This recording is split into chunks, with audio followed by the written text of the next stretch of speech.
Countless demonic claws carrying incredible destructive power submerged Qi Tian and the group of Qi family experts. Their faces became ashen facing that sudden attack that appeared out of nowhere. Qi Tian wanted to dodge, but to his horror, he found that even with his peak half-saint strength, he was powerless to move an inch. Howls from thousands of demons pierced their eardrums as if they fell into the deepest Azura hell. In a sudden boom, numerous shrieks of agony seemed to sound in unison as all Qi family's experts were flung to the air. Blood splattered to every corner of the big hall. The cries and screams died down, followed by an eerie silence. A while later, Qi Tian struggled to get off the floor. Looking around him, he saw that all the experts that followed him from the Qi mansion were dead. These people that accompanied him were all core members and high-level experts of the Qi family, all possessing the strength of high-level Xiantian realm. In short, these people were the core strength of the Qi family, but now they were all dead. Over 100 Qi family core members and high-level guards were all dead. Thinking of the huge loss, Qi Tian wanted to cry, but no tears would come. His heart was filled with rage, grief, and unprecedented fear.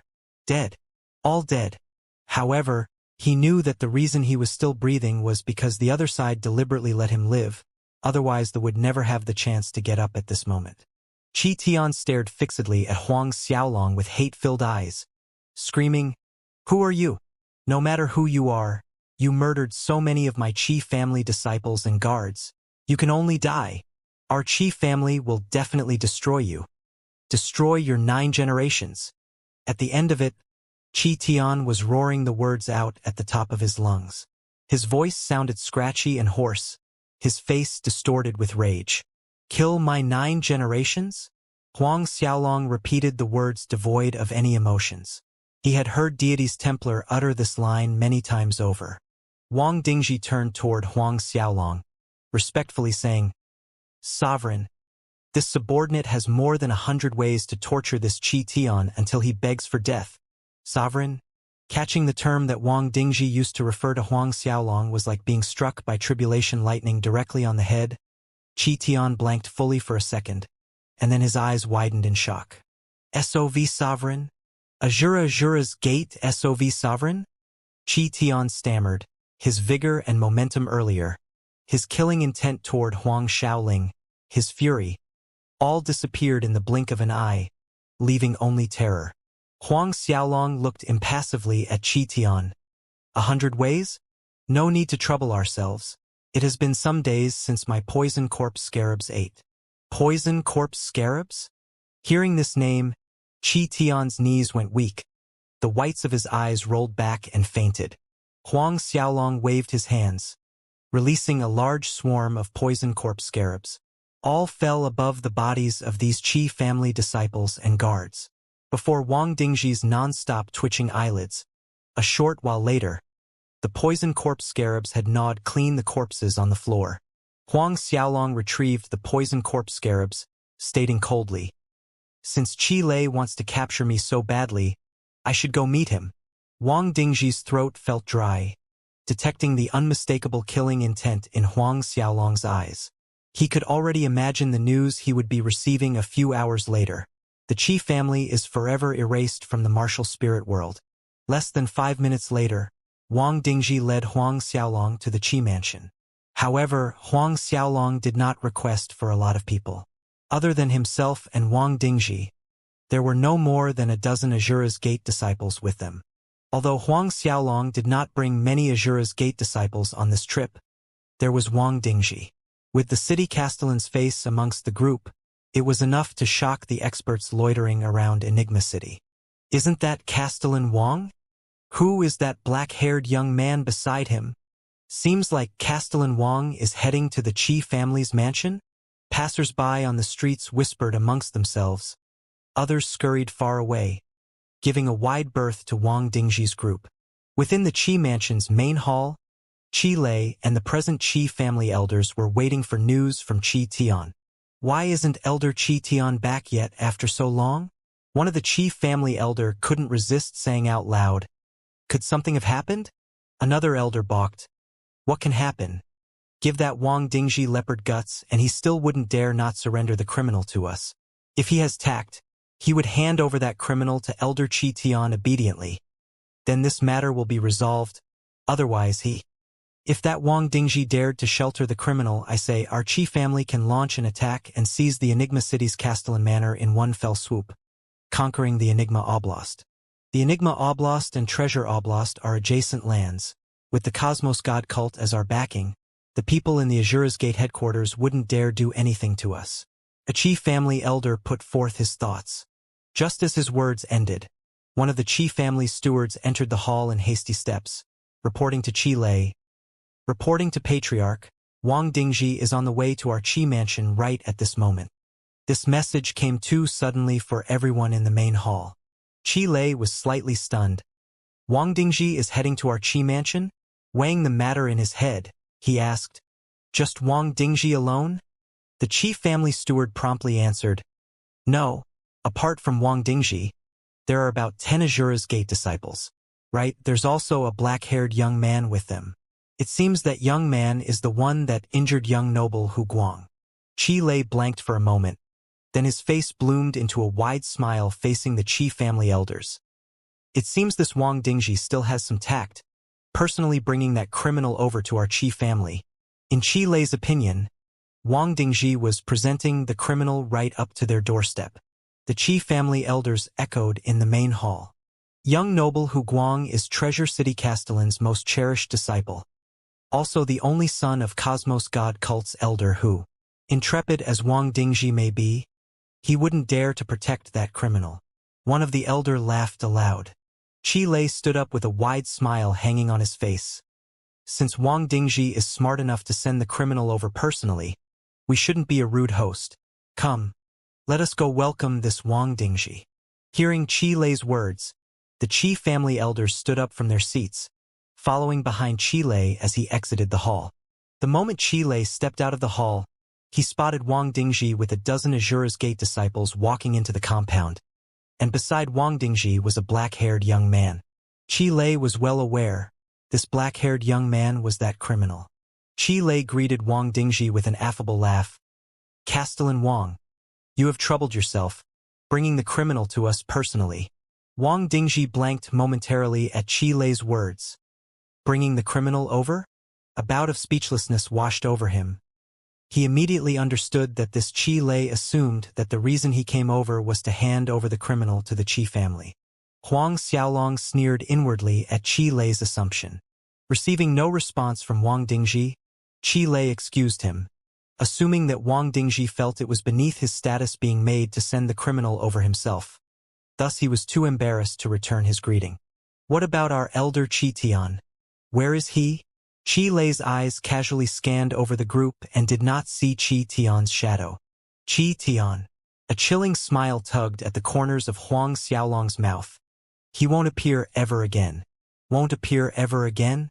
Qi Lei and the Qi family elders zoomed onto Huang Xiaolong in less than a second. "Kid, what did you say? What do you mean?" Qi Lei's expression darkened.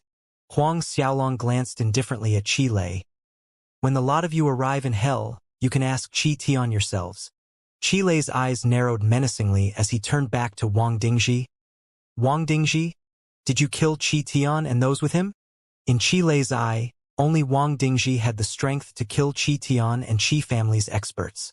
Wang Dingji sneered in reply. How could Qi Lei not understand watching Wang Dingji's response? His expression turned cold in an instant. "Wang Dingji, I initially planned to let you live a few more comfortable years, at least until the Cosmos God cult leader kills Huang Xiaolong at the Grand Martial Exchange. But since you're looking for an early death, I shall fulfill your wish." The Qi family elders spread out, blocking all escape routes the instant Qi Lei tore off all pretense. A Qi family elder shouted angrily, "Kill Wang Dingji first, then all Azura's Gate male disciples in Enigma City. Capture the remaining female disciples as playthings for our Qi family's disciples." That's right. If these Azura's Gate female disciples dare to resist, strip them naked and parade them around the city for 3 days. Then kill them. Another Qi family elder supported. Clearly, These elders were truly enraged by the fact that Wang Dingji dared to kill their Qi family's elder Qi Tian and so many core disciples and high-level guards. Fighting one-on-one, they were not Wang Dingji's opponents, but their Qi family had 4 Saint Realm experts.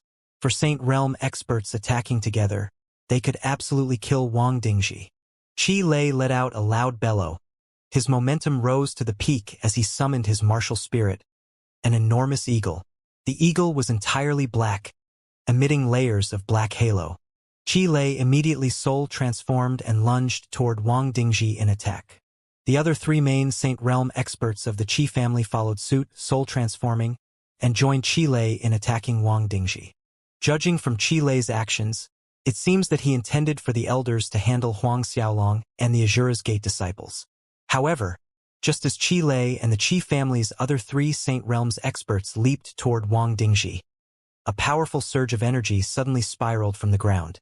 Alarmed, the 4 of them saw 4 palm imprints piercing space, arriving in front of them in the blink of an eye. When the 4 raised their hands in defense, the imposing palm imprints vanished from sight, yet Qi Lei and the 3 Qi family's Saint Realm experts' bodies quivered for an instant. Then, like withered leaves blown away by the wind, 4 figures were sent flying out. A resounding boom was heard. The 4 people plummeted to the ground through the Qi family's main hall roof. The other elders that prepared to attack Huang Xiaolong remained frozen on the spot, staring dumbly at their patriarch, their family's 4 Saint Realm experts.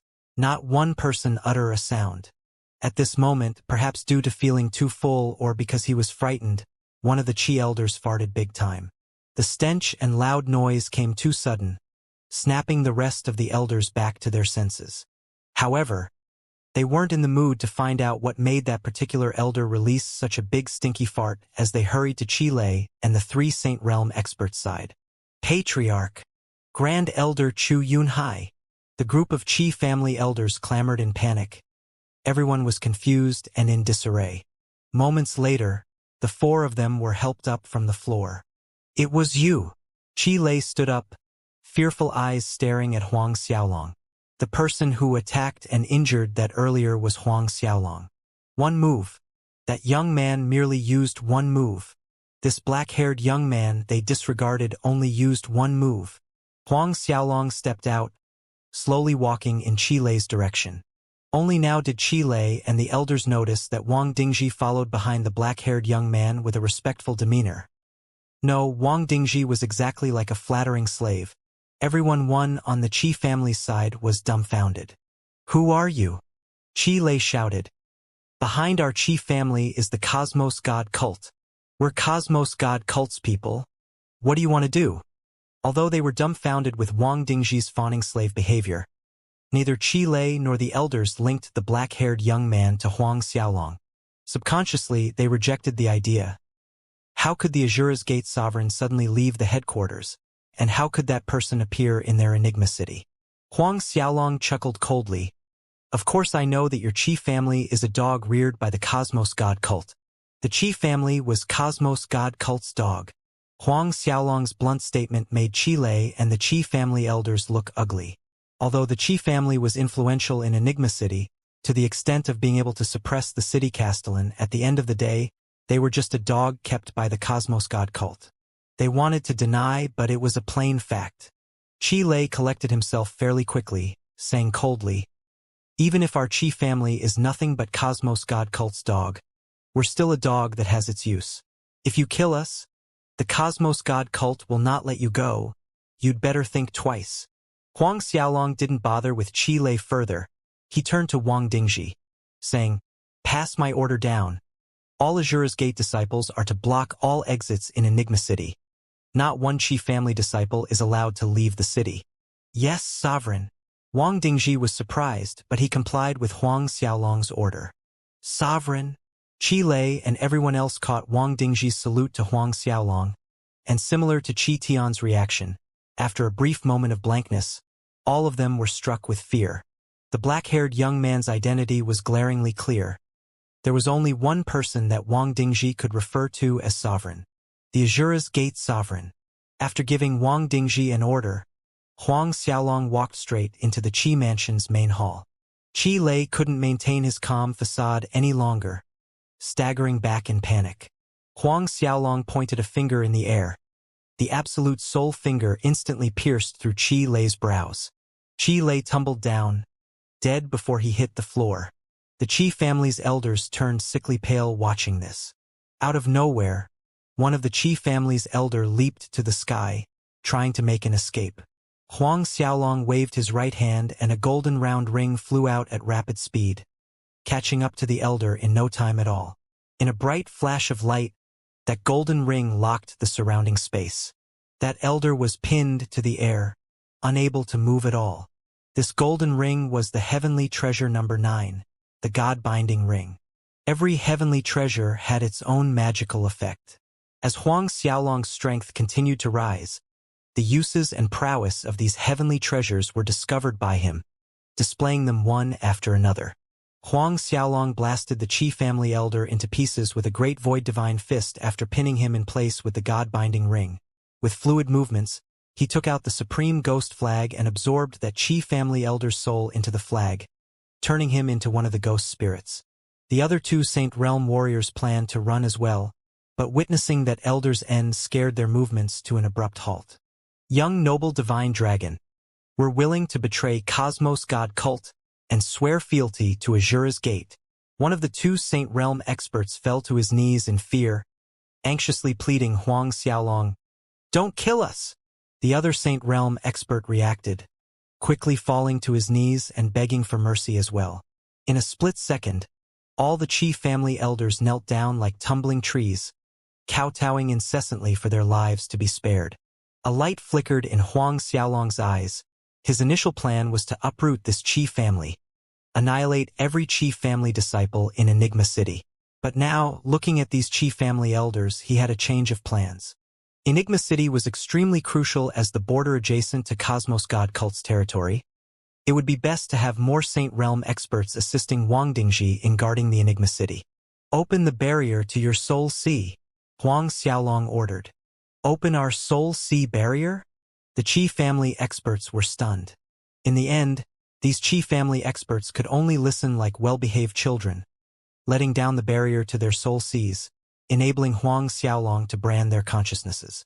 While this was taking place outside, in a secret chamber deep within the Qi mansion compound, other than his destroyed Qi Sea, most of Hu Guang's injuries were suppressed after taking the Qi family's elixirs that they had treasured for many years. Staring at his own 2 blunt arms, Hu Guang couldn't repress the anger taking over his heart. "I will take revenge. I want to hack that little bastard into 1,000 pieces. I will let him taste pain 1,000 times. No, 1,000,000 times worse than mine." Hu Guang was obsessed with revenge. He was devising plans to have his master and father to send out Cosmos God cult's high-level experts once he got back, dismembering that bastard into 1,000 pieces, when a sudden loud noise from outside interrupted his thoughts. Hu Guang returned to the present and saw a Qi family guard walk into the room. "What's happening outside?" Hu Guang snapped at the guard.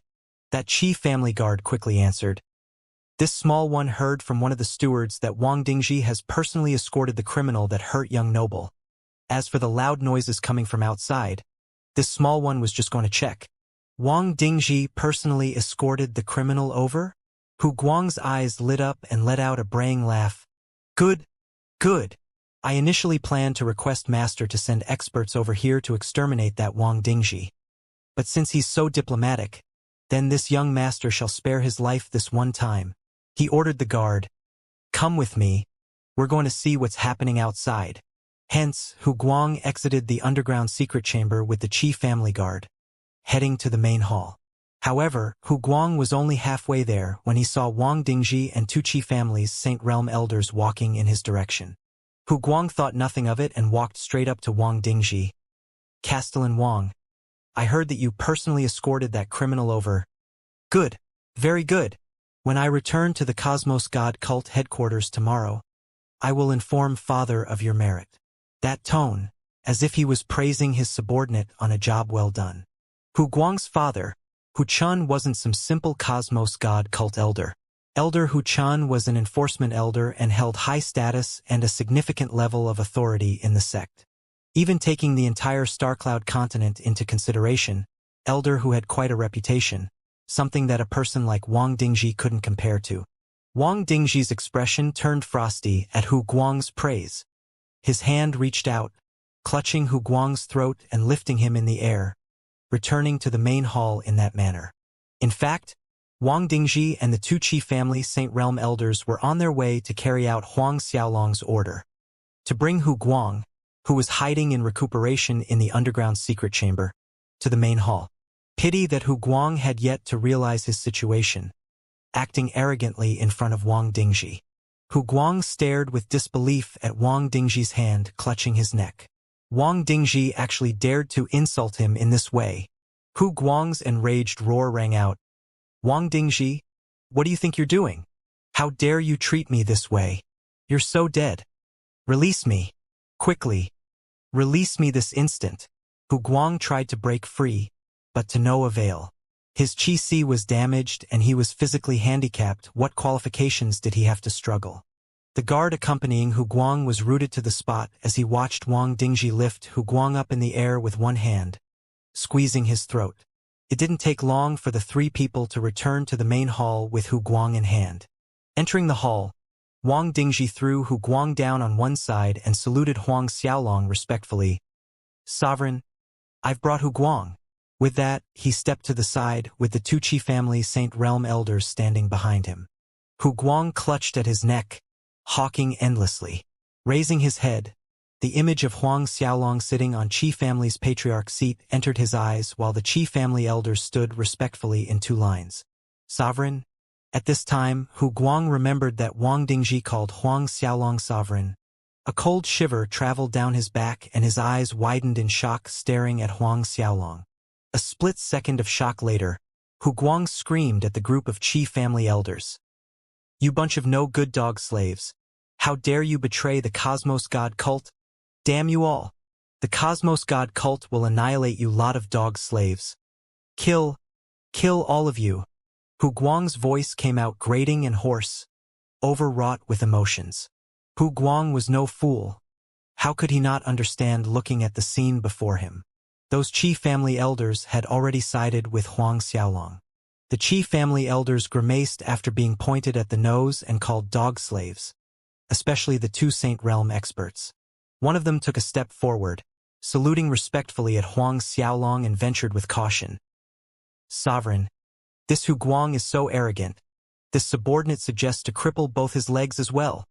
Listening to that Qi family Saint Realm expert, the other Qi family elders also stepped forward, each providing suggestions on how to punish Hu Guang. After all, they had submitted to Huang Xiaolong and were branded with his soul mark. They no longer cared about Cosmos God cult's future retaliation.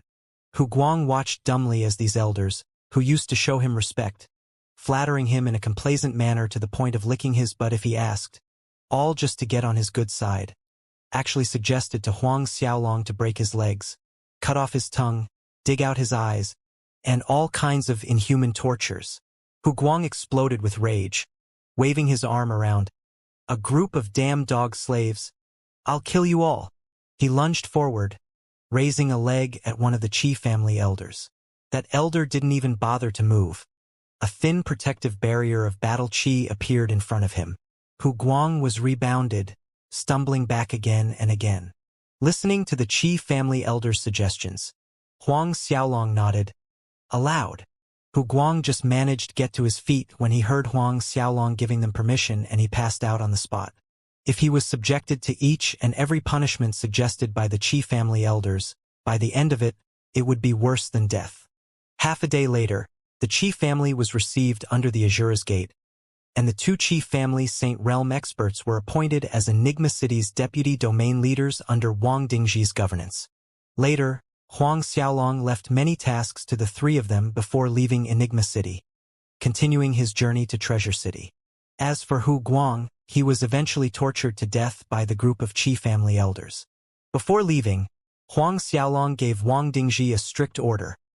All Cosmos God cult disciples in Enigma City that don't yield to Azura's Gate are to be killed. Kill all of them. An order that dyed Enigma City red with blood. After so many years, acting arrogant in Enigma City had become a habit of the Cosmos God cult disciples. Thus, when they saw the usually cowardly Azura's Gate disciples dare to attack them, those Cosmos God cult retaliated with their usual arrogance. Other than a small number that yielded to the Azura's Gate, the rest were all killed.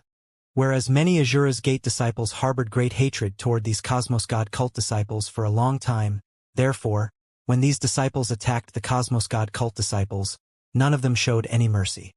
Huang Xiaolong arrived in Treasure City after half a day's journey. Due to Huang Xiaolong's instructions to Wang Dingji to lock down Enigma City, it was half a day later when Treasure City's castellan Peng Zhuang received the message that Hu Guang and all Cosmos God cult disciples in Enigma City were killed. Hateful! Despicable! Peng Zhuang's resounding roar thundered through the manor.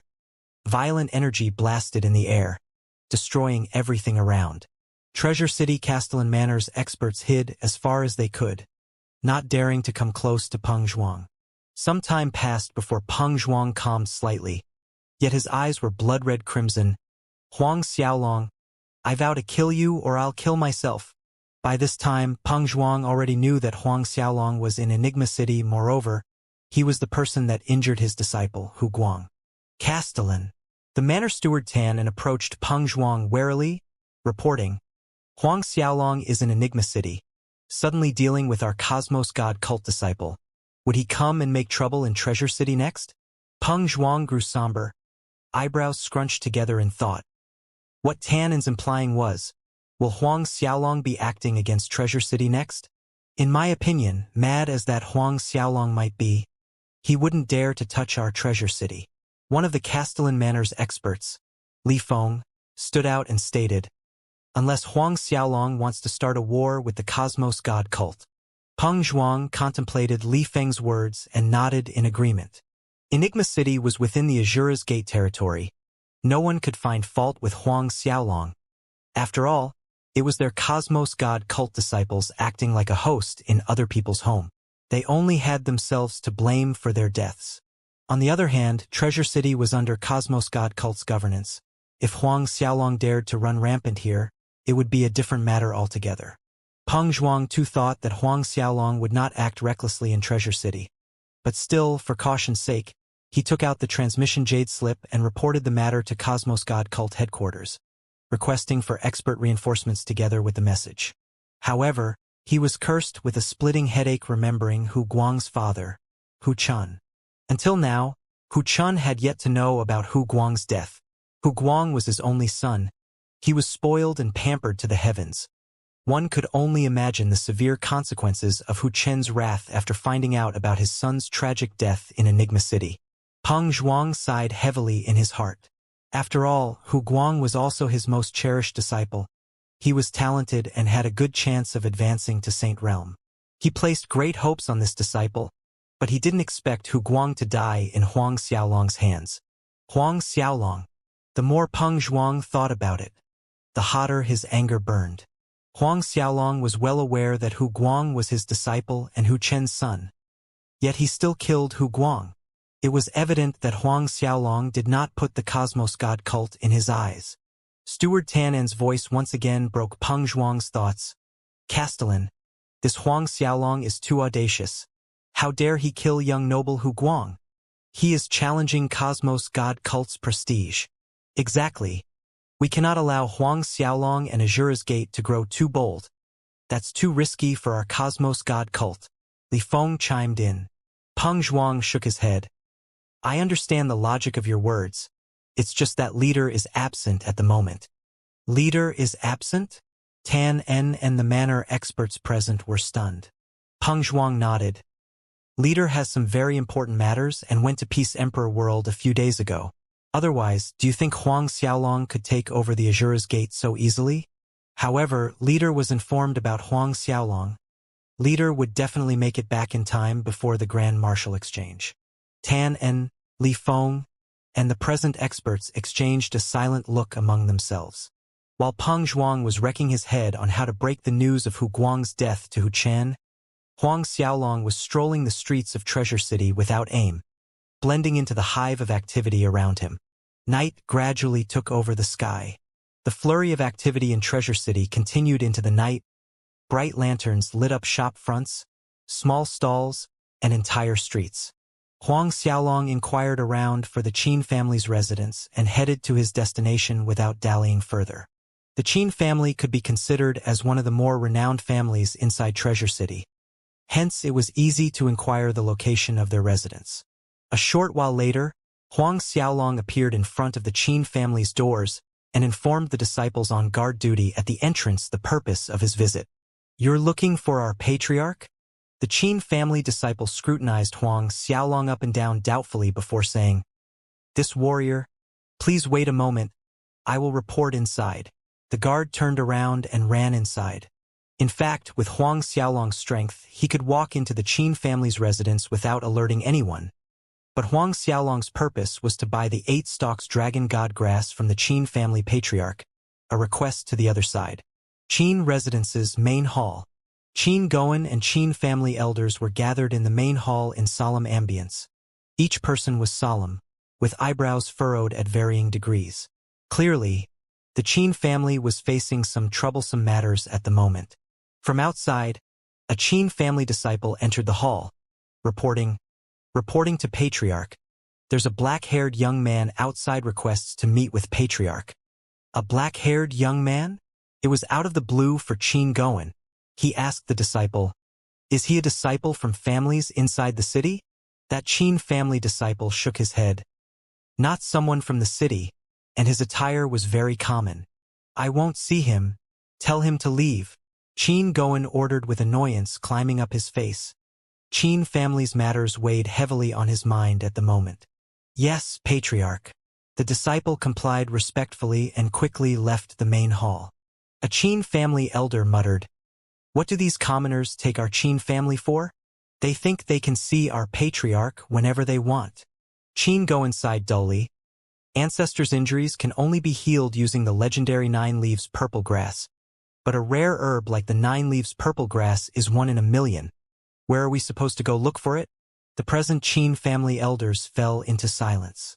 In the meanwhile, the disciple was at the doors, informing Huang Xiaolong, "Our patriarch declined to see you. Just leave."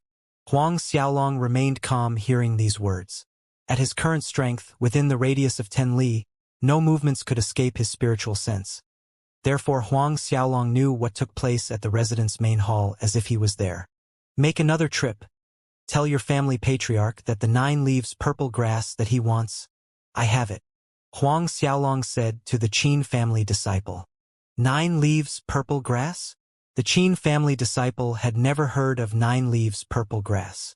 He shook his head, refusing Huang Xiaolong's request. "Go. I've already said that our patriarch won't see you." Since the patriarch already stated he won't see him, if he ran in again, he'd be scolded for sure. Huang Xiaolong wasn't upset by the Qin family disciple. Understanding his difficulty, thinking slightly, he took out 2 spirit pellets. The refreshing fragrance of medicinal herbs instantly spread in the air. "If you're willing to go in and report once more, these 2 grade 10 spirit pellets are yours." The sudden fragrance immediately attracted the attention of other Qin family disciples. Their eyes shone with feverish desire. 10. Grade 10 spirit pellets. That Qin family disciple's tongue was in knots. Grade 10 spirit pellets. Ah, the legendary grade 10 spirit pellets. Inside the Qin family, only elders could enjoy this quality of spirit pellets. The disciples swallowed visibly, looking at Huang Xiaolong with doubt and suspicion. "These 2 grade 10 spirit pellets? Really? Will you really give them to me?"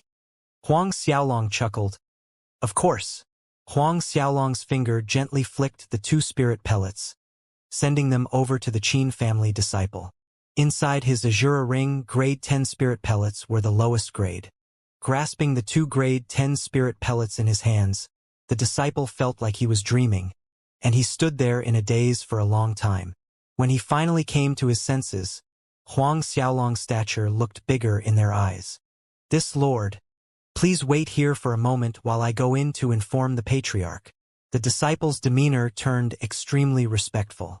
To him, someone who could casually take out 2 grade 10 spirit pellets to reward others for some miscellaneous task was no simple person. Even a fool could figure this out. Huang Xiaolong nodded. Seeing Huang Xiaolong nod, The disciple turned around and ran into the residence again.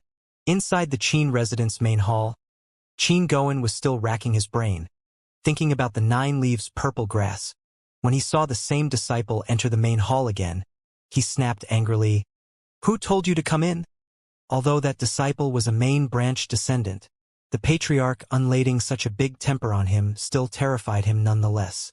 However, for the sake of 2 grade 10 spirit pellets, he braved the storm.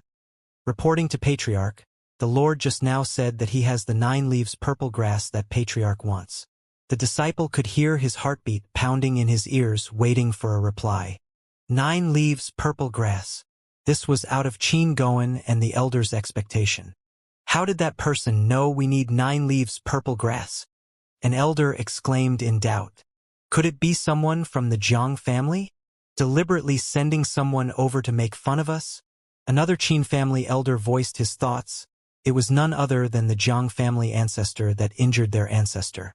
A decisive light flickered in Qin Goen's eyes as he ordered, "Go! Bring him in!" If that person was really sent over by the Jiang family to make fun of them, he would not show mercy. Moments later, that disciple returned to lead Huang Xiaolong into the residence, straight to the Qin residence main hall. Just as Huang Xiaolong's figure appeared in the hall, Qin Goen and all Qin family elders' eyes zoomed in on him. However, no one from the Qin family side stood up in a warm welcome. They each wore an indifferent expression on their faces. An elixir like the 9 leaves purple grass was hard to come by in 1,000 years. Even someone such as their treasure city castellan hardly had something like it in his possession. From the Qin family's expressions, it was obvious they did not believe that this black-haired young man in front of them had the 9 leaves purple grass. "You have the 9 leaves purple grass?" Qin Goen went straight to the point, tone condescending and filled with authority. Huang Xiaolong scanned the faces around him. Taking no offense from Qin Goen's manner, he replied calmly, "Correct." A disdained snort sounded from one of the Qin elders. "Brat, do you know what place this is? If you fail to take out a 9 leaves purple grass later, I'll end you with a slap," Huang Xiaolong retorted. "If I can take out a 9 leaves purple grass, then will you commit suicide with a single palm?" That Qin family elder was quick to anger. "You! Insolent!" The elder carried a preconception that Huang Xiaolong, in fact, didn't have the 9 leaves purple grass, and came to Qin residence to rouse trouble. To him, Huang Xiaolong's retort only proved his thoughts. Mad Dragon bears no regret. The Qin family elder attacked Huang Xiaolong with a palm strike. However, there was no Mad Dragon, only gusts of strong wind. Qin Goen and the rest watched from their seats with no intention to stop the elder. They too wanted to see how much skill the other side had to come into their territory causing trouble. However, the Qin family elder suddenly turned ashen when his palm force was inches from Huang Xiaolong. A whelming power much stronger than his own swept over him. Bang! A loud explosion resounded and the Qin family elder was blasted off his seat, leaving behind a pile of wood dust that used to be a chair.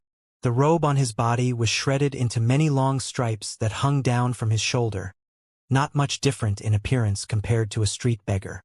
Qin Goen and all the present Qin family elders jumped to their feet with a dumbstruck expression on their faces. What happened? No one in the hall saw Huang Xiaolong retaliate. Neither did they feel any energy ripples from Huang Xiaolong's body, but their Qin family elder was struck like a broken kite. Although that particular Qin family elder wasn't the strongest, he ranked amongst the top in strength. At this moment, Huang Xiaolong pointed a finger at the void. The power of his finger pierced a hole through the main hall's stone pillar, then the back wall, through the courtyard wall, and finally the imitation mountain in the garden. Qin Goen, as well as the elders, stared at the straight line of finger-sized holes that was straighter than a brush. Their knees went weak. As a peak half-saint himself, Qin Goen honestly admitted that he couldn't do that, which led to the next question. This black-haired young man was a Saint Realm expert. A Saint Realm expert. Qin Goen began to feel afraid.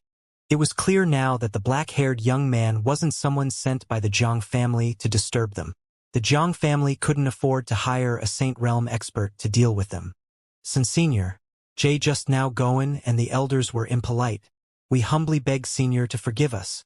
Qin Goen forced himself to approach Huang Xiaolong despite his crying heart, apologizing with the utmost respect. The remaining Qin family elders also bowed low, asking for forgiveness, their foreheads nearly touching the floor. Seeing no signs of anger on Huang Xiaolong's face, Qin Goen invited Huang Xiaolong to sit on his patriarch seat. Huang Xiaolong did not refuse. He walked straight to the main seat and sat down. This made Qin Goen feel a tiny bit better, but he and the elders all stood on their feet. No one dared to sit. Huang Xiaolong went straight to business after taking a seat, taking out a 9 leaves purple grass. Immediately, the scent of fragrant elixir filled the entire Qin residence main hall.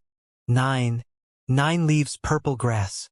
Qin Goen shivered as he stared at the little green plant in Huang Xiaolong's hand.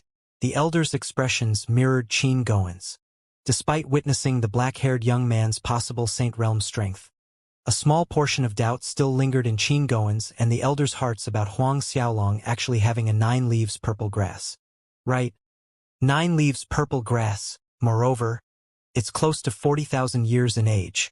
Huang Xiaolong clarified, no matter how heavy the injuries are, as long as there's one breath left, this small plant can fully heal all injuries. Close to 40,000 years. The people in the hall were wide-eyed with shock. A 9 leaves purple grass close to 40,000 years. 1,000-year-old 9 leaves purple grass was already hard to come by for such a rare elixir. What was the concept of a 40,000-year-old 9 leaves purple grass? Heavy breathing rose and fell in the hall. Yet no one dared to harbor any dishonest thoughts. Senior, this 9 leaves purple grass? A brief moment later, Qin Goen collected himself, inquiring cautiously. Their ancestor was gravely injured. Huang Xiaolong appearing with a 9 leaves purple grass couldn't be a mere coincidence, and definitely not something given free to the Qin family. I heard that you have 8 stalks dragon god grass in your hands. Huang Xiaolong was frank in stating his purpose. Realization hit Qin Goen, but in the next second, his expression became complicated. Although a 9 leaves purple grass was extremely rare, it slightly paled in value compared to 8 stalks of dragon god grass. The minuscule change in Qin Goen's face did not go unnoticed by Huang Xiaolong. Knowing the other side's thought, he added, how about this?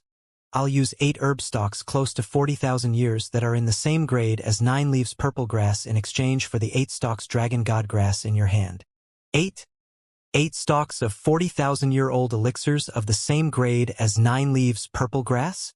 Qin Goen and the Qin family elder's voice rose an octave higher in exclamation. Rare elixirs like the 9 leaves purple grass close to 40,000 years. This young man actually had 8 stalks. Before many pairs of astounded eyes, Huang Xiaolong took out another 7 different herbs from the Azura ring. The Qin residence main hall was filled with a prism of resplendent colors. Qin Goen and the elders felt as if they had fallen into a sea of spiritual energy. Breathing in the rich aroma of these elixirs, they almost couldn't resist moaning out in pleasure. The Qin family members' eyes were glued to the 8 stalks elixirs, unable to move away even an inch. How about now? Huang Xiaolong asked. Only then did these people return to the present. Senior, these are too much. Qin Goen waved his hand repeatedly in answer. Dragon god grass might be valuable, but 8 stalks rare elixirs the same grade as 9 leaves purple grass definitely far exceeded the value of 8 stalks dragon god grass. Huang Xiaolong didn't mind. Never mind. Coincidentally, I need dragon god grass now. Therefore, in my eyes, dragon god grass is worth more than 9 leaves purple grass. Huang Xiaolong simply laid the truth out. To the current him, dragon god grass was essential. Only with them could he refine the primordial divine dragon body and enhance his own strength in the shortest time possible. Hearing Huang Xiaolong's words, Qin Goen did not refuse further, but he gave Huang Xiaolong another news. Senior, a few days ago, Golden Pavilion Chamber of Commerce's president came and bought 4 stalks if dragon god grass from me. Because of that, I only have 4 stalks remaining. What? Huang Xiaolong frowned. Golden Pavilion Chamber of Commerce. He heard that this Golden Pavilion Chamber of Commerce was one of 4 top trading firms on StarCloud continent. In the end, Huang Xiaolong exchanged the 9 leaves purple grass and 3 other elixirs for 4 stalks dragon god grass with Qin Goen. A short while later, Qin Goen and the elders respectfully saw out Huang Xiaolong until the Qin residence doors. Golden Pavilion Chamber of Commerce. Huang Xiaolong muttered under his breath. Nonetheless, he had to get the remaining 4 stalks. But before paying a visit to the Golden Pavilion Chamber of Commerce, Huang Xiaolong first flew off in the direction of Treasure City's Castellan Manor.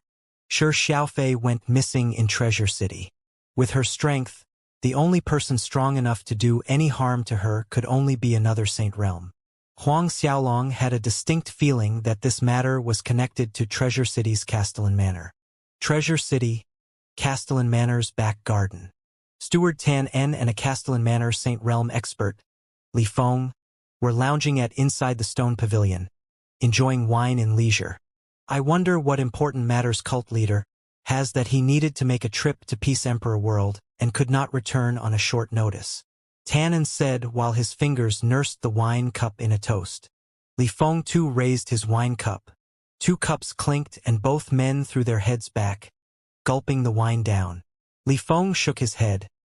Cult leaders' matter is not something slaves like us can assume. There were worship and reverence in his voice.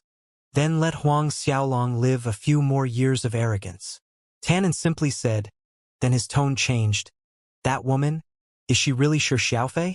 Snow Wind Continent Blessed Buddha Empire's princess. Li Feng nodded. It shouldn't be wrong. That Shi Xiaofei is Snow Wind Continent's #1 beauty. Truly a beauty that stirs people's hearts. The young lord can't be blamed for falling for her. Tan En said, forget about the young lord. Even I feel hot just thinking of her face. That slight smile and every little action is so enticing. If I can dual cultivate with such a woman for a night, I'm be willing to do it even if my cultivation regresses. Li Feng laughed heartily. All right, since the young lord has taken an interest in that woman, we shouldn't delude ourselves. Tan En nodded his head, acknowledging a fact. Right at this time, a cold harumph sounded from the void. The noise came too suddenly, alarming both Tan En and Li Feng. Who is it? Both men jumped to their feet. Tan En and Li Feng barely got to their feet when a black-haired young man appeared, strolling out from the darkness. With every step the black-haired young man took, the dark red energy shrouding his body seemed to grow a shade darker. A horrifying murderous aura of slaughter wove a net around the entire manor back garden. The look in Tan En and Li Feng's eyes grew dignified. What a strong momentum. This young man's strength was definitely above both of them. Still, both of them composed themselves a moment later, remembering where they were, the Castellan Manor. This calmed both men considerably. This friend, what matters do you have trespassing into the Castellan Manor at this late hour? Tan En questioned. His tone bore a hint of hostility. The black-haired young man was none other than Huang Xiaolong. What matters? Huang Xiaolong sneered. Where is Shi Xiaofei? At first, he only had a hunch that the fact Shi Xiaofei went missing was related to Treasure City's Castellan Manor, but he didn't expect to run right into Tan and Li Feng's conversation. Shi Xiaofei really fell into Cosmos God Cult's hand. Tan En and Li Feng were taken aback by Huang Xiaolong's question. Li Feng laughed, trying to lighten up the tension. So this friend is an expert from the Blessed Buddha Empire. In that case, I'll happily oblige the truth. In fact, our young lord and Princess Shi Xiaofei have mutual feelings toward each other and are already betrothed to each other. The wedding is coming soon. At that time, we will send someone to inform the Blessed Buddha Empire. Huang Xiaolong looked at both men. A cold laugh came from his throat. In the conversation earlier, it was clearly the Cosmos God Cult's young lord that was interested in Shi Xiaofei. But now, this man actually dared to claim that both people were in love with each other? Betrothed to each other? That was even more ridiculous to the ears. The Cosmos God Cult decided on the wedding in a one-sided manner, only informing the Blessed Buddha Empire close to the wedding day. By that time, the rice would already be cooked. The Blessed Buddha Empire wouldn't be in a position to refuse or retaliate. From another aspect, it could be said that the Blessed Buddha Empire carried little importance in the Cosmos God Cult's eyes. They did this knowing full well who Shi Xiaofei was. How do you want to die? The look in Huang Xiaolong's eyes sharpened. One of the points Huang Xiaolong heard from these men's conversation was that the Cosmos God cult leader went to the Peace Emperor world. And since their biggest honcho was not around, Huang Xiaolong needn't have qualms in dealing with them. How do you want to die? Anger rose in Tan En and Li Feng's heart. Both of them were Saint Realm experts, not to mention they were at the Treasure City's Castellan Manor. How dare this young man act so insolent? Tan En snickered. What a big tone! Do you think you're Huang Xiaolong? The moment Tan En finished his question, a swarm of buzzing black beetles flew toward the men, casting over the sky. The two men were stunned. These were poison corpse scarabs? The name flashed in their minds at almost the same time, and their faces lost all colors in an instant. Even though neither of them had actually seen a real poison corpse scarab, these black beetles that were flying right at them looked exactly like the recently famed poison corpse scarabs. Huang Xiaolong. Two pairs of eyes were fixed on Huang Xiaolong, filled with horror. Just as the name flashed in their minds, both let out a shout and struck their palms out at the black cloud of poison corpse scarabs. Two Saint Realm experts attacking at full force, the impact was enough to split mountains.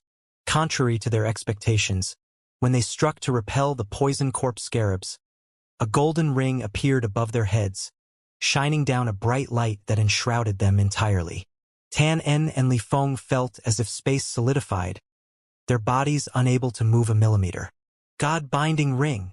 Glancing at the golden ring above them, Tan En exclaimed aloud.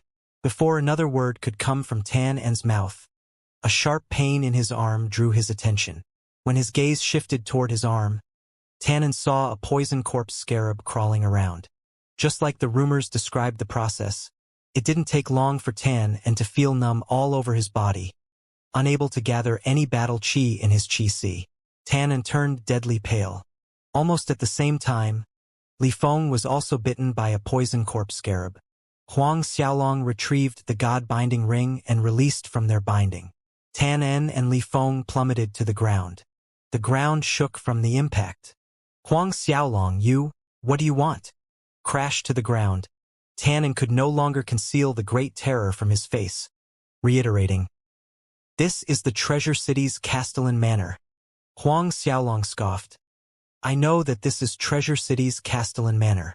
Retrieving the swarm of poison corpse scarabs, he walked toward Tan En and Li Feng.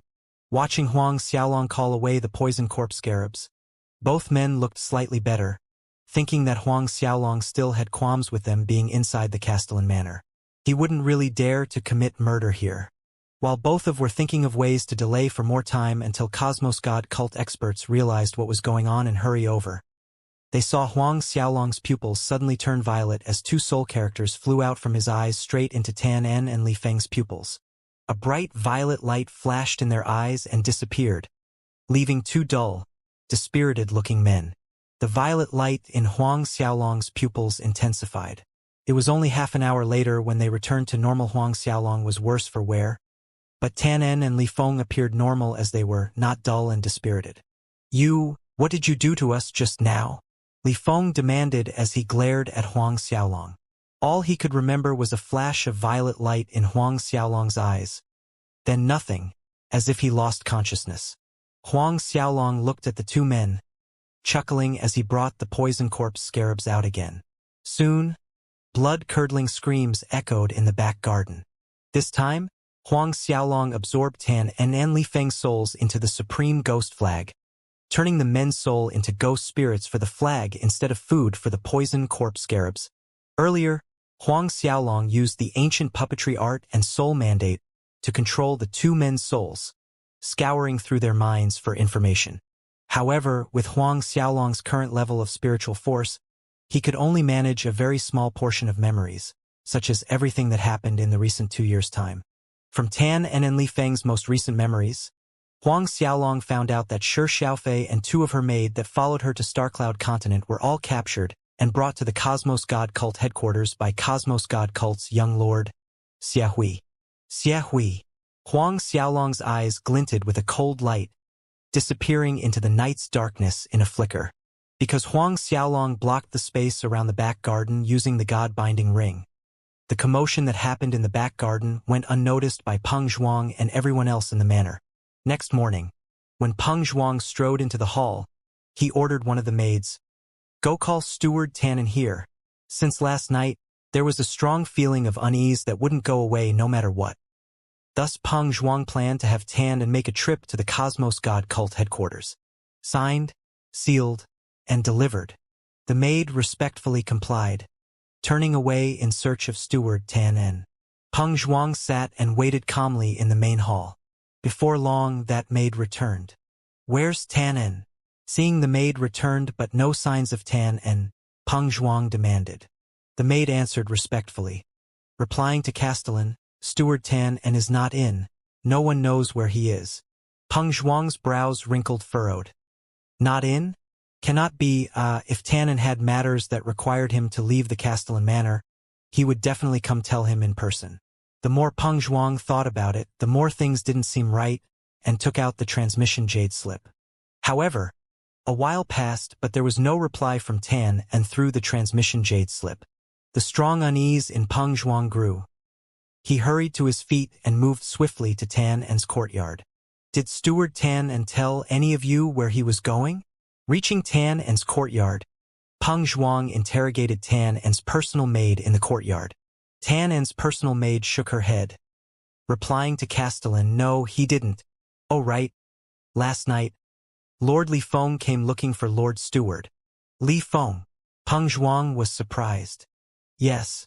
Then both lords went over to the back garden stone pavilion to have a drink, and haven't returned since then. Tan En's personal maid answered. Hearing that, Peng Zhuang headed to the manor's back garden in quick steps. When he arrived, the collapsed stone pavilion and beams, lopsided and uprooted trees in the surroundings entered his eyes. Scanning the wreckage in the garden, a chill snaked across Peng Zhuang's heart. Needless to say, the damage in the garden was caused by a fight. Yet, last night, no one in the Castellan Manor felt any energy fluctuations that indicated there was a fight. Not one tiny noise was heard. Peng Zhuang quickly took out the transmission jade slip again to contact Li Feng, but just like he thought, there was no response from Li Feng either. His face became gloomy. One as stupid as a tyrant boar using its arse to think could figure out something happened to Tan En and Li Feng. "Relay my order. Lock down Treasure City. Report any suspicious person immediately." Peng Zhuang looked over and roared at one of the guards. That guard had never seen the Castellan so furious. His face was ashen at the receiving end of Peng Zhuang's roar. The guard immediately saluted and ran off to carry out the order. At this point, Huang Xiaolong was already several thousand miles away from Treasure City, flying at rapid speed, leaving only a blurry streak of light where he passed. Despite his breakneck speed, Huang Xiaolong movements were soundless. Anxious for Shi Xiaofei's safety, Huang Xiaolong couldn't care less about alarming the surrounding experts as he sped past cities without hiding his presence.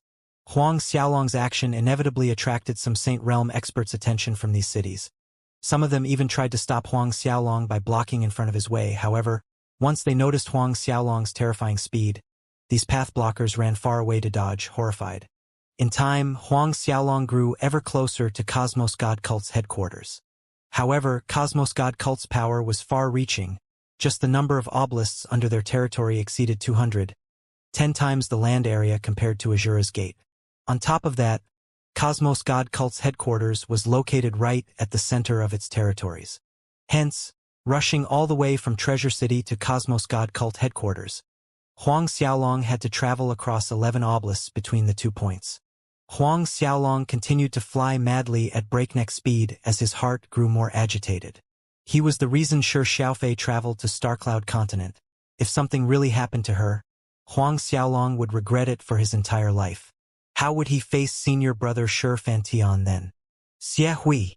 An icy glint flickered in Huang Xiaolong's eyes, the murderous aura around him strengthening. If anything happened to Shi Xiaofei, he would start a massacre. He will turn Cosmos God Cult's headquarters into a river of blood. He had no reason to be scrupulous about it since the Cosmos God Cult leader himself was not here in Martial Spirit World. Xie Chao, I hope your son hasn't committed the biggest mistake of his life. Otherwise, The enmity deepened in Huang Xiaolong's eyes. If that Xiehui really tainted Shi Xiaofei's chastity, he would gladly turn Xiehui and all the Cosmos God cult elders into nutrition for the Poison Corp scarabs. After all, 13 years later at the Grand Martial Exchange, Huang Xiaolong would be battling Xiechao. At that time, Xiechao definitely wouldn't spare him. Therefore, Huang Xiaolong's actions weren't restrained by future consequences. 10 days later, Huang Xiaolong stopped on a mountain peak in the wilderness and immediately swallowed a divine dragon pellet and initiated his martial spirit ability instant recovery to replenish his depleted saint force. He continued rushing onward right after recovering. In these 10 days, he did not stop at all. Even at night, he continued on at whirlwind speed. Xiehui had taken Shi Xiaofei away from the treasure city 13 days prior to Huang Xiaolong's pursuit to the Cosmos God cult headquarters. According to Huang Xiaolong's estimation, going at full speed as he was now, he should be able to reach the Cosmos God cult headquarters about the same time as Xiehui's group. Another 2 days passed. Huang Xiaolong was currently standing in the air, looking down at an island below. This is the eternal pure sea. Huang Xiaolong took out the star-cloud continent map, checking the area around him and muttering to himself, "A little further up is the Linggu Oblast." And the Cosmos God cult headquarters was located inside the Linggu Oblast. Huang Xiaolong looked at the sky. The moon was already high up. Silvery moonlight sprinkled onto the dark earth below as if all the world's ugliness were concealed away. "I should be there by tomorrow morning." Huang Xiaolong muttered another sentence. Tomorrow. With a flicker, Huang Xiaolong's silhouette disappeared from the spot. The Linggu Oblast was the largest oblast on Starcloud continent and also the most prosperous of all, hence, it was also the most well-known oblast, especially since it was the place where Cosmos God cult had their headquarters. On the east side of Linggu Oblast, there was a large span of wide plains named Holy Plains. There was an old legend connected to these holy plains. During the ancient times, a god once descended in that place. When the god descended, he witnessed the war between two countries on this plateau. Blood soaked the earth red, turning into a river. Thus the god acted and ended the war. Ever since then, no forces dared to commit slaughter on that plain. From that time onward, that place was called Holy Plains, a holy land for the human race, beastmen, demonic beast, and others. The Cosmos God cult headquarters was built right on the Holy Plains, a majestic towering city called Cosmos God City. The Cosmos God City was bustling at all times, with people constantly moving in and out. Bright lights lit the streets as a flurry of transactions conducted all around. Inside the Cosmos God City's Castellan Manor, jubilant laughter rang through the halls. On the main seat sat a young man clad in a robe made of white gold thread. There was a faint mysterious rune on the young man's forehead, a little similar to Huang Xiaolong's dragon symbol manifested by the dragon pearl. This young man was Cosmos God cult's young lord, Xiehui. Different than most sects, big families, and empires, the Cosmos God cult leader, Xiechao, only had one son, Xiehui. No one knew what Xiehui's martial spirit was nor his real strength. For the people that did know were all dead under his sword. Xiehui had never been defeated. Because of that, Xiehui had a renowned nickname on Starcloud continent, the undefeated war god. On both sides of the hall sat many Cosmos God cult experts. "Congratulations, young lord, on your big wedding day tomorrow." A white-haired old man sitting closest to Xiehui raised his wine cup in a toast. "Only a beauty like Shi Xiaofei deserves to be young lord's companion." This white-haired man was one of Cosmos God cult's enforcement elders, Chun Xiaofeng. Another enforcement elder joined in. "That Shi Xiaofei being able to marry the young lord is due to her several lifetimes' worth of good karma. It's her great fortune that our young lord has chosen her." Everyone in the hall let out merry laughter. Xiehui sat on the main seat, listening to the flatteries coming from the enforcement elders' mouths. He smiled faintly and nodded his head while raising his wine cup in a toasting gesture. No one knew what was going on inside this young lord's mind. Chun Xiaofeng went on. "Rumors say that Shi Xiaofei has an innate born Buddha physique. Once young lord coupled with her, young lord's cultivation would definitely grow by leaps and bounds. Another round of bootlicking ensued, filling the spacious hall with laughter and cheers. "Have all the guests been notified?" Xiahui asked while placing his wine cup down. "As early as half a month ago, we have sent out invitations to all the renowned experts, but it happened on such short notice, so the distinct Void Door and White Phoenix House's sovereigns can't make it." Chan Xiaofeng answered, "They only sent some elders over." Xiahui nodded. "It's fine." Then, he asked another question. "Does Shi Fantian know?" Chan Xiaofeng replied, "He does. But that old wrinkly skin flew into a rage and had the Cosmos God cult messenger disciples we sent all killed. Shi Fantian, that old fogey, doesn't know what's good for him," another enforcer barked. "He should be thankful that our young lord took an interest in his daughter. How dare he kill our Cosmos God cult disciples?" Xiahui gently waved his hand at the people below. "We're in the wrong in this matter for setting the wedding without consulting the elders. Shi Fantian is an empire's emperor on Snow-Wind Continent. It's only natural he's upset." Chan Xiaofeng and the rest quickly nodded in agreement with Xiahui, and the clamors about Shi Fantian stopped immediately. When all was said and done, Shi Fantian would be the young lord father-in-law. "Any movements on the Azura's Gate side?" In an abrupt change of topic, Xiahui inquired another question. He Ji was the one who answered. After the Enigma City matter, Azura's Gate didn't have any other movement, but the Qi family's patriarch was killed by Huang Xiaolong, whereas the remaining members were taken under the Azura's Gate. Half of the 14 big families hastened to submit under the Azura's Gate as if hot water scalded their feet. A cold gleam flickered past Xiahui's eyes. "Young lord, that Huang Xiaolong actually dared to slaughter close to 10,000 of our Cosmos God cult disciples." A one-eyed old man sitting further down from He Ji spoke up. "Such impertinence! The Cosmos God cult doesn't exist in his eyes." This one-eyed old man was none other than Hu Chun, one of Cosmos God cult's enforcement elders and also Hu Guang's father. "That's right, young lord. If we do not respond in kind, all the experts on Starcloud Continent would think that the Cosmos God cult is afraid of Huang Xiaolong." A Legacy Hall elder, Sun Luyu, stated. Chan Xiaofeng and the others around echoed the same sentiment. Suddenly the entire hall was filled with angry clamors. Xiahui gently pressed his hand in the air, calming the group of people. "Father is in Peace Emperor world. He won't be able to return for a short while." Xiahui continued with an impassive expression. "Let Huang Xiaolong live a few more days for now. When father returns for the Grand Martial Exchange and conquers Starcloud Continent, Huang Xiaolong and the Azura's Gate will be on the top of the kill list." Conquer Starcloud Continent. Chun Xiaofeng and everyone were genuinely shocked by this revelation. "Young lord, has Lord Leader?" He Ji ventured with caution. Xiahui nodded. "Correct. Father has broken through God Realm." Chan Xiaofeng, He Ji, and everyone else showed an astounded expression on their faces. Then it turned into euphoria as they rushed to their feet, conveying their congratulations. An hour later, the party dispersed for the night. Xiahui too returned to his own residence courtyard. His residence courtyard was brightly lit even though it was deep into the night, exuding a festive ambience.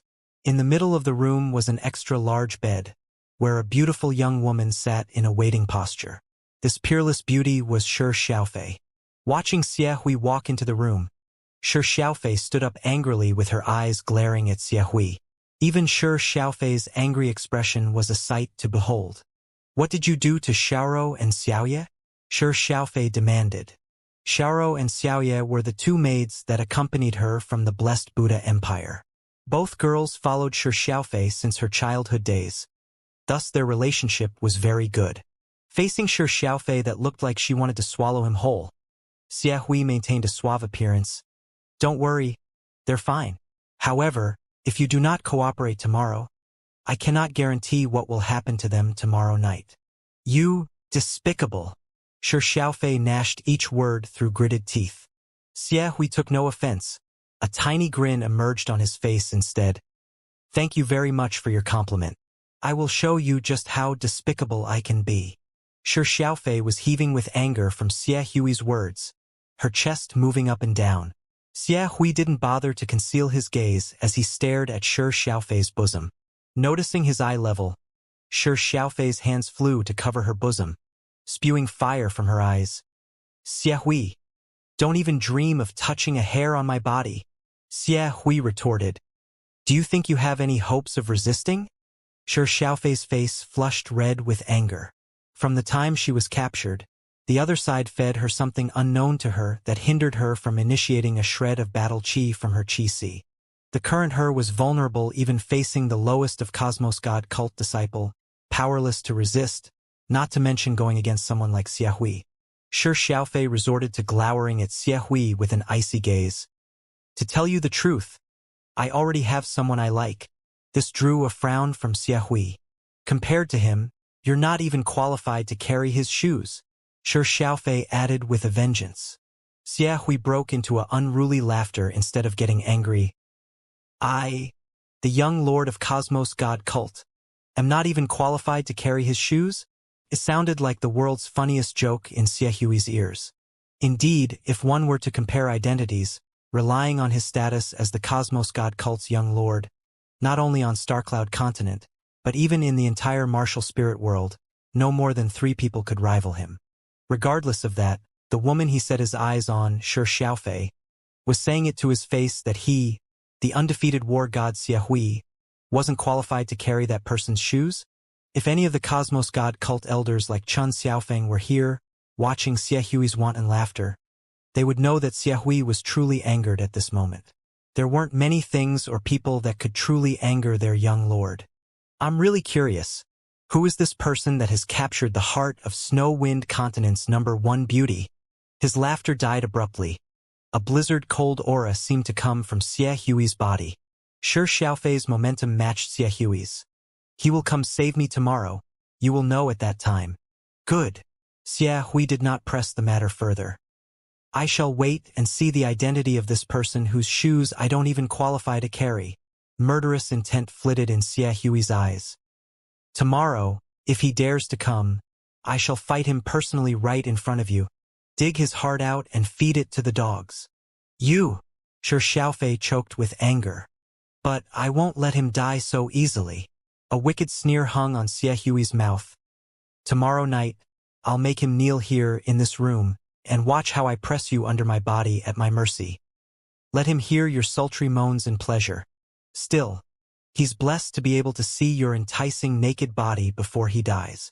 Shi Xiaofei's eyes turned scarlet. Her chest heaved up and down.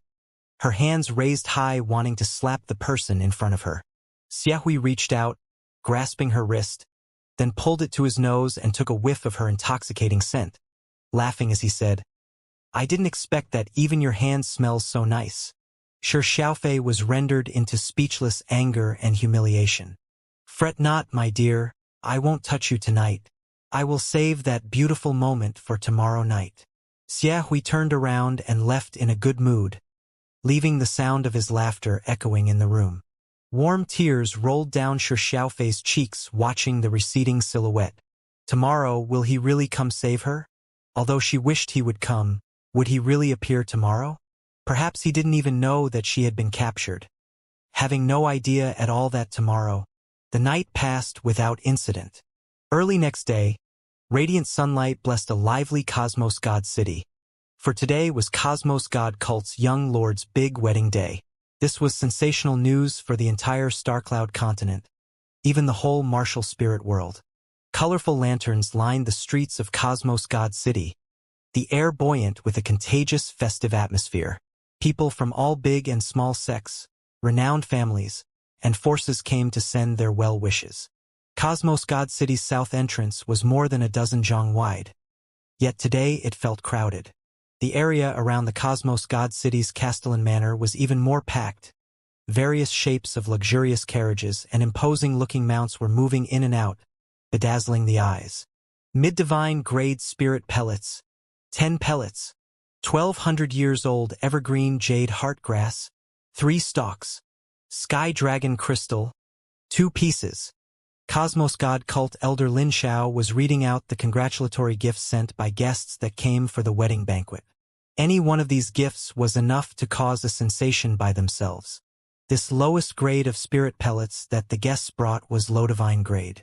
In this grand reception, one would be too embarrassed to take out a holy grade spirit pellet, whereas elixirs were only those above 1,000 years old, while crystals and ores consisted of the rarest kinds. Once these gifts were opened and listed down by the Cosmos God cult, the gifts were casually thrown into the yard allocated for safekeeping. Those spirit pellets, rare elixirs, and crystal ores may be treasures in others' eyes, but for the Cosmos God cult's young Lord Xiahui, they were only common goods. Only items on par with high-grade divine spirit pellets were qualified to enter Cosmos God cult's treasure chamber.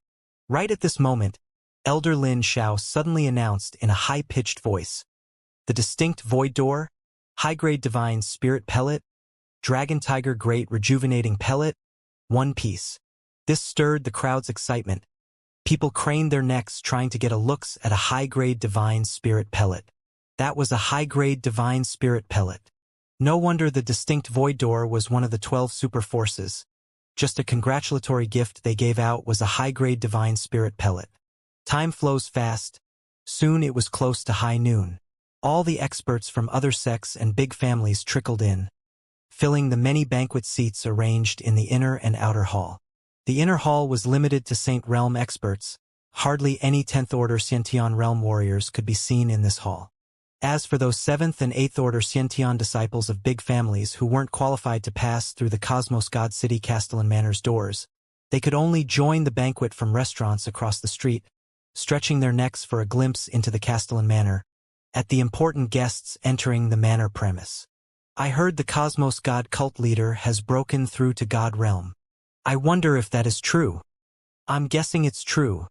This comes from Xie Hui's lips. He wouldn't dare to use this matter as a joke. Inside the inner hall, Saint Realm experts from different forces whispered cautiously amongst themselves. Each bore a different expression. Just last night, Xiahui mentioned that his father had advanced into the God realm, and today the news had reached the ears of these big families and forces. The impact of this news far surpassed Xiahui's wedding day. The strength of a single God Realm Master was enough to break the current power balance on Starcloud continent.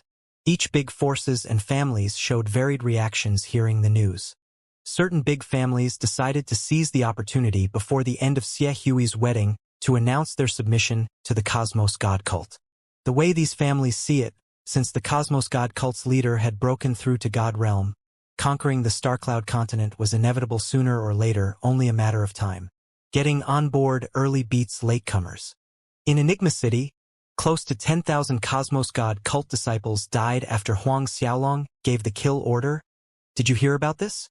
Yes, we've heard about it. Cosmos God cult enforcement elder Hu Chen's only son, Hu Guang, also died in Enigma City. I also heard that Hu Guang died miserably. There's a good show waiting for us. That Huang Xiaolong has been acting too arrogant. Does he really think he's invincible? To actually give the order to slaughter 10,000 Cosmos God cult disciples.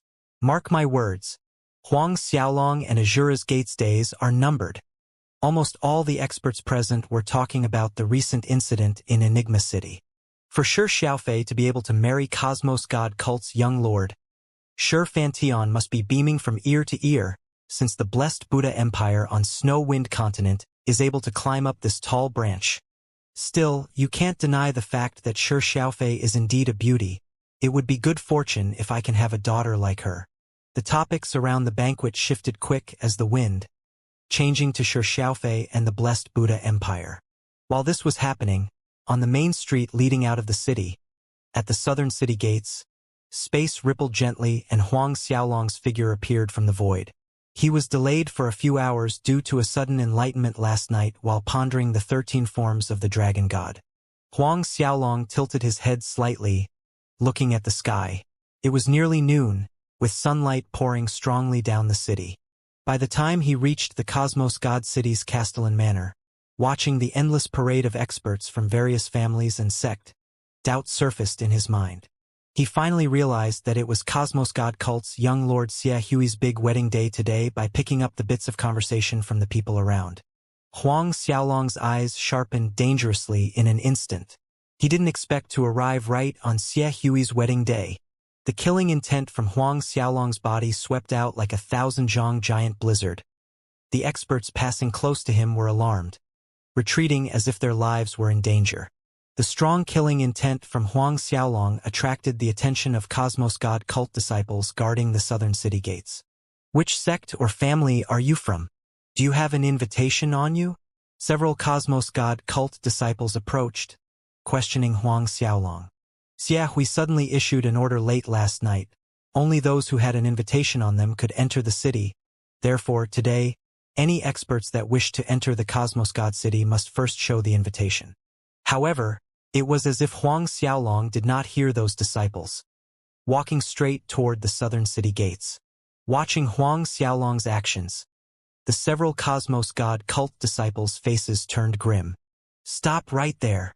One of the disciples reached out to stop Huang Xiaolong, shouting, "Kiddo, if you refuse to take out your invitation, don't blame me." That disciple's sentence was cut off here as a surge of powerful energy rushed toward him. Before he could react, he was swept under the overwhelming energy and was blown several meters out, crashing into the Cosmos God city's hard walls. Everyone on the crowded passage was stunned. The experts that came to congratulate were looking at Huang Xiaolong with astonished expressions. Were they mistaken? There was actually someone who dared to stir trouble in Cosmos God City on the young lord's wedding day? The surrounding Cosmos God cult disciples snapped to their senses a second later, all shouting furiously at Huang Xiaolong as they spread out to encircle him. Huang Xiaolong continued walking into the city as if he did not see these people. The Cosmos God cult disciples launched a flurry of attacks. However, whether it was their attacks or themselves, anything that got within 10-zhong radius of Huang Xiaolong was all repelled without exception. By the time Huang Xiaolong passed through the south side city gates, the 300 to 400 Cosmos God cult disciples stationed there were lying in puddles of blood. The experts that were planning to enter the city were scared off, hiding far away for safety while watching Huang Xiaolong's back in horror. Huang Xiaolong entered the city, ignoring the terrified looks cast on him, and headed straight to the Cosmos God cult's Castellan Manor.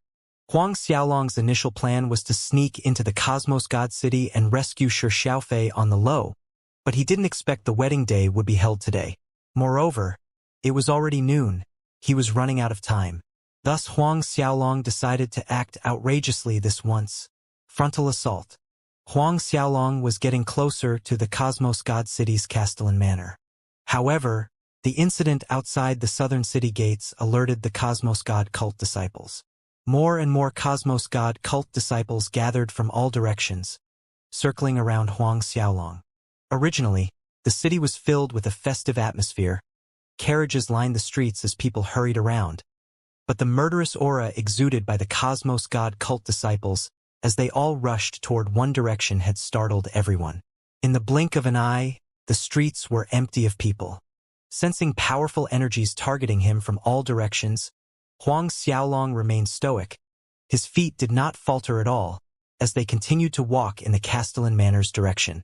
Cosmos God City Castellan Manor. What? Someone breached the southern city gates and killed more than 300 of our disciples stationed there. Chen Xiaofeng stared at the disciple who came to report in disbelief. There actually existed someone so audacious as to come to Cosmos God City and kill the Cosmos God cult's disciples. This was the first time something like this happened since the Cosmos God cult was formed several thousand years ago. Chen Xiaofeng, as one of Cosmos God cult's enforcement elders, was responsible for maintaining order in Cosmos God City, which was why the guard disciple came to report to Chen Xiaofeng firsthand when this incident happened. That is so, Lord Enforcer. Should we inform the young lord about this matter? The guard disciple weakly suggested. Chen Xiaofeng waved his hand dismissively, saying, "Such a small thing. No need to report to the young lord. It will only dampen his mood." Then, a cold gleam flickered in his eyes. Someone actually dared to come to my Cosmos God City, killing my Cosmos God cult disciples. This is clearly seeking death, but don't kill him immediately. Capture him alive and find the names of his family and sect. I want all of his 9 generations annihilated. Yes, Lord Enforcer. The guard disciple acknowledged with utmost respect. However, the other side dared to kill in their territory. He must have some skill. Chen Xiaofeng thought for a moment and ordered 2 Saint Realm subordinates to go check out the situation. Remember, capture that person alive. Chen Xiaofeng instructed his 2 Saint Realm subordinates, adding coldly, "You know what the consequences of letting that person escape are.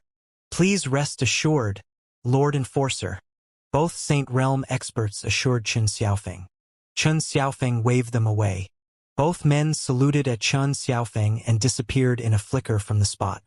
At this point, the Cosmos God cult disciples that rushed over had Huang Xiaolong tightly surrounded. On the ground, in the air, they formed a black sea of silhouettes. As the Cosmos God cult headquarters city, one could easily assemble 1 million disciples if not 2 million with one order. Not to mention, the disciples that were allowed to stay inside the city were all Xiantian realm experts and above. 1 million Xiantian realm experts. One could easily judge the extent of Cosmos God cult's power. Huang Xiaolong stared coldly at the sea of Cosmos God cult disciples blocking his path, but he continued to march forward. Suddenly, a Cosmos God cult disciple leaped up, swinging his big sword down on Huang Xiaolong. With the first initiative taken, more and more Cosmos God cult disciples followed, each one of them using their most powerful attack on Huang Xiaolong. Watching them, Huang Xiaolong pushed his qi. Battle qi surged in his veins as Azura qi shrouded the outside of his body. When those Cosmos God cult disciples neared him, the Azura qi around Huang Xiaolong whirled out like a flash flood, like an irresistible force. All the disciples were sent tumbling in the air. In a split second, numerous Cosmos God cult disciples crashed into the building structures around, bricks and wood shattered, crumbling to the ground. Huang Xiaolong moved on, leaving behind rows of streets dyed in crimson-red blood. The colorful lanterns that were hung along the streets were all ruined. With Huang Xiaolong as the center, everything within 1,000 zhang radius was all destroyed. Tens of thousands Cosmos God cult disciples dead. In the middle of a bright sunny day, a sudden gust of cold wind blew. Huang Xiaolong showed no emotions as he continued toward the Castellan Manor. However, he didn't get very far before another wave of Cosmos God cult disciples had him surrounded once more. Another storm of blood rain fell on the streets. After a while, Huang Xiaolong lost count of how many waves of Cosmos God cult disciples he had annihilated. Against those disciples, Huang Xiaolong did not hold back. In the decades after his master Ren Wuquang had disappeared, the Cosmos God cult had been consistently swallowing the Azura's Gate territory. The number of Azura's Gate disciples that died in the hands of the Cosmos God cult reached 10 million, if not more. Step by step, Huang Xiaolong marched on, getting closer and closer to the Cosmos God city's Castellan Manor. The Azura qi shrouding him grew denser. His eyes were already a deep scarlet. The concentrated slaughter aura coiling around Huang Xiaolong began to form black snowflakes. Under the bright shining sun, black snowflakes were falling from the sky. No matter what, this scene was eerie and strange. Raging Inferno Glorious Spear. Wind God Kick. At one point, as Huang Xiaolong was moving closer to the Castellan Manor, a rain of spear images flew right at him, piercing through space, followed by countless shadows of a leg that formed into a fierce gale. Both powerful attacks aimed to do severe injuries to Huang Xiaolong. From some distance away, 2 figures could be seen arriving at breakneck speed. Saint Realm experts. Looking at the 2 figures, Huang Xiaolong struck out both palms, sending a myriad of palm imprints that shattered the spear and leg images. In the next second, Huang Xiaolong's silhouette disappeared from the ground, and when he appeared again, he was already in front of the 2 Saint Realm experts. Huang Xiaolong held the Eminent Holiness halberd in his hands. With one frontal thrust, it pierced straight through one of the Saint Realm's heart. Then it was retrieved, and with another swing, the Eminent Holiness halberd penetrated the second Saint Realm expert's chest. Everything happened so fast that neither one of the 2 Cosmos God cult Saint Realm experts had time to react. Huang Xiaolong pulled the halberd back, letting the 2 bodies plummet to the ground. The street pavements cracked like spider web lines. "You? Who are you?" One of them asked, obvious fear in his eyes. Huang Xiaolong did not answer. The absolute soul finger bearing the true essence fire penetrated both men's temples, and they slumped to the ground with wide shocked eyes.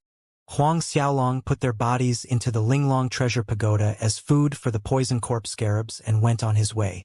At this time, a commotion spread in the inner and outer hall of the Castellan Manor. Earlier, when Huang Xiaolong breached the southern gate, killing over 300 Cosmos God cult disciples, these experts were kept in the dark, but as more and more Cosmos God cult disciples were killed, because of the powerful energy fluctuations that felt ever closer to the Castellan Manor, those experts finally noticed that something was wrong.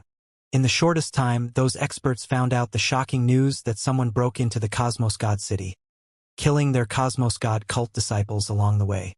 Foolhardy. He dares to cause trouble here in Cosmos God city.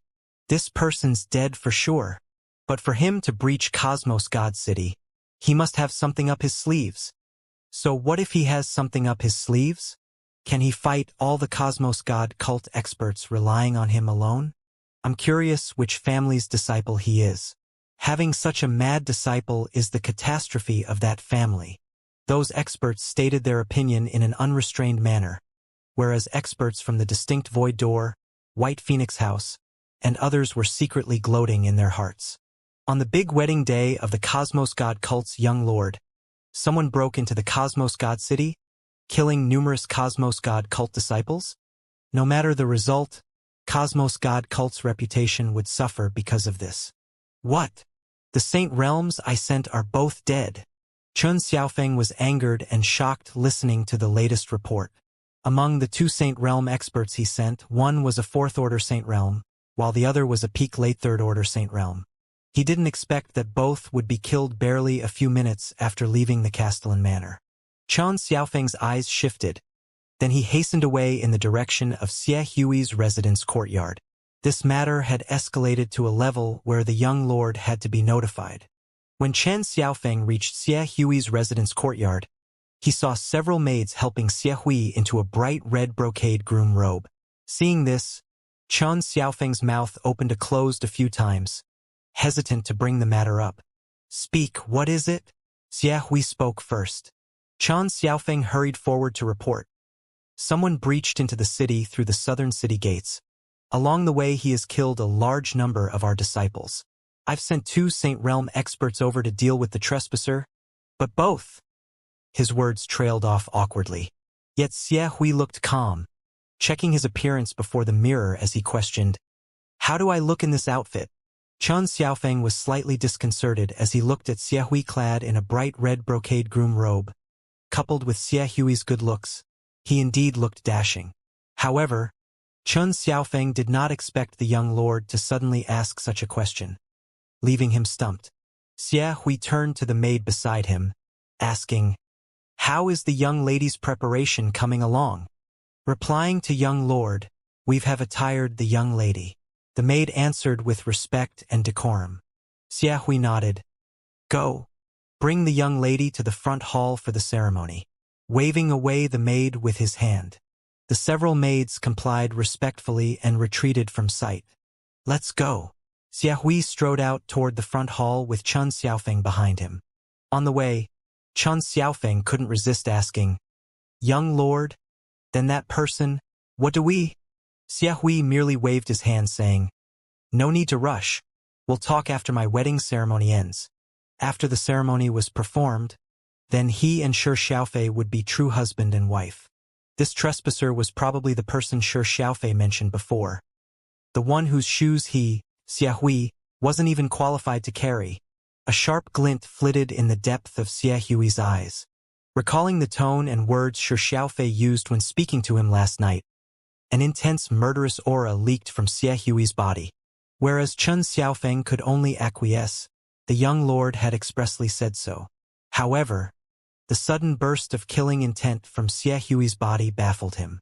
Although that person breached the southern city gates and killed numerous Cosmos God cult disciples, the strong killing intent coming from the young lord's body gave Chun Xiaofeng the illusion that there was a deep personal grudge between them, akin to archenemies. Thinking about it, "It's been quite a long time since I last battled," Xie Hui said out of nowhere. Chun Xiaofeng was stunned for a second. Did this mean that the young lord wanted to deal with this matter personally? A while later, Xia Hui, Chan Xiaofeng, and the rest of the Cosmos God cult experts assembled at the front hall. The boisterous inner and outer halls gradually quieted down at their arrival. These guests from afar all stood up to greet and congratulate Xia Hui. Xia Hui smiled and nodded in return. Not long after Xia Hui and the Cosmos God cult elders arrived at the front hall, Shi Xiaofei appeared in the front hall dressed in a striking red bridal gown. No one could see the tears simmering in her lucid eyes under the red veil covering her face.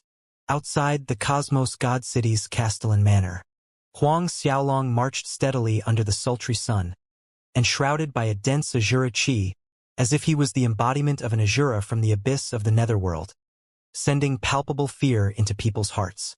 He lost the interest to count how many Cosmos God cult disciples he killed along the way.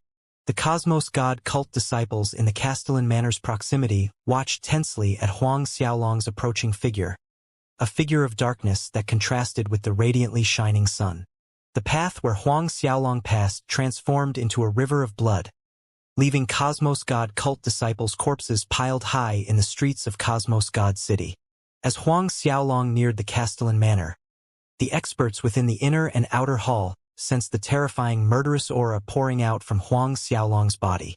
At this time, a big family's patriarch inside the inner hall, Gu Lingbo, stood up and said, "Young lord, this death-seeking fool dares to come and stir trouble in Cosmos God City. I shall go out with family elders and capture him, to be judged by young lord."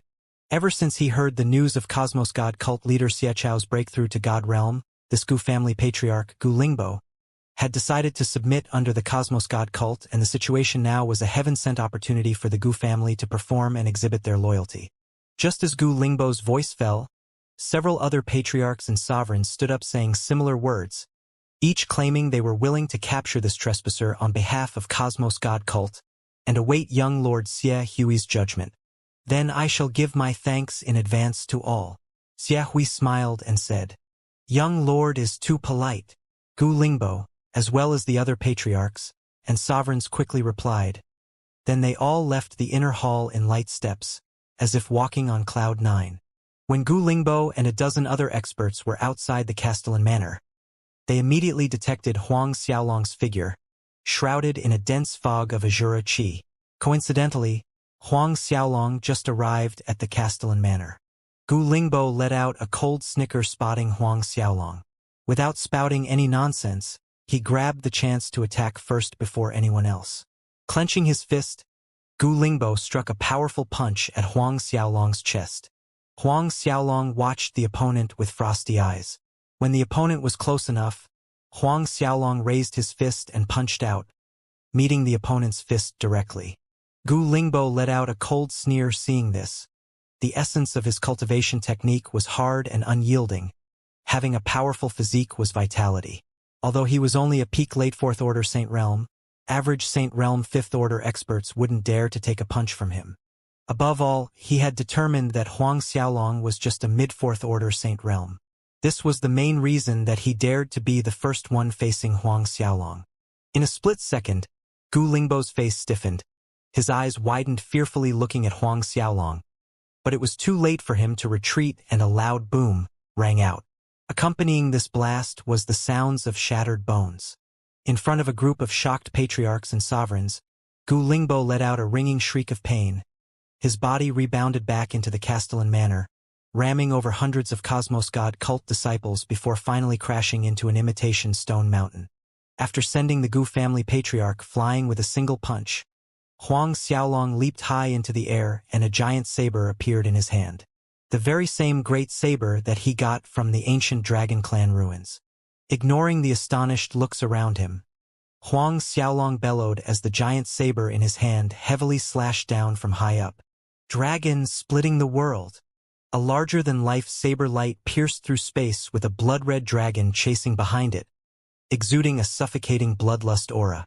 The sudden burst of murderous aura spread all the way to the manor's front hall, where Xie Hui was about to perform the wedding ceremony. All the experts within the manor turned their gazes toward the source of the bloodthirsty aura, catching a shocking sight of the giant saber light and a blood-red dragon.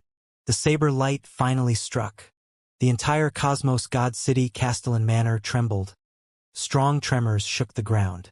One after another, Expert flew up into the air and saw a giant saber mark cut through the length of the Castellan Manor from front to back, splitting the manor below them into two halves. The sections next to the saber mark were destroyed by the powerful saber energy, crumbling into ruins.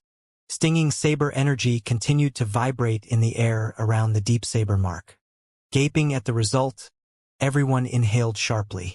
The power contained in one slash was so terrifying. At this point, Xianxia already discarded the red cover from her head, staring at the silhouette high in the air. A tear rolled down her cheek. He's here, he really is here. He really came to save me. While everyone was still aghast at the damage done by a single saber cut, a figure flew up, a well-aimed fist struck out at Huang Xiaolong in a sneak attack. A flurry of fists drowned out Huang Xiaolong's figure. The sudden turn of events astounded the crowd of experts. "It's the young lord," an expert of the Cosmos God cult exclaimed. The person who attacked Huang Xiaolong was the Cosmos God cult's young lord, Xia. Even experts from the distinct Void Door White Phoenix House and other 8 superforces were astonished the Cosmos God cult young lord, Xia, was actually dealing with this trespasser himself. Xia, someone who was hailed as the undefeated war god, the #1 person amongst the younger generation on Starcloud continent, hadn't been involved in a battle for many years. No one imagined that he would be battling on this day. High up in the sky, Huang Xiaolong's tensed slightly, watching the sudden torrent of fists' imprints coming at him. As if by reflex, his fists swung out, countering with the Great Void Divine Fist. However, at this precise moment, the attacker's figure already appeared in front of Huang Xiaolong. So fast! Huang Xiaolong's eyes narrowed in a dignified manner, and the great dragon saber in his hands made a swift horizontal cut in both attack and defense. Clank! The attacker's fist collided with the great dragon saber, and a tyrannical force traveled up the saber to Huang Xiaolong's body, making him stagger back more than one step. High in the air, Huang Xiaolong skidded several hundred meters back before he managed to disperse the opposing force.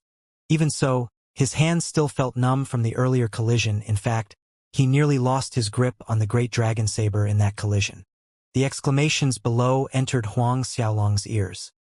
His eyes narrowed to slits, observing the young man on the other side, clad in a red brocade groom robe, the Cosmos God cult's young lord. Below, witnessing Xia repelling the enemy in a single strike, everyone's subconsciously tensed bodies loosened with relief. A measly Fourth Order Saint Realm dares to run rampant in the Cosmos God City. Chen Xiaofeng glowered at Huang Xiaolong's silhouette from the ground, issuing a disdainful snicker. "I thought it would be at least a peak late 10th Order Saint Realm," He added. "It has been a while since the young lord last showed his strength. Now that the young lord is taking matters into his own hands, it is that little punk's luck to be able to die under young lord's hand. Young lord's prowess is unrivaled. Dealing with a mere 4th Order Saint Realm, that's just like squashing an ant." Hu Chun added a complacent line in a hearty laughter. Because none of these experts that attended today's wedding banquet had ever seen Huang Xiaolong before, none of them were able to identify the trespasser as the Huang Xiaolong. Xia stood high in the sky with his hands behind his back, listening to the loud murmurs below. He spared an indifferent glance in Huang Xiaolong's direction, saying, "Last night, Xiaofei mentioned that she has someone she likes. She said that I don't even qualify to carry that other person's shoes, but from what I can see, this person is only so." There was obvious contempt and ridicule in his voice. Huang Xiaolong's brows scrunched together. "Someone she likes? Me?" However, this was not the right time to ponder this matter. Huang Xiaolong spread his spiritual sense, instantly finding Xiaofei in the manor below, dressed in a bright red wedding gown. Xiaofei had been staring unblinkingly in Huang Xiaolong's direction from the moment he collided with Xia. Their eyes met across the distance. "In a little while, I will dig out your heart and feed it to the dogs," Xia Hui's angry voice sounded. At first, he had assumed the person Xiaofei mentioned would at least be a 7th-order Saint Realm, but seeing Huang Xiaolong's strength, he totally relaxed. Is that so? Huang Xiaolong's expression remained icy even though he was immensely relieved after confirming that Xiaofei was safe. He could tell that Xiaofei had yet to lose her chastity, otherwise he really wouldn't be able to face his senior brother Fantian. In that split second, Xie Hui's right hand shaped into claws and swiped at Huang Xiaolong's chest dangerously fast, precisely aiming at his heart. A grayish claw imprint shred through space, fast and sharp. Xie Hui's speed was extremely fast, close to the point that Huang Xiaolong was barely able to capture his movements. Just when Xue Hui's claw hand was inches away from his heart, Huang Xiaolong executed a tumultuous dodge, narrowly escaping Xie Hui's claw imprint. Despite that, the chest area of Huang Xiaolong's robe was torn to pieces, and 5-inch-long claw marks lined the skin on his chest, right above his heart. Blood oozed out from the ghastly wounds. Xie Hui stopped attacking after drawing blood. A cold smile appeared on his face. Not bad. Your reaction speed deserves some compliment. To be able to dodge my heart-penetrating claw. However, that was just warm-up.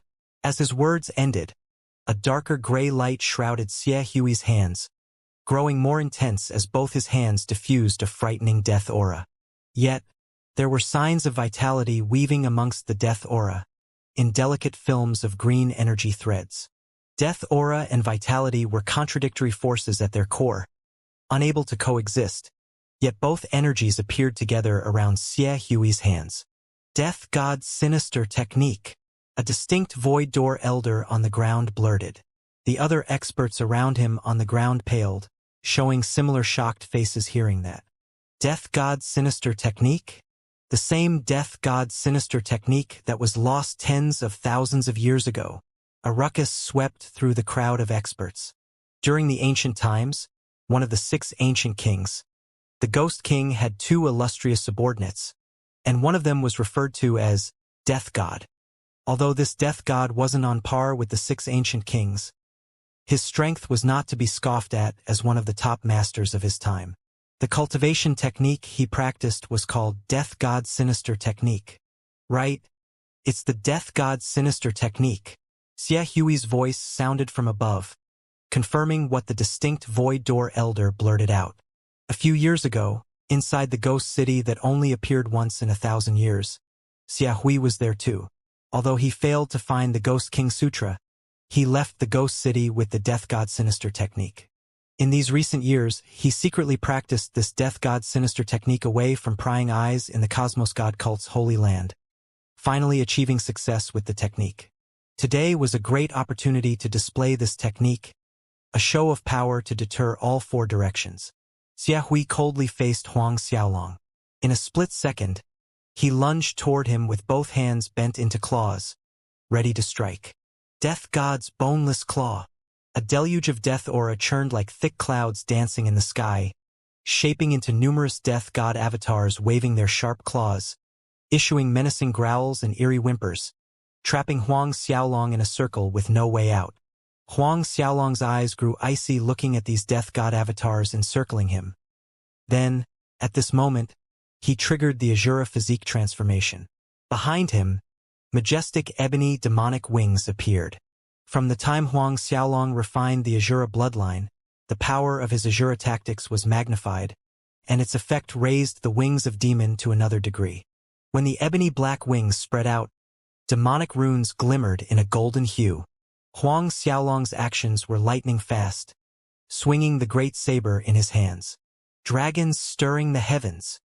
A flood of blood-red dragons swam out with heaven-flipping momentum, entangling and colliding with the death god avatars.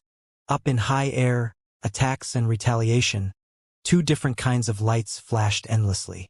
Thunderous blasts were heard one after another. Thick death aura and suffocating slaughter energy continued to collide, forming waves of shockwaves that hit the Castellan Manor and the surrounding area like an energy downburst. With each powerful collision, Huang Xiaolong's body shook a little, staggering back repeatedly. Although the Great Dragon Saber was the ancient dragon clan's treasure weapon, and a powerful one at that, Huang Xiaolong's own battle chi strength lost to the opponent. The gap between them was clear as day. Therefore, it was a struggle for the blood dragon's slaughter energy to duel against the death god aura. Xiahui sneered, "Your saber skills are not bad. But what a pity, you cannot draw the saber's full ability." On the surface, Xiahui spoke these words, but inwardly he was shocked. One must know that he was a peak late 6th Order Saint Realm, half-step at the edge of breaking into 7th Order Saint Realm, whereas the other side was a trivial mid-4th Order Saint Realm. From his initial attack, he thought he could easily injure someone of this cultivation level. However, this ends here. Xiahui jumped forward. Death aura spiraled around his body like never-ending angry waves.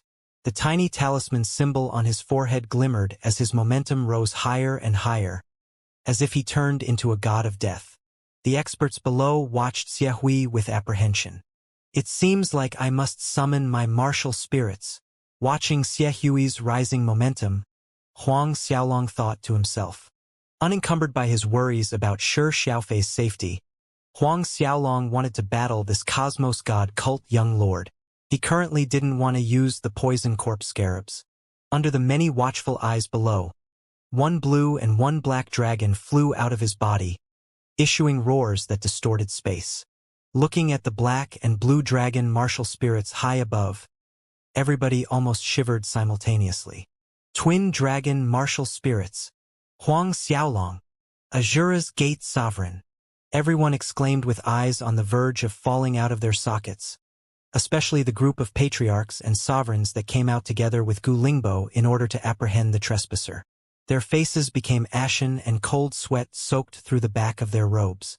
That trespasser was actually the Azura's gate sovereign. Remembering the rumors about those legendary poison corpse scarabs, these patriarchs and sovereigns turned a few shades whiter. Their people's thoughts couldn't escape the group of cosmos god cult experts around. But even so, there wasn't much difference in their reactions. Despite people like Chen Xiaofeng reproaching Huang Xiaolong with audacity time and again, yelling to annihilate the Azura's gate, when the time came to really face Huang Xiaolong, none was able to disguise the trepidation squeezing their hearts. Only Cosmos God Cult's enforcement elder, Hu Chun, was staring fixedly at Huang Xiaolong's silhouette with a vicious glint in his one eye. Up in the high sky, Xiahui, who was in the midst of building his momentum, was also shocked watching the young man summon his twin dragon martial spirits. Huang Xiaolong. The opponent is actually Huang Xiaolong.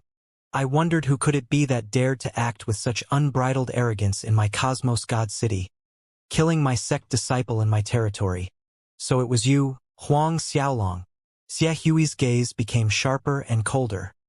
But, Huang Xiaolong, did you convince yourself that you're capable of resisting the Cosmos God cult just by manipulating a few poison corpse scarabs?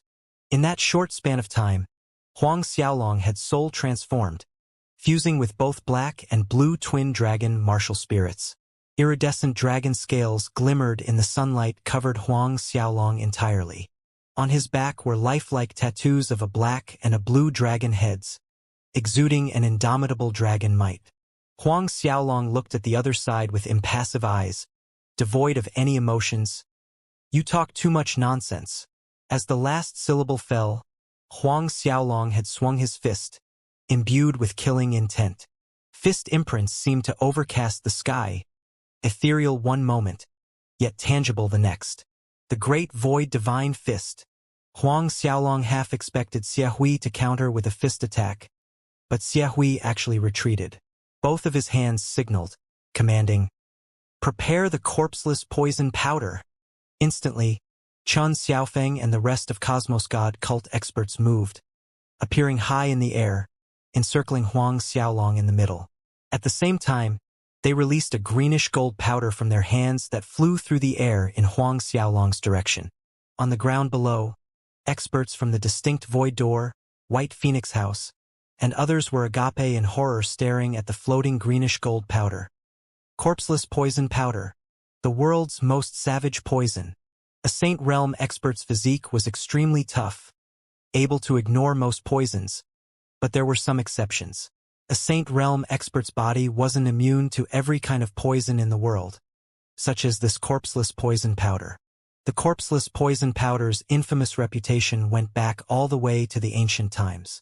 Once an expert was stained with the poison, without an antidote, all of his flesh would turn into pus water within 10 breaths of time, leaving only the bones. It did not end there. The corpseless poison powder would continue to erode the bones, causing agonizing pain to the victim, making them feel like they would be better off dead. Even a Saint Realm expert, if they did not immediately distribute Saint Force to expel the poison from their bodies, they would not fare any better than others. The experts below immediately retreated a safe distance away, a very big safe distance away, afraid that even one speck of corpseless poison powder would touch them. This corpseless poison powder was one of Xie Hui's harvests from the Ghost City. Not only that, Xie Hui also obtained its refinement method. Huang Xiaolong, you have the poison corpse scarabs, and I have corpseless poison powder. Let's see if your insects are better or if my corpseless poison powder is. Xie Hui let out a lofty laughter. Once Huang Xiaolong was poisoned by the corpseless poison powder, no matter how strong or powerful he was rumored to be, he was bound to die. So what if he has poison corpse scarabs? The greenish-gold substance filled the air, blocking off all of Huang Xiaolong's escape routes as it floated closer and closer to at rapid speed Huang Xiaolong, as if it was alive. In the blink of an eye, that greenish-gold powder arrived in front of Huang Xiaolong. Looking at the sea of poison powder, Huang Xiaolong didn't show any signs of panic. With a flick of his wrist, a stalk of jasper-colored lotus appeared in his hand. A 10,000-years-old jasper lotus. Huang Xiaolong swallowed it without delay. The jasper lotus was a panacea for 10,000 kinds of poison. As terrorizing as that corpseless poison powder was, it could only be suppressed by the jasper lotus like an obedient child. Just as Huang Xiaolong swallowed the jasper lotus, countless specks of powder landed on his body. Seeing this, Xie Hui and the Cosmos God cult experts secretly breathed out in relief. Although they had no idea what Huang Xiaolong had just swallowed, the corpseless poison powder's toxicity was not so easily solved. Otherwise, people in the ancient times wouldn't have been frightened by the mere mention of its name. Yet, before their breath of relief were fully exhaled, Huang Xiaolong acted. With a wave of his hand, countless poison corpse scarabs flew out, forming into groups of black clouds, separating and attacking in multiple directions. Poison corpse scarabs. Chen Xiaofeng's face was ashen, waving his flustered hands, trying to fend off the cloud of poison corpse scarabs coming at him. In a flicker, Huang Xiaolong reached Shi Xiaofei's side. Seeing Huang Xiaolong, Shi Xiaofei felt like she endured a tremendous amount of grief, and tears rolled down her cheeks as she ran toward Huang Xiaolong, hugging him tightly. Very tightly. Huang Xiaolong felt Shi Xiaofei's 2 soft spots ram against his chest, causing him to freeze on the spot in an awkward manner. He didn't expect Shi Xiaofei to embrace him before a crowd like this. It's all right now, Huang Xiaolong comforted. N. Shi Xiaofei softly hummed a reply, her breath caressed like a flower petal. Her face was slightly red as she released Huang Xiaolong. Kill this pair of shameless paramours. High in the air, Xie Hui was furious watching Shi Xiaofei run into Huang Xiaolong's arms and hugging him in front of a crowd. There were experts from Distinct Void Door and White Phoenix House amongst others. Although his and Shi Xiaofei's wedding ceremony was temporarily delayed by Huang Xiaolong, in his heart, Shi Xiaofei was already his woman. His woman dared to embrace another man in front of so many people. Both of them be damned. All in all, the Cosmos God cult had slightly over 100 Saint Realm experts present. Those being hindered by the poison corpse scarabs were only a small 20 people, including Xie Hui and Chen Xiaofeng. Hearing Xie Hui's order, the remaining Saint Realm experts acted swiftly, furiously launching attacks toward Huang Xiaolong and Shi Xiaofei. Huang Xiaolong's eyes grew cold watching the ranks of Cosmos God cult experts aiming at them both. In the blink of an eye, hundreds of arms erupted from Huang Xiaolong's back, slamming down on the attackers. Fireworks of golden showers, Buddha statues, fist, and finger imprints filled the sky. The Great Void Divine Fist, Earthen Buddha Palm, Absolute Soul Finger, God-Binding Palm, and Azura Demon Claw rendered the space. A chain of booming sounds of explosions echoed in the air. The distinct void door, White House Phoenix, and the other experts drew in sharp cold breaths witnessing this result. Their gaze then shifted onto Huang Xiaolong, disbelief written all over their faces. Close to 100 Cosmos God cult saint realms were all sent flying by Huang Xiaolong. What kind of concept was this? Regardless of the fact that those Cosmos God cult saint realm experts were only early and mid-level, still, this was too scary. They stared dumbstruck at the several hundred arms fanned out behind Huang Xiaolong. What battle skill was this? Godly Shumi art. While everyone present was still immersed in shock, Xie Hui's sharp voice resounded. Xie Hui gawked at the hundreds of arms behind Huang Xiaolong's back, flabbergasted. Godly Shumi art. The most powerful battle skill in the world. Everyone forgot to breathe as their attention once again fell on Huang Xiaolong. Hearing Xie Hui's sudden exclamation, Huang Xiaolong chose to ignore the confoundment around him. The several hundred arms moved, launching the second wave of attack right into the midst of the gathered Cosmos God cult disciples. Once again the sky was filled with fist imprints and dazzling lights in all four directions, drowning out the Castellan manor below. The Cosmos God cult disciples watched wide-eyed with shock, panic, and despair, as these fist imprints were falling towards them, wanting to flee. However, not even the Cosmos God cult Saint Realm experts were able to escape the first wave of Huang Xiaolong's attack. What could these disciples do? Huang Xiaolong, you dare! From high up came Xie Hui's raging roar. But it was too late. Before his sentence ended, the countless fist imprints landed, blasting those disciples into the air without exception. A shower of blood rain splattered on the earth. Huang Xiaolong, I'm going to kill you, Xie Hui roared. Chun Xiaofeng and the remaining Cosmos God cult experts' eyes turned scarlet. Those Cosmos God cult disciples were all core disciples. Each possessed a talent higher than the others. And in fact, many of them could be considered rare geniuses that appeared once in 1,000 years. They were seedlings that the Cosmos God cult spent abundant resources and effort to cultivate through the years. The majority of them were 9th and 10th order Xiantian, some half-saint, even a few peak half-saints. But now, all of them, all their efforts, several thousands of Cosmos God cult's most brilliant, most talented core disciples were actually killed by Huang Xiaolong. Xie Hui took out a gray longsword. On the blade of the longsword were inscribed rows of black runes, while on the sword hilt was a black skull. The moment this gray longsword emerged, death aura churned and spread out, covering the entire manor's airspace. Under the dense veil of death aura, everyone felt as if they fell into a stark world of death. It's the Death God's sword. Death God's sword. Another commotion swept over the spectating experts. The Death God's sword was the weapon belonging to Ghost King's subordinate, Death God's weapon. According to legend, this Death God's longsword was made using numerous Saint Realm experts' bones and materials from the divine world, and submerged in Hell's yellow springs for 1,000 years before it was fully completed. On the day of completion, the sky darkened over 100,000 miles radius, covered by the gray death aura, and sounds of weeping ghosts could be heard. The bones of God Realm masters and Saint Realm experts that died under this longsword were tantamount to a high mountain. Gripping the Death God's sword in his hand, Xie Hui was shaking with anger. He let out a bellow and swung the sword. Countless sword lights shot straight at the swarm of poison corpse scarabs that were about to attack him. Colliding with the torrent of sword lights, dead poison corpse scarabs plummeted to the ground. One strike, more than a dozen poison corpse scarabs were dead.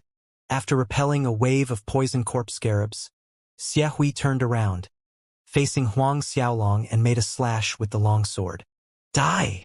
At this point, Xie Hui's eyes had completely turned a muddy gray, the same gray of the death aura surging out from his body like tidal waves. Xie Hui's condition slightly astonished Huang Xiaolong, and he did not counter Xie Hui's attack head-on like he usually did. He grabbed Shi Xiaofei beside him, dodging the long sword attack in a flicker. The sword cut into the ground, opening a deep fissure that spewed a large amount of death aura. The experts from other sects retreated further back still. What they had seen so far today had repeatedly shattered their perception. First, it was the ancient death god sinister Cultivation, followed by the legendary godly Shumi art that was lost for tens of thousands of years, the fabled most powerful battle skill in the world. Now, the long sword that weaved death, once belonging to the death god, had appeared. Whether it was Xie Hui or Huang Xiaolong, both had given unprecedented shock to these experts. Still, the biggest shock came from Huang Xiaolong. The godly Shumi art had resurfaced in the world once more. Very soon this news would spread to every corner of martial spirit world faster than wildfire. Xiaolong, please save Xiaoro and Xiaoye. After Huang Xiaolong dodged the death god's sword attack from Xie Hui, Shi Xiaofei suddenly pleaded anxiously. Huang Xiaolong nodded in silence. He knew the Xiaoro and Xiaoye Shi Xiaofei mentioned were her two maids. That time when he was passing by the blessed Buddha Empire and stayed there for a few days, he has seen the few close maids of Shi Xiaofei. Thus, in a matter of seconds, Huang Xiaolong's spiritual sense found the place where the two maids were being held inside the Castellan Manor. Both maids were imprisoned in one of the halls. Death God's hell! A sharp cold voice pierced their eardrums. Huang Xiaolong raised his head and saw Xie Hui swinging the death god's long sword once more. This time, the gray death energy formed countless shadows of death god dominating everything, enacting the name of death god's hell, and doubled the power of the previous sword strike. Hugging Shi Xiaofei close to him, Huang Xiaolong and Shi Xiaofei both disappeared into the void using space concealment, avoiding Xie Hui's attack. When they emerged from the void, it was where the two maids were being held captive. Huang Xiaolong flicked his finger, easily snapping off the chains winding around the two maids. Yet Xie Hui's attacks pursued relentlessly from behind. Bringing three women with him, Huang Xiaolong's silhouette flickered into the void, barely avoiding Xie Hui's sword. It was obvious to Huang Xiaolong that the death aura released by the death god's sword was too overbearing. At Xie Hui's current strength, he wasn't fully capable of controlling and use it well, or else he'd have a harder time dodging those lethal strikes. Huang Xiaolong waved his hands, retrieving all the poison corpse scarabs, and vanished from the spot along with the three women. Xie Hui will meet again. At that time, I'll take your dog life. Huang Xiaolong's frigid voice floated from the void as he disappeared.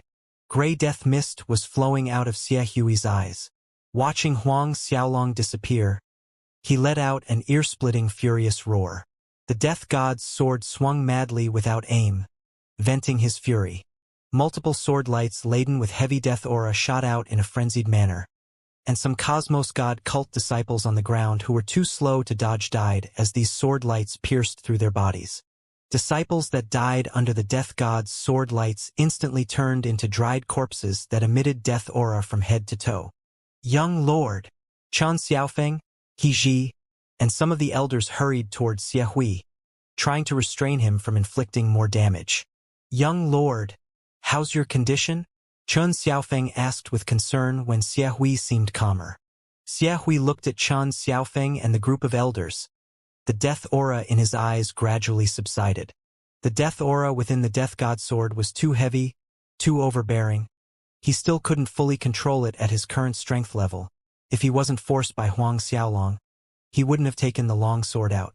Just now, due to the rebound from the death aura causing internal chi deviation, he nearly fell into a state of complete amok. I am fine. Xie Hui inhaled deeply, putting away the death god's sword. In a rapid flicker, he appeared on the ground below. Seeing the thousands of Cosmos God cult core disciples' bodies littered all around him, Xie Hui's fists clenched tightly. The crisp sounds of gnashing teeth could be heard. Huang Xiaolong, I'll kill you. Rue the days that I don't. Cosmos God cult enforcement elder Hu Chun cried out in anguish and ire. Thick murderous aura burst out from his one eye. Amongst the many Cosmos God cult core disciples that Huang Xiaolong killed were more than a dozen of his personal disciples. Before, his only son died a tragic death in Enigma City. And now, his dozens of personal disciples also died under Huang Xiaolong's hand. The experts from other forces, the distinct Void Door, and White Phoenix House exchanged glances in silence. No one imagined Cosmos God cult young lord's big wedding day to end this way. But things had already happened. The guests were disinclined to stay any longer and it wasn't necessary to do so. experts gradually approached Xiahui and Chun Xiaofeng to bid farewell. Watching those experts leave without a second thought, Xiahui and experts of the Cosmos God cult didn't look too good. Although the experts from the distinct Void Door, White Phoenix House, and the top forces didn't show it on the surface, the gloating in their eyes was obvious to Xiahui and the Cosmos God cult elders. Young Lord, give the order. Attack the Azura's Gate headquarters. Exterminate Huang Xiaolong and wipe out all Azura's Gate disciples. Hu Chen's voice was filled with deep hatred. If we do not exterminate Azura's Gate, we'll turn into the world's laughing stock. Huang Xiaolong had gone to the point of massacring more than 10,000 Cosmos God cult core disciples in their headquarters Cosmos God City. If the Cosmos God cult did not retaliate, they would indeed be treated as laughingstock. Yes, young lord, give the order. Exterminate the Azura's Gate. Chun Xiaofeng took a step forward. The hatred in our hearts cannot be quelled unless Huang Xiaolong dies. Among the tens of thousands of Cosmos God cult disciples that Huang Xiaolong massacred, his personal disciples were there too. Those qualified to be received as Chun Xiaofeng's personal disciples undeniably possessed remarkable talent. But all those people were now dead. All the upper ranks of Cosmos God cult elders felt their hearts bleeding. He Ji and the elders also stepped forward, imploring Xiahui to give the order. Annihilate the Azura's Gate. A light flickered in Xiahui's eyes, seemingly tempted, but he took a deep breath instead and spoke solemnly. I will have someone get in touch with Lord Father. Although he'd like nothing more than to disassemble Huang Xiaolong with his bare hands and gnaw on his bones, attacking the Azura's Gate headquarters was no simple matter. The Azura's Gate strength and forces might have dwindled significantly over the years, but there was Huang Xiaolong at its helm now. Huang Xiaolong was an existence that no one dared to underestimate. If the Cosmos God cult really waged war with the Azura's Gate, even if the Cosmos God cult could finally annihilate the Azura's Gate, they would have to pay a heavy price and suffer a huge drop in strength. At that time, other super forces like Distinct Void Door and White Phoenix House would swoop in and reap a fisherman's benefits with no effort at all. Therefore, the order must come from his father. Slightly over an hour later, Xiahui received a reply from his father. Xiachao's message was, everyone was to wait until he returns.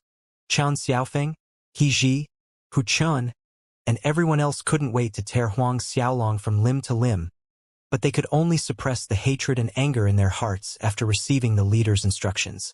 Enforcer Chun, Enforcer Hu. Xiahui spoke coldly. Relay the order. Azura's Gate disciples and those families that submitted under the Azura's Gate, as long as they dare to appear in my Cosmos God cult's territories, slaughter them all without mercy. Although his father had ordered not to attack the Azura's Gate, this order of his did not contradict with his father's order. Yes, young lord. Chun Xiaofeng and the enforcement elders acknowledged with enthusiasm and respect. At this time, Huang Xiaolong and the three women appeared on a stark hill at the northern border of the Linggu Oblast. Only some small aboriginal tribes resided in the area. After making sure that the Cosmos God cult did not send any pursuers, Huang Xiaolong's group stopped to rest in this hilly region. You've suffered in recent days. Stepping on the ground, Huang Xiaolong said, looking at Shi Xiaofei. Shi Xiaofei's eyes became red-rimmed all of a sudden, sobbing as she dove into Huang Xiaolong's arms. Huang Xiaolong was stupefied on the spot. Xiaoro and Xiaoya stood blankly watching the scene playing in front of them. Both girls were aware of their princess's aloof attitude towards men. Despite knowing full well that the princess's main purpose in coming all the way to Starcloud Continent this time was because of Huang Xiaolong, after watching the scene in front of them, their brains were a tad slow in trying to process the meaning of it. The princess took the initiative to embrace a man. Right in front of them. Huang Xiaolong grew increasingly awkward under the stares coming from Xiaoro and Xiaoya. He lightly patted Shi Xiaofei's shoulder, saying, all right now. There are people watching. Shi Xiaofei immediately realized her gaffe, remembering that Xiaoro and Xiaoya were standing at the side. She quickly released Huang Xiaolong and retreated in a flustered manner as a bright red blush crept up her face. The atmosphere inevitably turned strange and awkward. Young noble Huang, Xiahui forced Princess and us to swallow a kind of grayish medicinal pellet after capturing us, and after that we were unable to gather any battle chi at all. That Xiahui said that if we are not given the antidote within 1 month's time, we'd never recover for the rest of our lives. At one point, the maid Xiao spoke, breaking the awkward silence. That's true, young noble Huang. If there's no antidote, then Princess, Xiaoya said with a worried expression that shadowed her small face. Gray-colored pellets? Huang Xiaolong's brows creased hearing this. Then he took out 3 jasper lotus from the azure ring. The air was immediately infused with a refreshing herbal fragrance similar to a pellet. This is a jasper lotus. It can solve 10,000 kinds of poison. First take this and see if it can expel the poison in your body. Huang Xiaolong explained. Jasper lotus. Shi Xiaofei's eyes were round with amazement and delight. Xiao and Xiaoya might not know the value of the jasper lotus, but Shi Xiaofei did. Huang Xiaolong nodded with a slight encouraging smile. Swallow this first, then meditate. I will be on the lookout. With that, he passed 3 stalks of jasper lotus to the 3 women. Taking the jasper lotus in her hand, Shi Xiaofei gazed intently at Huang Xiaolong. The adoration swimming on her eyes made Huang Xiaolong want to flee for safety. He avoided Shi Xiaofei's eyes and went to stand guard at the side, acting as a lookout for the 3 women. Huang Xiaolong's reaction made Shi Xiaofei chuckle softly, like 1,000 petals blooming gloriously. Only then did she sat down in a meditative posture with her 2 maids, took the jasper lotus and began running their cultivation techniques to eliminate the poison. A heavy sigh escaped Huang Xiaolong's heart hearing Shi Xiaofei's tiny chuckle. At first, when Huang Xiaolong heard Cosmos God cult young Lord Xiahui say that Shi Xiaofei had someone she liked, and that person was himself, he still carried some doubt. However, just now, from the way Shi Xiaofei was gazing at him, the enamored feelings she held for him were obvious to him. At a time like this, Huang Xiaolong couldn't help but think of Li Lu. There was a distinct feeling that he and Li Lu would come face to face soon. However, there was a foreboding anxiety attached to this feeling. Could it be due to Li Lu's current identity? Huang Xiaolong contemplated. By now, Huang Xiaolong no longer had any doubts that Li Lu was the elected deity's Templar Holy Maiden. Deity's Templar's Holy Maiden. Huang Xiaolong muttered under his breath. 2 hours passed quietly. After taking the jasper lotus, faint gray mists floated out from Shi Xiaofei, Xiao, and Xiaoya's bodies. Huang Xiaolong, who had been keeping an eye on the 3 people's conditions, finally relaxed when he saw this scene. He knew that the gray mist was the poison being expelled from their bodies. Admittedly, he was a little worried in the beginning that the jasper lotus wouldn't work. If it came to that, Huang Xiaolong would have to make another trip back to Cosmos God City. A short while later, there was no more grayish mist coming out from the 3 women's bodies. When the 3 stood up, ruddiness returned to their faces. Not only had all the poison been expelled, but even their cultivation rose slightly. How is it? Huang Xiaolong walked over, asking Shi Xiaofei. Shi Xiaofei smiled happily, nodding her head. All the poison has been expelled. Huang Xiaolong nodded. Let's leave this place first. Huang Xiaolong believed that very soon all 200 oblasts under Cosmos God cult's governance would impose martial law, which was why he had to bring all 3 women out of Cosmos God cult's sphere of influence as soon as possible. The 3 women nodded at Huang Xiaolong's words. In a rapid flicker, all 4 people disappeared from the hilly site. In less than a day, news of the Cosmos God City battle spread throughout the Starcloud continent, like an extra-large bomb that shook the entire continent. On the Cosmos God cult young lord's big wedding day, Huang Xiaolong single-handedly broke into the Cosmos God City and massacred over 10,000 of Cosmos God cult's disciples. Huang Xiaolong actually cultivates the godly Shumi art. The number 1 battle skill has once again resurfaced in the world. Several Cosmos God cult elders were struck flying by Huang Xiaolong's godly Shumi art. Each and every detail was spread by word of mouth at amazing speed. Shock, amazement, idolization to the point of fanaticism, and fear. The entire Starcloud continent, or more accurately, the entire martial spirit world was in an uproar. In comparison to Huang Xiaolong's godly Shumi art, rarely anyone bothered to speak of Xie Hui's death god sinister technique or his death god's sword. Half a month later, several hundred kilometers outside of Cosmos God City, Huang Xiaolong's group of 4 appeared. Birch Leaf City.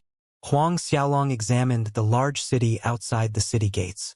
Birchleaf City was the place where the headquarters of one of the 4 Starcloud continent's biggest firms was located, the Golden Pavilion Chamber of Commerce's headquarters. Coming all this way, Huang Xiaolong's only purpose was the 4 stalks of Dragon God Grass.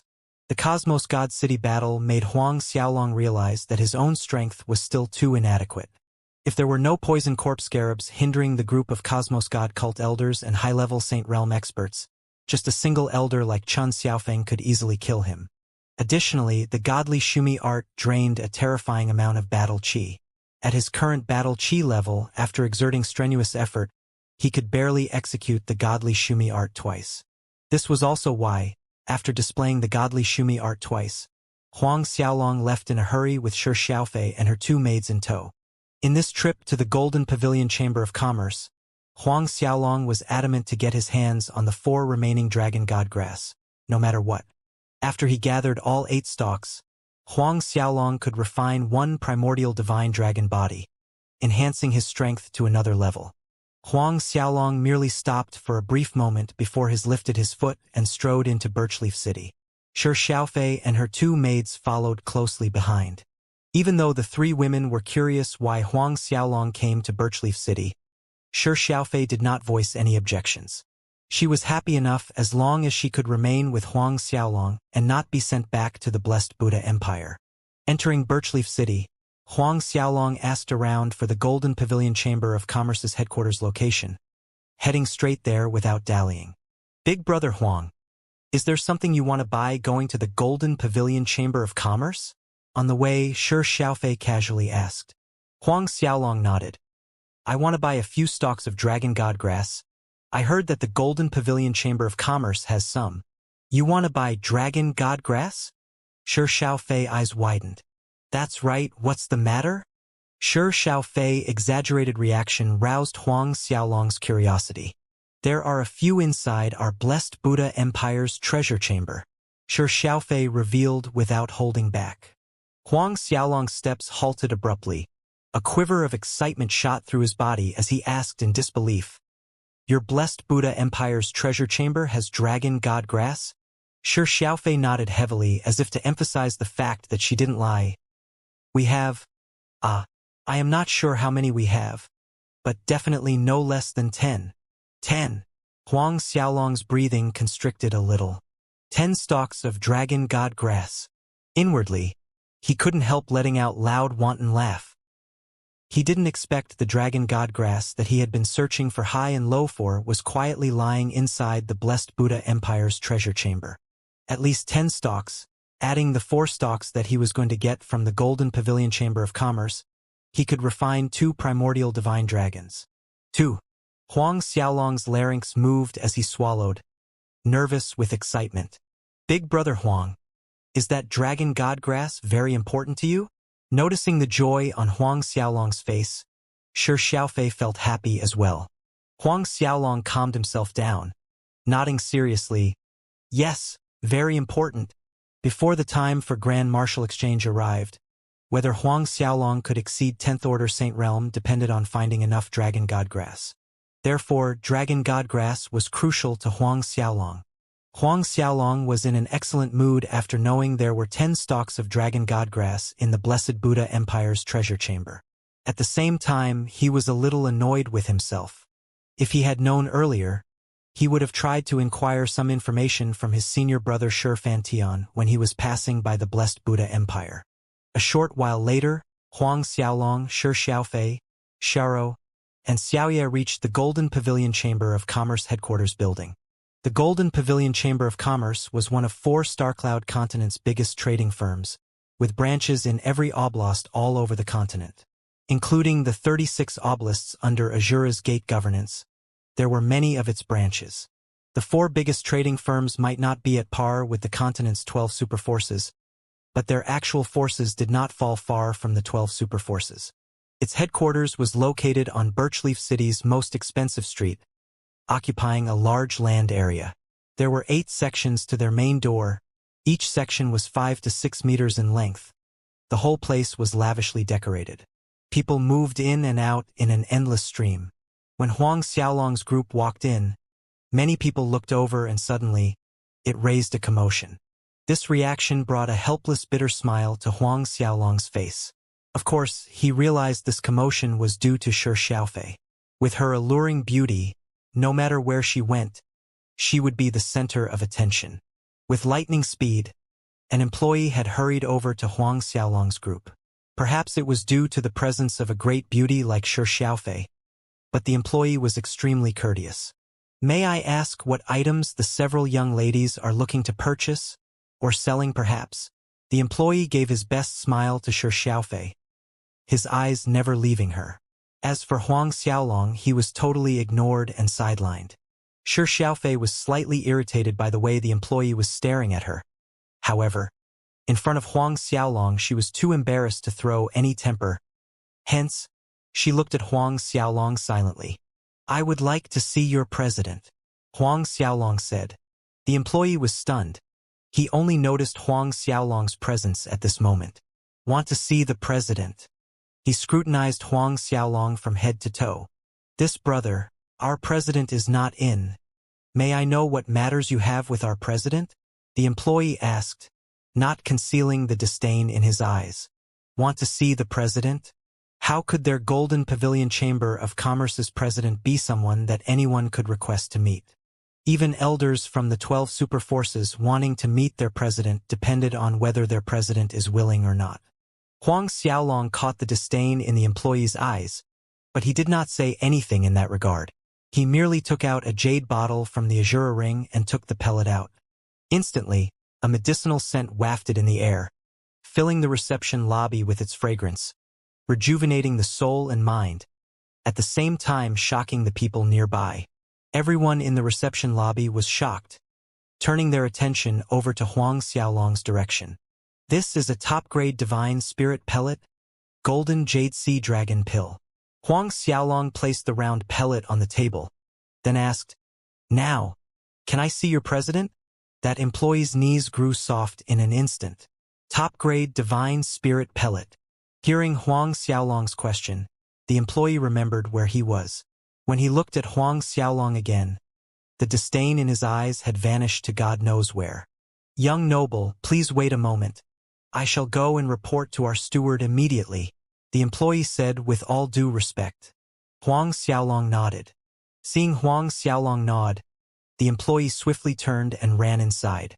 After the employee left, the feverish gazes from the people in the reception lobby were fixed on the small pellet that Huang Xiaolong placed on the table, akin to a pack of hungry wolves staring at a piece of succulent meat.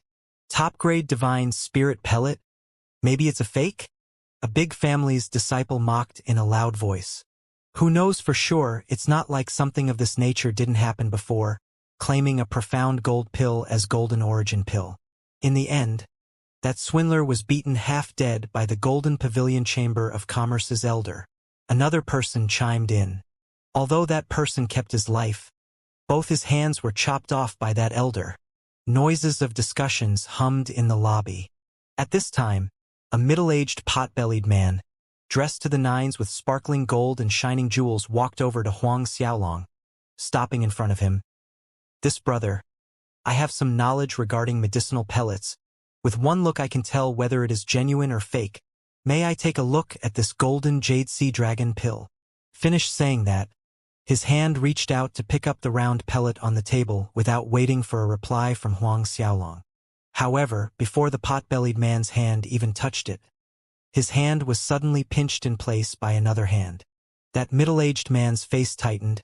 He was a peak late Xianxia 10th order, yet his hand was easily locked in place by the black-haired young man. "You cannot," Huang Xiaolong replied with a frosty voice. Then he exerted a tiny amount of pressure. Sounds of breaking bones came from the middle-aged man's hand. With a flick, the middle-aged man was thrown back, staggering backward again and again, nearly crashing into a stone pillar in the corner of the lobby. He flushed with anger. "You!" Despite that, he dared not approach Huang Xiaolong a second time. The people in the lobby were secretly surprised. Many of them recognized the pot-bellied middle-aged man as an elder of Birchleaf City's Sioux family. They also knew his strength. Yet the young man actually crushed the bones of someone like that effortlessly. Initially, many people in the reception lobby were aiming for that golden jade sea dragon pill. But watching Huang Xiaolong display a small portion of his strength, those individuals suppressed the greed that sprung in their hearts. What is going on? All of a sudden, a dignified voice boomed in the lobby, attracting everyone's attention.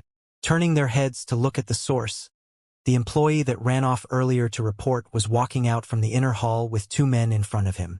Leading in front was a middle-aged man clad in a large brocade green robe, thick brows, big face, and brilliant shrewd eyes. The pot-bellied man whose hand was crushed by Huang Xiaolong, Su family's elder Su Ming, hastened toward this middle-aged man with a look of deference and flattery. Elder Zhang. This newly arrived person was the Golden Pavilion Chamber of Commerce's elder, Zhang Jingfeng. When the employee ran to report to the steward felt this matter was above his authority, and brought the matter to Elder Zhang Jingfeng instead. The people around the reception lobby also greeted Elder Zhang with a respectful demeanor. As an elder of the Golden Pavilion Chamber of Commerce, Zhang Jingfeng oversaw the transactions made in the headquarters, and thus held an esteemed status within the ranks of Golden Pavilion Chamber of Commerce. Even the Birchleaf Castellan was polite and courteous toward Elder Zhang. Zhang Jingfeng nodded his head, returning the greeting from the people in the lobby. The Su family elder Su Ming seized this small gap, saying, "Elder Zhang, this punk brought out some unknown low-grade medicinal pellet and claimed it's a top-grade divine golden jade sea dragon pill. I know a little about medicinal pellets. Out of the kindness of my heart, I wanted to help him distinguish the pellet, but I didn't imagine that this punk would suddenly sneak an attack on me, crushing the bones of my hand." He positioned himself as the kind victim, and Huang Xiaolong became the villain that attacked indiscriminately. "Oh." Elder Zhang looked over at Huang Xiaolong. "It's evident he's feeling guilty. That's why he dared not let me take a look. That medicinal pellet is surely a fake," Su Ming emphasized. His eyes glowered at Huang Xiaolong, filled with grudging hate. Zhang Jingfeng lightly nodded. No changes can be seen in his expression as he approached Huang Xiaolong and Shi Xiaofei. In a few quick steps, Zhang Jingfeng reached in front of Huang Xiaolong's group. After a mere glance at the golden jade sea dragon pill placed on the table, a golden light flashed in Elder Zhang's eyes. Although he had yet to examine it closely, relying on his many years of experience and eyesight, this spirit pellet was undoubtedly a top-quality divine-grade spirit pellet. However, Zhang Jingfeng glanced at Huang Xiaolong's group. All four sat there, and from their demeanor it was obvious that none of them had any intention of standing up. This slightly annoyed Zhang Jingfeng. After all, his status necessitated even the Birchleaf City's Castellan to stand up and greet him. "This guest is saying this is the legendary golden jade sea dragon pill?" Zhang Jingfeng spoke. Of course he did not show his dissatisfaction on the surface. "Yes." Huang Xiaolong was nonchalant. "May I examine it?" Zhang Jingfeng asked. "Yes." Huang Xiaolong nodded. Zhang Jingfeng pointed at the pellet and it gently fell into his palm. The moment the golden jade sea dragon pill landed on his palm, his hand sank a little from the weight. This startled him. It was said that one of the ingredients needed to refine a golden jade sea dragon pill was golden jade sand. Thus, after successful refinement, one small pellet of golden jade sea dragon pill would weigh 1,000 caddies. This made Zhang Jingfeng take a second look at the small pellet, inspecting it seriously. The more he saw, the more surprised he became, for the medicinal properties of this golden jade sea dragon pill in his hand were extremely well preserved. All the preservations of top-grade divine spirit pellets he had examined in the past were sorely lacking in comparison. Su Ming and the people around the lobby held their breaths as they focused intently on Zhang Jingfeng's every move. Detecting the changes in Zhang Jingfeng's expression, ripples of shock crossed these people's hearts. Did this mean that it was really a top-grade divine spirit pellet? Then, a light glimmered from Zhang Jingfeng's palm. His battle chi ambled along the medicinal pellet's vein, Entering its core, instantly, multiple dark jade green lights shone out from its core, issuing faint echoes of dragon roars. Watching this, Su Ming and everyone present were taken aback. Moments later, Zhang Jingfeng retrieved his battle chi. The dark green lights vanished, as did the faint dragon roars. This medicinal pellet is indeed a genuine golden jade sea dragon pill. Zhang Jingfeng announced the result of his examination. The people in the reception lobby had their eyes rounded the size of a fist, fixing their eyes on the golden jade sea dragon pill. Zhang Jingfeng placed the pellet back to the table once again, in front of Huang Xiaolong. May I ask how this brother is planning to sell this golden jade sea dragon pill? Zhang Jingfeng inquired, his tone mellowed down. Are you the Golden Pavilion Chamber of Commerce's president? Huang Xiaolong asked in return. Zhang Jingfeng was stumped, and his expression turned unsightly. The meaning of Huang Xiaolong's words was loud and clear.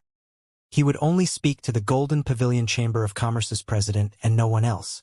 Although the Golden Jade Sea Dragon Pill is the Dragon Clan's legendary divine spirit pellet, I am still more than sufficient to handle the value of this transaction, Zhang Jingfeng said, his tone slightly hardened.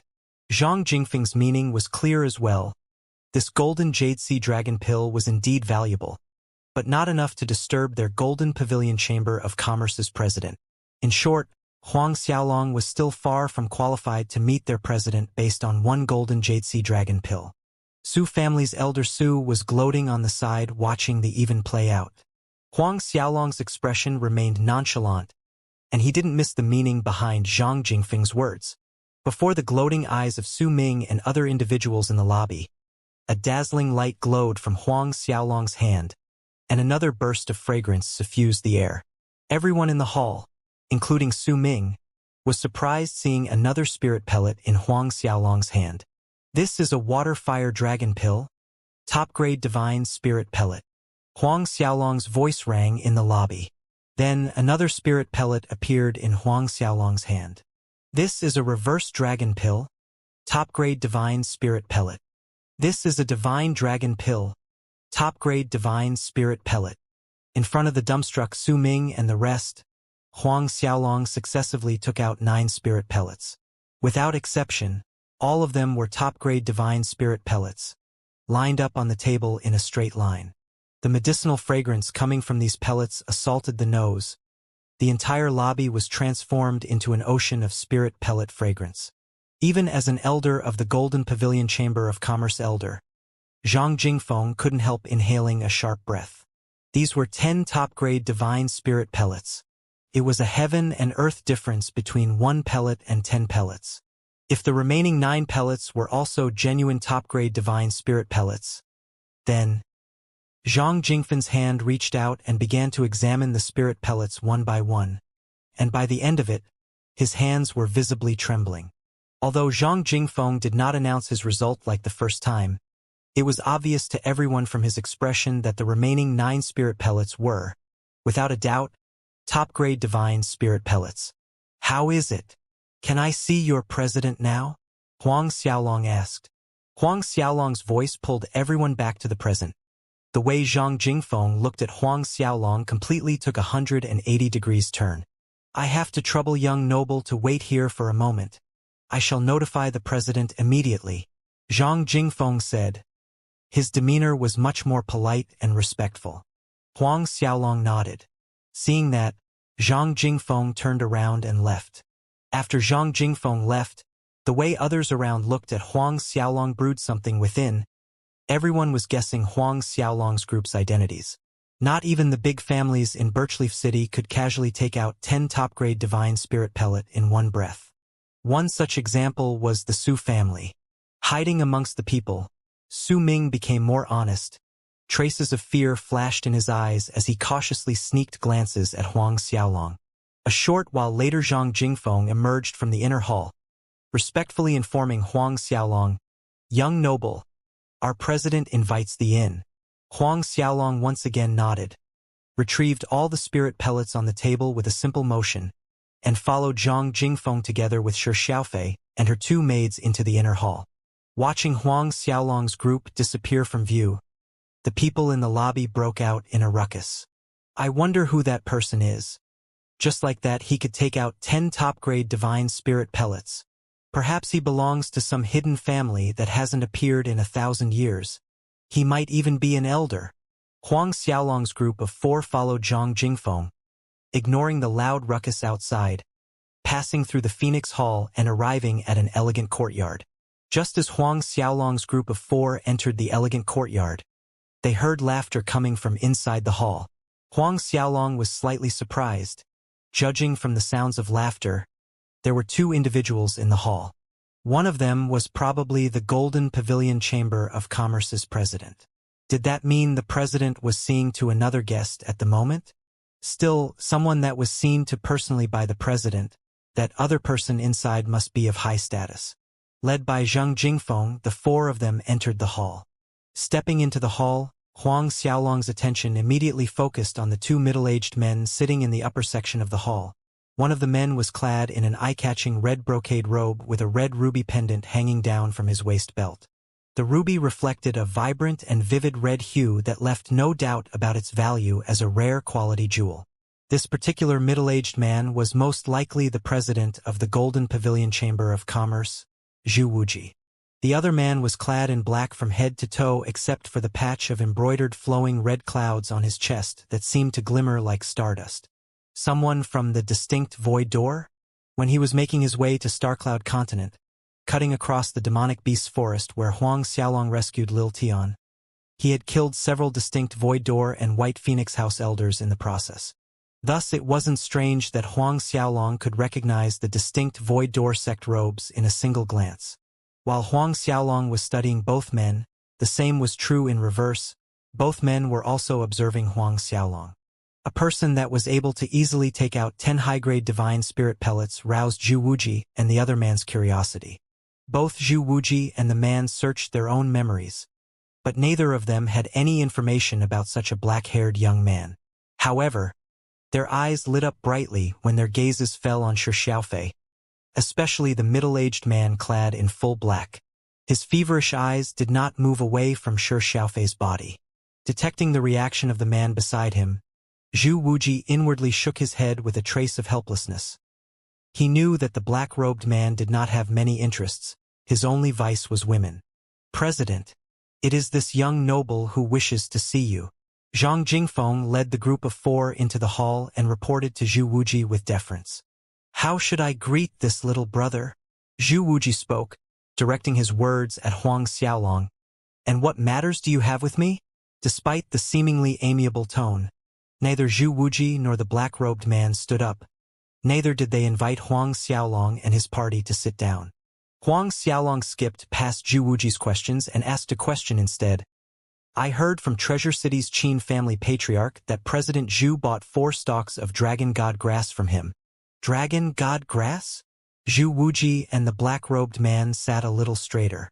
Clearly, Huang Xiaolong's purpose was a little unexpected for both men.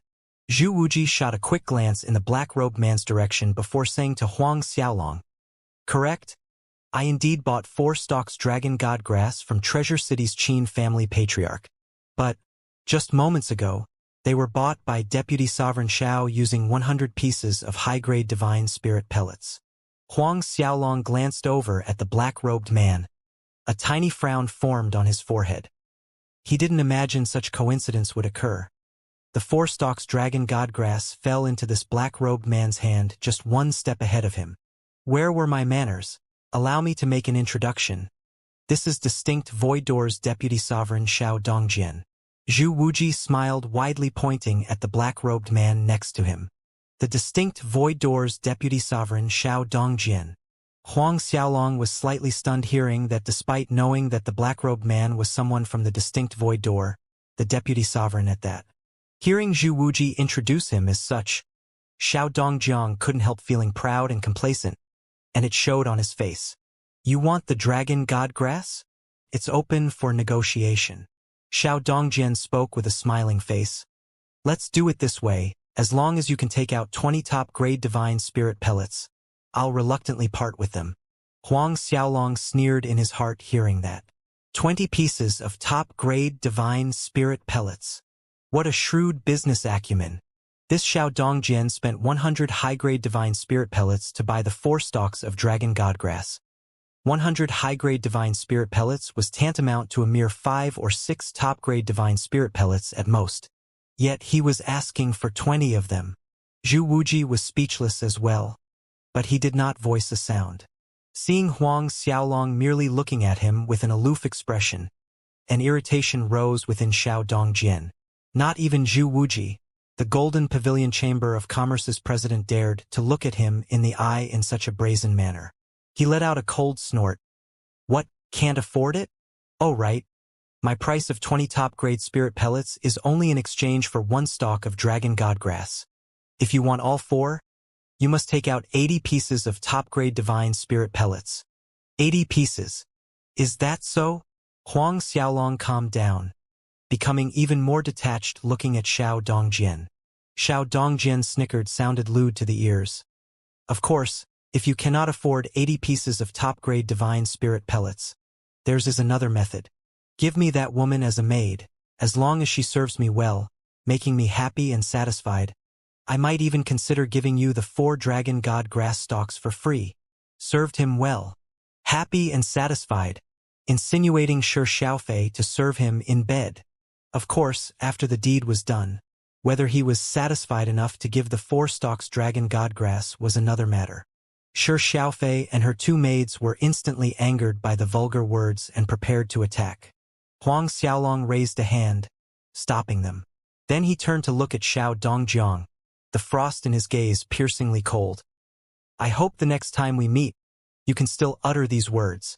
In Huang Xiaolong's view, this Xiao Dongjian was already a dead man. But Huang Xiaolong preferred not to act here.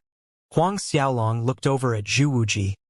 President Zhu, many thanks for your hospitality today. Although Zhu Wuji merely sat and watched quietly on the side as if holding a neutral stance, in truth, his actions leaned towards Xiao Dongjian. They were in Golden Pavilion Chamber of Commerce headquarters after all. As the host, he should speak a few words to pacify the situation. Let's go. Huang Xiaolong turned and left with the 3 women following closely behind. Stop right there. Xiao Dongjian was about to jump to his feet in anger. A young fledgling dared to threaten him. Zhu Wuji was quicker than him, waving a hand at Xiao Dongjian, blocking him. Wait! Xiao Dongjian looked at Zhu Wuji with a baffled expression. Zhu Wuji explained, Brother Xiao, there's no rush to teach the little guy a lesson.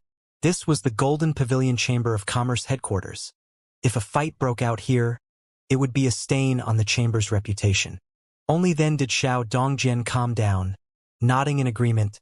Fine. Let's wait till they're out of the city. I'll let the brat live a little longer. Zhu Wuji's eyes bore ill will as he watched Huang Xiaolong's receding figure. How could he miss the threat laced within Huang Xiaolong's parting words? Humph! Was he, Zhu Wuji, someone so easily intimidated? However, Brother Xiao, it seems that kid's background is not so simple. Zhu Wuji said solemnly.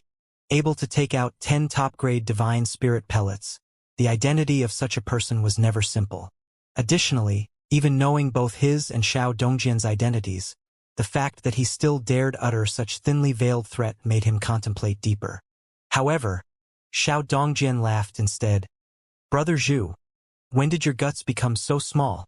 Would my distinct void door be afraid of a no-name tenderfoot? Indeed, there weren't many people that Xiao Dongjian would be afraid of. So what if the other side's identity was not simple? Furthermore, he had seen the Cosmos God cult and White Phoenix House's young lords. Clearly, the black-haired young man earlier was neither.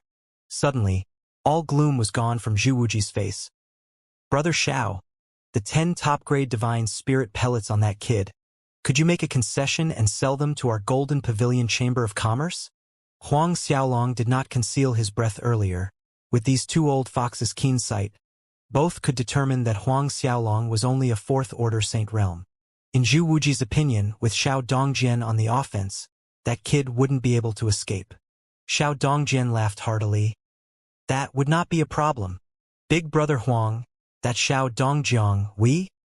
After coming out from the Golden Pavilion Chamber of Commerce headquarters, Shi Xiaofei couldn't resist saying. Don't worry, he won't live past tomorrow. Huang Xiaolong already knew what Shi Xiaofei wanted to say, and reassured her. Let's leave Birchleaf City for now. Shi Xiaofei nodded at Huang Xiaolong's suggestion. She understood the reason why Huang Xiaolong wanted to leave Birchleaf City.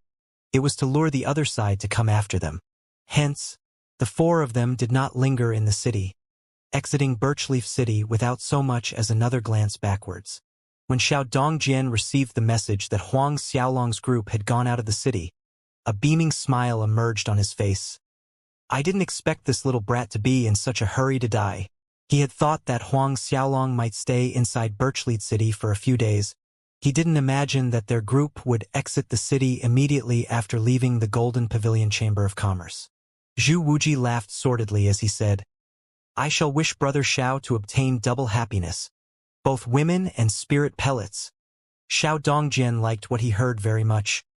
Many thanks. The other women were a little lacking, but they're still rare beauties. This trip to Birchleaf City, I have truly reaped a bountiful harvest. With that, his figure flickered into a blur, vanishing from the Golden Pavilion Chamber of Commerce headquarters. Leaving the Commerce Chamber building, Xiao Dongjian exited the city and flew off at breakneck speed toward the direction Huang Xiaolong's group departed in. It didn't take him long to catch up to Huang Xiaolong's group of four. Spotting them, Xiao Dongjian sped up and floated elegantly, landing right in front of Huang Xiaolong's group with his hands clasped behind his back, using his back to face Huang Xiaolong, emulating the style of a great expert. Little punk, leaving so fast? Xiao Dongjian chuckled with undisguised malicious intent as he slowly turned around, looking at Huang Xiaolong and Shi Xiaofei. But, just as his words left his mouth, out of nowhere a surge of powerful ghost aura engulfed Xiao Dongjian from all directions, accompanied by endless ghost howls. Xiao Dongjian was startled, watching a pack of evil spirits tearing toward him. What the fuck is happening? Then a possibility flashed in Xiao Dongjian's mind. This, an array formation? Quickly gathering his battle chi, Xiao Dongjian's hands struck forward, sending out multiple dark green palm imprints, piercing through the air, blasting all the evil spirits that came howling at him into smoke. Little punk, I didn't expect you to carry some spirit tool that could arrange an instant array formation.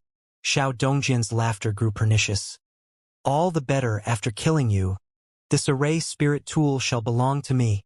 His 10 fingers bent into claws, slashing at Huang Xiaolong.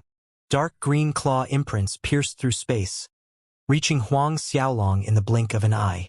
Before Xiao Dongjian's attack struck, dense ghost aura sprung forth around Huang Xiaolong, transforming into countless evil spirits that blocked Xiao Dongjian's attack. At the same time, Huang Xiaolong's silhouette disappeared into the array formation. Standing outside the array formation, Huang Xiaolong watched Xiao Dongjian being besieged by countless evil spirits with frigid eyes.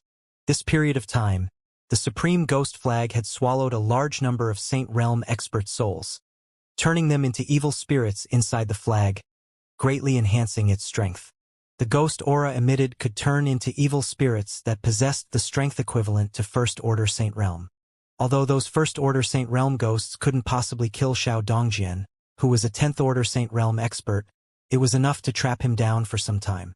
Huang Xiaolong already included in his calculation that Xiao Dongjian would rush after them, and prepared the Supreme Ghost Flag in advance. You punk, you'd better let me out this instant, otherwise, when I destroy this array formation, don't even dream of begging for a quick death. From inside the array, Xiao Dongjian's shout reverberated as his hand slammed down, once again shattering another batch of ghosts that flew toward him. Is that so? Huang Xiaolong sneered. With a slight hand wave, numerous poison corpse scarabs flew into the array formation, straight at Xiao Dongjian. Huang Xiaolong quietly dared this Xiao Dongjian to pull out a divine dragon armor.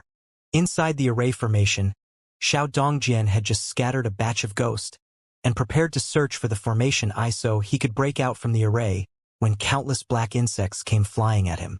Reacting on reflex, Xiao Dongjian struck his palm out. He assumed that the black insects were also creatures created by the array formation and didn't think much about it. In the next second, he noticed that after being hit by the power of his palm, Those black insects remained unharmed other than staggering back some distance, swiftly flying toward him again.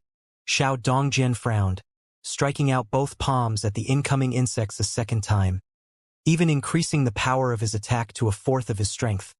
But to his horror, those black insects still remained intact. This, impossible! He was shocked. What in damnation were these things?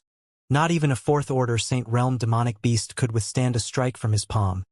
That strike just now would be enough to shatter its bones and blast a huge hole in its flesh, rearranging the beast's internal organs.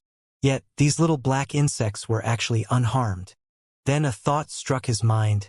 Could it be poison corpse scarabs? There was a tiny tremor in Xiao Dongjian's voice. It could only be those infamous poison corpse scarabs that could withstand a fourth of his attack power. That's right, poison corpse scarabs. At this precise moment, Huang Xiaolong's bone-chilling voice sounded from outside the array formation.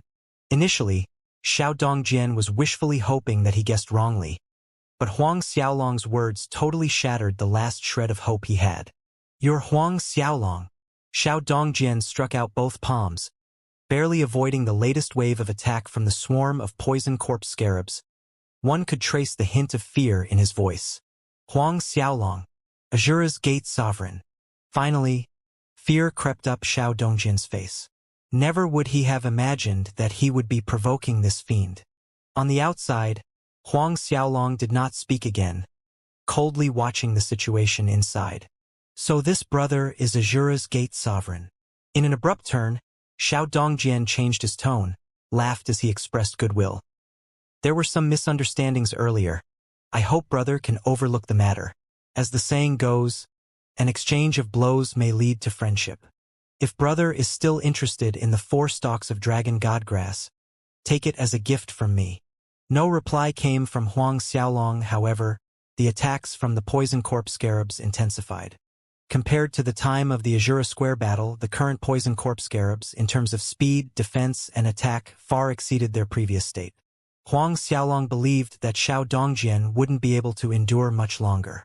At that time in the Azura Square, Li Molin and the other deities' Templar elders held godly weapons and wore divine dragon armors, yet still failed and ran with their tails between their legs at the end.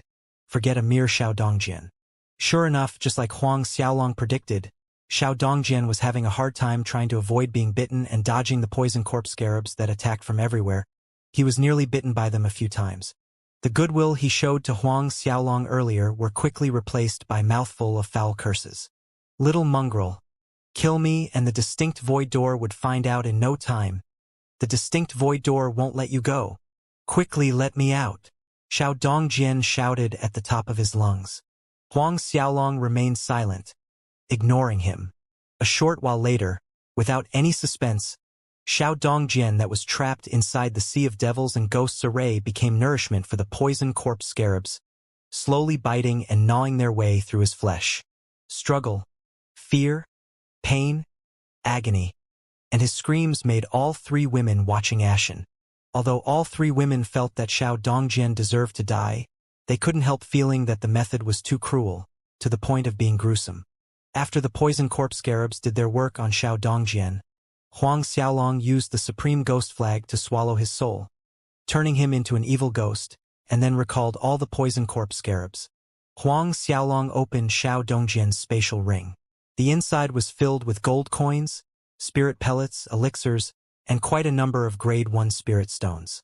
As the deputy sovereign of distinct void door, his wealth was not something an average deity's Templar elder like Yao Fei could compare to.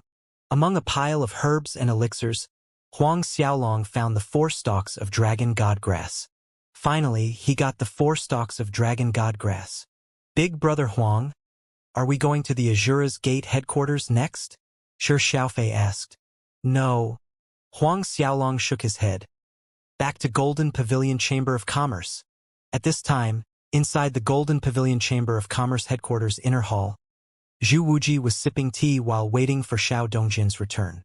Zhu Wuji didn't have many interests, but tea was one of them. In fact, it could be said that hardly a day passed by without him enjoying a cup of tea.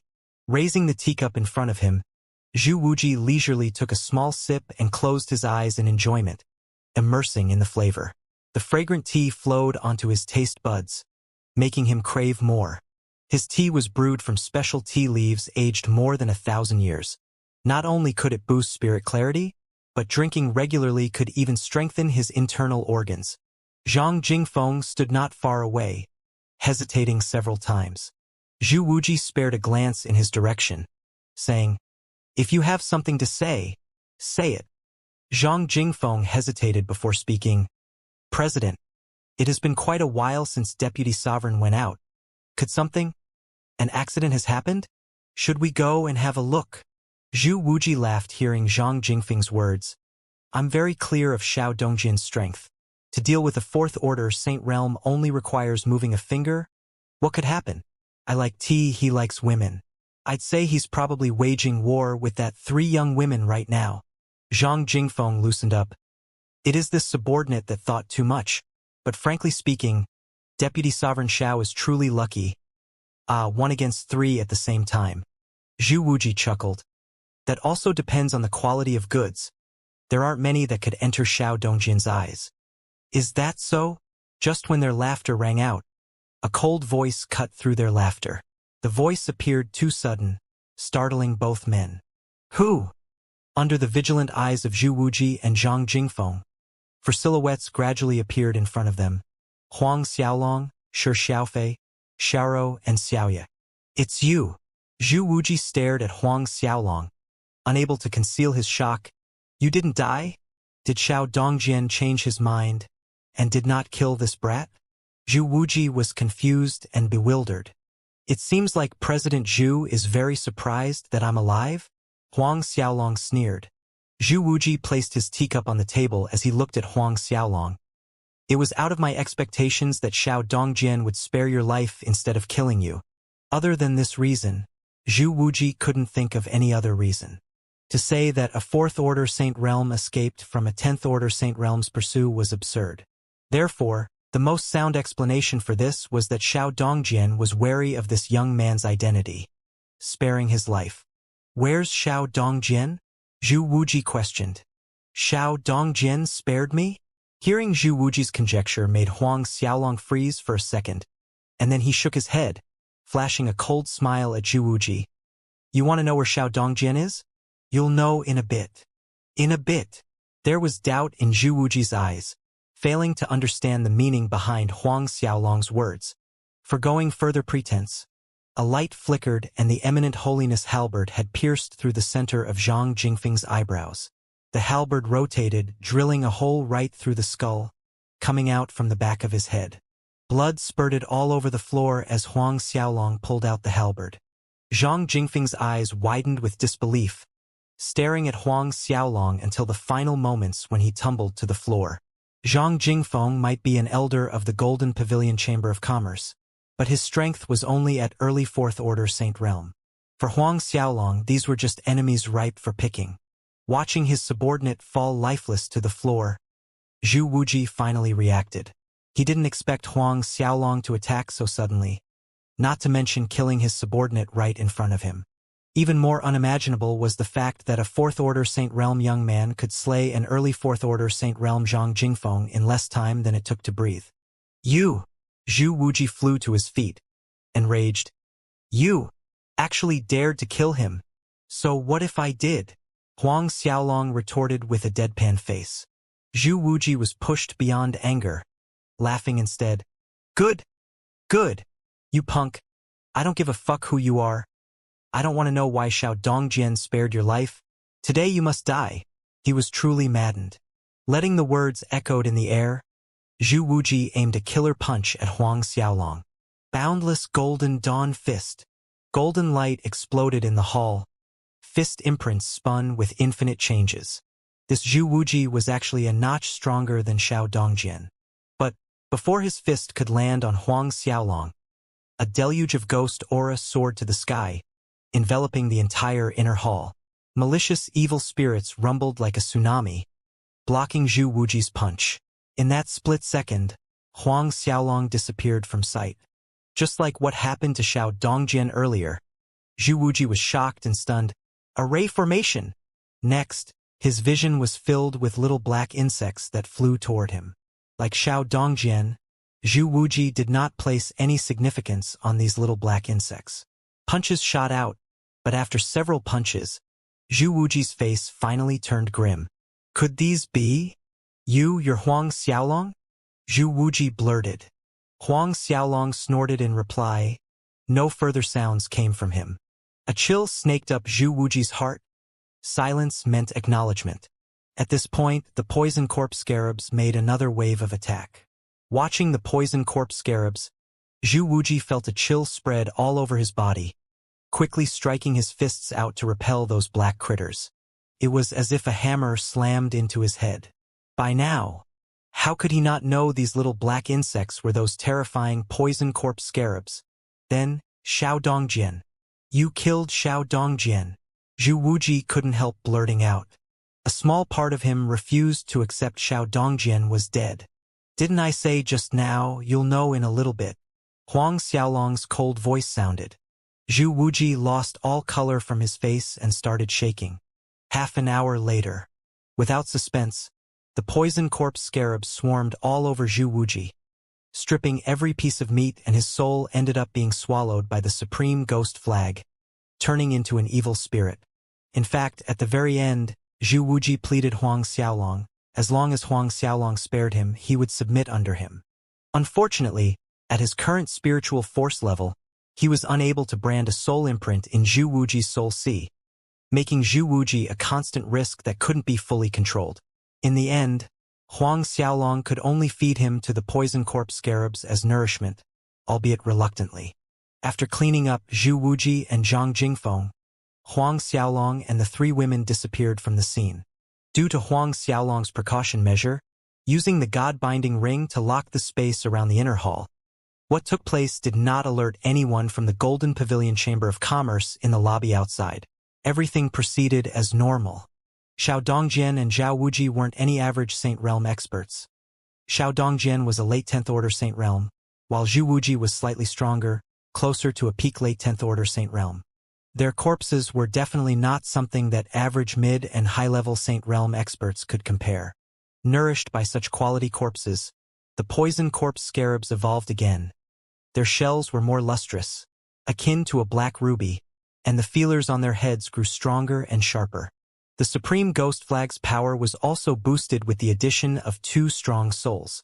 Huang Xiaolong and the 3 women left Birchleaf City once more, this time heading back to the Azura's Gate headquarters.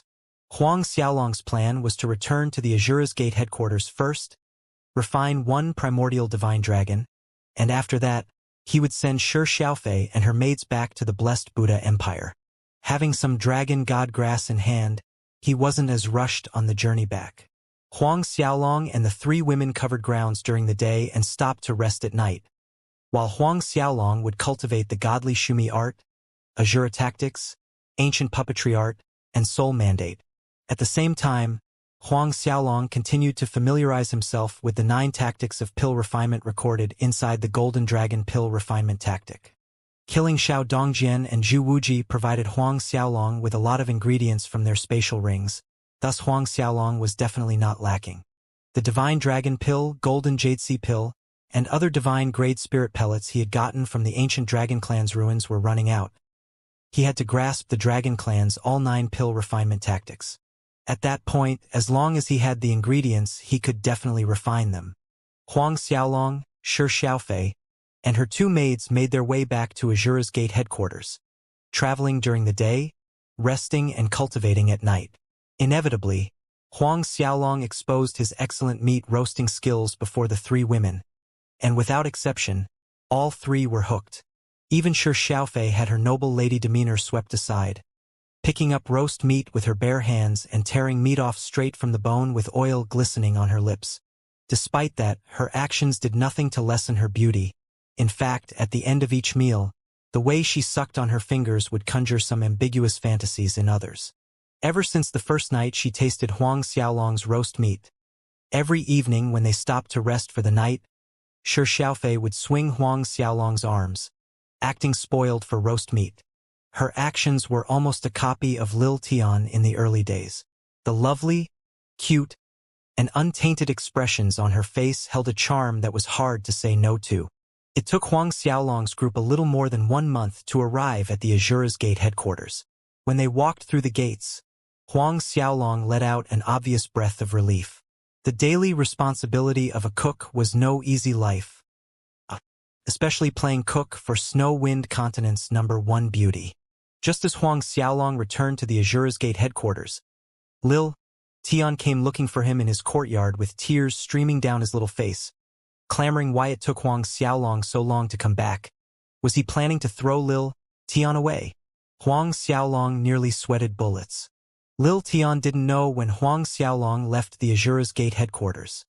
Thus he was left there. If Lil Tian knew that Huang Xiaolong was going to Treasure City, he'd have insisted on tagging along. "Big brother, tonight you roast some meat for me, all right?" Lil Tian was pulling Huang Xiaolong's arm and used his pair of innocent obsidian black eyes to look at Huang Xiaolong with a hint of pleading. Feeling a headache, Huang Xiaolong reluctantly nodded in agreement. On the same night Huang Xiaolong returned to the Azura's Gate, his cook responsibility continued. Around the campfire in the Azura Square, 7 people gathered: Huang Xiaolong, Shi Xiaofei's group of 3, Lil Tian, Zhao Shu, and Zhang Fu. The aromatic scent of roast meat tickled their nostrils. "Sovereign, after you rescued Miss Shi, that Xie Hui reacted like a rabid dog and issued a top-down order. All Azura's Gate disciples, families, and forces that submitted to Azura's Gate within the Cosmos God cult's territories were slaughtered clean," Zhao Shu informed Huang Xiaolong. Huang Xiaolong nodded. He already heard about this matter. The upside of this was the fact that the Azura's Gate didn't have many disciples within the Cosmos God cult territories. This was something that Huang Xiaolong couldn't stop even if he wanted to. After Sovereign beheaded Enigma City's Qi family patriarch, among the 14 families, 10 of them had sworn allegiance to our Azura's Gate. Zhang Fu added and named the 4 remaining families that remained on the fence. Subsequently, Huang Xiaolong asked Zhao Shu and Zhang Shu about the Azura's Gate current situation and the latest happenings in the martial spirit world. Both Zhao Shu and Zhang Fu reported what they knew.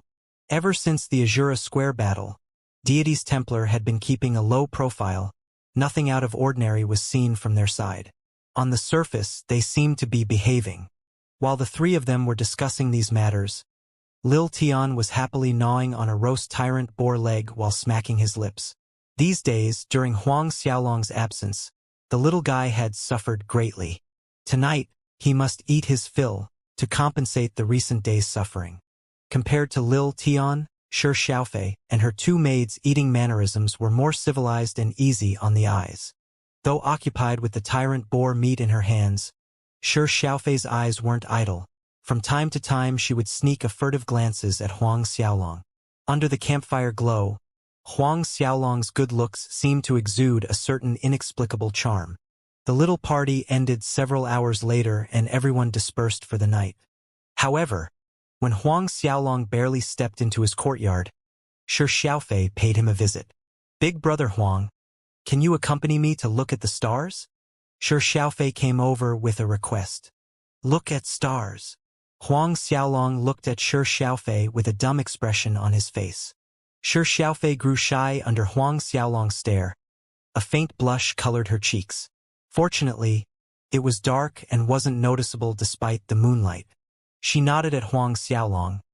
"When I was young, Mother used to accompany me to look at stars a lot. Tonight I suddenly feel like looking at the stars. Big brother Huang, can you accompany me?" Looking at that face full of anticipation. In the end, Huang Xiaolong nodded. He was already back at the Azura's Gate headquarters. Practice could wait one night. He reached out and held Shi Xiaofei's small hand, leaped up to the roof of his courtyard and sat down. Shi Xiaofei's heartbeat accelerated, sounding like war drums in her ears when Huang Xiaolong held her hand. Sitting down on the roof, Huang Xiaolong looked up at the vast night sky and saw that it was littered with stars. Glittering brightly in the dark, they seemed to relax the heart and mind. He remembered that in his past life on Earth, when he was little, he often looked at the stars just like this. This martial spirit world sky was just as relaxing as the one on Earth. Shi Xiaofei sat down beside Huang Xiaolong. Her heartbeat gradually calmed down as she watched Huang Xiaolong quietly looking at the stars. Following Huang Xiaolong's gaze, she looked at the night sky, muttering to herself, "So beautiful." Huang Xiaolong was pulled out of his reverie by her voice. From the side, Shi Xiaofei's enraptured expression as she stared at the night sky was truly alluring. Small bulbous nose and dainty mouth, her fragrant body scent teased Huang Xiaolong's nose. "Your mother must love you a lot." Huang Xiaolong focused his attention as he said. Shi Xiaofei looked over at Huang Xiaolong, flashing him a brilliant smile that struck him at the core. "True, my mother loves me very much, but my father is so hateful, always forcing me to practice since I was little." Huang Xiaolong chuckled softly hearing her words. "That's because your father loves you too." Martial spirit world was a place where the strong preyed upon the weak.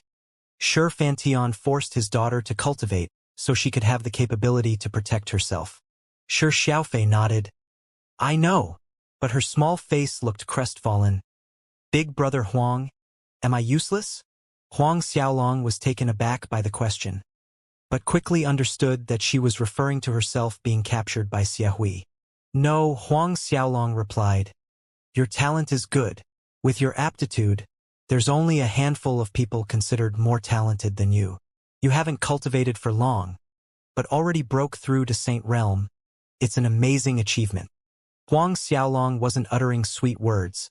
In the whole martial spirit world, there was an uncountable number of big sects and superfamilies' genius disciples that failed to advance into Saint Realm despite cultivating for over 1,000 years. Shi Xiaofei looked straight at Huang Xiaolong, her beautiful eyes misty, as her voice sounded soft. "Thank you, big brother Huang. Can I lean on you for a while?" The look in Shi Xiaofei's eyes was similar to how Li Lu looked at Huang Xiaolong the year she left, too similar. Huang Xiaolong nodded.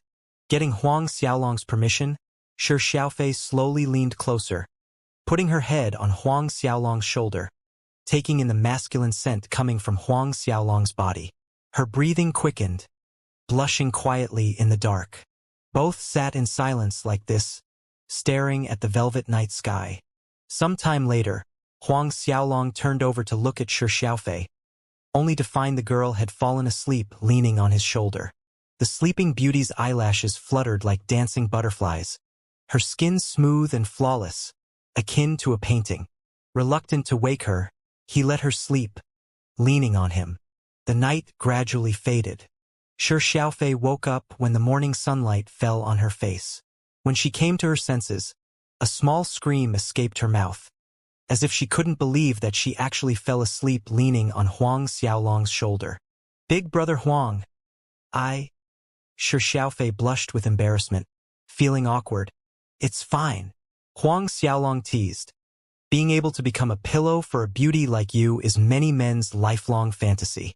This only made Shi Xiaofei's little face turn redder. After he was done looking at the stars with Shi Xiaofei, Huang Xiaolong went looking for Zhao Shu and Zhang Fu for matters that needed to be handled before starting his closed-door cultivation. This time, he was going to refine a primordial divine dragon, and he honestly had no idea how long it would take.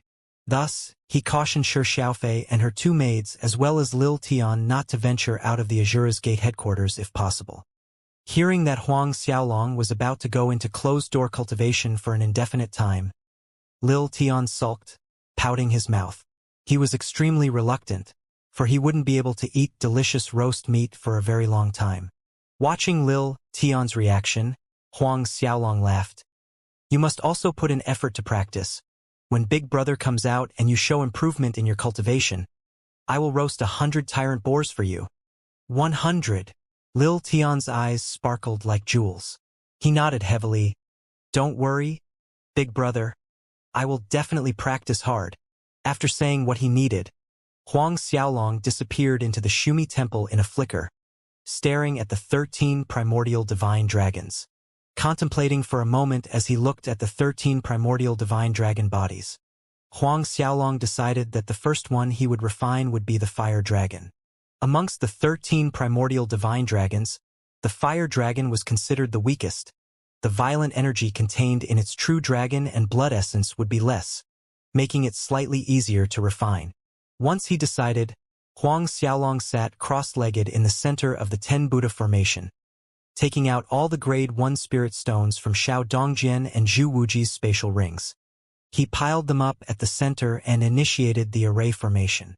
Adding the Grade 1 spirit stones from both spatial rings, there were close to 1,000 of them, sufficient to keep the Ten Buddha formation running for several days.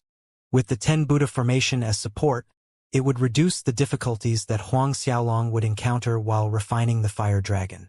Almost immediately, a rich Buddhism energy burst forth from the Ten Buddha formation. Huang Xiaolong swiftly swallowed all 8 stalks of dragon god grass, ran the Azura tactics, opened his mouth at the fire dragon and inhaled through his mouth. Multiple threads of red true dragon and blood essence floated out from the fire dragon toward Huang Xiaolong, drilling into his body. The instant the fire dragon's essences entered Huang Xiaolong's body, alarming pools of energy began to roar through every part of his body like layers of angry waves. The sudden explosion of violent energy made Huang Xiaolong tremble. This fire dragon's true essence was akin to 10,000 years of geocentric magma, incinerating everything in its path.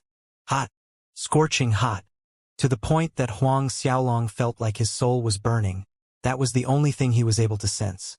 Still, Huang Xiaolong's body was tempered and rebuilt by the dragon pearl and true dragon essence.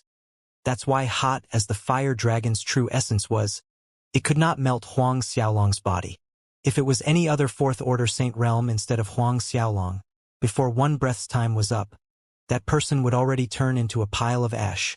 Not even a single strand of hair would remain. Even so, looking from some distance away, Huang Xiaolong looked like a man dunked in molten fire. The surface of his body was spewing strands of fiery red light. His hair, eyebrows, every part of him seemed to be on fire, turning into a burning ember.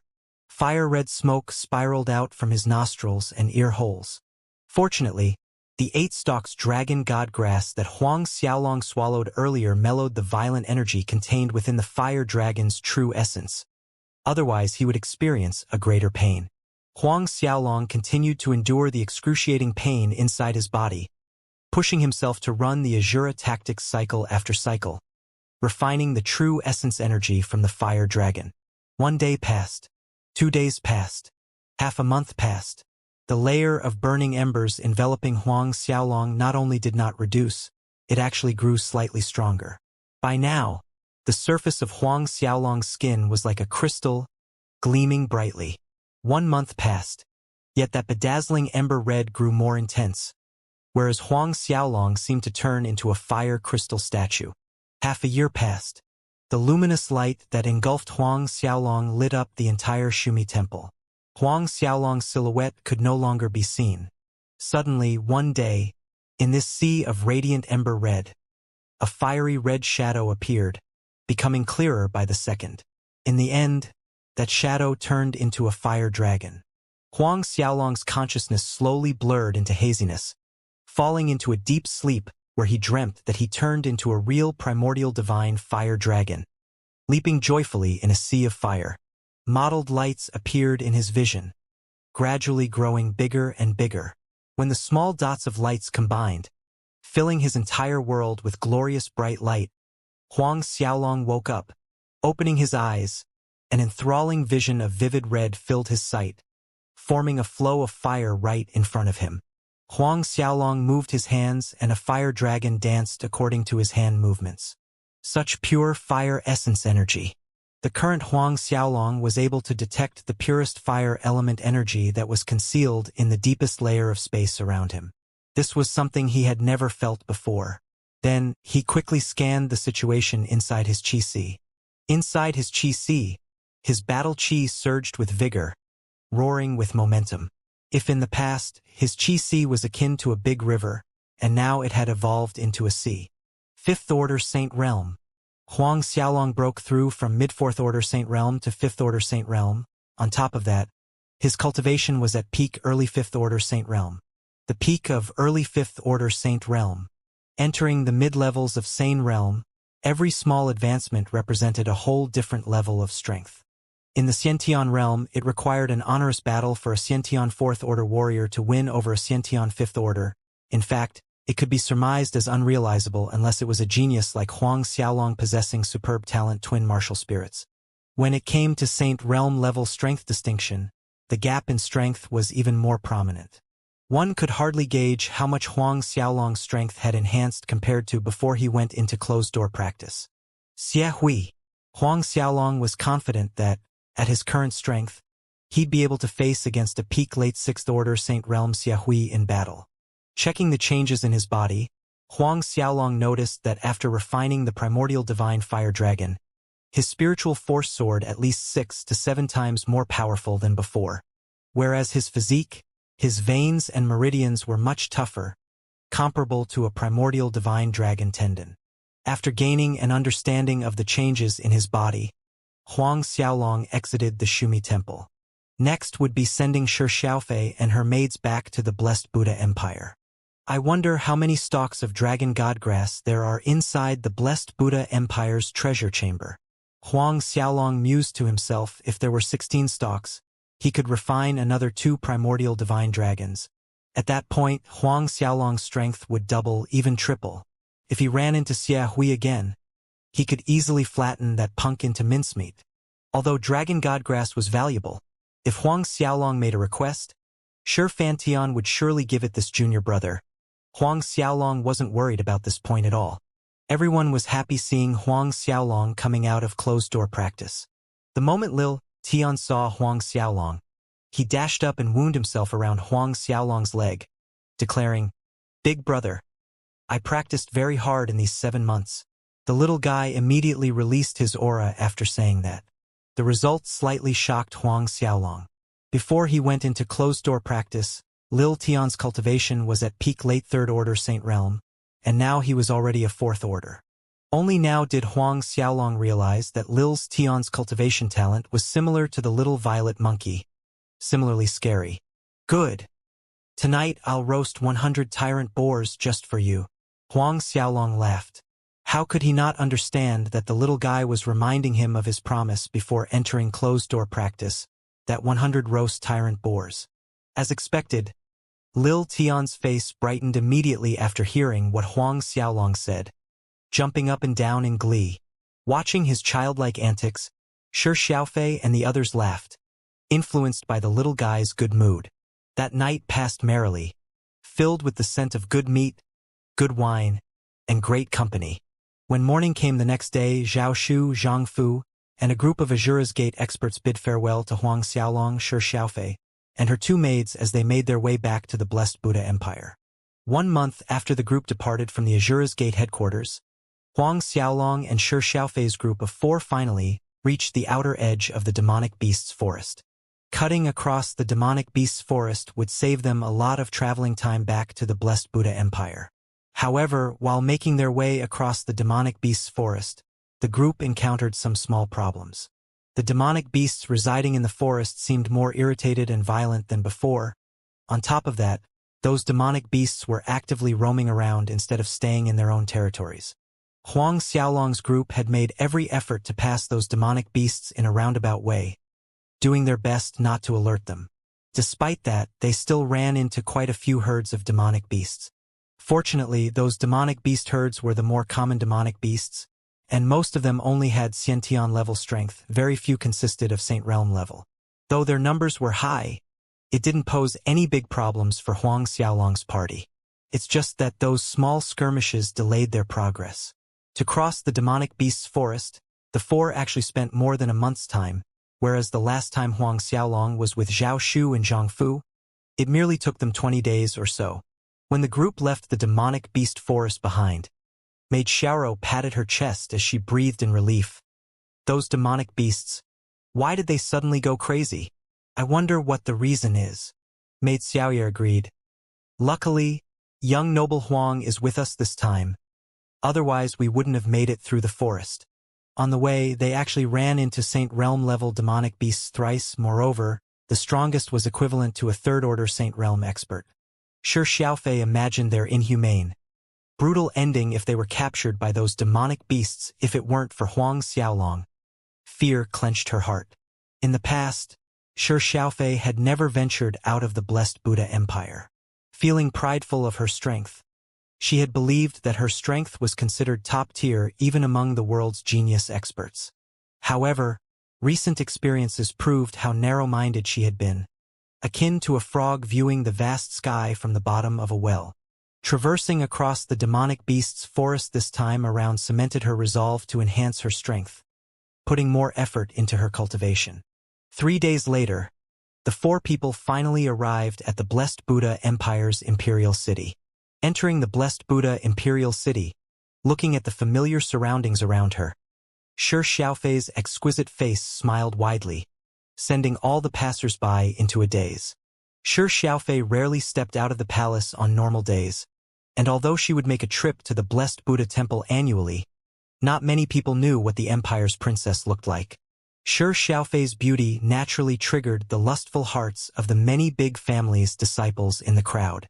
Miss, this one is called Zhu Wuning, a member of Zhu family's main descendant disciple.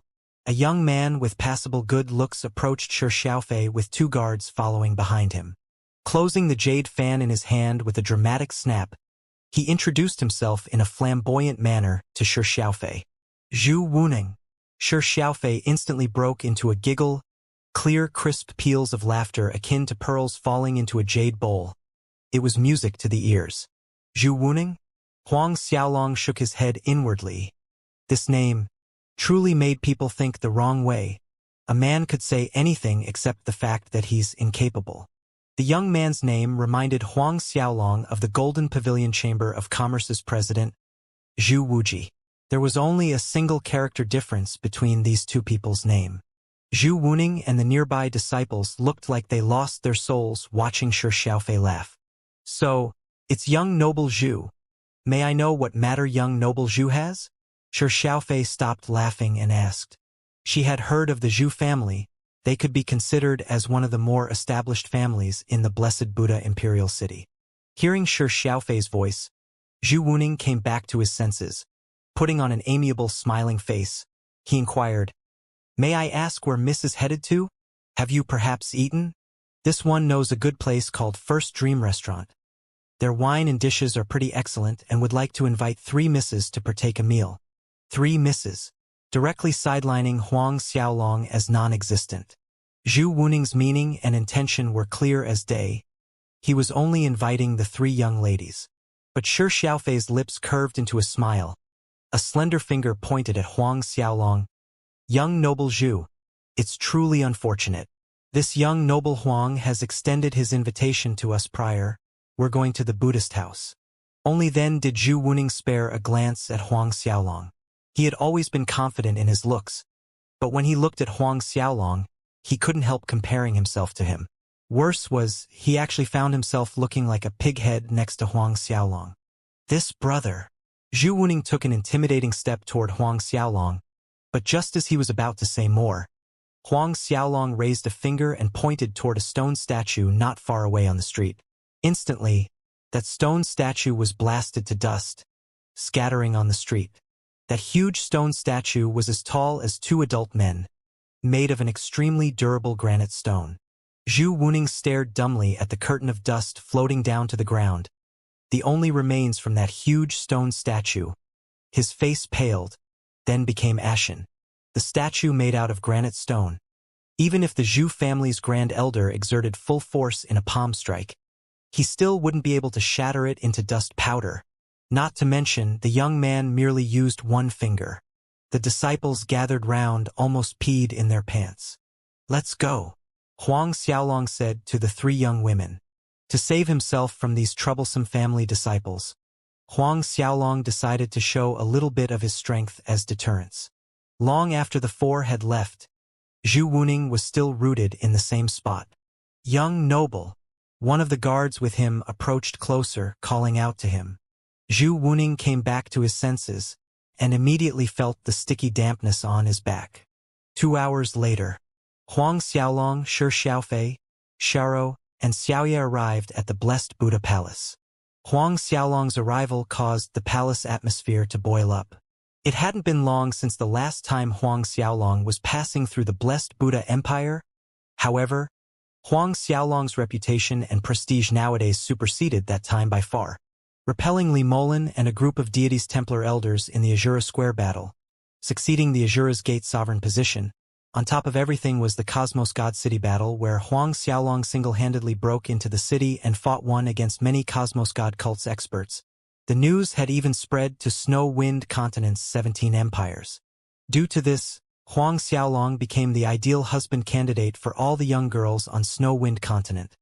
Just like how Shi Xiaofei was countless young geniuses' subject of desire. Toward the arrival of this junior brother, Shi Fantian was truly elated. The moment he spotted Huang Xiaolong, Shi Fantian walked up and heavily patted Huang Xiaolong's shoulder. "Kiddo, you did good." In the entire martial spirit world, being able to receive such high praise from the blessed Buddha Empire's emperor, perhaps Huang Xiaolong was the only one. "This baby daughter of mine has truly troubled you in recent days," Shi Fantian stated. "Father." Hearing her father's words, Shi Xiaofei immediately pouted her lips and sulked. Shi Fantian broke out in laughter at her reaction. "Look at you. Look at you. I haven't said anything yet, but you're already sulking. It seems I should leave you to junior brother Huang." Shi Fantian's words were laced with double innuendos. Shi Xiaofei's face turned apple red as she snuck a furtive glance over at Huang Xiaolong.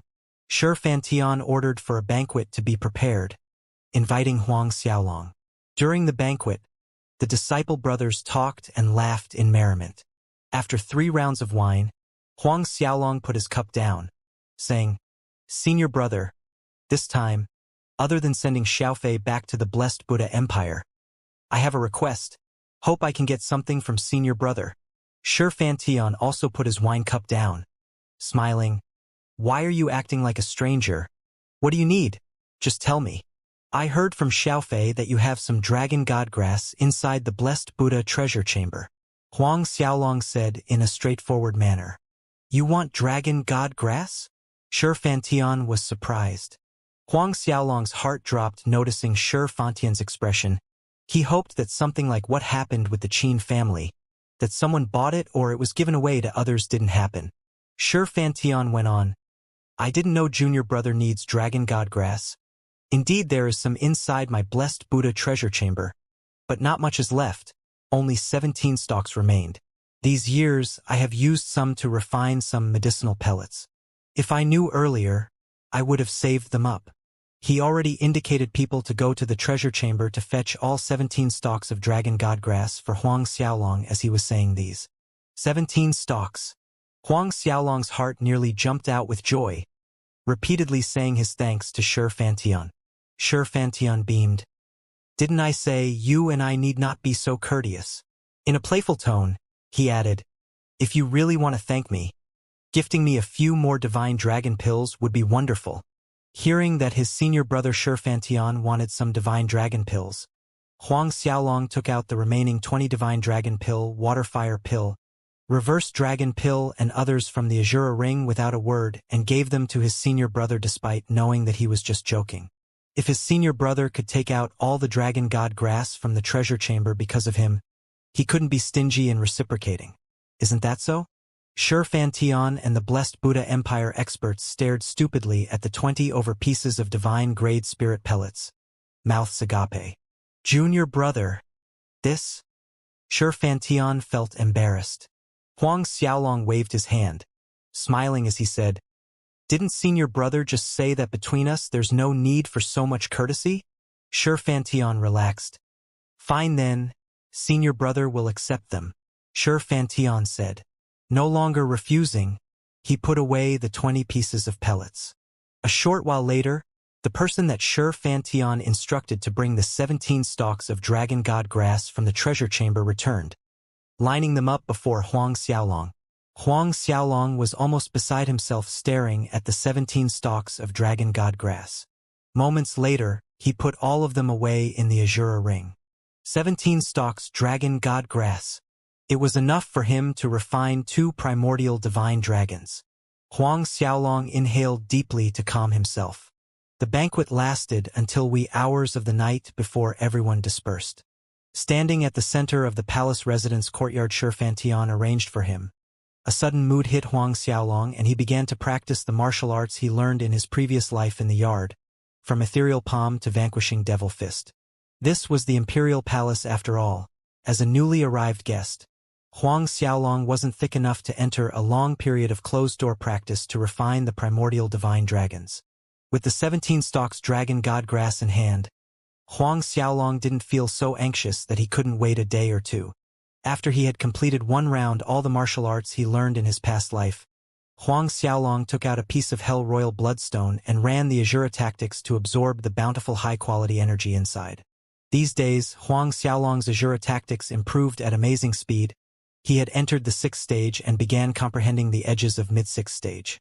Once Huang Xiaolong's Azura tactics advanced to the 7th stage, changes would happen to the Azura battle chi in his body. This transformation included his Azura physique and wings of demon. The night passed in quiet solitude.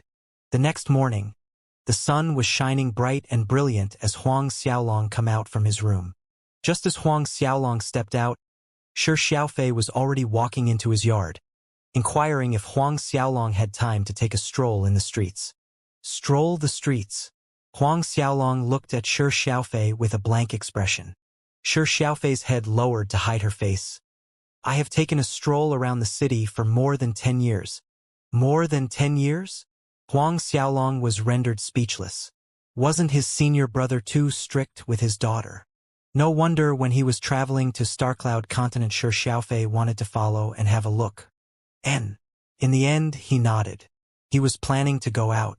Initially, Shi Xiaofei was afraid that Huang Xiaolong wouldn't agree, but seeing that Huang Xiaolong actually agreed, her face bloomed into a radiant smile, even tiptoeing forward to plant a kiss on his cheek. Before Huang Xiaolong could react, a blushing Shi Xiaofei ran far away, her voice floating to his ears. Big brother Huang, thank you. I'm going to get ready. Watching a flustered Shi Xiaofei running away, Huang Xiaolong came to his senses. Shaking his head, his fingers traced the spot Shi Xiaofei kissed. A lingering scent that belonged to her remained. This made Huang Xiaolong think of Li Lu. A while later, a ready Shi Xiaofei returned with Xiaoro and Xiaoya, standing in front of Huang Xiaolong. Shi Xiaofei changed into a pastel green long dress, and although she didn't apply much rouge, her natural beauty was mesmerizing enough that one would be unwilling to move their gaze away. Big brother Huang, let's go.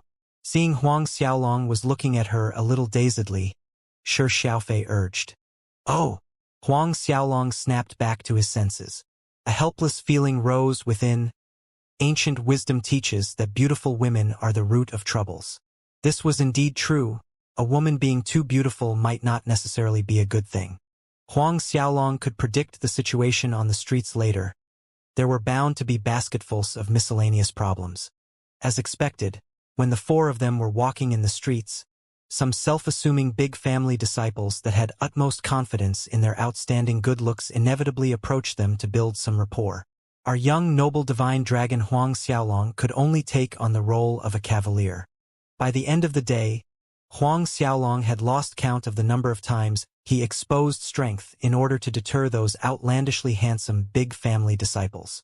Of course, it didn't mean that everyone was deterred by Huang Xiaolong's show of force the first time around. For instance, a Wu family disciple named Wu Zhengyi. Wu Zhengyi sneered as he looked at Huang Xiaolong with condescending eyes. Yo brat, a measly slave. Your miss still hasn't said anything. Why are you putting on airs in front of me?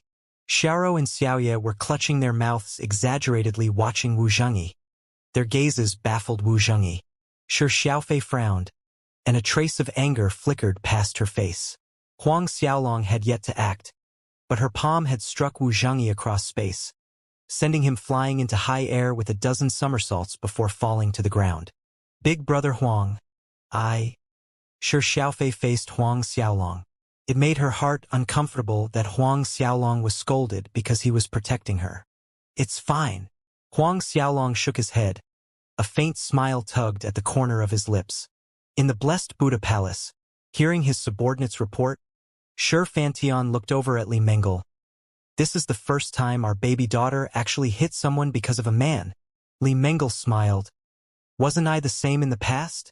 Shi Fantian sighed softly. But we don't know how junior brother Huang feels about our Xiaofei. Li Mengel said. Shi Fantian wasn't worried about this. This is a matter between two people. There's nothing much we can do, but I can tell, junior brother has a good impression on our baby daughter. Didn't we begin from good impressions as well? That deity's Templar, what are they doing now? Li Mengel suddenly changed the subject. They have been keeping a low profile, Shi Fantian said. But this calm made the unease in Shi Fantian's heart grow stronger. It was akin to the calm before the storm. He had a feeling when the shitstorm hits it would come fast and hard, pulling the entire snow-wind continent into it, the blessed Buddha Empire as well. The day passed fairly quickly. The sunset at dusk, reflecting the last of the day's rays, held an inexplicable beauty. After a day of cavalier duty, Huang Xiaolong finally returned to his courtyard in the blessed Buddha Palace. Getting news of his return, Shi Fantian personally came over to invite Huang Xiaolong for dinner. Seeing Shi Fantian come in person, Huang Xiaolong didn't feel good refusing. During the banquet, Shi Fantian suddenly said, "That Wu Zhengyi. I've already informed the Wu family patriarch to take care of him." Huang Xiaolong waved his hands, saying it was no big deal. "Junior brother, are you still in need of dragon god grass?" Shi Fantian suddenly jumped to another topic. Catching the underlying meaning of Shi Fantian's words, Huang Xiaolong was delighted. "Does senior brother know where I can find more dragon god grass?" Shi Fantian chuckled. "That's right. Several hundred years ago, I went to the 10 Directions continent. The dragon god grass in my blessed Buddha treasure chamber was collected from a place called Poison Dragon Valley when I was on 10 Directions continent. Though I did not enter the deeper parts of the Poison Dragon Valley, I think there should be some inside." This was great news for Huang Xiaolong. He didn't expect Shi Fantian's dragon god grass to come from the 10 Directions continent's Poison Dragon Valley. But the air in Poison Dragon Valley is heavy with poison. The more powerful poison can render even a high-level Saint Realm expert helpless. Not to mention, the land is fertile, with numerous poisonous insects and beasts. Some of them possess great strength. Shi Fantian asked again, "Does junior brother really want to go?" Huang Xiaolong understood that his senior brother was persuading him for his own good. However, if the 10 Directions continent had the dragon god grass that he needed, Huang Xiaolong was determined to make the trip. He faced Shi Fantian saying, "This dragon god grass is very important to me. Therefore this trip to the 10 Directions continent is inevitable."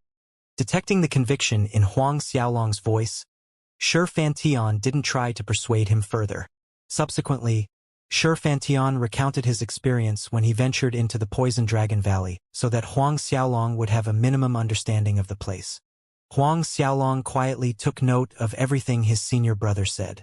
At first, he had planned to stay in the blessed Buddha Empire to refine 2 primordial divine dragons, but knowing that there was dragon god grass on the 10 Directions continent, Huang Xiaolong changed his plan.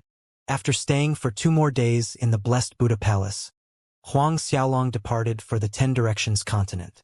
When he left, Shi Xiaofei walked with him until 10,000 li outside the blessed Buddha imperial city. As he turned to leave, Shi Xiaofei suddenly hugged him, vowing, "Big brother Huang, I will practice hard." Then she turned around and left. Huang Xiaolong caught a glimpse of the reluctance and sadness in her eyes.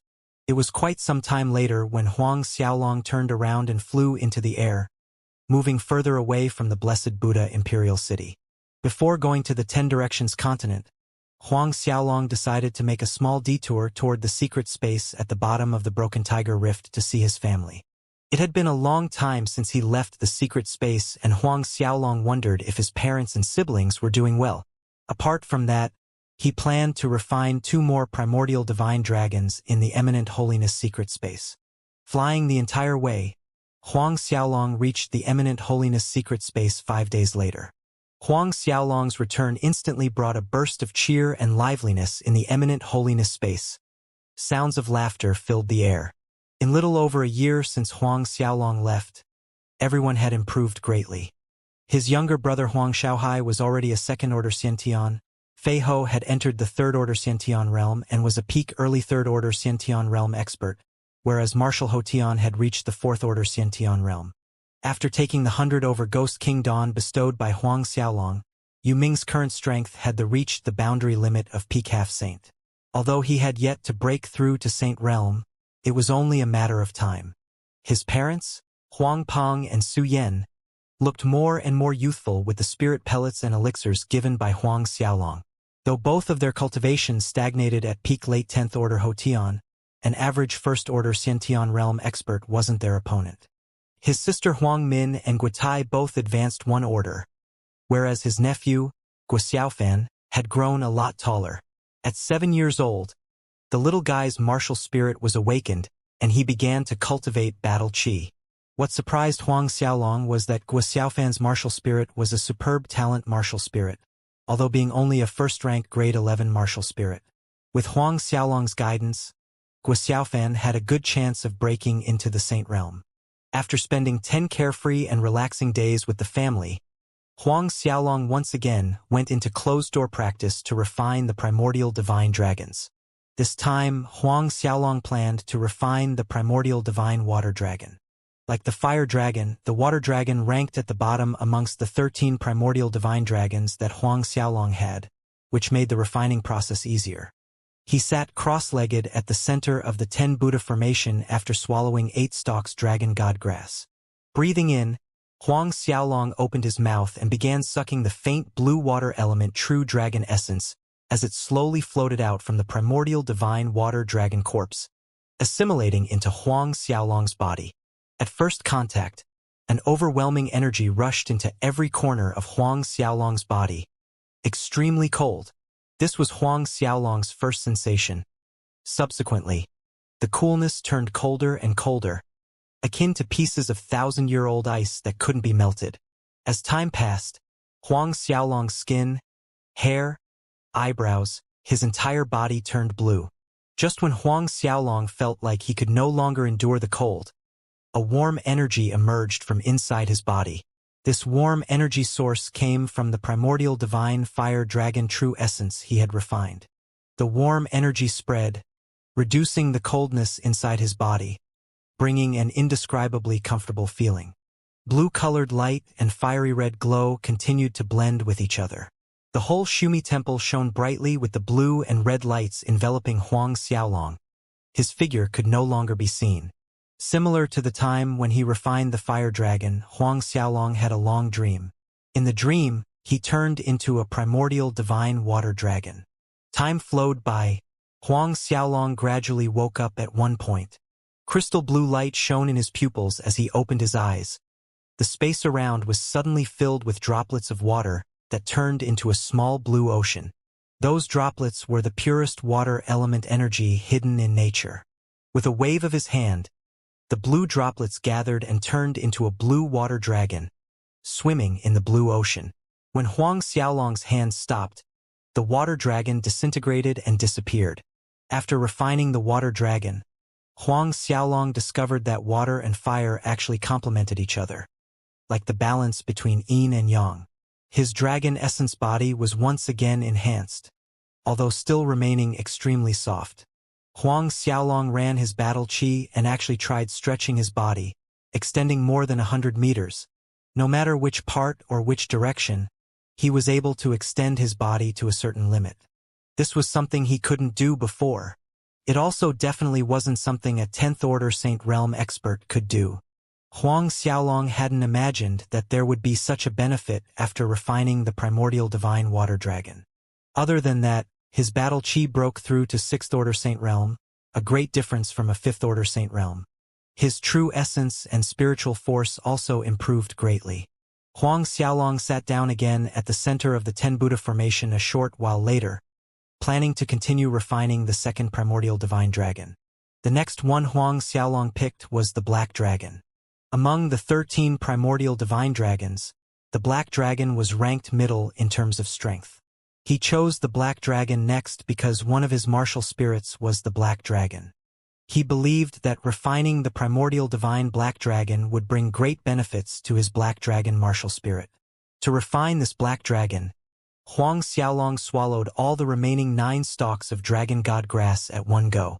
The passage of time flowed by.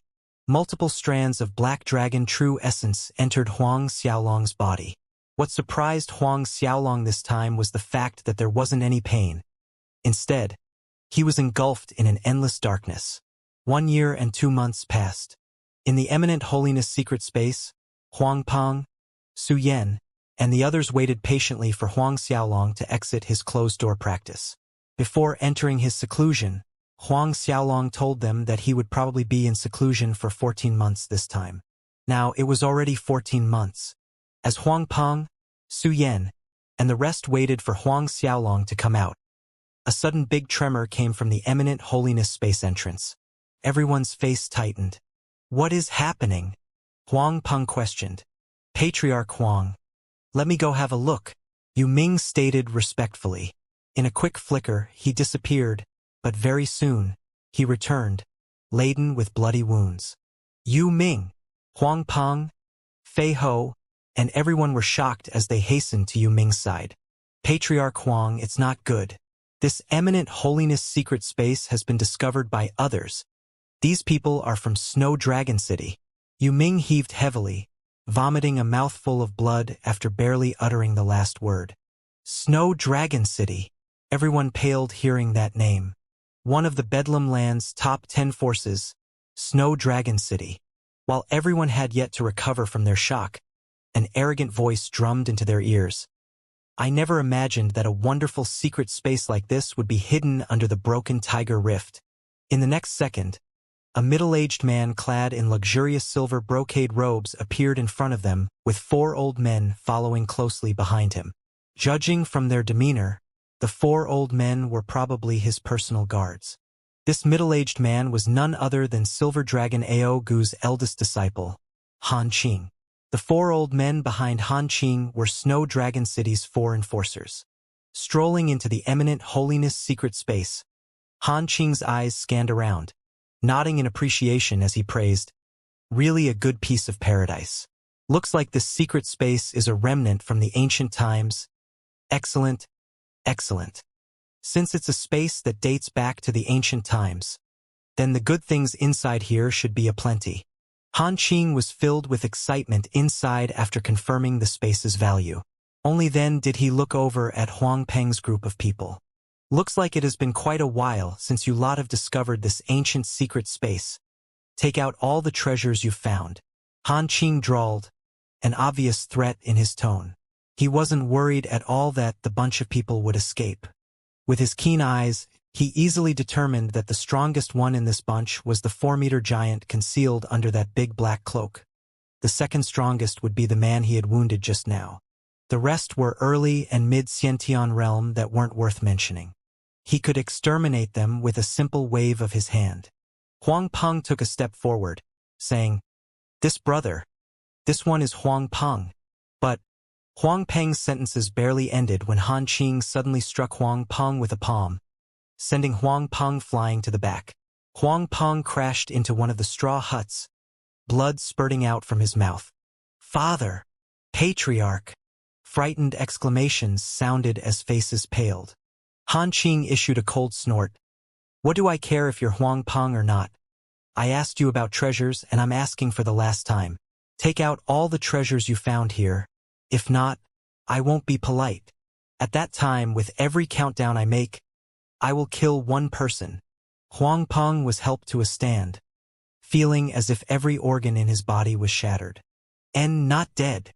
Han Qing was slightly surprised seeing that Huang Peng was still alive after taking a hit from his palm. A Xiantian warrior that was struck with the aftershock of his palm strike couldn't keep his life. Yet this guy who wasn't even a Xiantian realm was still breathing after taking a direct palm strike from him.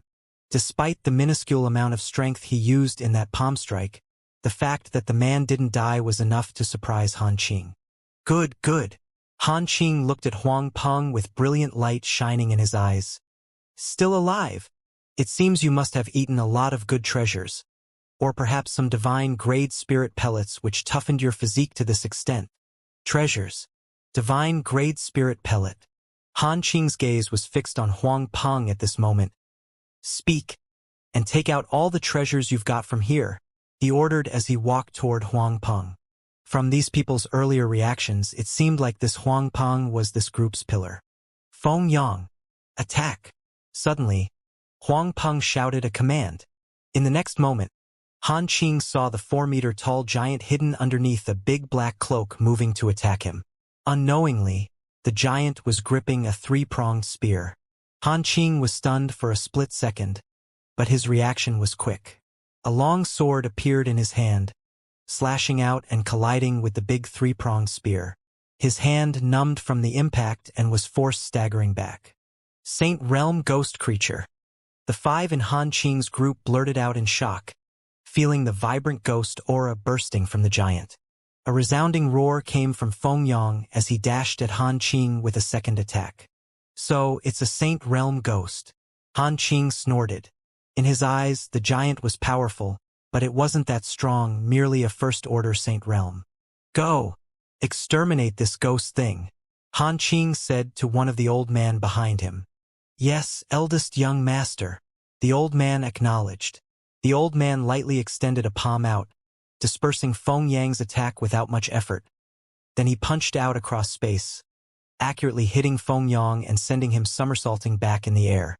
This old man was a third-order Saint Realm expert. The giant ghost Feng Yang evolved to a sturdy physique from an intangible ghost creature when it broke through to Saint Realm, rivaling a second-order Saint Realm warrior, but it was still weak against a third-order Saint Realm expert. Feng Yang crashed, but climbed back up. His eyes turned a glowing scarlet red, breathing out visible puffs of black air as he lunged toward the old man. But within seconds, he was once again overpowered by the old man. Its body was sent flying further away than before. This time, the old man used his full force. His palm strike crushed Feng Yang's ribs, causing him to fall down and be unable to stand back up again for a long time. Han Qing chuckled sinisterly, striding toward Huang Peng and the others. Spit it out. Where are the treasures? Take everything out. I'm a person with limited patience. If you lot still do not give me what I want, I will start slaughtering. Han Qing sneered. Stop there. Guo suddenly jumped out, a finger pointed at Han Qing. My big uncle is young noble divine dragon Huang Xiaolong. All you bag eggs, if you dare to harm a hair on us, my big uncle will not spare any of you. Young noble divine dragon Huang Xiaolong. Han Qing and the 4 old men were astounded. But recovering from his shock, Han Qing exploded in laughter as if he had just heard the funniest joke in the world. Little guy, you've got guts. You even dare to lie to my face. He pointed at Huang Peng. Why don't you say he's Huang Xiaolong's old man? His voice was filled with obvious disdain and contempt. It was clear that he didn't believe a single word of Guo Xiaofan's. You've said it right. He is our sovereign's father. Yu Ming's cold voice sounded. I am the Azura's Gate's elder, Yu Ming. Our sovereign is in closed-door practice now. Once he comes out, you're all dead. Closed-door practice? Han Qing continued to laugh in an unbridled manner. Why don't you say that young noble divine dragon is taking a nap? The 5 people cracked up nastily. Han Qing made another sudden attack, striking one of the Huang family guards. When the guard fell to the ground, only a lifeless body remained. Huang Hua! Huang Peng cried out in dismal. Although Huang Hua was a guard, he was also Huang Peng's childhood companion. After several decades passed, they became close like real brothers. Speak. Where are the treasures? Still so stubborn. The next one I will kill is him. Han Qing pointed a finger at Guotai. Everyone was ashen. You're not allowed to hurt my father. Guo Xiaofan little body blocked in front of Guotai. Guotai was so terrified of his son's actions that he carried the little guy behind him into Huang Min's arms as he moved himself to the front, protecting both mother and son. What a wonderful display of father and son affection, Han Qing sneered. He glanced over at Huang Peng. Still not talking? Since it is so, then I shall. He lifted a palm up. Wait, Huang Peng shouted. Han Qing's action stopped. I really am. Young noble divine dragon Huang Xiaolong's father, Huang Peng emphasized. Han Qing's face became ashen with anger hearing Huang Peng's words. Without another word, his palm struck out at Guotai. Die! He was truly angered. He wanted to slaughter every one of these fools. He didn't believe that he wouldn't be able to find the treasures once he killed off everyone here. Right as Han Qing's palm energy was about to hit Guo Tai's torso, a sudden light flashed in the air. A figure appeared in out of nowhere, and with a casual wave of his hand, Han Qing's attack dispersed without any trace or sound. Xiaolong, Sovereign, Huang Peng, Yu Ming, and the other cried out in joy seeing that familiar silhouette. The person who appeared was, of course, Huang Xiaolong. Huang Xiaolong should have exited his closed-door practice a few days earlier. However, the Black Dragon's true essence was more copious than he expected compared to both the fire and water dragons, which was why he was slightly late. Huang Xiaolong looked around and saw the Huang family's guard, Huang Hua, lying in a pool of blood. His expression instantly darkened. "Big uncle, you finally came out." Guo Xiaofan ran to Huang Xiaolong's side, issuing a quick complaint. "These bad eggs, they want to kill us." Huang Xiaolong's gaze was frosty, falling on Han Qing and the four old men. Han Qing's group of 5 looked at Huang Xiaolong warily. "Sovereign? Is this black-haired young man really? How do I refer to this warrior?" "This one is Snow Dragon City's Han Qing, the eldest disciple under Silver Dragon Ao Gu," Han Qing said. Although his introduction was polite, the proudness in his voice when highlighting his identity was hard to hide. Huang Xiaolong replied emotionlessly, "Even if Silver Dragon Ao Gu comes here personally today, he still won't be able to save any of you." Han Qing and the four old men's face became gloomy. "Punk, you really think you're Huang Xiaolong?" Han Qing's anger rose. A finger pointed at Huang Xiaolong's nose. "What qualifies you to speak my master's great name?" Not wasting time, Han Qing summoned his martial spirit. Han Qing's martial spirit was an enormous wolf of silver-colored fur with 3 black stripes running down its forehead. The wolf tribe's king, the Silver Wolf King. Han Qing immediately soul transformed the instant his martial spirit emerged. Both hands shaped into claws, striking at Huang Xiaolong at rapid speed. Just as Han Qing's claws were a narrow distance away from slashing him, Huang Xiaolong countered with the Azura Demon Claw. Ghost aura surged out in a brutal manner as countless wailing demonic spirits flew out, shaking one's soul. Han Qing didn't even have the time to react and was already struck by the Azura Demon Claw, flying out like a pebble. Despite Han Qing's strength, he was only a second-order Saint Realm. Against Huang Xiaolong, how was he to resist? Forget not the killing intent already rising in Huang Xiaolong's heart. In that attack just now, he didn't hold back. When Han Qing fell to the ground, everyone could see that his chest was blasted open, bones, flesh, and organs shattered, covered in blood. The 4 Snow Dragon City enforcers inhaled sharply, looking at the grave wound on Han Qing's chest, their expressions ugly. As a second-order Saint Realm, Han Qing's physique was comparable to a third-order Saint Realm, sturdier than most. Yet, one strike from Huang Xiaolong turned Han Qing's chest into this. Not even a 7th-order Saint Realm expert was capable of doing this kind of damage. "Now it's your turn." Huang Xiaolong's cold gaze turned toward the 4 old men. That declaration instantly shook the 4 Snow Dragon City enforcers back to the present.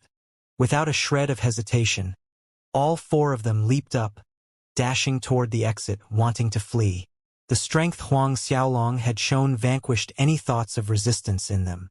However, after barely taking flight, the 4 old men saw the world being filled with golden Buddha statues, shining golden palm imprints falling down on them. Terrified, the 4 of them were forced back to the initial spots. Huang Xiaolong's figure disappeared in a flicker, but a palm imprint shot out, smashing on their bodies at the same time and sent them plunging out. In a split second, the eminent holiness space returned to its tranquil atmosphere. "Big Uncle is so amazing. Big Uncle is so powerful." Guo Xiaofan cheered, clapping his hands. His actions brought a smile to everyone's faces. Huang Xiaolong too couldn't resist a smile on his face watching the little guy's antics. He collected all 5 corpses and placed them into the Linglong treasure pagoda, as food for the poison corpse scarabs. As for their souls, naturally they were given to the supreme ghost flag. "This place is no longer safe. Yu Ming and everyone, go pack up, We'll leave in a short while, Huang Xiaolong ordered. Since the place was found by people from Snow Dragon City, Huang Xiaolong wouldn't place his parents and family here. He had to look for another place. Yes, sovereign. Yu Ming, Fei Ho, Hao Yin, and others complied. Big uncle. Then where are we going next? Guo Xiaofan asked. Huang Xiaolong sounded grim. To the Azura's Gate headquarters. Regardless of the places that Huang Xiaolong could think of, the Azura's Gate headquarters was the safest bet. Go to the Azura's Gate headquarters? Huang Peng and Su Yen were the most shocked. The Azura's Gate headquarters was located on Starcloud Continent. Did that mean they were going to the Starcloud Continent? Great, great. Let's go to the Azura's Gate headquarters. Guo Xiaofan agreed with thunderous handclaps. Big uncle. Everyone says you're the Azura's Gate sovereign. Do you have a lot of subordinates? Guo Xiaofan stretched his arms wide open to emphasize the meaning of his a lot. A lot. Huang Xiaolong smiled. That's right. Big uncle has a lot of subordinates. If Xiaofan works hard and becomes strong when you grow up, then you will also have a lot of subordinates. The little guy was ecstatic hearing this.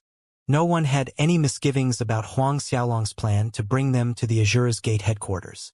Huang Xiaolong had planned to head straight to the 10 Directions continent after his closed-door practice ended, but looking at the current circumstances, he could only make a trip back to the headquarters before heading out again to the 10 Directions continent by himself. After all, his parents and everyone's safety was far more important than Dragon God Grass. A decision reached, Huang Xiaolong escorted his parents and family through the Bedlam Lands and Demonic Beasts Forest, finally reaching the Starcloud continent. The group did not dally, heading straight to the Azura's Gate headquarters in the central oblast. Though there were some small problems along the way with Huang Xiaolong there, those problems were easily settled by him. Huang Xiaolong's cultivation had reached the peak of late 6th Order Saint Realm after refining the primordial divine Black Dragon. Only a paper-thin barrier stood between him and his breakthrough to the 7th Order. Relying on his current strength, battling one-on-one, a peak late 7th Order Saint Realm was no longer Huang Xiaolong's opponent. 2 months later, the group finally reached the Azura's Gate headquarters. Arriving at the Azura's Gate, Huang Xiaolong dutifully made the necessary arrangements for their living, accompanied them for a full-day tour around the headquarters ground, and guided Guo Xiaofan's practice. In a blink, 3 days had passed before Huang Xiaolong departed for the 10 Directions continent. Relatively speaking, Starcloud continent was closer to the 10 Directions continent in distance. However, that was in a relative manner. As usual, Huang Xiaolong traveled during the day and cultivated during the night. By the time he arrived, it was 2 months later. In the martial spirit world, Starcloud continent had more land area compared to Snow Wind continent, but 10 Directions continent was much bigger than Starcloud continent. Snow Wind continent and Starcloud continent were mostly occupied by humans, whereas on 10 Directions continent, there were the demonic beasts and beastmen. Other than the demonic beasts and beastmen, there were dwarves, elves, tree people tribes, sea tribes, and more than a dozen other races. Though there were also humans living on the 10 Directions continent, their numbers were a paltry few. Up in front should be the elf forest, Huang Xiaolong muttered, looking at the map and the seemingly endless green forest. This 10 Directions continent map was something he requested Zhao Shu to prepare before his trip. The map was very detailed. Each region and tribes on the 10 Directions continent were clearly marked. According to the map, the Poison Dragon Valley fell under the Beastman's territory. Huang Xiaolong once found a Beast God Scepter in the Eminent Holiness secret space, and on this trip to the 10 Directions continent, he intended to have a look at the Beast God Shrine. The Poison Dragon Valley being in the Beastman's sphere of influence made things more convenient for him. However, before that, to reach the Beastman's territory, Huang Xiaolong needed to pass through the Elf's Forest, the Dwarf Mountain, and the Stellar Thunder Ravine. In a flicker, Huang Xiaolong entered the Elf Forest. Very quickly, Huang Xiaolong entered the boundary of the Elf Forest. He shuttled through the forest cautiously despite having confidence in his strength. For the elf race was extremely hostile toward humans, beastmen, and even the demonic beasts. There were rumors that said that any human race that stepped into the elf forest would be besieged by the elves. Dense canopies covered the elf forest. Roots as thick as a human thigh coiled and weaved, linking to even thicker tree trunks. However, the trees here weren't tall, averaging 10 meters in height. Sparse sunlight sneaked in through the gaps between the dense canopy, leaving mottled light patterns on the forest floor. Moving through the forest, Huang Xiaolong had his spiritual sense spread out at all times, vigilant toward any movements in close proximity. 2 hours later, it was getting close to noon. The harsh sun was high up in the sky, but the temperature remained cool within the forest. Huang Xiaolong picked a random tree, landing on one of the top branches with a frown on his face. Ever since he entered the elf forest until now, the forest surrounding had been too quiet, abnormally quiet actually. Furthermore, the entire way, Huang Xiaolong didn't even come across a single elf. Was he discovered? Huang Xiaolong thought to himself. All of a sudden, sounds of howling wind came from all directions. Huang Xiaolong's eyes looked around and detected human-shaped shadows flickering in and out, forming a tight encirclement around the big tree he was standing on. These people bore a resemblance to humans, yet there were obvious dissimilarities. Long pointed ears, irises the color of sapphire or emerald, and a tail at their back that was neither long nor short. These people are probably the elf race that lives inside this elf forest. Huang Xiaolong thought. As expected, the elf race was born with beautiful features. The men were good-looking, while the women bewitching, exuding a natural allure that was pure and clean. What made Huang Xiaolong nearly have a nosebleed was the fact that those female elves' attires were a little too open-minded. Each of those female elves wore a layer of thin material akin to wings, only covering the important parts and leaving the long legs and luscious hips exposed. Even the concealed parts were vaguely discernible through the thin wing-like material. Faced with this situation, any man's imagination would inevitably run wild. That Thunder Human King is really relentless. Look, he sent more people here. One of the beautiful female elves stood out from the encirclement, glaring coldly at Huang Xiaolong. Thunder Human King? What thing is that? A small furrow creased Huang Xiaolong's forehead. It seems like the other side somehow mistook him for this so-called Thunder Human King's lackey. Go, capture this kid and bring him to the land of life first. Let the elders decide his fate. The gorgeous female elf ordered. Yes, Miss Lena. 2 male elves acknowledged in a respectful manner and flew toward Huang Xiaolong. The weapons in their hands posed to attack. Neither one of those male elves was weak at all, comparable to 7th-order Xiantian realm human warriors. But this level of strength was far from sufficient to capture Huang Xiaolong. Huang Xiaolong didn't need to move. A blue light sparkled in his eyes. The space in front of him were filled with numerous blue water droplets, turning into 2 water dragons. In a split second, the 2 water dragons slammed both male elves, sending them staggering back. The 2 water dragons did not disperse after attacking the male elves. They returned to Huang Xiaolong's side, hovering behind him as they viewed the elves. After he entered peak late 6th Order Saint Realm, Huang Xiaolong could manipulate the water element in the space around him like it was part of his body. With a simple thought, he would be able to gather the water element into any shape he desired to attack the enemy. Nevertheless, a strong spiritual force was required for this. Without a strong spiritual force, those 2 water dragons would disintegrate in a matter of seconds. One move from Huang Xiaolong had deterred this group of elves. The elves were stunned looking at the 2 water dragons at Huang Xiaolong's back, including the female elf that spoke in the beginning. You're a magus? The female elf Lena asked after overcoming her shock. Magus? The term slightly baffled Huang Xiaolong.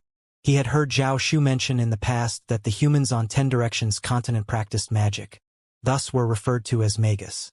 I didn't expect Thunder Human King to send a high-level expert water element magus. The female elf Lena sneered. I have over 1,000 people here. Let's see how many times you can cast your magic. Everyone, attack together. At the sound of Lena's command, the surrounding elves moved swiftly, throwing their attacks at Huang Xiaolong. Bows and arrows appeared in their hands, raining down sharp arrows on him. Watching the wave of arrows, Huang Xiaolong's expression remained taciturn. The 2 water dragons behind him grew several times bigger, each reaching 100 zhang in length. Then, Both water dragons simultaneously swung their giant tails, sweeping off the torrent of arrows and countless elves, bouncing off like raindrops. A dozen breaths later, the 1,000 elves were either hung upside down on tree branches, lying on the mud, or stuck to a tree trunk, leaving only Lena standing alone. Lena stared flabbergasted at the 1,000 elves around her in various pitiful poses. They actually, just like that. What kind of magic was this? She stared at the two water dragons behind Huang Xiaolong. She had never heard of anyone possessing this level of magic. You're a Saint Magus. Lena's voice trembled slightly. A Saint Magus. This represented the handful of the most powerful human race experts on the 10 Directions continent. With a gentle flick of his fingers, the two water dragons dispersed into nothing. Huang Xiaolong shook his head saying, I am not a Saint Magus. The Saint Magi on the 10 Directions continent comprehended the law of space. Their magic powers were comparable to the Saint Realm battle chi cultivated on the Snow Wind and Starcloud continents. This was an information that Huang Xiaolong had read before. However, Lena sighed in great relief hearing Huang Xiaolong refute that he was a Saint Magus. Also, I'm not sent by what's-his-name Thunder Human King. I'm only passing by the elf forest. Huang Xiaolong clarified. The elf race lived inside the elf forest, staying away from worldly affairs, and because of this, Huang Xiaolong had a somewhat good impression of the elf races. Therefore, his attacks so far merely incapacitated those elves instead of taking their lives. Passing by the elf forest? It was clear that Lena didn't believe Huang Xiaolong's words. Strong disdain colored her sapphire blue eyes. Who would believe this kind of lies? It's not like we've not experienced the human race's cunningness. Huang Xiaolong shrugged his shoulders in reply. It doesn't matter whether you believe or not. Pass the message to your elders or queen. Don't come bother me. Otherwise I won't be polite like I was just now. Humph. What a big tone you have.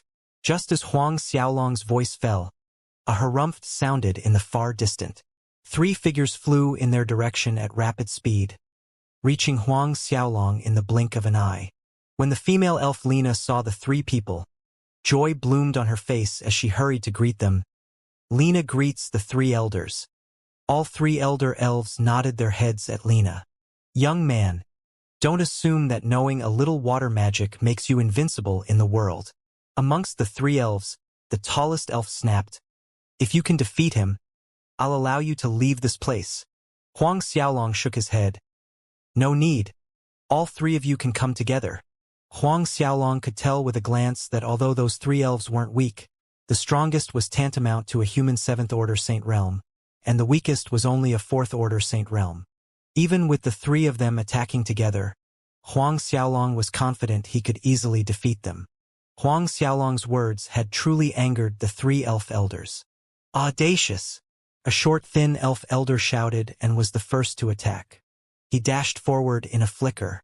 With a twist of his wrist, numerous large icicles appeared, locking the space around Huang Xiaolong and all of his escape routes. There was no place to run and no place to dodge. What the elf race hated the most was being looked down upon. But before the elf elder could make another move, Huang Xiaolong's palms slammed forwards. Multiple golden spheres enlarged outward. Wherever those golden spheres passed, all the large icicles froze in mid-air. The many elves' eyes nearly fell out of their sockets watching this. What is this? Is this space magic? Lena muttered dumbly to herself. Huang Xiaolong flicked his wrists and the large icicles pinned in midair spun around, aiming towards the short, thin elf elder. This sudden reversal caused the elf elder to panic. A chain of loud blasts rang out in the air. Under the rain of icicles that were sharp as swords, the short, thin elf elder was forced back in a sorry state, falling through the layers of thick canopy as he plummeted to the ground. In an instant, a deadly silence enveloped the surrounding forest. The other 2 elf elders reacted a beat later, both shocked and furious at the same time. However, when they were about to attack, a silhouette appeared on the horizon. Stop! A gentle voice floated over, but it doesn't reduce the deterrence it contained in the least. That person reached the place where Huang Xiaolong was very quickly. It was a female elf. another alluring creature that exuded an aloof elegance. Grand Elder. The two elf elders were surprised seeing the person who arrived and hastily saluted. The female elf was the elf race's Grand Elder, Celine. Seeing this person, Lena too hastened to salute. Celine excused the rest of the elves and turned over to Huang Xiaolong. "Young noble, our queen would like to see you. This way, please." These words were like a thunderclap in the elves' ears. Their noble queen wanted to see this human. Huang Xiaolong declined the invitation, shaking his head as he replied, "No need." Eyeballs fell carpeting the forest ground. This human actually declined their queen's invitation. Was there something wrong with their hearing? Even Celine was unable to conceal her surprise looking at Huang Xiaolong. One must know, even the two most powerful human race kings on the 10 Directions continent would be honored by their queen's invitation. This human in front of her was really unique to actually decline their queen's invitation. "I shall take my leave," Huang Xiaolong said and turned around to leave without so much as a look. Insolent. Huang Xiaolong's attitude once again angered the two elf elders. In anger, both moved to block right in front of Huang Xiaolong's path. A mere human actually refused their queen's invitation. This was beyond insolence. Enough! When the two elders were about to persuade using force, the elf Grand Elder Celine spoke. "Let him leave!" Both elf elders froze. "Let him leave!" In the end, both of them had no choice but to move away from the human's path. Huang Xiaolong shot a cold glance at the two elders before flying away. A light flashed in Celine's eyes watching Huang Xiaolong's disappearing figure. A moment later, she ordered Lena to take care of the injured elves and returned to report to the queen. It didn't take Celine long to reach the land of life, reporting the matter to the queen in precise detail. The elf queen, who was standing beside the sacred spring, also showed surprise when she heard that Huang Xiaolong declined her invitation. "Celine, what is your impression of this young human?" the elf queen Kelly asked. Celine was stumped. She thought for a moment before choosing the words carefully. "This young human is quite strong and has a good foundation in water element magic comprehension, but if he were to battle one-on-one against the Thunder Human King, he would not be his opponent. Even if there are two of him, it still wouldn't be enough to contend with the Thunder Human King," Celine emphasized again at the end. Elf Queen Kelly looked at the tree of life that was as tall as the sky not far in front of her, sighing heavily. "Seeing his water element magic was not bad. I wanted him to take a look and see if he has a way to cure the tree of life." The tree of life was the elf race's sacred tree, and also the source of existence that the elf race relied on. In the recent couple of years, the elf Queen Kelly faintly felt that the tree of life's vitality had been seeping away, weakening. She had tried many methods but still failed to rejuvenate the tree of life. If this condition persisted, in no more than half a year's time, the tree of life would wither. If the tree of life withered, then the entire elf race that relied on the tree of life as well as all the flora would wither as well.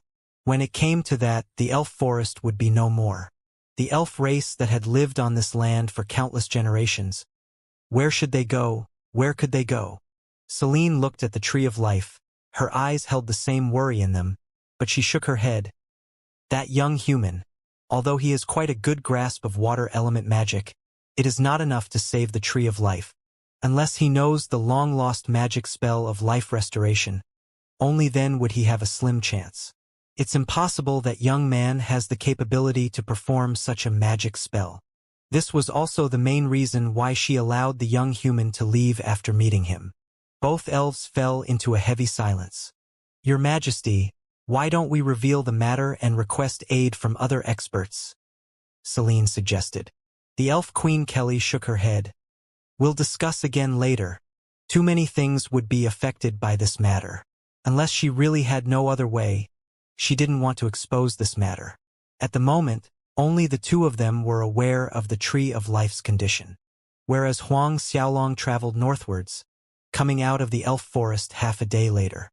Perhaps it was the elf queen's command, but Huang Xiaolong didn't meet with further disturbances or attacks from the elves anymore. Up ahead is the dwarven city. Huang Xiaolong stood on a hill peak, looking down at a stone-colored city in the short distance. Without further dallying, Huang Xiaolong headed towards the dwarven city. A short while later, he arrived at the city gates. Above the city gates, dwarven city's name was carved on stone, exuding a faint vicissitudes atmosphere. It seems like this dwarven city had been here for a long time. Although the dwarf and elf races could be said to be adjacent neighbors, there was a distinct difference between them. The dwarf race was very friendly towards the human race. This was also the main reason why Huang Xiaolong dared to swagger into the city openly. Inside the city, Huang Xiaolong noted that the streets were quite busy. Dwarves slightly over a meter tall were hurrying to their destinations. Other than dwarves, Huang Xiaolong saw a lot of humans, beastmen, even elves and demonic beast races. The entire dwarven city was built from stone, including the shops on the streets. Compared to Snow Wind and Starcloud continents, this dwarven city was basically a rural market. Huang Xiaolong also noted that nearly every shop here sold and produced weapons, or would be related to weapons. It was said that, from their ancestors' time, dwarves made their living by forging weapons. It looks like it was true. Suddenly, Huang Xiaolong saw the people on the streets all heading in a similar direction. Feeling curious, he stopped a passing dwarf and inquired. The young male dwarf replied, "This brother must have just arrived in our city, right? Our dwarf race holds a weapon forging competition every 10 years, and today is the semi-final of the competition." Weapon forging competition? Huang Xiaolong had never heard of this. "Bro, where are you from?" the dwarf race young man casually asked. Huang Xiaolong turned his attention back to the young man, answering, "The elf forest." The elf forest. The young dwarf was shocked. Even his footsteps halted as they stared wide-eyed at Huang Xiaolong before managing a sentence. "Bro, you really know how to joke." "Joke?" A helpless smile emerged in Huang Xiaolong's heart. What's there to joke about? He did indeed come out from the elf forest just now. "Bro, you really walked out of the elf forest?" Noticing the expression on Huang Xiaolong's face, the young dwarf exclaimed with a face filled with disbelief.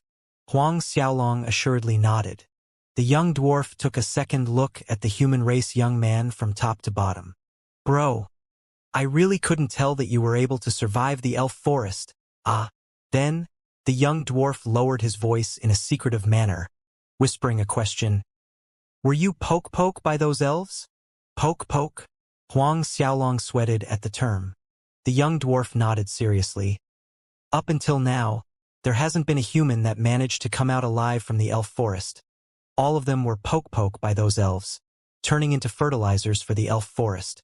Finished saying this, the young dwarf nudged Huang Xiaolong with a sheepish grin. "Bro, how did you manage to escape from the elf forest?" He was really interested in this point.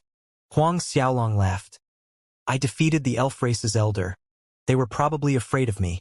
That's why they let me leave peacefully." The young dwarf was dumbstruck for a moment before exploding in a loud laugh. "Bro, I must say you're really interesting." Clearly, he thought that Huang Xiaolong was joking. Just like that, the two of them chatted as they walked. Somewhere in between, the young dwarf introduced himself. His name was Eric, and Huang Xiaolong had no intention of concealing his identity, giving his real name, Huang Xiaolong. Evidently, Eric had never heard of Huang Xiaolong's fame. He didn't show any exaggerated reaction when he heard his name. Although Huang Xiaolong's reputation had even spread to the Ten Directions continent, it didn't mean that every being on the Ten Directions continent knew of him like they did on Snow Wind and Starcloud continents. Initially, Eric wanted to drag Huang Xiaolong with him to watch the weapon forging competition, but Huang Xiaolong wasn't interested in this area, thus shook his head and declined. With that, Huang Xiaolong left the dwarven city. Young dwarf Eric and Huang Xiaolong got along well. When Huang Xiaolong was leaving, Eric insisted that Huang Xiaolong look for him the next time he visits the dwarven city, promising to treat Huang Xiaolong to the dwarf race's special brewed wine. Huang Xiaolong replied good-naturedly that he definitely would the next time he comes to the dwarven city. Leaving the dwarven city, Huang Xiaolong continued towards the Stellar Thunder Canyon. Passing through the Stellar Thunder Canyon, he would reach the Beastmen tribe's sphere of influence. Different from the Elf Forest and Dwarf Mountain, The Stellar Thunder Canyon was one of 10 directions continents' perilous lands that spanned over 100 li. When night descended, the air above the canyon would be filled with natural-formed lightning. Not even Saint Realm experts could escape grave injuries coming in contact with the lightning inside the canyon. At times, even during the day, streaks of lightning charged through the canyon. No doubt, there were other routes that could allow travelers to detour away from the canyon to enter the demonic beasts tribe's territory. However, it would add at least half a month worth of journey. It was high noon when Huang Xiaolong reached the Stellar Thunder Canyon. The scorching sun shone with a vengeance. There were clear skies on the horizon with nary a cloud in sight. I probably won't run into it, Huang Xiaolong comforted himself. The Stellar Thunder Canyon was a mere 100 li. With Huang Xiaolong's speed, it was a matter of a dozen breaths' time. A dozen breaths.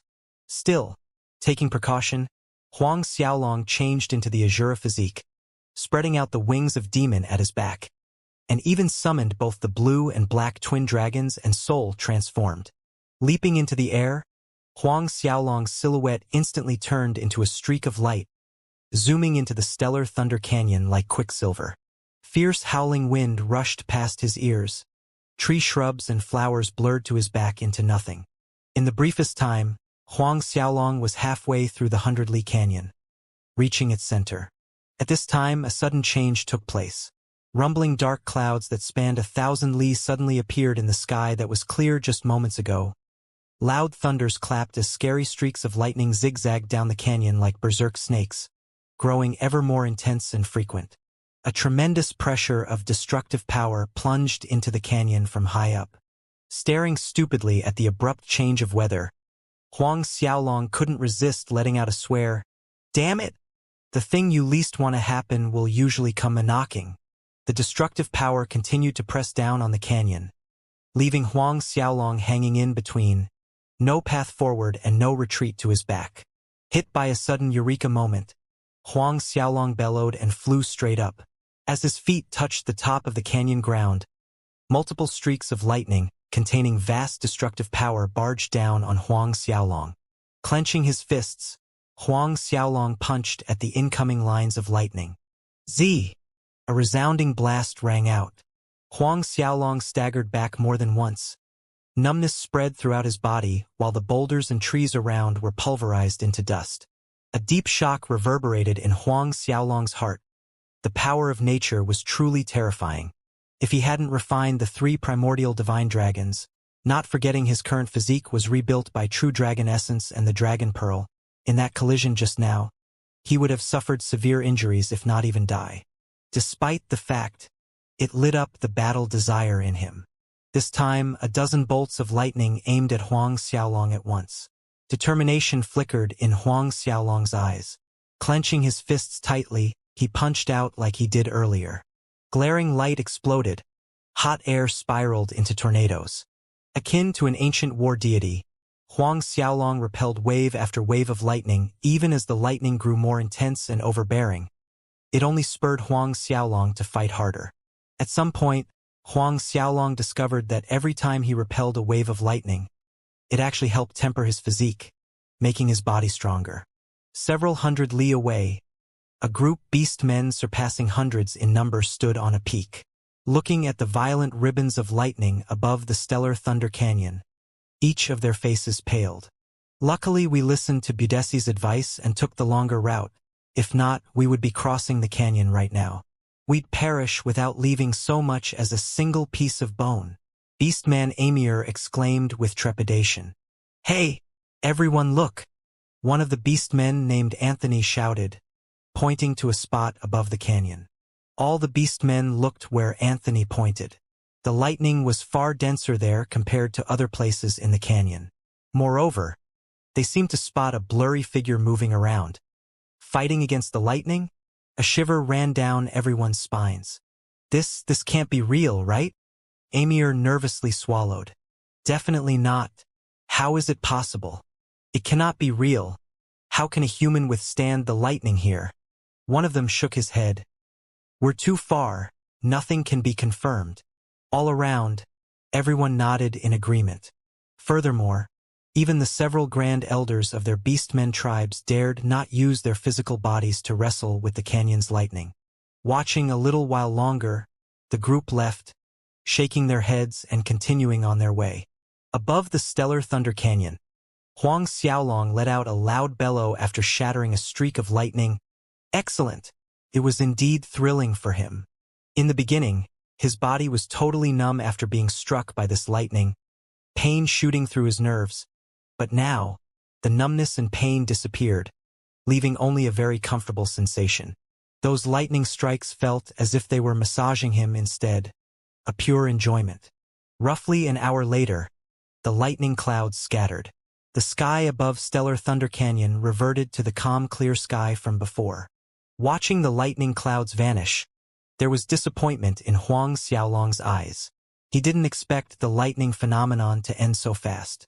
Huang Xiaolong was about to leave when the dispersing thunderclouds started to gather again. This time it was more violent. Lightning lit up the sky as it streaked down like an angry python with jaws wide opened. Compared to the previous lightning storm, this was another level on its own. Seeing this, Huang Xiaolong was delighted instead. As if it had accumulated enough power, dozens of frenzied lightning strikes scorched the air, flying toward him. Huang Xiaolong dashed to the air with both fists punched out. Boom! Their collision caused a thunderous explosion in the sky. Ha ha! Refreshing! An exhilarated laughter came from Huang Xiaolong, eager for more. Time continued to flow by. Huang Xiaolong had lost count of the number of times he shattered the lightning streaks that targeted him. He knew that every time they scattered, the thunderclouds gathered again many times over. Daylight quickly turned into night. At nightfall, the thunder and lightning that boomed and flashed in the canyon were several times more powerful than during the day. Ribbons of lightning were now thick as pythons, exuding savagery and brutalness. The menacing destructive aura could be felt even outside of the canyon area, giving the nearby experts strong palpitations as they detoured away from the canyon. The night passed quickly, and soon sunrise was peeking out from the horizon. After clashing with the thunder for one night and one day, Huang Xiaolong wasn't the least bit tired. In fact, he was brimming with energy like a fierce lion. After an entire day and night of warring against the lightning, Huang Xiaolong noticed that there were tiny threads of pure lightning energy inside his dantian that continuously tempered his primal dragon physique. Suddenly, Huang Xiaolong felt the dragon pearl on his brow tremble slightly. This? Several lightning streaks were aiming for Huang Xiaolong at this point, but in a bright flash of light, all the lightning was absorbed by the dragon pearl, which was then refined into a pure lightning energy that integrated into Huang Xiaolong's primal dragon physique. Huang Xiaolong was genuinely shocked. What is happening here? In a daze, another wave of a dozen lightning strikes came at him, and just like before, all of the lightning was swallowed by the dragon pearl, converted into pure lightning energy and integrated into Huang Xiaolong's body. From shock, Huang Xiaolong became dumbfounded.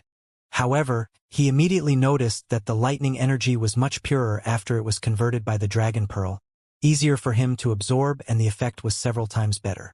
Huang Xiaolong was overjoyed realizing the benefits. He didn't expect there to be such a usage to the dragon pearl. Although he had refined the dragon pearl and it was part of his body, this whole time, Huang Xiaolong did not feel like he truly fused with the dragon pearl. He remained ignorant in many aspects and uses of the dragon pearl. While Huang Xiaolong was caught in a daze, the number of lightning streaks around him increased, also becoming thicker. The dragon pearl continued to absorb all those lightning streaks, and the lightning energy it sent into Huang Xiaolong's body became stronger. Feeling this change, Huang Xiaolong swiftly sat down in meditation pose, refining the lighting energy in his dantian and qi. Despite that, the amount of lightning energy amassed in his dantian and qi increased rapidly. As time went on, that energy turned into multiple strands of light blue energy, drilling into his internal organs, meridian channels, skin, flesh, and blood. From the outside, it looked as if Huang Xiaolong was shrouded in a glowing lightning cocoon. At the same time, his body exuded a dark red azure qi, blending into the lightning akin to a lightning hellstorm. The sky above the stellar Thunder Canyon became more turbulent. The size of lightning was bigger, zigzagging between dense thunderclouds that had now extended 10 li outside the canyon area. The many experts that detoured away from the stellar Thunder Canyon watched with apprehension the strange phenomenon taking place from afar. The thunderclouds lasted for half a month. Ever since the stellar Thunder Canyon existed, such strange phenomenon had never happened before. In general, the thunderclouds above the stellar Thunder Canyon would scatter after an hour and wouldn't appear again for another 10 hours or so. This time, however, the thunderclouds lasted for a whole 2 weeks without scattering. The strange phenomenon alerted the dwarf race patriarch and the group of elders. After all, the dwarves' territory was right beside the stellar Thunder Canyon. If the thunderclouds did not scatter and continued to spread, sooner or later they would reach the Dwarven Mountain. For the dwarf race, this was a race annihilation level catastrophe. What is it? It's as if there's something triggering the thunderclouds. After days of observation, the dwarf race patriarch Blian formed a conclusion. But it made the furrow on his brows deeper. The dwarf elders were shocked hearing Patriarch Blian's conclusion. Patriarch, it's not possible, right? An elder exclaimed in astonishment. Blian did not answer, fixing his gaze on the thunderclouds hovering above the stellar Thunder Canyon. The situation remained unchanged for the next 3 days. Then, all of a sudden on the 4th day, the ominous thunderclouds that seemed to fix themselves above the stellar Thunder Canyon rapidly scattered without any sign or sound. The sky was clear again, with blue sky and radiant sun for 1,000 li, nary a cloud in sight. It's gone. Experts that had been gathering around the stellar Thunder Canyon were bewildered. Even with the thunderclouds gone, none of them dared to approach the canyon. Several hours later, Huang Xiaolong, who had been meditating on the ground, stopped running the Azura tactics and stood up. In the short half a month of practice, his battle chi cultivation had enhanced 1 order up. But the real surprise happened with the true essence in his dantian. The pure lightning energy actually formed multiple fist-sized thunderballs in his dantian. Those thunderballs hovered in the top section of his dantian, and each of them contained a terrifying amount of destructive power. His primal dragon physique was also sturdier than before. What baffled Huang Xiaolong at this moment was the fact that the dragon pearl between his brows was quiet again, just like before. He tried making it move, but no reaction came from the dragon pearl. At this moment, Huang Xiaolong noticed that the faint dragon shadow he has seen inside the dragon pearl seemed to be clearer. Seeing that the dragon pearl gave no reaction whatsoever no matter what he did, Huang Xiaolong could only give up. He flew into the air, leaving the canyon. It didn't take him long to pass the remaining length of the canyon. An hour later, Huang Xiaolong reached the edge of a forest. By this time, it was already dark. Huang Xiaolong decided to rest here for the night and continue on his way tomorrow. He got a crackling fire going in no time, with several wild games roasting merrily. Sitting close to the fire, he took out the 10 Directions continent map while waiting for the meat to cook. On the map, it indicated the forest he was in was called Roaming Souls Grove. Crossing this Roaming Souls Grove, he would arrive at one of the more well-known cities in the Beastmen territories, the 100 Tiger City. Very soon, the aroma of roast meat wafted in the air, and Huang Xiaolong put the map away. When he was about to dig in, a surprised exclamation sounded not far from him. "Wah! Such a nice smell! What meat is that?" Then, a flurry of footsteps thundered through the bushes as several hundred beastmen rushed toward Huang Xiaolong's direction. This large herd of several hundred beastmen was the very same group that were watching Huang Xiaolong battle the frenzy lightning in the stellar Thunder Canyon from afar but felt it was an impossible feat for anyone. Although Huang Xiaolong spent close to half a month in the canyon, these two parties ran into each other because the beastmen group took the longer detour route. In a matter of seconds, hundreds of beastmen appeared in front of Huang Xiaolong. When the beastmen got a good look at Huang Xiaolong's face, they were all slightly surprised seeing that it was actually a human. Rarely would they come across human in the beastmen territory. Although beastmen bore no hatred toward humans like the elves did, in their eyes human was synonymous to puny and cowardly. That was why beastmen tribes in general had always looked down upon humans. Hee, I didn't expect to run into a little weak human here, Beastman Anton cackled. The surrounding beastmen joined him in laughter. Anton approached Huang Xiaolong saying, "Human, the meat you roast seems pretty good. Good thing we're hungry now. The ones you have here are not enough. Go prepare one for each of us." Their number was around 350 beastmen, which meant that Huang Xiaolong was expected to roast more than 350 games. Hearing the order, Huang Xiaolong looked at beastman Anton with interest. "And if I don't? You don't want to?" Anton laughed. "Try it if you think your head is harder than this tree." Anton's arm shot out, punching the tree closest to them that had a trunk thicker than an adult's thigh. In a split second, the tree trunk exploded and broke out in the middle as with splinters flying everywhere. Anton pulled his arm back in exceedingly arrogant demeanor.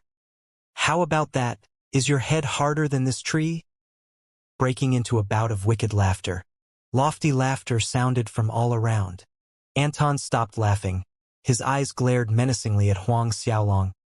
"Puny human, get off your ass immediately if you're smart and get one roast going for every one of us. If not, my fist will greet your feeble skull, shattering it into smithereens." Huang Xiaolong smiled, shaking his head. Even the stellar Thunder Canyon lightning felt like a relaxing massage on his body. But this beast man wanted to shatter his skull to smithereens? Now, if a sixth-order Saint Realms punch at full force landed on Huang Xiaolong's body, he would feel nothing more than a ticklish scratch.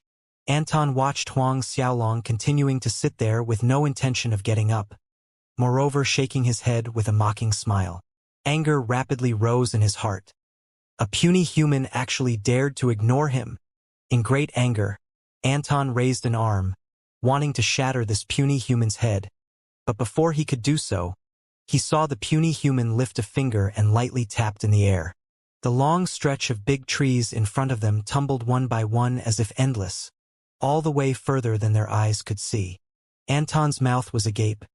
His fist froze in the air while the rest of his body stiffened on the spot, staring dumbly at the endless line of tumbled trees. His several hundred comrades' laughter halted abruptly, stuck in their throats. The only noise around came from the crackle and sizzle of fire as oil dripped down from the fragrant roast meat.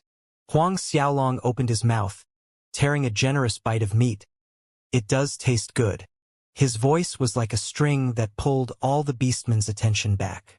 Gawking at Huang Xiaolong, their eyes now held trepidation, reverence, and a hint of worship.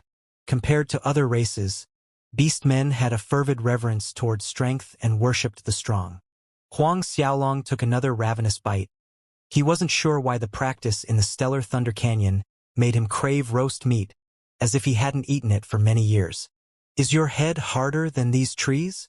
Huang Xiaolong asked. Anton's face turned pasty, falling to his knees without a second thought, his forehead kissing the forest floor as he kowtowed repeatedly in front of Huang Xiaolong. "Honorable Lord, Anton was rude and has offended you just now. Please have mercy on Anton this one time." Anton's comrades also knelt down, showing proper respect. Huang Xiaolong took a quick glance at the surrounding beastmen. Stand up. If he was really angered earlier, none of these beastmen would have the chance to stand anymore.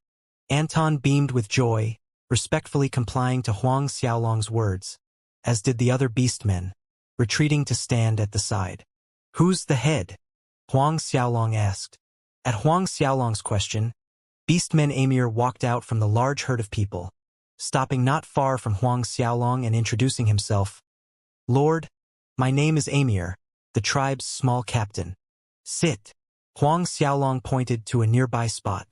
Amir was slightly overwhelmed by Huang Xiaolong's attention. Flustered, he waved and shook his head. No, Lord, standing is fine for me. If I say sit, then sit," Huang Xiaolong stated. At Huang Xiaolong's domineering attitude, Amir said his thanks and sat down as if there were needles pricking his butt. "No need to be so nervous. I just have some questions," Huang Xiaolong said. "Yes, Lord." Even so, Amir couldn't stop his body's minute trembling. Beastmen were innately born with burly physiques. The shorter beastmen still exceed 2 meters tall, whereas the taller ones reach 2.5 meters. Solely based on physical advantage, humans indeed looks weak and puny next to beastmen. Moreover, the overall human race's strength on the 10 Directions continent was negligible. Thus one could hardly blame the beastmen for looking down on the human race. However, Huang Xiaolong could tell this herd of beastmen was among the lower rung in beastmen hierarchy. Beastmen were made up of many tribes, and the more powerful amongst them were the lion tribe, tiger tribe, wolf tribe, snake tribe, fox tribe, behemoth tribe. Then it was the cattle tribe, violent horse tribe, goat tribe, and the 100-bird tribe. These were the 10 most powerful beast tribes. This group of beastmen in front of him was not from any of those 10 beastmen tribes. The 100-tiger city is a little further up? Huang Xiaolong spoke. That's right, Lord. Less than 100 li after crossing the Roaming Souls Grove is the 100-tiger city. Emir respectfully replied. Huang Xiaolong asked the next question. Does the 100-tiger city belong to the tiger tribe? Emir answered yes. The 100-tiger city belonged to the tiger tribe. The tiger tribe had 25 cities under their control, and this 100-tiger city was only one of them. However, the 100-tiger city was a strategically important city. Huang Xiaolong nodded. The tiger tribe was amongst the 10 strongest beastmen tribes. Their forces couldn't be underestimated. This point was clear from the 25 cities under their control. Then, Huang Xiaolong asked about the 100-tiger cities castellan and general questions about the tiger tribe. In the end, Emir was merely a captain of a lower rank in a small tribe. The things he knew were very limited. Talking about the 100-tiger cities castellan, Emir's face shone with idolization. Our 100-tiger city castellan is Lord Goodman, one of the top 10 experts of the tiger tribe. I heard from our family head that Lord Goodman can flatten a mountain with a single punch. Flatten a mountain with a single punch. Huang Xiaolong chuckled in secret. Anyone could do this effortlessly once they stepped into the saint realm. Additionally, beastmen were known for their Herculean strength. Thus such a feat was not strange at all. After asking everything he wanted to know, Huang Xiaolong fell into deep contemplation. From Emir's answers, although the beastmen tribes were powerful on the 10 Directions continent, there were numerous internal struggles. For instance, the lion tribe and tiger tribe were always at war. At the same time, from Emir's words, he once again confirmed that the beast god was all the beastmen tribes' sacred faith. Within the beastmen race, whoever dared to desecrate the beast god, disrespect the beast god, would be treated as the entire beastmen race's sinner. The legendary beast god scepter represented the beast god. For the last 10,000 years, the beastmen tribes believed that whoever got the beast god scepter would be the beast god's reincarnation. That person would once again lead the beastmen to conquer the 10 Direction continent, capturing the glory of the past. In that short time, Huang Xiaolong reached a decision.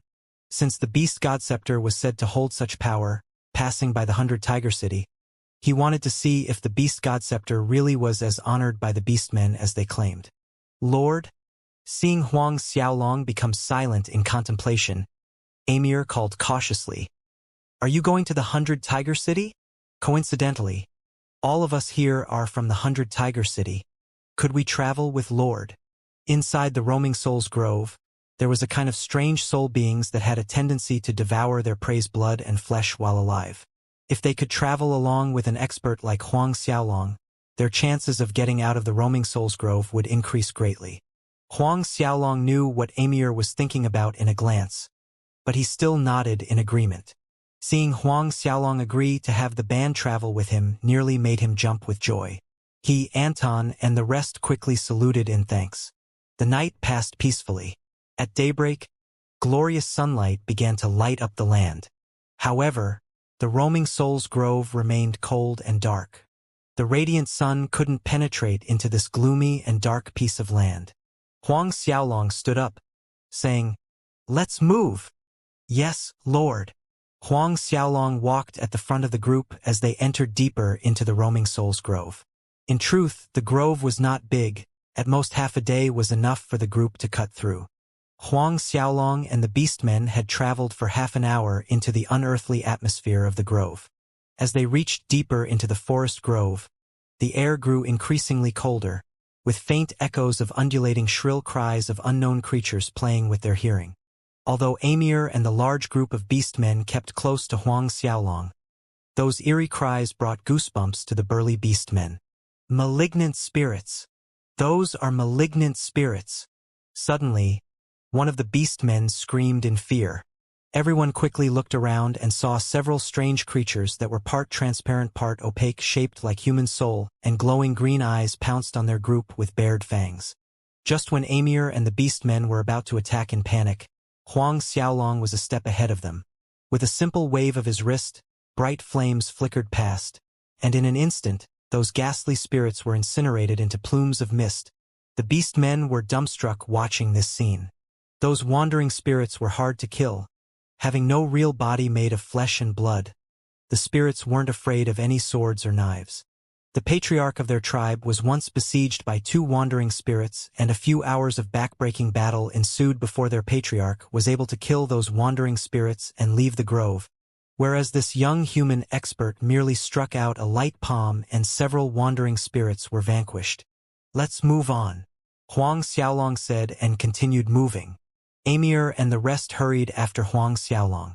A short while later, they ran into another group of wandering spirits, and this time Huang Xiaolong's action was even more exaggerated, or lack of action.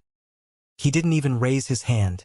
Merely with a single glance, those lunging wandering spirits burned in midair, leaving a small cluster of mist. Half a day later, when they made it out of the roaming soul's grove, the way Amir and the rest of the beastmen looked at Huang Xiaolong changed in an earth-shattering manner.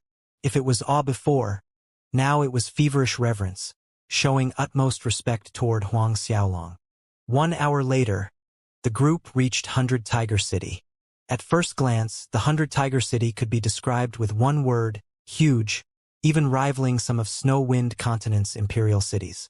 People, or beastmen to be exact, were seen coming and going in every direction, a sign of the city's prosperity. But Huang Xiaolong's large group drew odd stares from all around. It wasn't every day that the beastmen saw a puny human walking in front of a group of several hundred beastmen that were showing deference. The surrounding beastmen were unable to shift their gaze away from this strange scene. "Hee, isn't this Amir?" At this time, a team of a dozen beastmen walked up to Amir's group from the front. The one who spoke was a young cat-like beastman reaching 2.5 meters tall. "Amir, I see your life has really gone to the dogs."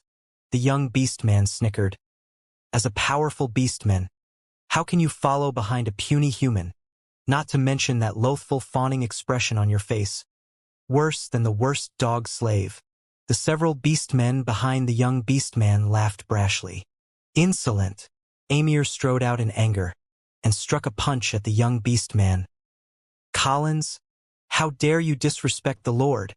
Collins didn't expect that Amir would attack him all of a sudden. Though startled, he still managed to raise an arm up in defense, but he failed to muster enough strength to block the attack. Staggering back, Collins felt a throbbing pain in his arm. "How dare you?" Collins yelled. "Amir, have you gone nuts?" Both Collins and Amir had exchanged tit-for-tat many times in the past, but Amir had never been brave enough to get physical with him. After all, his big brother was the tribe's chief captain. Today, for an insignificant human, Amir actually attacked him. Amir glared coldly at him. "Collins, get on your knees now and beg the Lord for forgiveness." Collins was dumbfounded as he stared at Amir in disbelief. Amir wanted him to kneel down and beg for forgiveness. From a human. "You're crazy, you've gone fucking nuts," Collins yelled at the top of his lungs. He waved his arm at the beastmen that came with him. "We're leaving." Amir's crazed look frightened Collins, and he didn't want to stay there any longer. Seeing that Collins wanted to leave as if nothing happened, Amir moved forward, wanting to block Collins' path, but Huang Xiaolong's voice sounded in his ears. "Forget it." Only then did Amir relented, bowing respectfully to Huang Xiaolong. "Yes, Lord." Just as things seemed to calm down, a beastman ran through the crowd straight at Amir. "Brother Amir, it's not good. Sis Rihanna was taken away by people from the Tiger tribe." Taken away by the Tiger tribe. Amir's face became ashen. Rihanna was his fiancée. Both her and Amir were childhood sweethearts. Losing their families at an early age, Amir and Rihanna relied on each other. Even Anton and the rest paled slightly. Kerner, explain what exactly happened. Amir urged with a hint of desperation in his voice. Beastman Kerner was piqued. Just now, the Tiger Tribe's Julio came over claiming that Sis Rihanna was chosen for this year's Beast God sacrificial rite. That's why he brought a group of people over and took Sis Rihanna away. Beast God sacrificial rite. Amir was enraged. Fuck his mother's fart. It isn't our 100 Tiger Cities' turn to offer a sacrifice this year for the Beast God rite. This Julio is snatching powerless woman off the streets in broad daylight. Beast God sacrificial rite? Huang Xiaolong's interest was stoked and asked out, "Explain to me, what is going on?" At Huang Xiaolong's question, Amir briefly explained the situation to Huang Xiaolong with respect despite the anxiety in his heart. From thousands of years ago, the Beast God's tribes would perform a Beast God sacrificial rite every year, and the sacrifice would be a young virgin from those tribes. The Lion Tribe, Tiger Tribe, Wolf Tribe, and the remaining top 10 tribes would pick a young virgin from the cities under their governance. Those young virgins were sent to the Beast God shrine to be offered as a sacrifice during the rite. And the young virgin sacrifice for this year had been decided half a month ago. Rihanna's name wasn't on the list. Moreover, it wasn't 100 Tiger Cities' turn this year to offer the sacrifice. Now, this Tiger Tribe's Julio taking Rihanna was clearly because he coveted Rihanna for her beauty. The matter of being a sacrifice was nothing but an excuse. Julio was no stranger to this kind of despicable acts. Countless good young women were sullied in Julio's hands every year. The problem was, this Julio was a pure-blood descendant of the Tiger Tribe. His father was 100 Tiger City Guards chief captain. Powerless commoners like them could only endure. "Lord, please save Rihanna." All of a sudden, Amir turned to Huang Xiaolong, falling on his knees begging. As long as Lord can save Rihanna, Amir is willing to do anything the Lord orders. "Lord, please save Rihanna." Amir had no other way and placed his hopes on Huang Xiaolong. He realized all too well, relying on his own power, he had no chance in hell to rescue his fiancée. Watching Amir, Anton and the beast men from the same team all got down on their knees. Their plead was evident even though no words were spoken. "All of you get up and talk." Huang Xiaolong already decided in his heart. "Lead the way." Of course, Amir wasn't the main reason he decided to interfere in this matter. Obtaining Huang Xiaolong's promise to help, Amir kowtowed many times in gratitude before jumping to his feet and leading Huang Xiaolong to Julio's residence. In a large residence compound on the north side of 100 Tiger City, clad in a cotton jacket, a virile Julio was staring at the tied-up Rihanna with undisguised lust. The tight coarse rope that bound Rihanna also accentuated her curves. The proud peaks on her chest looked as if they were about to burst out from the seams, inciting a reaction from Julio's manhood. Julio slowly approached Rihanna until he was mere inches from her face. His hand reached up, pinching her face in place as an evil smile crept up his face. "Your face is not bad." Taking a sniff of her scent. "Ah, the scent of a virgin is really fascinating." Rihanna's delicate face flushed with anger. "Julio, how dare you take advantage of the Beast God's sacrificial right to snatch women off the streets? There'll be a day the great Lord Beast God will punish you." Julio laughed at Rihanna's words. "In this 100 Tiger City, I, Julio, am Lord Beast God. Since you like punishment so much, then I shall take care punishing you on the bed right now." With that, he carried Rihanna and headed to the big bed inside the inner chamber. "Release me. Let go of me." Rihanna fought like an angry wildcat, struggling to break free with all her might. Rihanna's fierce attacks stirred the aggressiveness hidden deep within Julio's bloodline. His wanton laughter rang even louder as he hit Rihanna's perky butt. "Not bad. Really pert and firm. I like it. Worry not. In a little while I'll make you feel as if you've gone to heaven. At that time, you'll be begging me to punish you more." Lascivious laughter rang again in the air. Stepping into the inner chamber, Julio threw Rihanna onto the big bed. But he just took off his pants when loud ruckus came from outside, followed by a chain of blood-curdling screams. Julio's actions froze. "What is happening?" Is there actually someone that dares to make a ruckus in my residence? A fire burned in Julio's heart for having his good time interrupted. Pulling his pants up again, he stormed out of the room to see what was going on outside. Another abrupt wail sounded and a black silhouette flew at him. Alarmed at the ambush, Julio's arms struck the person, sending him flying in another direction. When the black silhouette crashed on the floor, Julio noticed that it was actually his inner chamber's personal guard. Seconds later, two people walked in from outside. This shocked Julio, for one of them was a black-haired young human with a beastman following respectfully behind. Julio vaguely remembers this beastman, a minuscule tribe's small-time captain. As for his name, Julio couldn't recall that much. But he knew that this beastman was Rihanna's fiancé. Amir followed Huang Xiaolong, breaking through Julio's residence all the way into the inner chamber. Spotting the bounded Rihanna on the large bed, he was angry, shocked, and happy at the same time. "Rihanna, are you all right?" He reached Rihanna's side in a few quick steps. His hands were already ripping the ropes off her. Watching Amir breaking into his residence, his inner chamber at that, and ignoring his presence the whole time, ire shot up to his head. His right fist shot out, aiming to blast Amir's head. "Get the fuck away, bastard!" Julio bellowed. Hearing the sound of piercing air, Amir turned around in alarm, but it was already too late to dodge. He was rooted to the spot watching Julio's tyrannical fist enlarge in his pupils. Then, Julio's fist stopped half an inch away from Amir's skull. All the noise in the surroundings died abruptly. One by one, people's gazes traveled up two slender fingers that held Julio's fist in place. Julio was stunned, but he was even madder. The one who stopped his fist was that black-haired young man. "You lowly human. Do you know who I am? Do you dare offend me, Julio?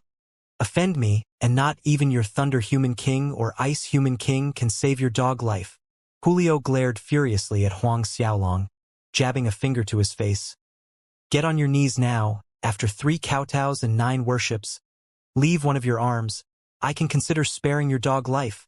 On the 10 Directions continent, humans were weak and lowly. Beastmen had always looked down on humans. Belonging to one of the top 10 beastmen tribes, and a main descendant of the tiger tribe, Julio was beyond angry after being blocked by a puny human. This was akin to country bumpkin offending an empire's imperial descendant. 3 kowtows and 9 worships? Huang Xiaolong's expression was extremely cold. His 2 fingers exerted a little more pressure, instantly shattering every bone in Julio's fist. Sounds of breaking bones resounded in the yard, accompanied by horrible screams from Julio. "Detestable human! I will pin your body to the ground and let 10,000 giant beast horses ram you," Julio roared. Red blood vessels erupted in his eyes as he glowered at Huang Xiaolong, as if he so wished to tear Huang Xiaolong apart right then and there. A human dared crush his bones. "Is that so?" Huang Xiaolong added more pressure in his 2 fingers.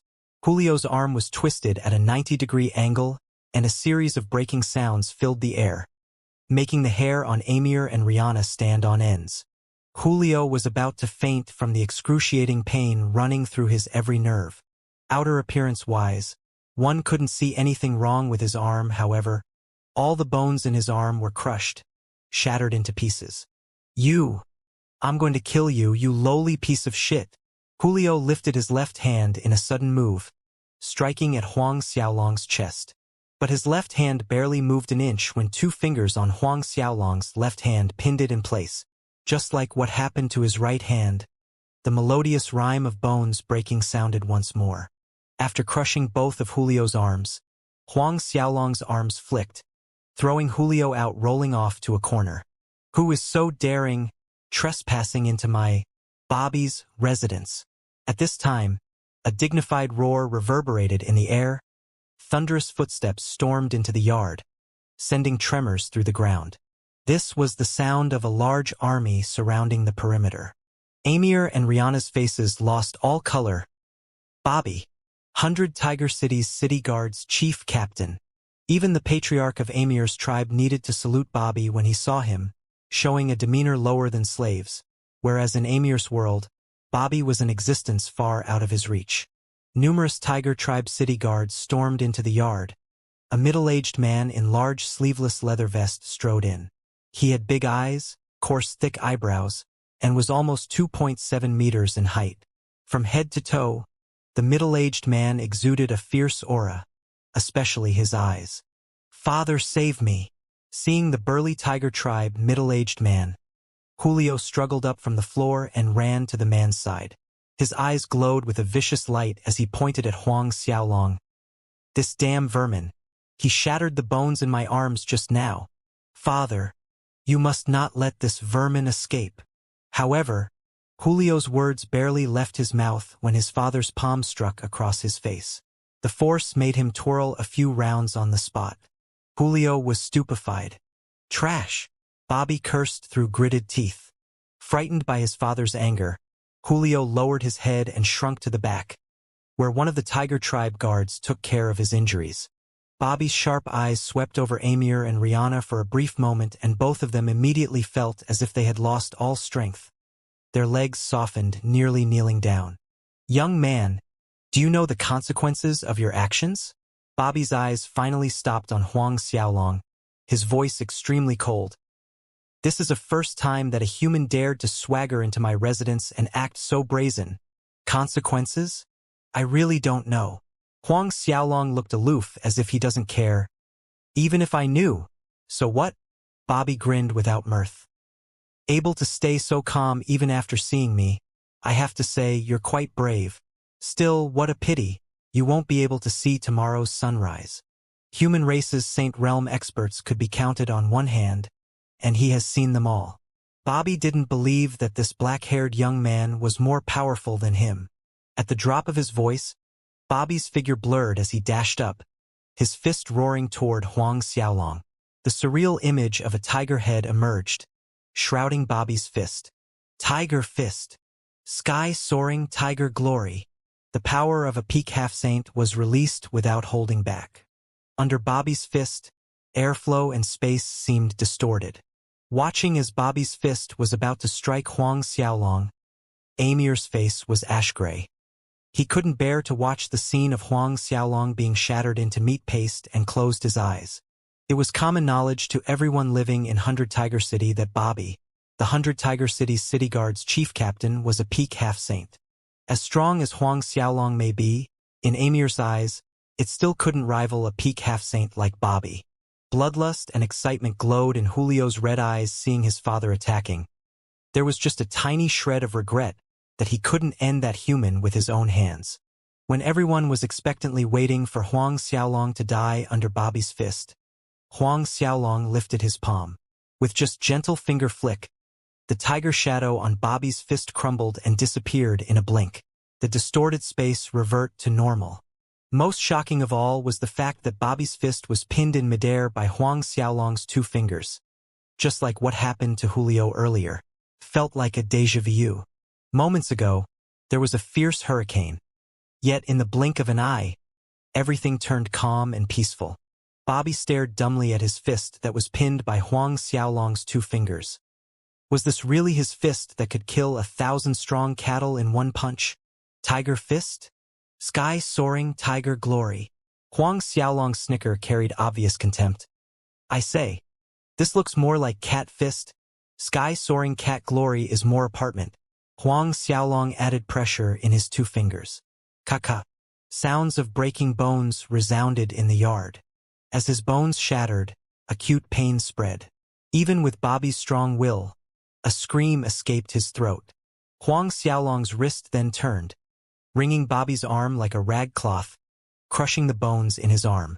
Bobby screamed louder, even louder than his son Julio's screams. Julio stared dumbstruck at this scene. Amir was in a daze. All the Tiger Tribe city guards in the compound were all in a daze. Bobby's reaction was the same as his son Julio. Driven by intolerable pain, Bobby launched an attack at Huang Xiaolong with his left fist. However, his left fist was also stopped in midair by Huang Xiaolong just like his right fist. Inch by inch, Bobby's left arm bones were broken by Huang Xiaolong. Bobby's reaction due to the pain was excessively dramatic. His mouth opened in a long oval-shaped, eyes half protruded out from their sockets, and his nose crooked to the side. This face was too ridiculous and funny. Unfortunately, neither Julio nor the city guards were in the mood to laugh. You lot, take this scum dog's life. Quickly kill this damn dog," Julio yelled at the surrounding city guards a moment later. Julio's yell prompted the dazed city guards into action, but before they could attack, Huang Xiaolong waved a palm and the air froze. The city guards noticed to their astonishment that they couldn't move. Space manipulation. With another flick of Huang Xiaolong's finger, Bobby flew away like a piece of withered leaf. A suction force then came from Huang Xiaolong's palm, dragging Julio in front of him. "Scum dog!" Huang Xiaolong's sneer was extremely cold. His fingers shaped into claws that pierced into Julio's chest, crushing a rib bone inside his body. Julio's blood-curdling wails sounded like a pig being slaughtered. This pain was beyond what he felt when his arm bones were crushed. Huang Xiaolong continued. Another pinch, another rib bone crushed. Very soon, all of Julio's rib bones were crushed by Huang Xiaolong one by one. At the end, Julio fainted into oblivion from the torturous pain. The city guards were paralyzed with fear, rooted to the spot as they stared at Huang Xiaolong with fearful eyes. Everyone, including Amir, was terrified. Was this really the same polite young man full of smiles sitting beside the bonfire last evening? Seeing that Julio had fainted, Huang Xiaolong lifted a foot and kicked Julio's limp body. Julio's body made an arch over the air, coincidentally falling beside Bobby's body. With that simple kick, Huang Xiaolong had shattered all Julio's internal organs, qi, meridians, and his vitality. Bobby grieved looking at his son's corpse. There was anger, but also fear. When Huang Xiaolong approached, Bobby retreated backward subconsciously. What do you want?" The 100 Tiger City's city guard's chief captain stammered. "Go tell Goodman to come and see me." Huang Xiaolong's face was grim. "Goodman, 100 Tiger City's castellan. Go." Finished saying this, Huang Xiaolong turned around and left. Huang Xiaolong's silhouette nearly disappeared before Amir snapped back to his sense. He grabbed his fiancée Rihanna and hastened after Huang Xiaolong, leaving the place as if their lives depended on it. 1 hour later, inside the 100 Tiger City's Castellan Manor, Goodman's face was grim looking at Bobby's crippled arms and Julio's corpse laid on the floor. A monstrous murderous intent and wrath were brewing in him, increasingly intense, drowning the entire 100 Tiger City Castellan Manor in a suffocating atmosphere. A human swaggered in his 100 Tiger City, injuring his chief guard captain, and on top of that, killed a pure bloodline descendant of his tiger tribe. "He said that I should go see him?" Goodman's soft question was steep with danger. "That is so, Lord Goodman," Bobby answered respectfully. "What do you think?" Goodman asked. Bobby answered, "Without a doubt that human is a Saint Realm expert. However, I recognize all the Saint Realm experts on our 10 Directions continent, so he must be someone from the Snow Wind continent or the Starcloud continent, perhaps even the Bedlam lands." A cold snort came from Goodman. "It seems like our tiger tribe has been quiet for too long. Any stray dog or wild cat coming over from the Snow Wind or Starcloud continents dares to be so presumptuous in front of US tiger tribe. Fine, my days have been idle as of late. I'll use this human's blood as an offering to my knife." Goodman had already disappeared from the hall in a flicker when his last word sounded. A moment later, Goodman was out of 100 Tiger City, flying straight toward a hill 100 li from the city. At this time, on the hilltop 100 li outside of 100 Tiger City, Huang Xiaolong stood straight-backed. He had released his aura, trusting that Castellan Goodman was capable of finding him. As expected, it didn't take long for sounds of wind rushing at rapid speed to enter his ears. The person continued in Huang Xiaolong's direction, a powerful hostile energy aimed at his back. Tiger God Fist. An enormous shadow of a tiger head came roaring, a sharp energy that tore through space aimed at him. Huang Xiaolong didn't even bother to look. He whirled around and his fist countered the attacker head-on. A resounding boom rendered the air. The shockwaves spread out like a tornado. The trees and soil were blasted up in the air, shaking the entire small hill. Huang Xiaolong staggered a few steps back, quickly steadying himself, whereas the attacker was repelled, landing more than a dozen meters away. Shock was written all over Goodman's face looking at Huang Xiaolong. Just now, this young human actually took his full power punch and they resulted in a tie. He was an early 8th Order Saint Realm expert. Goodman became solemn after getting over his shock. This warrior's strength is not bad. No wonder you dare to run rampant in my Tiger Tribe's territory, killing my Tiger Tribe descendants. Goodman stared down at Huang Xiaolong coldly. But no matter who you are, daring to kill my Tiger Tribe descendants has only one result: death. Goodman raised his head, letting out a thunderous roar. A circle of golden red flames cloaked around his body. At the same time, Goodman's body began to transform. His flesh rippled and muscles grew. One by one, tiger stripes emerged on his skin, including his face, and tiger spikes grew out on his arms and legs. A long tiger tail grew from his tailbone. Although beastmen couldn't summon martial spirit and soul transform like the cultivators from Snow Wind and Starcloud continents, those with a strong, pure bloodline could revert to their beast forms. After reverting to beast form, their power and strength multiplied, rivaling the human expert's soul transformation. After the beast transformation, Goodman's tiger aura became more prominent and domineering as he narrowed the distance to Huang Xiaolong. In the last moment, before he was about to pounce on the young human, a scepter appeared in Huang Xiaolong's hand. The top of the scepter had a carving of a mythical beast's head, its eyes redder than blood, exuding an old, indisputable presence.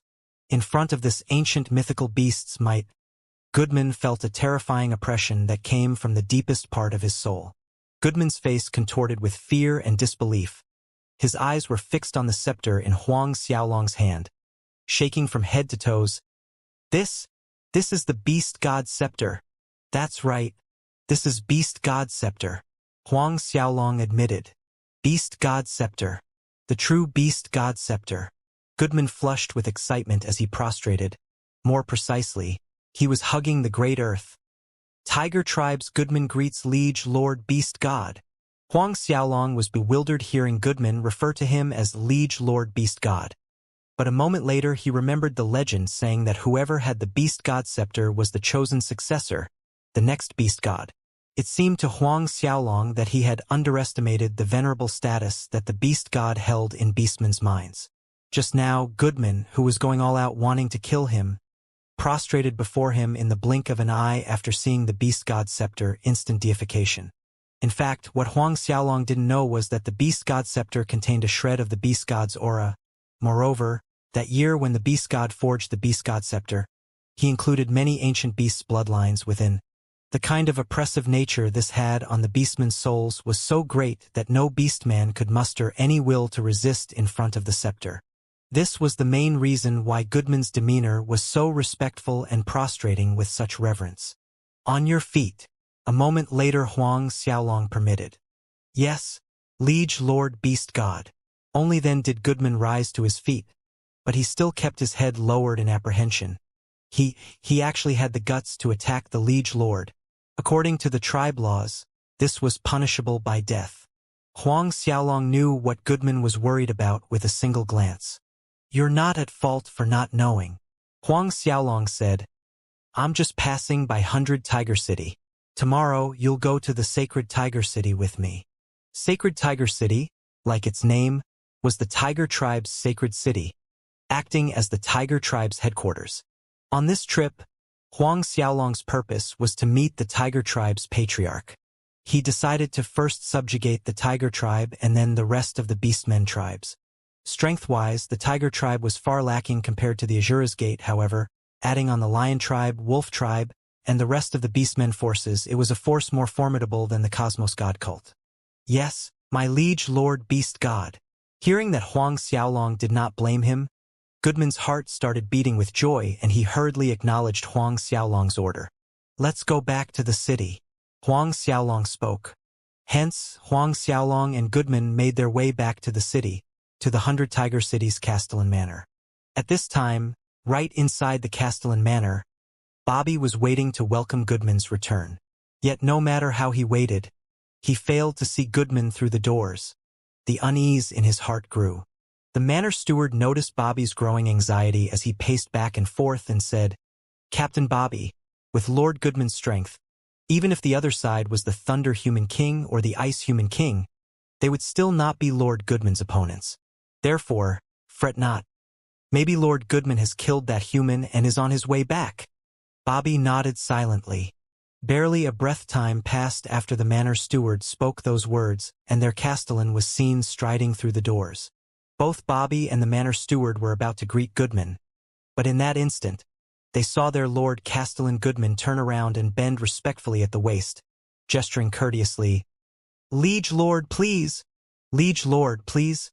Both men were dumbfounded. Then, a black-haired young man was seen walking in. Due to Huang Xiaolong wishing to keep the matter about him having the Beast God Scepter a secret temporarily, he only allowed Goodman to refer to him as Liege Lord in front of others. It's you." Seeing Huang Xiaolong, Bobby blurted out, anger and fear in his voice. "Insolent!" Goodman's backhand flew to Bobby's cheek, sending him flying off to a corner of the hall. Falling to the floor, there was no breath left in him, dying with his eyes wide open as if he did not expect Goodman to suddenly attack him. Moreover, it was a no-mercy one-hit kill. The sudden turn of event was beyond the manor steward's imagination. Never did he imagine that the good castellan would one day kill his own city guard chief captain. Not only was Bobby the chief captain, he was the high priest's disciple. The Tiger Tribe's high priest possessed great clout in the Tiger Tribe. Glancing at Bobby's corpse from the corner of his eyes, Huang Xiaolong walked into the main hall and took the main seat without speaking a word, whereas Goodman dared not sit down himself, standing straight on Huang Xiaolong's left. This picture caused great waves in the manor steward's heart. A human garnered this extent of respect from the castellan. Who exactly is this human? "Leave us," Huang Xiaolong said, taking a glance at the manor steward. Huang Xiaolong's voice woke the steward from his private musings, but he didn't move. Instead, he turned toward Castellan Goodman. Sadly, the steward's inaction brought Goodman's ire on him. "Didn't you hear what Liege Lord said? Liege Lord told you to get out. Roll out this instant. Remember, Liege Lord's words are my words." The steward had never seen their castellan throw this heavy a temper. Scared out of his wits, the steward quickly withdrew from the hall. After the steward left, Huang Xiaolong inquired about the Tiger Tribe's current situation and background from Goodman. Goodman, as one of Tiger Tribe's top 10 ranking experts and the castellan of the 100 Tiger City, the things he was privy to were on a different level to a small captain of a minuscule tribe branch like Amir. From Goodman's mouth, Huang Xiaolong found out that the Tiger Tribe Patriarch, Chuck, was a peak late 10th Order Saint Realm expert. Among all the Beastmen tribe experts, Chuck ranked second amongst the top 10 experts. In the whole of Tiger Tribe, including Chuck, there were a total of 26 Saint Realm experts. The Beastmen tribe's number 1 spot was held by the Lion Tribe's Patriarch, Daniel, and the Lion Tribe currently had 29 Saint Realm experts. Their overall strength was slightly stronger than the Tiger Tribe. On the other hand, the Wolf, Snake, Fox, and Beeman tribes' overall strengths were lower than the Tiger Tribe's. Each of them had about 23 to 24 Saint Realm experts. Lower down were the Cattle Tribe, Violent Horse Tribe, Ram Tribe, and 100 Bird Tribe. Their Saint Realm experts numbered around 20. As for the remaining tribes, the average ones had at least 4 Saint Realm experts, while the weaker tribes had 2 Saint Realm experts in general. Night came. In the courtyard arranged by Goodman, Huang Xiaolong took some time to practice the Azura sword skill. The Azura sword skill consisted of a total of 18 moves, and Huang Xiaolong merely practiced it until the 8th move. Despite that, he was not in a rush to practice the remaining more powerful 10 moves, but repeatedly went through and studied the first 8 moves again, to gain new insights and comprehension. From the Azura sword skill, Huang Xiaolong moved on to the godly Shumi art, then the 13 moves of the Dragon God. By now, Huang Xiaolong no longer needed to observe the primordial divine dragon postures to practice the 13 moves of the Dragon God. Therefore, he could refine all remaining 10 primordial divine dragons, and it wouldn't hinder his progress at all. The night passed in solitude, slowly making way for the break of dawn. Huang Xiaolong came out from his arranged courtyard in the morning and saw that Goodman was already waiting respectfully for him outside. Liege Lord Beast God. Goodman saluted with utmost respect. Huang Xiaolong nodded. Let's go. Both flew to the sky, leaving the 100 Tiger City at rapid speed, heading towards Sacred Tiger City. They did not rest on the way, speeding the whole journey. 3 days later, Huang Xiaolong and Goodman arrived at the Sacred Tiger City. Huang Xiaolong was fine, but Goodman nearly heaved his lungs out following Huang Xiaolong's breakneck speed and no-break traveling. When they arrived at the Sacred Tiger City, Goodman had squeezed out every ounce of energy in his cells.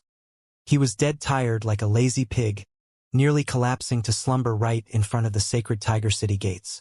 Goodman was truly exhausted. Following behind Huang Xiaolong for the entire 3 days' journey, he grew fearful. 3 days of full-speed flight, yet Huang Xiaolong remained looking dandy. Goodman even suspected that not only did Huang Xiaolong not spend much battle chi, it actually increased significantly. After they entered the city, Huang Xiaolong told Goodman to lead him directly to the Sacred Tiger City's Castellan Manor. 1 hour later, the two of them stood in front of the grand entrance to the Castellan Manor. Ah, it's Lord Goodman. Several Tiger Tribe experts spotted Goodman at the entrance. In a fawning manner, each one of them hastened their steps to greet Goodman. Goodman nodded. Retreat to your duties.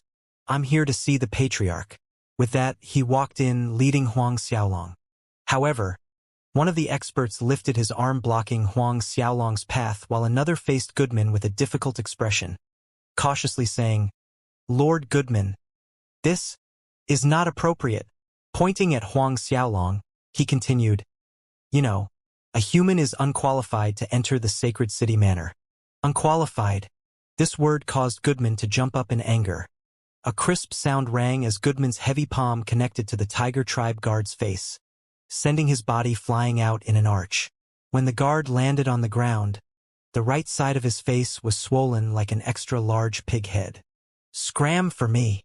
Goodman snapped sharply, exuding a whelming, murderous aura. The several Tiger Tribe guards were frightened. Their faces became white with horror and they scurried off as fast as their legs could carry them. The Tiger Tribe guard that was slapped by Goodman climbed to his feet from the ground. Toward Goodman he could only fume with anger inside. But when his gaze fell on Huang Xiaolong, the viciousness in his eyes was ill-disguised. If it wasn't because of this lowly human, his face wouldn't be swollen like a pig head as it was now. But Goodman turned to face Huang Xiaolong at this point with fear and reverence. They have disrespected Liege Lord. I hope Liege Lord would be lenient and spare them. Liege Lord. The surrounding guards were wide-eyed with shock, staring at Huang Xiaolong with astonishment. Just now, their Tiger Tribe expert Goodman referred to a human as Liege Lord. Let's go, Huang Xiaolong said to Goodman. Yes, Liege Lord, please. Goodman respectfully shifted his body a little to the side, following after Huang Xiaolong as both entered the Sacred Tiger Manor. Another great wave of shock crashed in those Tiger Tribe guards' hearts watching Goodman's brown-nosing attitude towards the human. The half-swollen pig-faced guard who was glowering at Huang Xiaolong venomously instantly became ashen watching this scene. Unqualified? If someone who had a person with Goodman's status refer him as Liege Lord wasn't qualified to enter the Sacred Tiger Manor, didn't that mean that Goodman himself wasn't even qualified to stand in front of the Sacred Tiger Manor? No wonder Goodman was angered. Walking into the Sacred Tiger Manor, Huang Xiaolong and Goodman headed straight to the front hall. Passing through the corridors, the maids and guards would salute respectfully seeing Goodman. Inevitably, Huang Xiaolong's presence raised confusion and doubt in them. However, none of them dared to come up and hinder their way. A short while later, both of them arrived at the front hall. Arriving at the front hall, Goodman ushered Huang Xiaolong to the main seat. One must know, the front hall's main seat was the Tiger Tribe Patriarch Chuck's throne. As the Liege Lord Beast God of the Beastmen tribe, Goodman didn't think there was anything wrong with Huang Xiaolong occupying the Tiger Tribe's throne. Liege Lord Beast God, I shall go inform the Patriarch. and bring the hymn over," Goodman said. Huang Xiaolong nodded. Goodman saluted before he turned around and left. But just as he was about to step out from the front hall, an old fellow dressed in a fine brocade robe entered the front hall from outside, coincidentally running into Goodman. This old fellow was the Sacred Tiger Manor's chief steward, Ellington. Not only was Ellington the Sacred Tiger Manor's chief steward, he was also one of Tiger Tribe's top 10 experts, with strength parallel to Goodman. However, saying that the two people's relationship wasn't harmonious was putting it mildly. Ellington was slightly surprised running into Goodman in the Sacred Tiger Manor's front hall. He was about to speak when he caught sight of a black-haired young man sitting on the Patriarch's throne seat. This instantly enraged Ellington. "This damn thing! Get off from there this instant!" Ellington already attacked Huang Xiaolong as he shouted. Almost at the same time that Ellington attacked, a figure flickered, appearing between Ellington and Huang Xiaolong, dispersing Ellington's attack with a wave of his hand. Their bodies trembled from the impact, separating from each other simultaneously. "Goodman!" Ellington glowered at him. "What is the meaning of this? How dare you hinder me? What is this damn human doing here? Sitting on our Tiger Tribe Patriarch's throne." Goodman's expression was aloof. "I will explain this matter to the Patriarch. There's no need for you to trouble yourself." Ellington's anger soared, fire burning in his eyes. "What you're saying is, you are the one who brought this human into the Sacred Tiger Manor?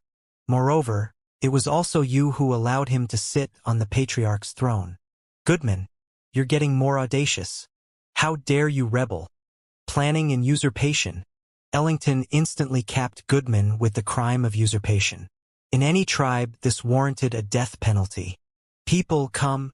Ellington's angry roar echoed in the front hall.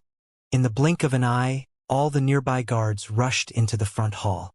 "Goodman is planning to usurp the Patriarch. Capture him. As for that human, kill him on the spot." Ellington pointed at Goodman and Huang Xiaolong. The guards exchanged glances amongst themselves, but no one dared to step up to apprehend Goodman. Disregarding two of Goodman's identities as a Tiger Tribe's ranked expert and 100 Tiger Cities castellan, Goodman was also an elder of the Tiger Tribe. Even given 100 guts, they still wouldn't dare to offend Goodman unless it was the Patriarch who gave the command. Furthermore, Goodman and Ellington's discord was no big secret. As small-time guards, none of them wanted to be pulled into the rivalry between them. Although the Tiger Tribe guards dared not act against Goodman, they were still angered seeing Huang Xiaolong sitting on the Patriarch's throne. The throne seat was their Tiger Tribe's sacred position. Only their Tiger Tribe's Patriarch was qualified to sit on the throne. Now, there was actually a human sitting on it. This was blasphemy. A stain. All the guards focused their attacks on Huang Xiaolong instead. Seeing this, Goodman wanted to stop them, but was entangled by Ellington. In that split second, Ellington saw the young human sitting on the throne lift his palm, and with turn of his wrist, glowing aureate rings flashed through the air. All the guards' actions were halted. Ellington was astounded. He could tell that this move wasn't a Saint Realm expert space manipulation, but a kind of battle skill. Huang Xiaolong used the god-binding palm to keep the Tiger Tribe's guards in place. Then he clenched his fist and sent a great void divine fist at Ellington. Alarmed, Ellington raised his arm in panic to defend against Huang Xiaolong's sudden attack. A booming collision shook the front hall. Fierce energy shockwaves forced Ellington to stagger to the edge of the front hall. Falling at such a disadvantage against a human was great humiliation in Ellington's eyes. "Who dares to cause trouble in my sacred Tiger Manor?" An angry, majestic voice suddenly rang out in the front hall. From a distance away, a figure with overwhelming power was seen whistling through the air at rapid speed. A second later, that figure landed in the front hall. Tremors rippled across the ground as if a heavy mountain had dropped on it. This person was none other than the Tiger Tribe's Patriarch, Chuck, a peak late 10th Order Saint Realm expert. As soon as Chuck arrived, a suffocating pressure washed over Huang Xiaolong. "Patriarch!" Both Goodman and Ellington hurried forward to greet Chuck's arrival. Chuck nodded. "What is happening here?" His gaze were directed at the many guards that were frozen in place. Patriarch, this human was brought inside the sacred tiger manor by Goodman. When I just arrived in the front hall, I saw this human sitting on the throne. Before Goodman could speak, Ellington seized the chance to speak first. I was about to behead this human as punishment, but Goodman tried to stop me instead. Is that right? Chuck looked at Goodman, a sharp glint in his eyes. If Goodman failed to give him a satisfactory explanation for this, even taking into consideration all of Goodman's merits to the tribe these years, he would not hesitate to take it to himself to kill these two on the spot. Goodman did not say anything by way of explanation. He merely turned toward Huang Xiaolong. This small action tripled the killing intent in Chuck's heart. At this point in time, Chuck saw the young human take out a cane-like scepter. From the scepter, he could feel an immense coercive pressure that struck at the core of his soul, originating from days of old. Ellington too felt the same immense pressure. Taking out the beast god scepter, Huang Xiaolong stabbed it into the floor. The whole sacred tiger manor trembled. With the beast god scepter as the epicenter, deep fissures lined the ground surface in all directions and continued to extend further out. One after another, images of mythical beasts flew out from the beast god scepter. The images of the ancient mythical beasts roared skyward, enveloping the entire manor space with terrifying pressure. Chuck, Ellington, Goodman, and the guards nearby felt unprecedented fear from their souls. Beast god scepter. A tremor could be heard in Chuck's voice. Both his legs gave out, falling into a kneel on both knees. A thunderclap boomed in Ellington's mind, falling to his knees and shivering from head to toe. The beast god's scepter, the legendary, supreme sacrament of their beastmen tribes. When he subjugated Goodman, Huang Xiaolong found out from Goodman's mouth that the beast god scepter contained a coercive pressure that affected on their souls. That stoked his curiosity to study the beast god scepter. Later, he discovered that inside the mythical beast head carving on the beast god scepter, there were actually sealed souls of ancient beasts. As long as he pierced through the seal around the mythical beast head carving, those ancient beast souls would fly out. At that time, the bloodline contained inside the beast god scepter would be stimulated to the fullest. When both the ancient beast souls and bloodline inside the beast god scepter were stimulated, its repressive power over the beastmen was absolute. Huang Xiaolong watched with detachment at the people kneeling down before him. Chuck, Ellington, and Goodman. Then he slowly walked toward the three people, stopping right in front of Ellington. Without a word, Huang Xiaolong raised the beast god scepter in his hand and stabbed into Ellington's chest. Just like the collision with Mountain at rapid speed, Ellington's body rebounded back in screaming agony. Even so, Ellington hastily postured himself in a kneeling posture, not bothering to wipe away the blood flowing from his mouth, kowtowing to Huang Xiaolong. "Mercy, liege lord beast god." Fear seeped into his voice as he cried for mercy. As the second strongest person amongst the beastmen present, Chuck's heart trembled, yet he dared not move nor speak. "What did you say just now? Rebellion and usurpation?" Huang Xiaolong questioned coldly. "I didn't know it was liege lord beast god." Ellington wailed. "I deserve to die. I deserve to die." He persistently knocked his head against the hard floor. "Please, I beg liege lord beast god to show mercy on me once." Huang Xiaolong snorted in reply and turned to Chuck. Chuck's heart tightened nervously. Step by step, Huang Xiaolong moved closer to Chuck, stopping in front of him. The beast god scepter in Huang Xiaolong's hand was glowing softly. The eyes of the mythical beast head carving were shining a scarlet red. Beads of sweat trickled down Chuck's forehead.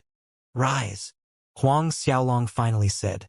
The tensed atmosphere in the front hall immediately relaxed.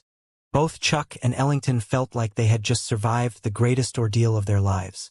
Only after saying thanks and gratitude did they dare to stand up. The three lined up in an orderly manner on one side. Looking at the group of Tiger Tribe guards, a flash of purple shone in Huang Xiaolong's pupils.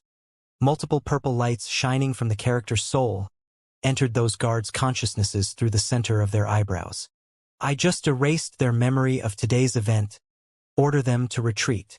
Huang Xiaolong said to Chuck. For now, he didn't wish for too many people to know his identity, which was why Huang Xiaolong erased the Tiger Tribe guards' memories. Chuck, Ellington, and Goodman were shocked. Erased memories. This was something that very few God Realm Masters could do. Yes, Liege Lord Beast God.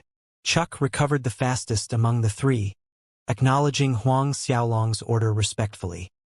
He sent the guards away, strictly stressing that without his expressed order, no one was allowed to come close to the front hall. After all the guards left the front hall, the three beastmen remaining stood quietly. No one dared to utter a sound. Huang Xiaolong pointed at the throne seat at the center. Can I sit now? Chuck and Ellington nearly jumped out of their skins at that question. Liege Lord Beast God, sit. Please sit. Please sit. Chuck and Ellington started to speak in a loop. Finally, Huang Xiaolong sat down. Chuck, pass the order. All Tiger Tribe's Saint Realm experts are to converge in the sacred Tiger City. Huang Xiaolong ordered. Once he reigned in those Tiger Tribe's Saint Realm experts, the Tiger Tribe would be under his control. As you ordered, Liege Lord. Chuck complied, bowing slightly in salute. Chuck immediately carried out the task, sending orders to all Tiger Tribe's Saint Realm experts to assemble in Sacred Tiger Manor as soon as possible. Moreover, the last one to arrive would be subjected to the tribe law punishment. With just one order from Chuck, all the Tiger Tribe's Saint Realm experts made haste, speeding to the Sacred Tiger Manor. One of the Tiger Tribe's Saint Realm experts was just displaying the prowess of his tiger whip when he received the order, and his tiger whip instantly shrunk and deflated. 3 days later, all the Tiger Tribe's Saint Realm experts had rushed over. The last one to arrive was the Tiger Tribe's High Priest, Libert. When the Tiger Tribe's Saint Realm experts had assembled, Chuck called everyone into the front hall.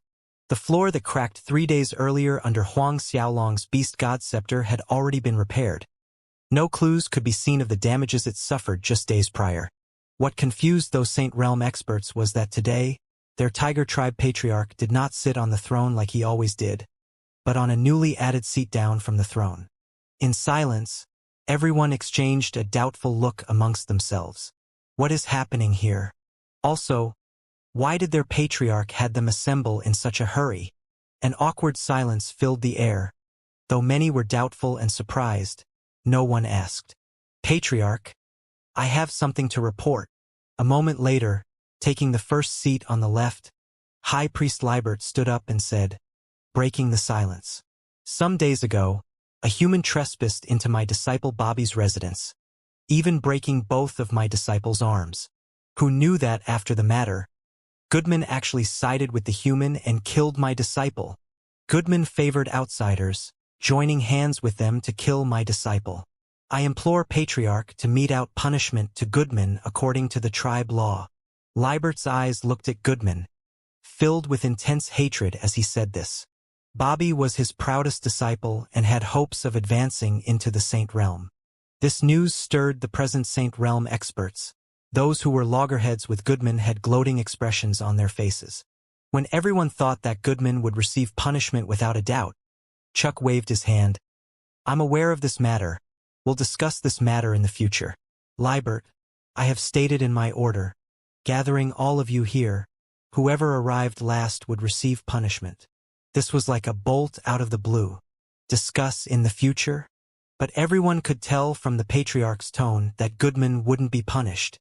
Goodman was pardoned, but Libert was to be punished, just because he was the last one to arrive.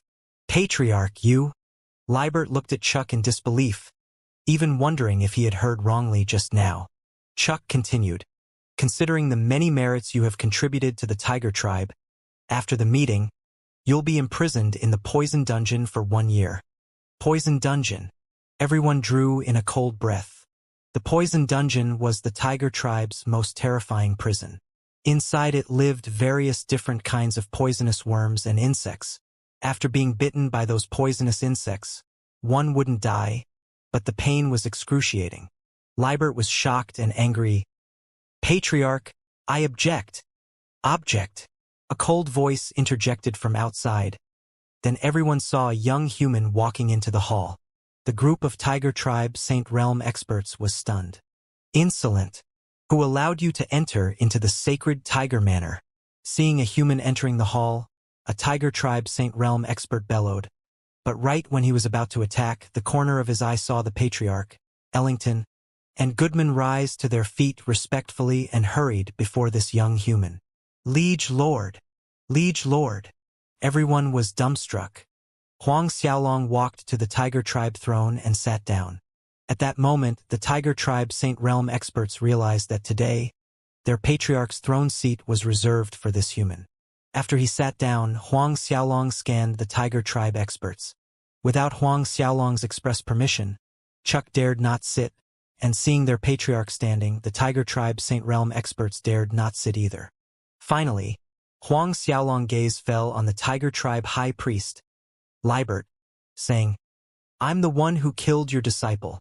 The sudden admittance was a shock to everyone. Libert looked at Chuck and then at Goodman. Then he sneered facing Chuck. "So, it's like this. Goodman aided a human outsider to kill my disciple.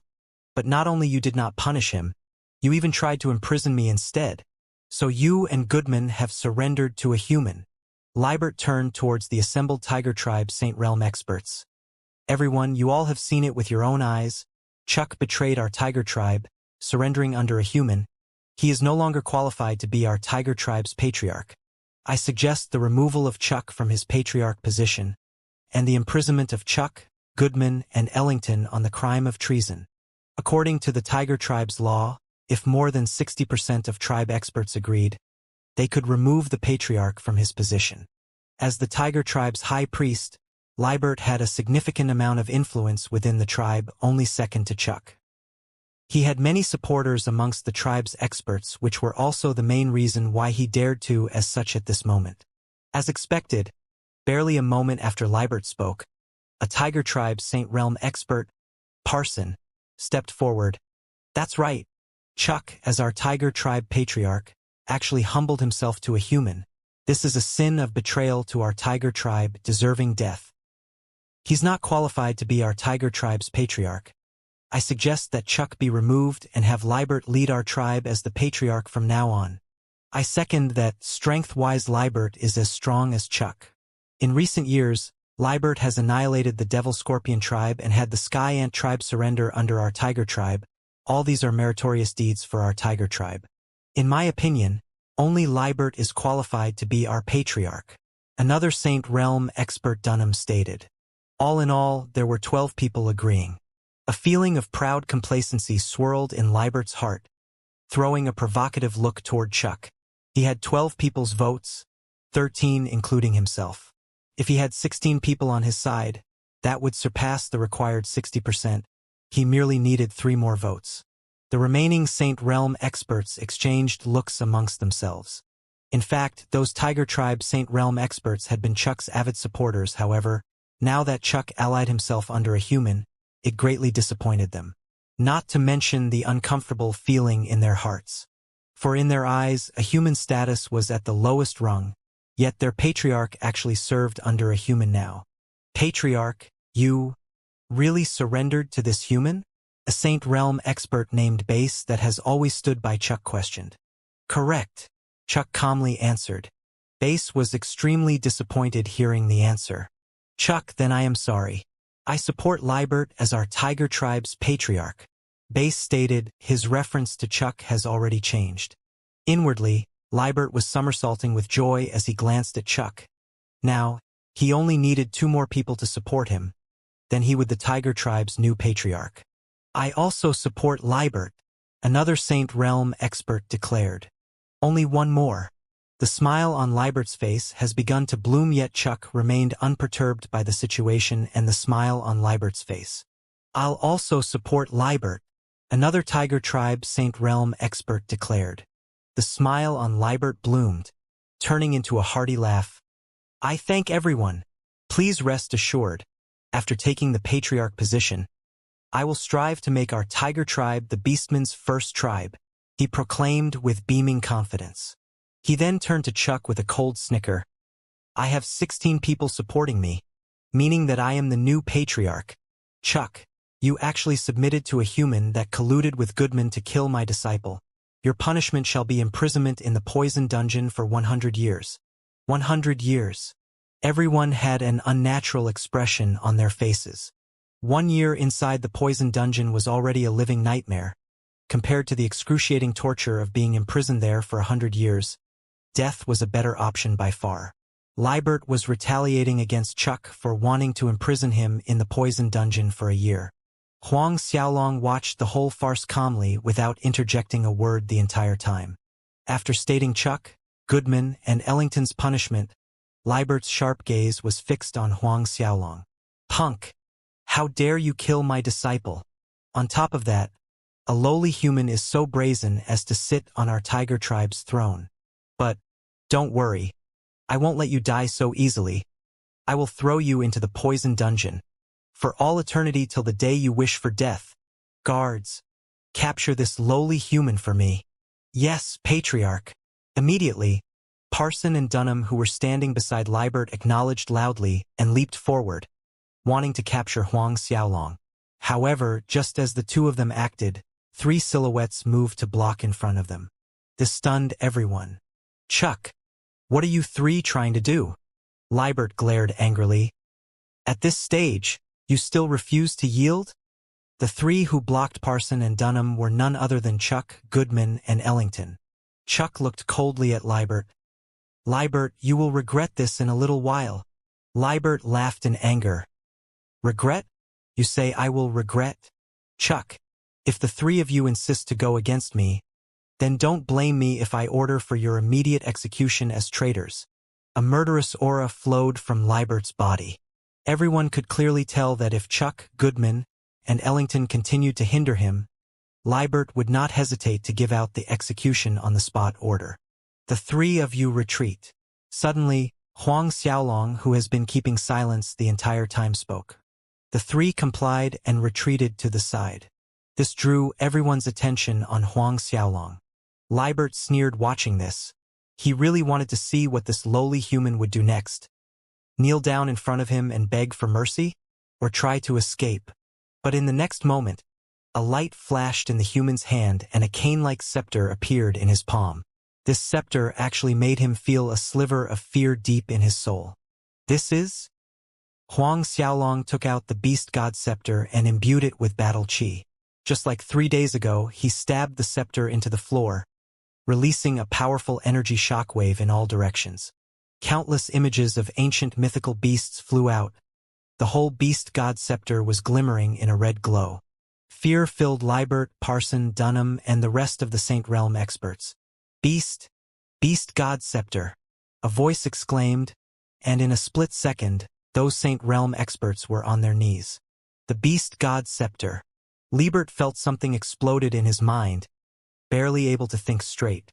This human actually possessed their beastman's holy sacrament. Then, that means beast god. Their beastmen tribe's beast god. Liebert's face was drained of all color, trembling. By this point, all the Tiger Tribe Saint Realm experts finally understood why Chuck, Ellington, and Goodman submitted to this human. Why Goodman would kill Liebert's disciple, why Chuck punished Liebert instead. It wasn't because those 3 were out of their minds. All the Tiger Tribe Saint Realm experts that supported Liebert earlier turned paler by the second. Large beads of sweat flowed down their foreheads. Especially the 2 who listened to Liebert's instruction to capture Huang Xiaolong, Parson, and Dunham. Irreversible regret hit them too late as they recalled the words Chuck said to Liebert just moments ago. You will regret this. Huang Xiaolong continued to channel battle chi into the beast god scepter, pushing the power of the scepter to the fullest. The coercive pressure felt by the Tiger Tribe Saint Realm experts increased greatly, as if an insurmountable mountain crushed on their bodies. The pressure continued, and right when it felt like they couldn't bear even a second more, Huang Xiaolong finally stopped infusing the beast god scepter with his battle chi. The immense pressure exuded by the scepter instantly vanished from the front hall. All the Saint Realm experts heaved and panted breathlessly, an inch from collapsing. Huang Xiaolong slowly approached Liebert. Liebert's face was pale green, drained of blood. There was only unspeakable fear imprisoning his body. Huang Xiaolong raised the beast god scepter and stabbed the other end into Libert's chest, exactly as Ellington's experienced 3 days prior. Libert flew out without any resistance after he was struck on the chest by the scepter. Witnessing this scene, the others shivered from the core. Beast, Liege Lord Beast God, have mercy, Libert pleaded many times over. Huang Xiaolong approached him again and Libert was struck again with the scepter on the chest. A loud blast resounded and hearts clenched with apprehension while Libert's body was sent flying again. Huang Xiaolong approached, meeting another strike. This time, Libert couldn't get up anymore. The beast god scepter held a portion of the previous beast god's power. A light stroke on a beastman's body was enough to inflict a grave injury on them, not to mention those 3 strikes from Huang Xiaolong were doled out with a heavy hand.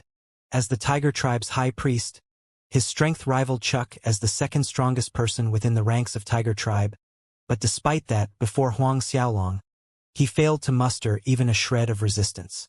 In short, to Huang Xiaolong, Libert was no different than a weak Xiantian realm warrior. The gazes directed at Huang Xiaolong from around the hall were anything but simple fear. Huang Xiaolong's expression didn't change much. Libert's high priest position will be removed. Then he shall be imprisoned in the poison dungeon for 3 years. After 3 years, further decisions will be made if he repents. Hearing his life being decided, Libert struggled to get to his feet, bowing respectfully to Huang Xiaolong.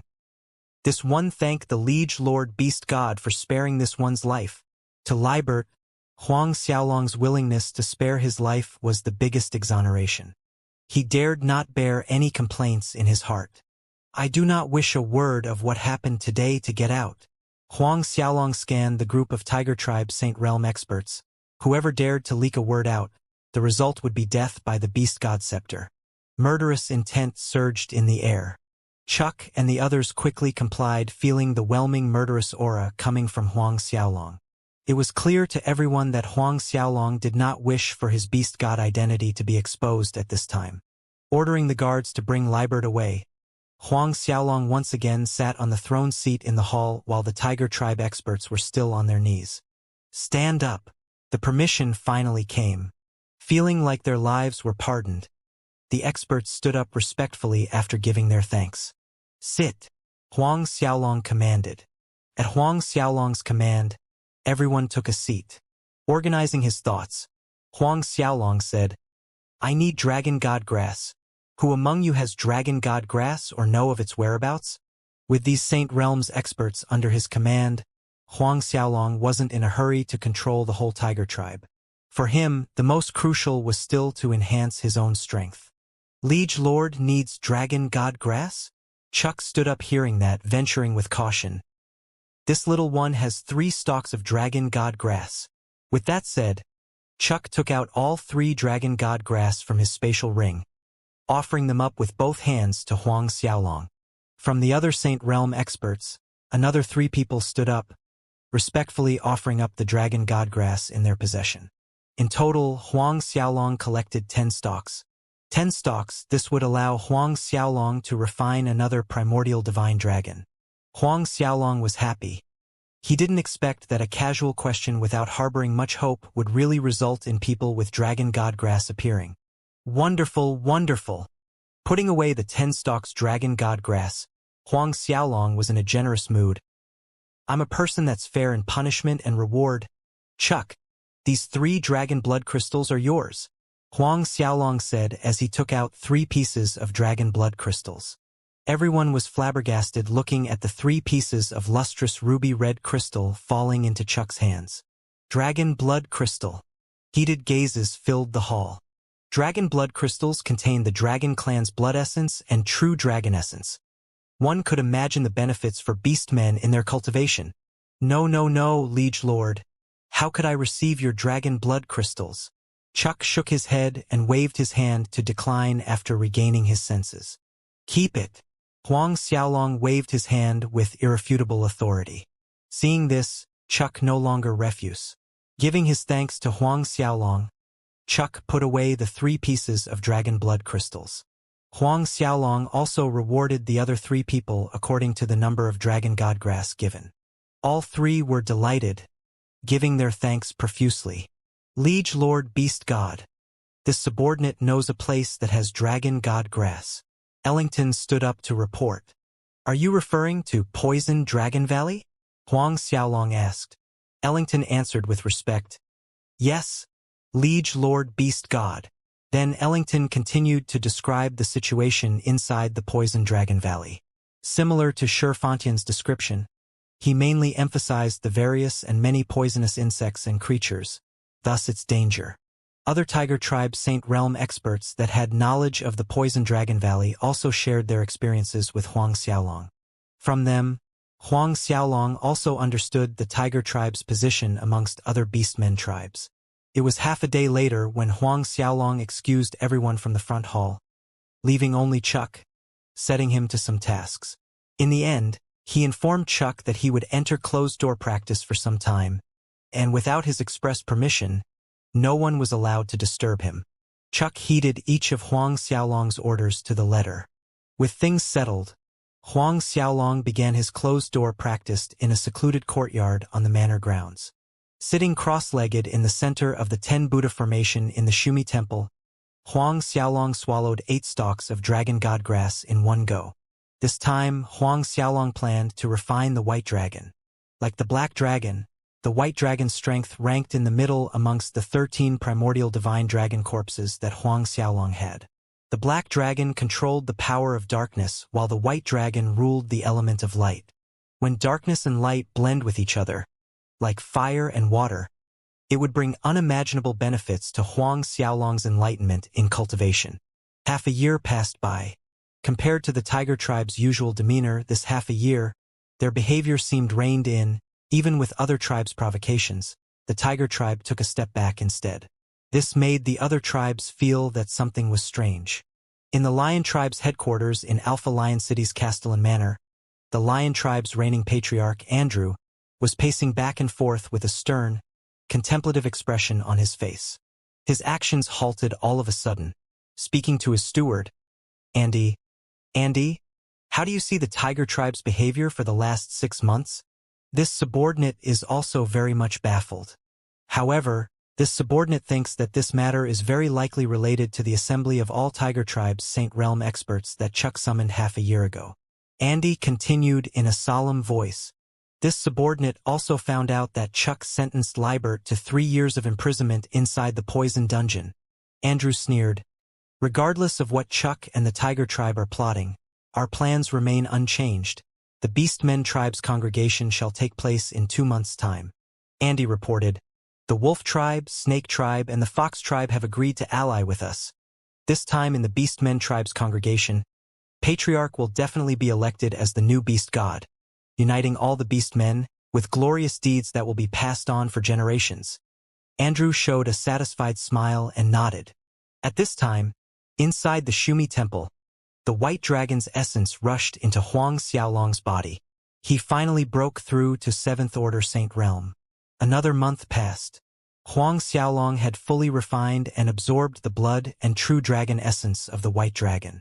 He exited the Shumi Temple after fully refining the primordial divine white dragon, consolidating his new breakthrough powers and reaching the peak of early 7th Order Saint Realm. Before this, though Huang Xiaolong was a peak late 6th Order Saint Realm expert, the thin line between a 6th Order and a 7th Order Saint Realm in fact represented a monumental gap of strength. Advancing into the 7th Order Saint Realm meant that one was a high-level Saint Realm expert. The difference in his strength compared to before was like the distance between heaven and earth. Could be said that if Huang Xiaolong were to battle the Cosmos God cult young Lord Xiahui at this point, he could easily roll Xiahui between his thumb and forefinger like a mudball. Huang Xiaolong's dantian seemed to have transformed too. The many thunderballs hovering in the upper part of his dantian dissolved and merged with the others, leaving just 10 of them now. The true essence energy contained inside each of these thunderballs was a terrifying 100 times stronger. In the midst of all these good news, the Tiger Tribe Patriarch Chuck sought Huang Xiaolong the moment he exited, reporting, Liege Lord Beast God, in another month, our Beastmen Tribe's congregation will take place.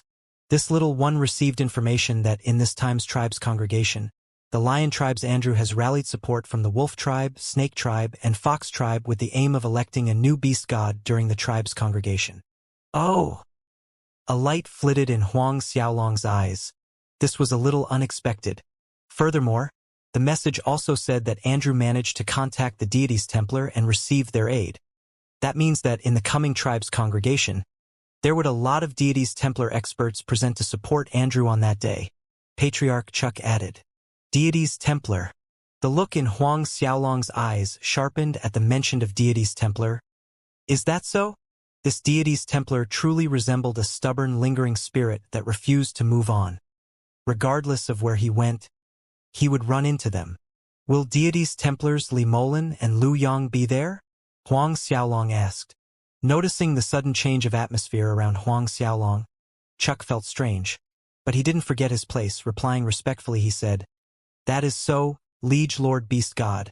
It was said that this time the deities Templars Li Molan, Lu Yang, and some others will come, but how many experts they will send in total, this little one doesn't know for now. Li Molan. A cold sneer raised at the corner of Huang Xiaolong's mouth. That wretched woman was lucky enough to escape the last few times. This time, he would make sure she wouldn't be able to return. Then, Huang Xiaolong asked Chuck more questions related to the Beast Tribe's congregation. The annual Beast Tribe's congregation was held at the square in front of the Beast God Shrine. During the congregation, there would be a sparring competition between the disciples of each tribe. For a long time, the number one place had always been taken by disciples from the Lion Tribe, with the Tiger Tribe taking second place after the Lion Tribe, Wolf Tribe third, the Snake Tribe at fourth place, and at the fifth place the Fox Tribe. After hearing Chuck's report, Huang Xiaolong excused him. There was still 1 month's time until the Beastmen Tribe's congregation, and traveling from the sacred Tiger City to the Beast God Shrine would take 10 days. There were 20 days till then, therefore Huang Xiaolong decided to first make the trip to Poison Dragon Valley.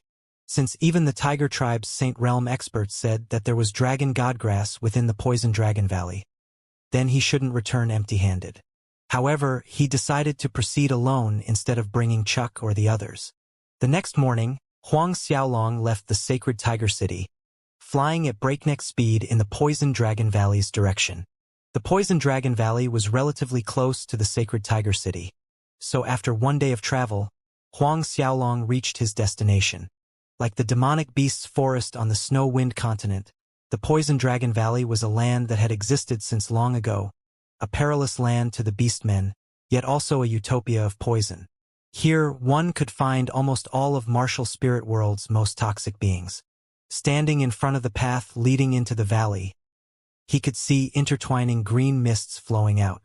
Taking a deep breath, Huang Xiaolong's figure blurred in a flicker, entering the Poison Dragon Valley. The moment Huang Xiaolong flew inside, his body was shrouded by poisonous green mist, but even though that faint green mist was highly toxic, it bore no danger to Saint Realm experts. He didn't even bother to erect a battle chi barrier to protect himself, flying deeper into the valley at increased speed. The Poison Dragon Valley was relatively smaller in comparison to the demonic beast forest at half its size, and yet it was bigger than any empire's territory on Snow-Wind Continent. 3 days later, Huang Xiaolong stopped at a forest area in the Poison Dragon Valley. The poisonous mist in this area was colored red, purple, golden, black, a combination of several colors akin to a gorgeous rainbow instead of the common green mist he came across before. Huang Xiaolong knew that the more vivid and colorful the poisonous mist was, the higher its lethality. Observing the sea of colorful poisonous mist in front of him, he actually felt a trace of danger. This pool of poison mist could affect even Saint Realm experts. Although he had refined for primordial divine dragons and his true dragon physique reached the limit of being perverse, he still took precaution by swallowing a jasper lotus and ran his Azura Chi to create a vigor barrier of Azura Chi before flying into the forest area.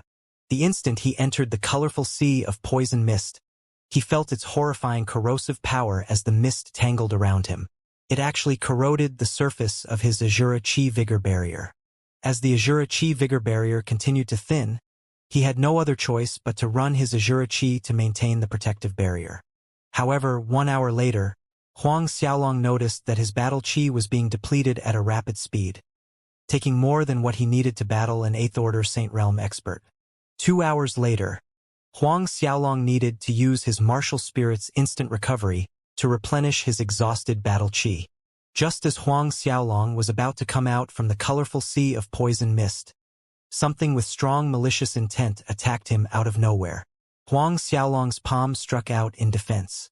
Borrowing the collision force, he leaped far away to the side. The enormous creature was sent flying by Huang Xiaolong's palm, knocking off rows of trees and bushes as it crashed heavily to the ground. Checking out his attacker, it turned out to be a colorful striped giant python. This giant python was over 20 zhang in length, thick as a water barrel with a blood crown protruding in its forehead. Blood crown poison python. With a glance, Huang Xiaolong recognized what beast it was. Among pythons, only a rare few were poisonous, but the blood crown poison python below him was highly toxic. There were rumors that a Saint Realm expert bitten by blood crown poison python had his entire arm corroded in the blink of an eye. Huang Xiaolong flew down and walked toward the blood crown poison python. His counterattack just now actually killed it. The blood crown poison python in front of him had reached Saint Realm, and although it was only First Order Saint Realm, the beast core inside its body was good stuff. Carrying the beast core on him would repel many of the surrounding poisons. He easily slit the python's head, removed the beast core, and swiftly left the spot. As expected, Huang Xiaolong noticed that after carrying the blood crown poison python's beast core, the poisonous mist around avoided him, forming a clear 10-meter radius around his body. Moments later, he was out from the forest area, arriving before an undulating mountainous region. These mountains before him were colored in shades of dark purple, an indication of the toxicity level that caused even the soil to change color. Huang Xiaolong flew forward with caution. 2 days later, Huang Xiaolong suddenly stopped on a small hilltop, detecting a familiar scent somewhere ahead. This is a dragon's smell? After refining for primordial divine dragons, he was extremely sensitive toward the smell that was even mildly related to dragons. Could it be the dragon god grass? Huang Xiaolong was delighted at the thought. Immediately, Huang Xiaolong sped off in one direction, tracing the dragon scent. A short while later, he reached the bottom of a cliff. Indeed, there was dragon god grass. Huang Xiaolong's eyes lit up. Looking up on the cliff wall around 100 zhang high, there were 3 little plants protruding out, shaped like majestic primordial divine dragons. Huang Xiaolong leaped up, his hand reaching out to grasp the 3 stalks of dragon god grass. But exactly at this moment, a figure rushed at him at breakneck speed as wind howled behind him. The figure punched at Huang Xiaolong with undisguised killing intent. The fist force struck out like surging layers of tsunami, containing the power to destroy everything in its path. Alarmed at the sudden ambush, Huang Xiaolong had no time to collect the dragon god grass at this moment. His body swiftly whirled around and countered the attack with his palm. A booming blast rendered the air and gravel crumbled down from the cliff wall. Huang Xiaolong landed gently on the ground from mid-air. The attacker was surprised that Huang Xiaolong was able to take a hit from him head-on. Then another 2 figures were seen speeding towards them. Huang Xiaolong's eyes narrowed. These 3 people were clearly part of one group. Moreover, judging from their dressing and appearance, all 3 were members of the Lion tribe. On top of that, all 3 were Saint Realm experts. 2 of the 3 were high-level Saint Realm experts, while the youngest one was slightly weaker, a 5th Order Saint Realm. The youngest one walked over, scrutinizing Huang Xiaolong from top to bottom. Human race. He pointed toward the 3 stalks dragon god grass on the cliff wall and said to Huang Xiaolong, "I want those 3 stalks of dragon god grass. You can leave, I won't kill you." The condescending tone was irrefutable. In that single exchange just now, although Huang Xiaolong was quick, it wasn't enough for that Lion tribe expert to pay any attention to him. "And if I don't leave?" Huang Xiaolong retorted. The young one revealed a malicious smile. "Do you think you can fight the 3 of us? Let me tell you, I'm the Lion tribe's little patriarch, and these 2 are elders of my tribe. Both of them are 8th Order Saint Realm experts." Huang Xiaolong's expression remained unperturbed. The truth was, Huang Xiaolong had more or less guessed the young beastman's identity to be the Lion tribe's Jesse, whereas the two elders, one of them should be Reed and the other Chris. A few days ago, before entering the Poison Dragon Valley, Huang Xiaolong had inquired about the Lion Tribe situation from the Tiger Tribe Patriarch Chuck, including the other 10 main Beast Men tribes, especially their Saint Realm experts. He committed this information to his memory. The Lion Tribe's little patriarch Jesse went on. If you entered this Poison Dragon Valley for Dragon God Grass, then you can get out now. Not only are these 3 Dragon God Grass stalks mine, but all the Dragon God Grass inside this Poison Dragon Valley is mine, he declared with arms around his chest. Huang Xiaolong snickered at his words. That means you have a lot of Dragon God Grass? Now, take out all the Dragon God Grass and hand it over. Evidently this Lion Tribe's little patriarch was also aiming for the Dragon God Grass coming to the Poison Dragon Valley. He probably managed to collect quite a few of them. All 3 beast men were stunned and their faces were ugly with anger. What did you say just now? Jesse's face was grim. Killing intent exploded in his eyes. I'm taking all the Dragon God Grass inside this Poison Dragon Valley, Huang Xiaolong continued calmly. Also, take out all the Dragon God Grass you have on you and scram. Punk! You're seeking death. Jesse's eyes sparked fire. Then he turned to the 2 elders behind him, Reed and Chris. Kill this lowly human scum. Reed and Chris nodded. Without a word, both leaped forth, attacking Huang Xiaolong simultaneously. Huang Xiaolong snorted, aiming a great divine void fist with his left hand and an Azura demon claw with his right hand, attacking with both hands at once. Loud collision sounds boomed. Both Reed and Chris's bodies were forced back, and even Huang Xiaolong staggered a few steps back. You! Both Reed and Chris looked at Huang Xiaolong with shock on their faces. With their strength at 8th Order Saint Realm, Huang Xiaolong's 7th Order Saint Realm cultivation could hardly be hidden. But now, a 7th Order Saint Realm actually fended off their attacks. Lion Tribe little patriarch Jesse's eyes also widened in shock. Watching their faces, a cynical smile flashed across Huang Xiaolong's face as his figure vanished from view. When he appeared again, Reed and Chris were within an arm's length, startling them both. Just when they thought that the human was going to attack, a vertical eye split open at the center of his forehead. A glaring red light flickered and the 2 felt their mind being hit, feeling dizzy and confused. The next thing they knew, a sharp momentum struck them squarely on the chest, blasting them backward. Retrieving his hands, Huang Xiaolong watched the 2 figures with stoic face. Although these 2 Lion Tribe elders were 8th Order Saint Realm, they were only early 8th Order. At Huang Xiaolong's current strength, defeating these 2 required almost no effort at all. After he was done dealing with the 2 elders, he turned his attention to the little patriarch, Jesse. Jesse watched Huang Xiaolong approach warily, recovering his senses as fear crept up his eyes, shouting as he moved back, "You! If you dare to!" Huang Xiaolong kicked out, sending Jesse flying back several hundred meters, crashing into the cliff wall. Sliding down the cliff wall, Jesse was bending over and clutching his stomach. A loud groan sounded as blood spurted out from his mouth. That kick from Huang Xiaolong was hard enough to shatter his gallbladder. Huang Xiaolong slowly walked over to the wall cliff. "No, don't. I can give all the Dragon God Grass I have to you," Jesse blurted in fear, hands waving madly as he took out all the Dragon God Grass from his spatial ring. 5 stalks in total. A suction force came from Huang Xiaolong's palm, wrapping around the Dragon God Grass stalks and putting them away into the Azura ring. "I'll scram immediately.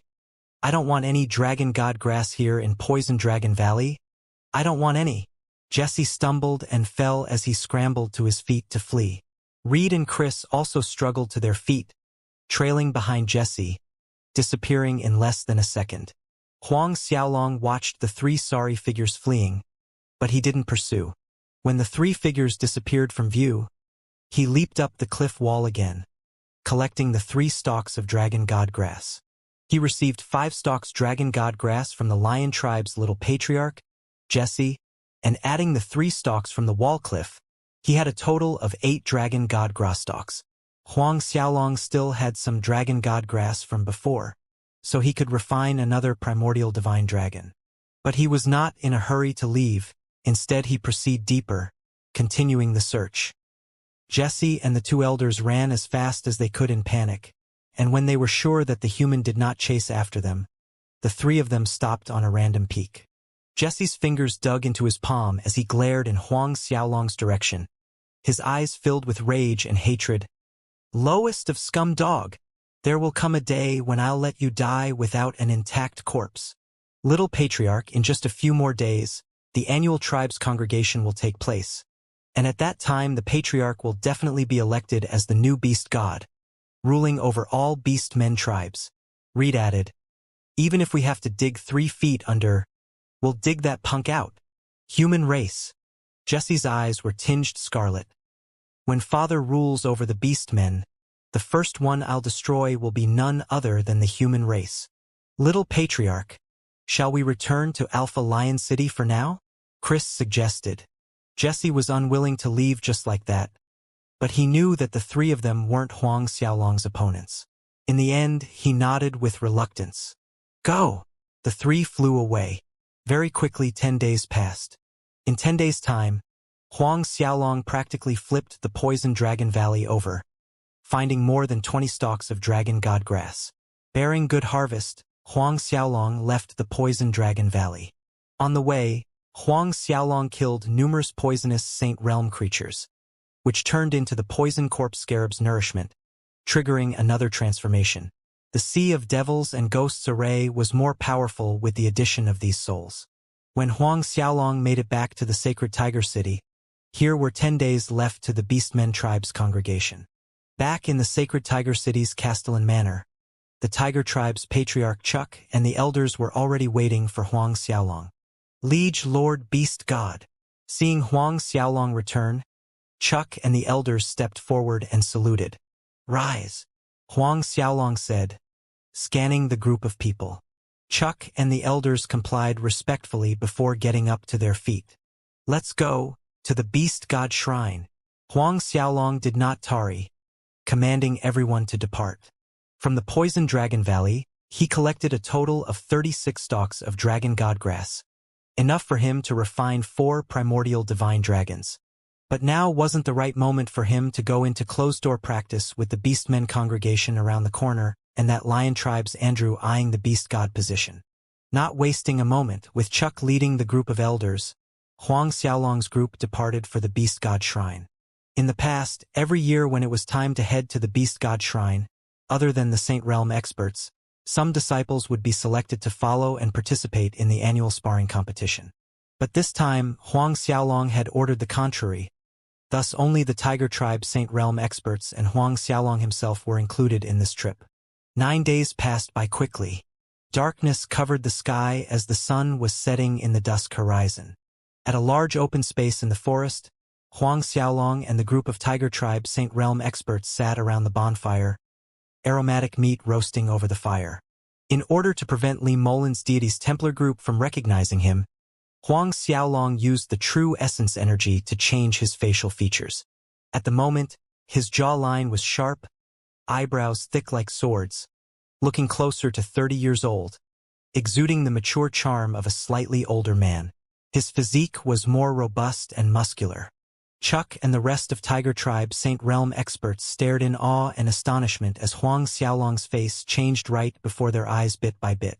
Gathered around the bonfire, watching the crackling meat roasting over the flames and smelling the aroma permeating the air, those Tiger Tribe experts swallowed their saliva greedily. However, they could only look. Huang Xiaolong hadn't moved, and they dared not move before he did. By nature, beastmen liked meat. In the few days of travel, after tasting Huang Xiaolong's roast meat, they realized that all the meat they had eaten before was simply dog shit. Finally, Huang Xiaolong moved. He sliced off a piece of meat and put it into his mouth, chewing leisurely. More than 10 pairs of eyes watched him with drooling saliva. Dig in. Watching the expressions of the Tiger Tribe experts, a smile appeared on his face. "Many thanks, Liege Lord." Chuck and the experts brightened, said their thanks and started fighting among themselves for meat. Nonetheless, no matter how they fought among themselves for meat, no one dared to touch the piece of tyrant boar meat that Huang Xiaolong cut off. Chuck and the others wolfed down the meat in moments. What beast meat is this? So delicious. Smells nice. Suddenly, from some distance away, a voice exclaimed, followed by rustling wind flying in their direction. From the sound of it, there was quite a number of people. In the blink of an eye, more than 30 people appeared in front of the Tiger Tribe group. Facing each other, both the new arrivals and the Tiger Tribe Saint Realm experts were surprised. Hee, it's Patriarch Chuck. A middle-aged man walked out from the group of new arrivals, smiling at Chuck. It was just that this person's smile gave a sinister feeling, not to mention the cold eyes tinged with ever-present malice that made others wary. So it's Patriarch Danny. Even though Chuck spoke, he remained seated instead of getting up, and his greeting sounded lukewarm at best. This middle-aged man, Danny, was the Snake Tribe's patriarch. Huang Xiaolong had more or less guessed this group's origin when they arrived. The Snake Tribe emitted a peculiar cloying musky odor that nauseated people. They also had easily identifiable fine striped marks at the corners of their eyes and forehead that resembled snakeskin. Despite Chuck's lukewarm greeting, Danny brought his group and approached the bonfire. Only when he was near did he notice that there was a human sitting beside Chuck and was stunned for a second. Since when did the Tiger Tribe start cooperating with humans? Though doubtful, Danny didn't pay it too much attention. Coming close to the bonfire, he noticed that all the sitting spots were occupied, with no space to squeeze in. With barely any hesitation in his steps, he walked towards Huang Xiaolong, saying, "Kid, scram aside." His leg extended out to kick Huang Xiaolong. Before Danny's leg made contact, all the Tiger Tribe's Saint Realm experts jumped to their feet in anger, their wide eyes spitting fire at Danny, including Chuck, as if they'd tear Danny apart and swallow him whole. The dramatic reaction gave Danny a fright. For a mere human, the Tiger Tribe's reaction was this exaggerated. The Tiger Tribe group's reaction also startled the other Snake Tribe members, so much that every one of them, including Danny, looked at Chuck and the Tiger Tribe's experts with shocked eyes. Patriarch Chuck, it's only a mere human. Danny chuckled as if making a joke. There's no need for such a big reaction, right? Still, he awkwardly lowered his leg that was about to kick Huang Xiaolong. Danny, scram off this instant or don't blame me for being rude, Chuck snapped in a stern, cold voice. Danny's expression turned ugly in an instant. He was the Snake Tribe's patriarch, one of top 10 strongest experts of the Beastmen tribes. Yet this Chuck snapped at him in front of the two tribes' experts, even using the word scram. Chuck, do you really think I'm afraid of you? A cold light glinted in Danny's eyes. Come, let us play a little, he shouted, feeling anger rising in his heart. Chuck chuckled at Danny's challenge, leaping up with soaring momentum as his fist aimed a punch at Danny. Danny didn't expect that Chuck, as the Tiger Tribe's patriarch, would attack without hesitation. Slightly flustered, his hand clawed out in a counter. Strands of dark green light formed into a giant green snake. A tiger and a snake collided. Danny wobbled, staggering more than a dozen steps back before steadying himself, while Chuck landed back on the same spot he was in before he attacked. When Danny regained his balance, he stared gloomily at Chuck. Although he was one of the Beastmen's top 10 experts compared to the second-ranked Chuck, he was still slightly weaker. Good, Danny sneered. Chuck, I hope you can still be this arrogant 2 days later at the tribe congregation. Our grudge today, I've remembered it. Kiddo, I'll play you to death at that time. Danny made an abrupt turn, his sinister eyes preying on Huang Xiaolong. We're leaving. Danny waved his arm, signaling his group to leave. Chuck snorted through his nose, but just when he and the Tiger Tribe's Saint Realm experts wanted to stop Danny from leaving, Huang Xiaolong waved his hand. Forget it. Hearing this, Chuck and the rest stopped. Liege Lord Beast God. This? Chuck was reluctant. There will be many opportunities later. I'm looking forward to the tribe congregation 2 days later, to see how this Danny will play me to death. Huang Xiaolong said. A sharp gleam shone in his eyes. Chuck and the Tiger Tribe's Saint Realm experts complied. We should continue. Huang Xiaolong sat down again, and the little barbecue party continued. Several hundred li away from where Huang Xiaolong's group was, Danny and the Snake Tribe's people stopped. Danny suddenly punched out at a hill in front of him, flattening it to nothing to vent his anger. The others with him watched with apprehension. Patriarch, that Tiger Tribe's patriarch Chuck actually fought with you because of a lowly human. The Snake Tribe's high priest David spoke with care. There's something strange about this. Danny laughed coldly. So what if it's strange? I don't give a damn who that human is. 2 days later, after dealing with the Tiger Tribe in the tribe congregation, I'll let that kid taste the pleasure of being devoured by 1,000 snakes. Imagining the scene, Danny let out a long, evil cackle. Patriarch Andrew has arrived at the Beast God Shrine. One of the Snake Tribe elders stepped forward to report. Good. Let us hurry over to meet up with the Lion Tribe, Wolf Tribe, and Fox Tribe. Danny flew out, disappearing from the spot with the group of Snake Tribe experts. 2 days passed by very quickly. Morning arrived with the sun rising on the horizon. The Beast God Shrine radiated a mysterious aura beneath the brilliant sunlight, shrouded in an air of ancient regality. The square in front of the Beast God Shrine that could accommodate over 10,000 in number was currently filled with disciples from the many Beastmen tribes. Standing in the center of the square were the Lion Tribe, Wolf Tribe, Snake Tribe, Fox Tribe, and all the top 10 tribes that had arrived. All but the Tiger Tribe. A large area was fenced up at the center as the sparring competition venue for the disciples. At the moment, the enormous square was buzzing with excitement.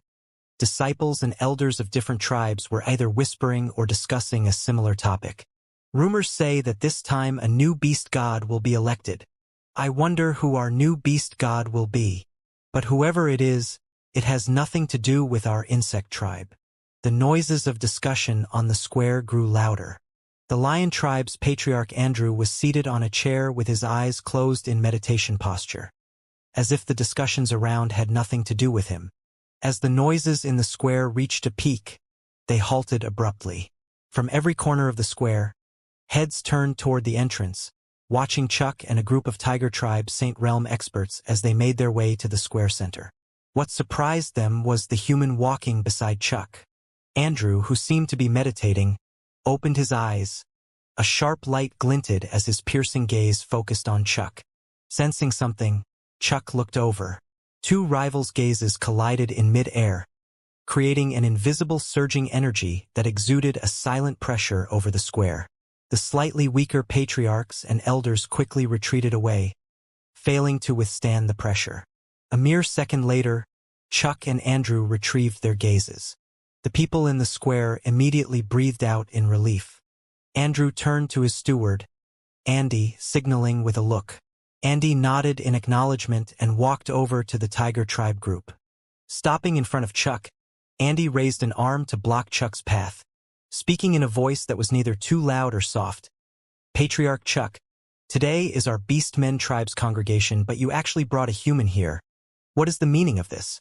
Your action is a desecration of the Beast God. Desecration of the Beast God? Chuck sneered coldly, and in a split second, his hand clenched into a fist and shot out at Andy. Startled, Andy raised an arm to block the attack, but the force still forced him backward, landing him in quite an awkward appearance. You! Andy was both frightened and angered. Who stipulated that humans cannot join our Beastmen Tribe's congregation? Chuck sneered. Liege Lord Beast God has never made this rule. Perhaps you made it up? Andy's face flushed a deep red, but the words were stuck in his throat, not knowing how to reply. As Chuck stated, there was no rule that forbid human from joining the Beastmen Tribe's congregation. It was just that there had never been any humans that participated before this, therefore everyone inevitably formed a misconception that humans were not allowed to be present. Ignoring Andy, Chuck led Huang Xiaolong and the group of Tiger Tribe experts toward the square center.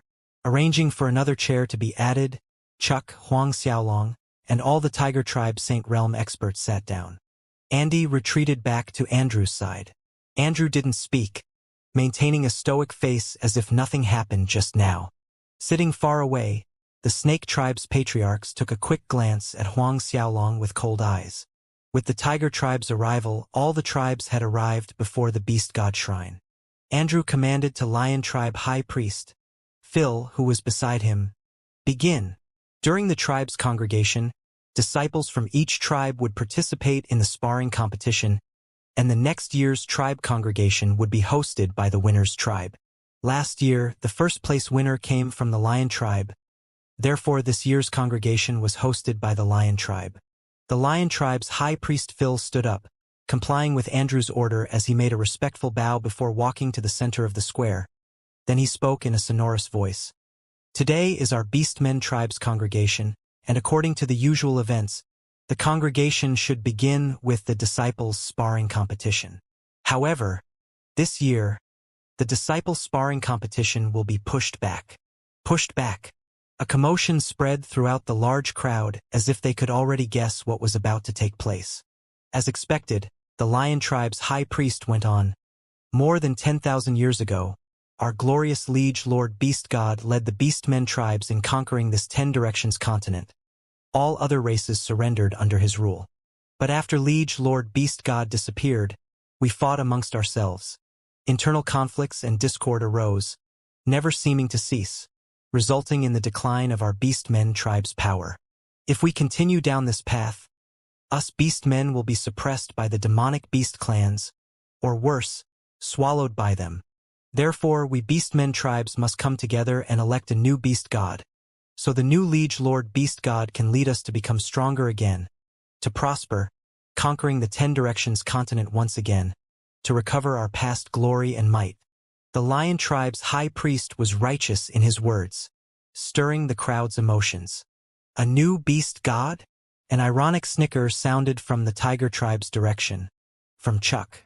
"Pray tell who this new Beast God is going to be. Let me guess, will it be your Lion Tribe's patriarch?" Your words flowed much better than a song. In an instant, the crowd quieted. High Priest Phil coughed lightly to ease the sudden awkward atmosphere, suggesting to elect a new Beast God this time, of course, depends on one's capability. Regardless whether it is in the martial spirit world or other worlds, strength is the fundamental qualification.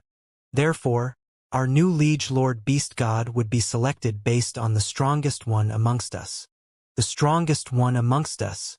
The Beastman's number one strongest expert was none other than the Lion Tribe's patriarch, Andrew.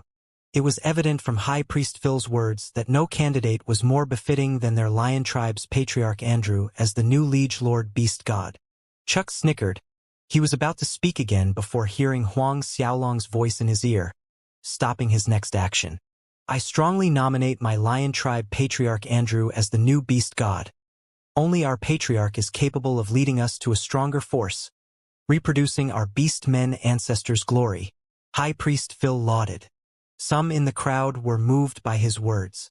The Beeman Tribe, Cattle Tribe, Violent Horse Tribe, Goat Tribe, and 100 Bird Tribe's patriarch each had a tiny frown on their faces. "I also agree with Patriarch Andrew as our Beastmen tribe's new Beast God." The Snake Tribe patriarch Danny spoke up at this point. "Only a strong person like Andrew is capable of leading us as the Beastmen's new Beast God. I also nominate Patriarch Andrew." The Wolf Tribe's patriarch, Hayden, also spoke. Subsequently, the Fox Tribe's patriarch, Grace, echoed the same tune. Andrew stood up, greeting Danny, Hayden, and Grace with a cupped fist and then turned to face the crowd. "If there's anyone here that thinks his strength is stronger than me, I gladly accept the challenge. If I am defeated, I shall yield the Beast God position to the winner." Yield the Beast God position? The Tiger Tribe patriarch Chuck rose to his feet, a satirical smile hanging on his lips. "What a joke! Who are you to yield the Beast God position? Andrew, are you implying that you're already the new Beast God now?" Andrew ignored all Chuck's words, calm as ever. "Chuck, are you issuing a challenge?" Chuck's eyes lingered over the crowd as he said, "I don't object to electing a new Beast God. However, it should adhere to our long-standing rule. Whoever has the Beast God scepter, that person will be our Beastmen tribe's new Beast God. Right? All in accordance to our ancestors' rule. Whoever has the Beast God scepter, that person will be our Beast God." The Beeman tribe patriarch Clay agreed. That's right. Andrew, if you can take out the beast god scepter, we have no objections with you taking over the beast god position. Otherwise, don't fart around here. The violent horse patriarch Charles snorted, not leaving any face. With someone spearheading the objection, the smaller tribe patriarchs echoed their support. Andrew's darkened gaze fell on the Beeman tribe's patriarch, Clay, and the violent horse tribe's patriarch, Charles. Repressing the rising killing intent in his heart, Andrew's grim voice rang in the square. I'm well aware that according to our orthodox beastmen tribe's rule, only the one possessing the beast god scepter would be acknowledged as the beast god. Nevertheless, the beast god scepter has been missing for thousands of years.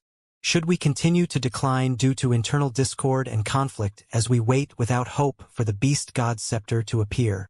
Everyone was silent. Andrew pushed harder.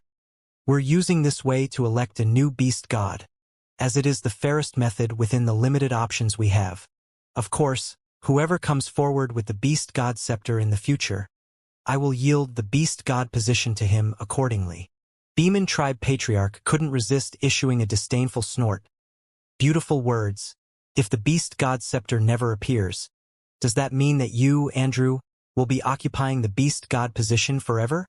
It must have taken you some time to come up with this wonderful scheme. Correct. The beast god scepter has been missing for so long. Who knows when and where it will appear? The violent horse tribe Charles added. Were you planning to monopolize the beast god position forever? A light flickered in Andrew's eyes. Then, Patriarch Clay and Patriarch Charles, do you have a better method? Neither spoke this time. Tiger tribe Patriarch Chuck looked at Huang Xiaolong from the corner of his eye. Huang Xiaolong shook his head, indicating that there was no hurry. It was at this time that a series of sharp whistling wind sounds were heard in the sky above.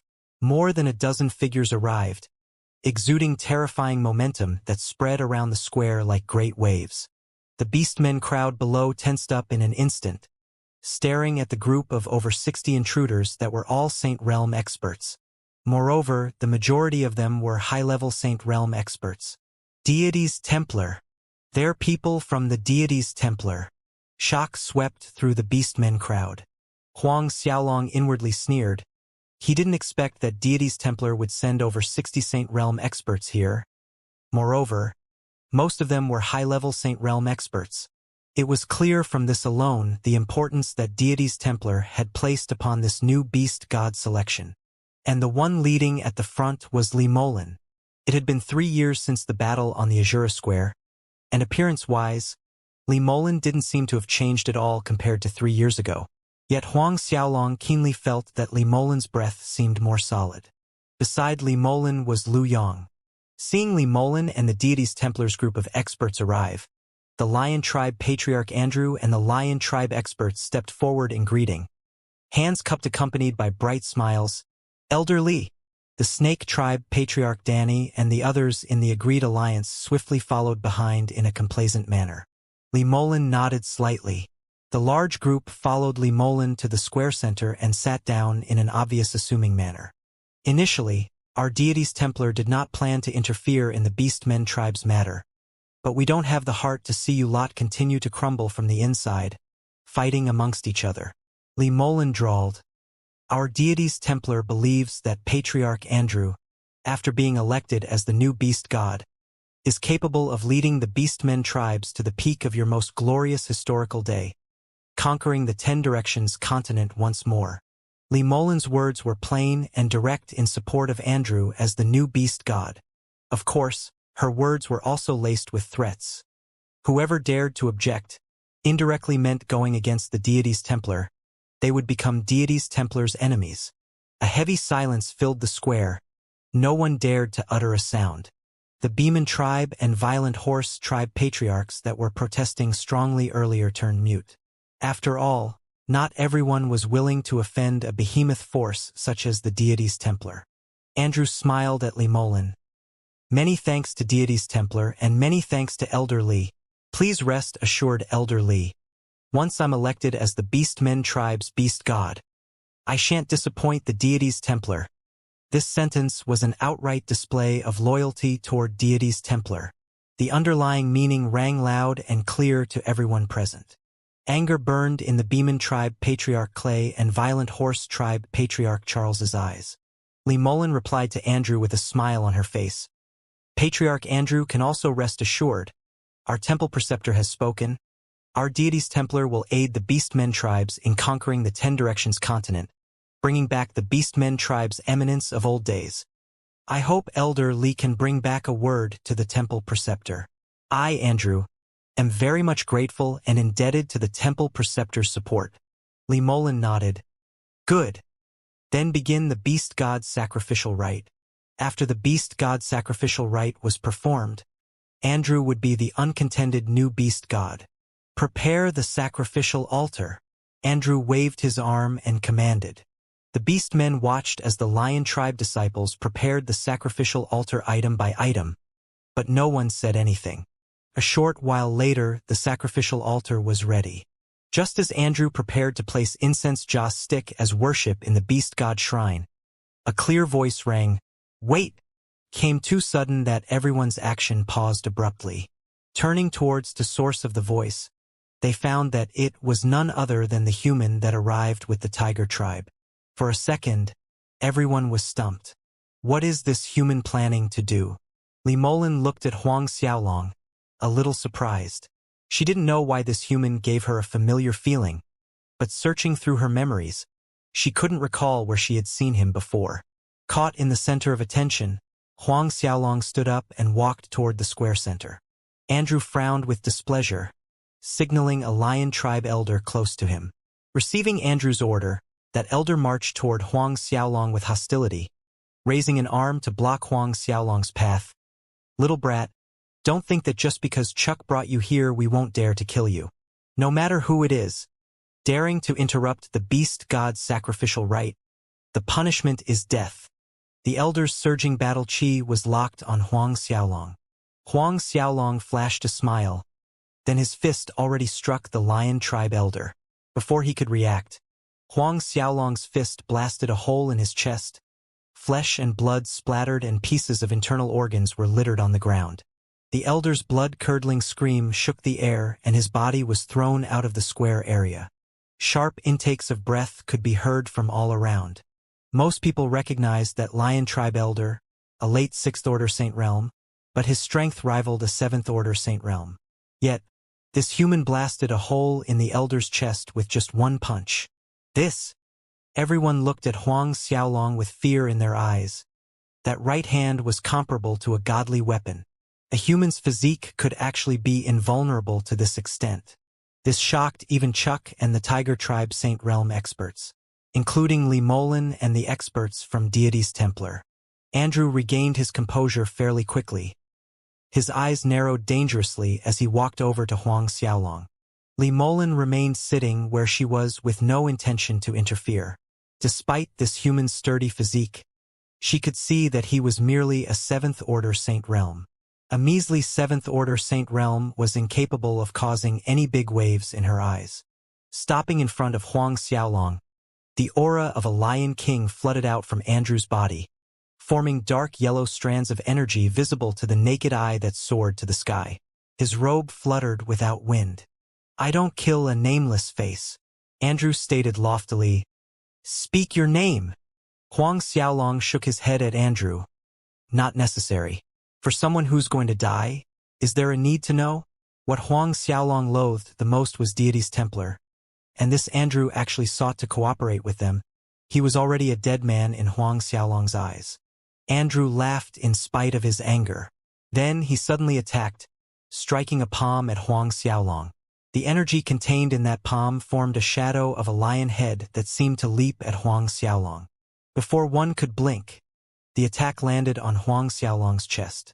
Andrew's palm heavily struck Huang Xiaolong's chest, rising shock in everyone's hearts. It ends so fast? One move kill? But then the crowd quickly realized that something wasn't right, for Andrew's palm actually penetrated the human's chest. It was nothing more than an afterimage. When Andrew's palm shot through Huang Xiaolong's chest, the afterimage scattered. Surprise was evident in Andrew's eyes as he retrieved his hand.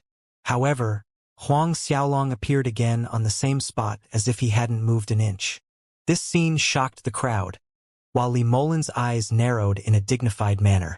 In her eyes, it wasn't because that human did not move, but his speed was too quick, so fast that it looked like he did not move on the surface. From the moment he vanished and reappeared, there wasn't a single fluctuation in space, showing that his mastery over space had reached a terrifying level. Andrew's face warped grimly. As the #1 expert standing above all beastmen, how would he reign over all beastmen tribes if he failed to kill a mere 7th-order Saint Realm little human brat? Andrew let out an angry roar.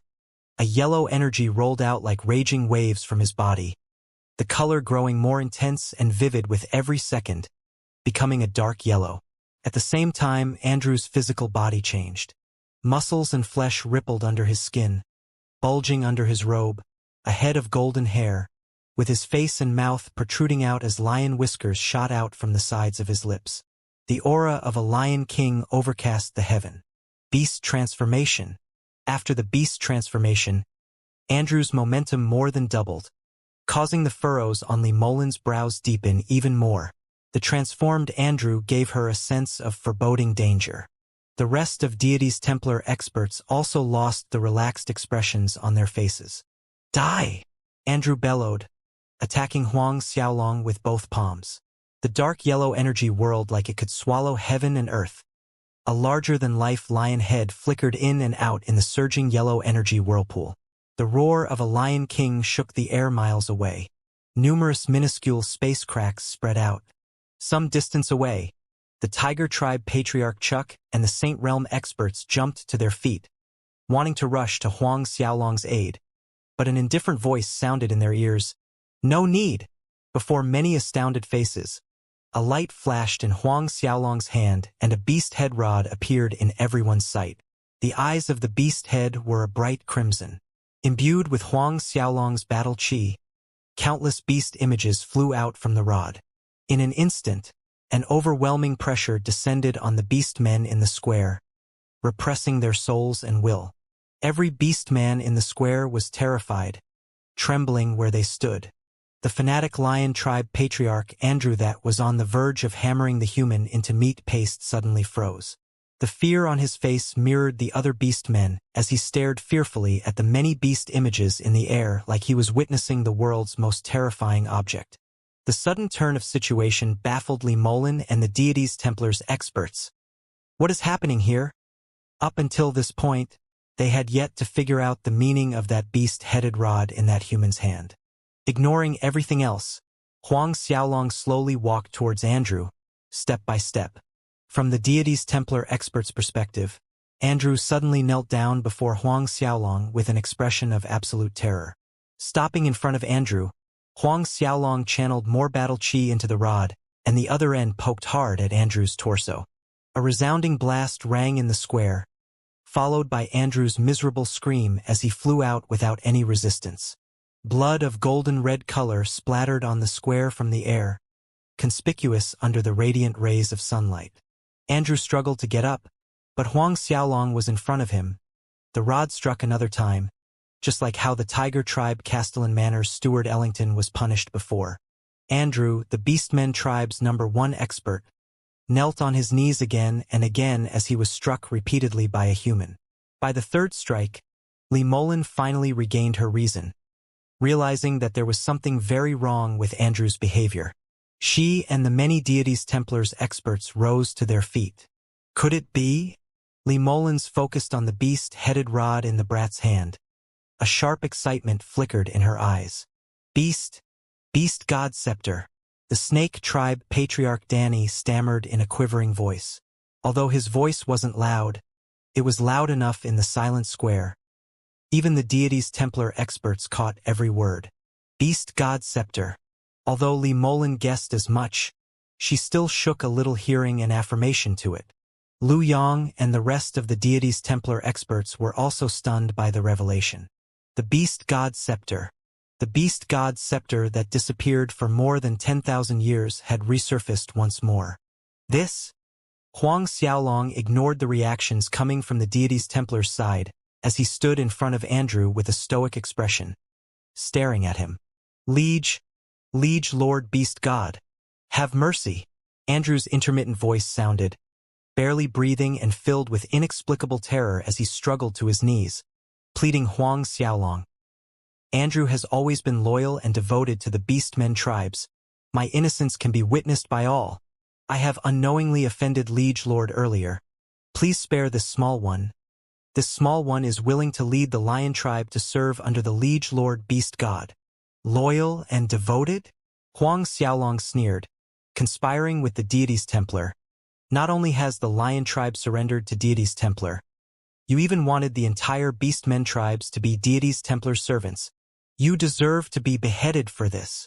The Beast God's scepter was lifted up without hesitation, thrusting down. However, this time it wasn't the torso but between the brows. The Beast God's scepter shone with a menacing crimson glow, exuding a death aura. The tip of Beast God's scepter enlarged in Andrew's pupils. Despair filled his eyes. Yet he dared not show the slightest resistance, unwillingness, or hate.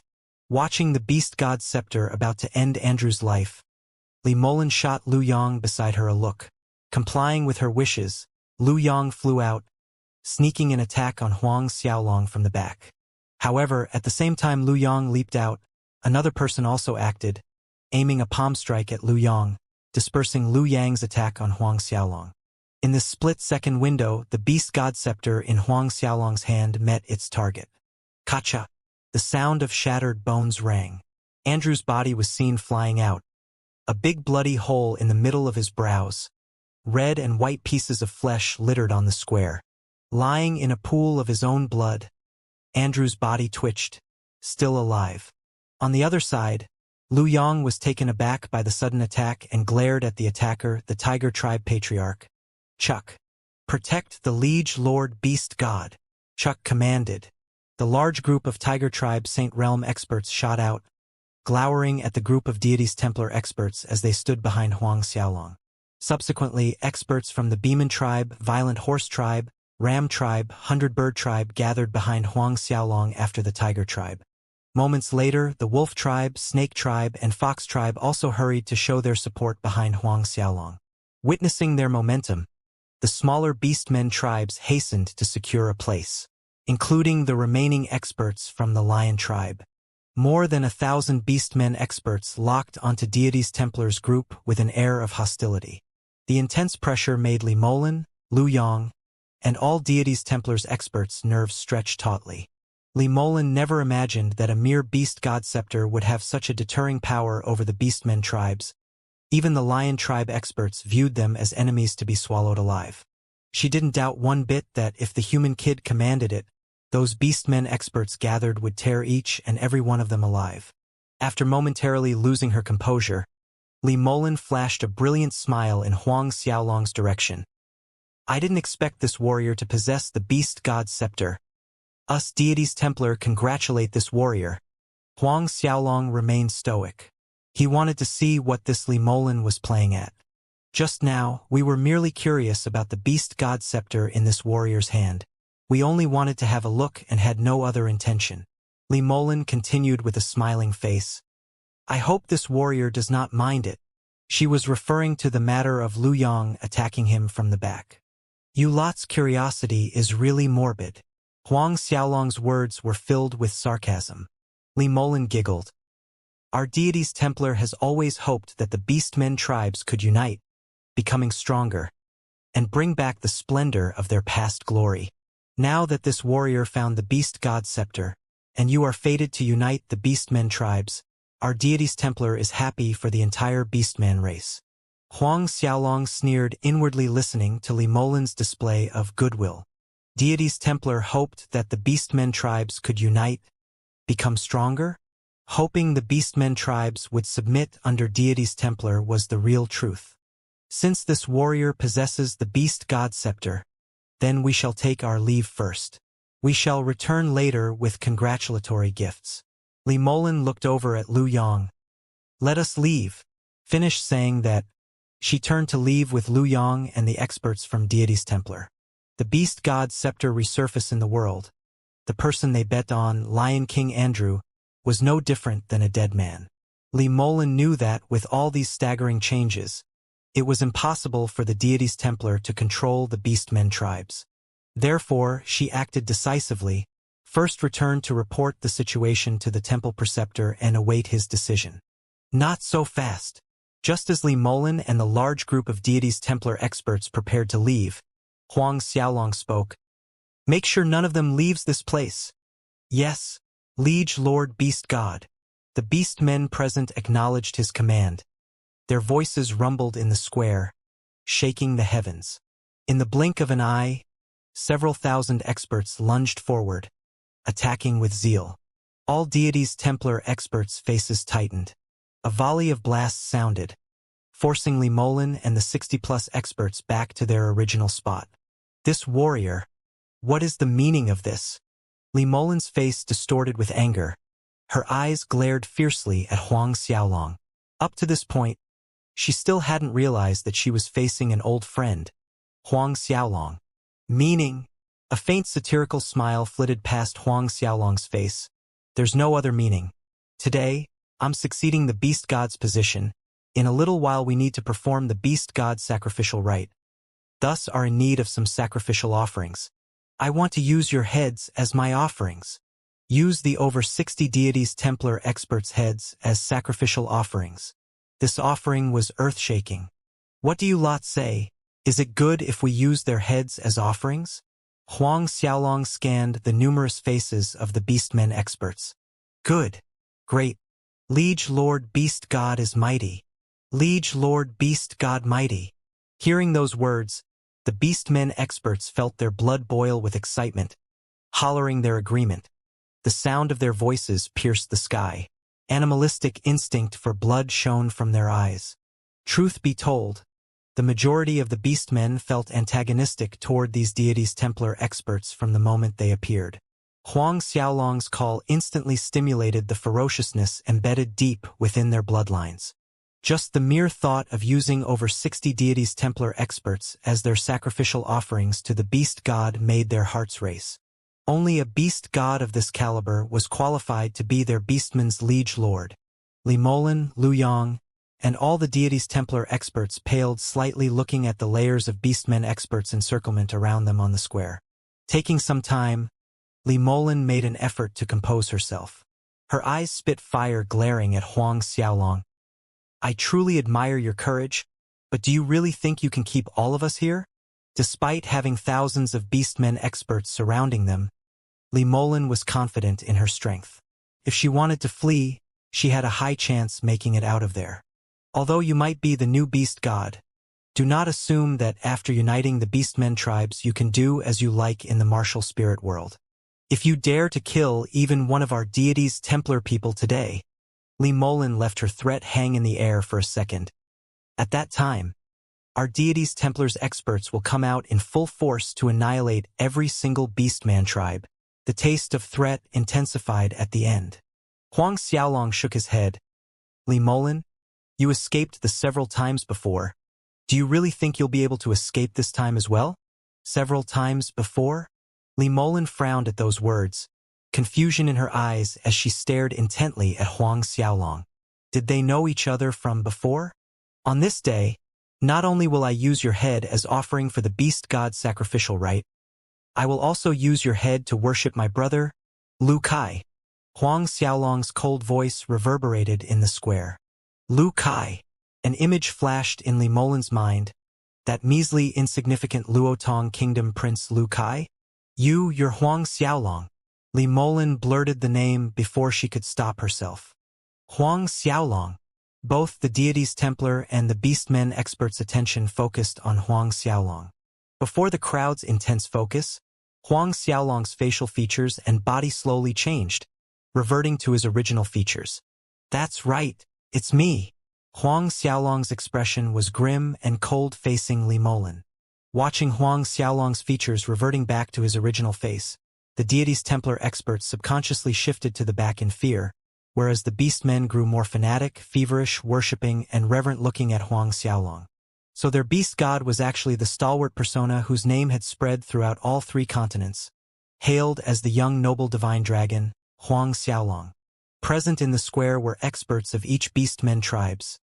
They were no stranger to Huang Xiaolong's young noble divine dragon reputation. Liege Lord Beast Gods might spans through the ages, the Tiger Tribe Patriarch Chuck lauded. Liege Lord Beast Gods might spans through the ages. Following Chuck's lead, all the beastmen experts lauded the same words at the top of their lungs. The terrifying sound waves crashed against Li Molin's heart. She suddenly leaped into the air, obviously seizing the chance to escape alone. Unfortunately, Huang Xiaolong had locked onto her every moment from the beginning. The second Li Molin moved, his arm made a waving motion, releasing a swarm of poison corpse scarabs bearing their razor-sharp teeth at Li Molin. After that Azura Square battle, his poison corpse scarabs had continued to evolve. Their speed reached a horrifying level, being able to catch up to Li Molin in a mere instant. Poison corpse scarabs, Li Molin exclaimed. In the last battle at the Azura's Gate headquarters, Li Molin tasted the terror of the poison corpse scarabs, watching with her own eyes as several deities' Templar elders were gnawed alive by those critters.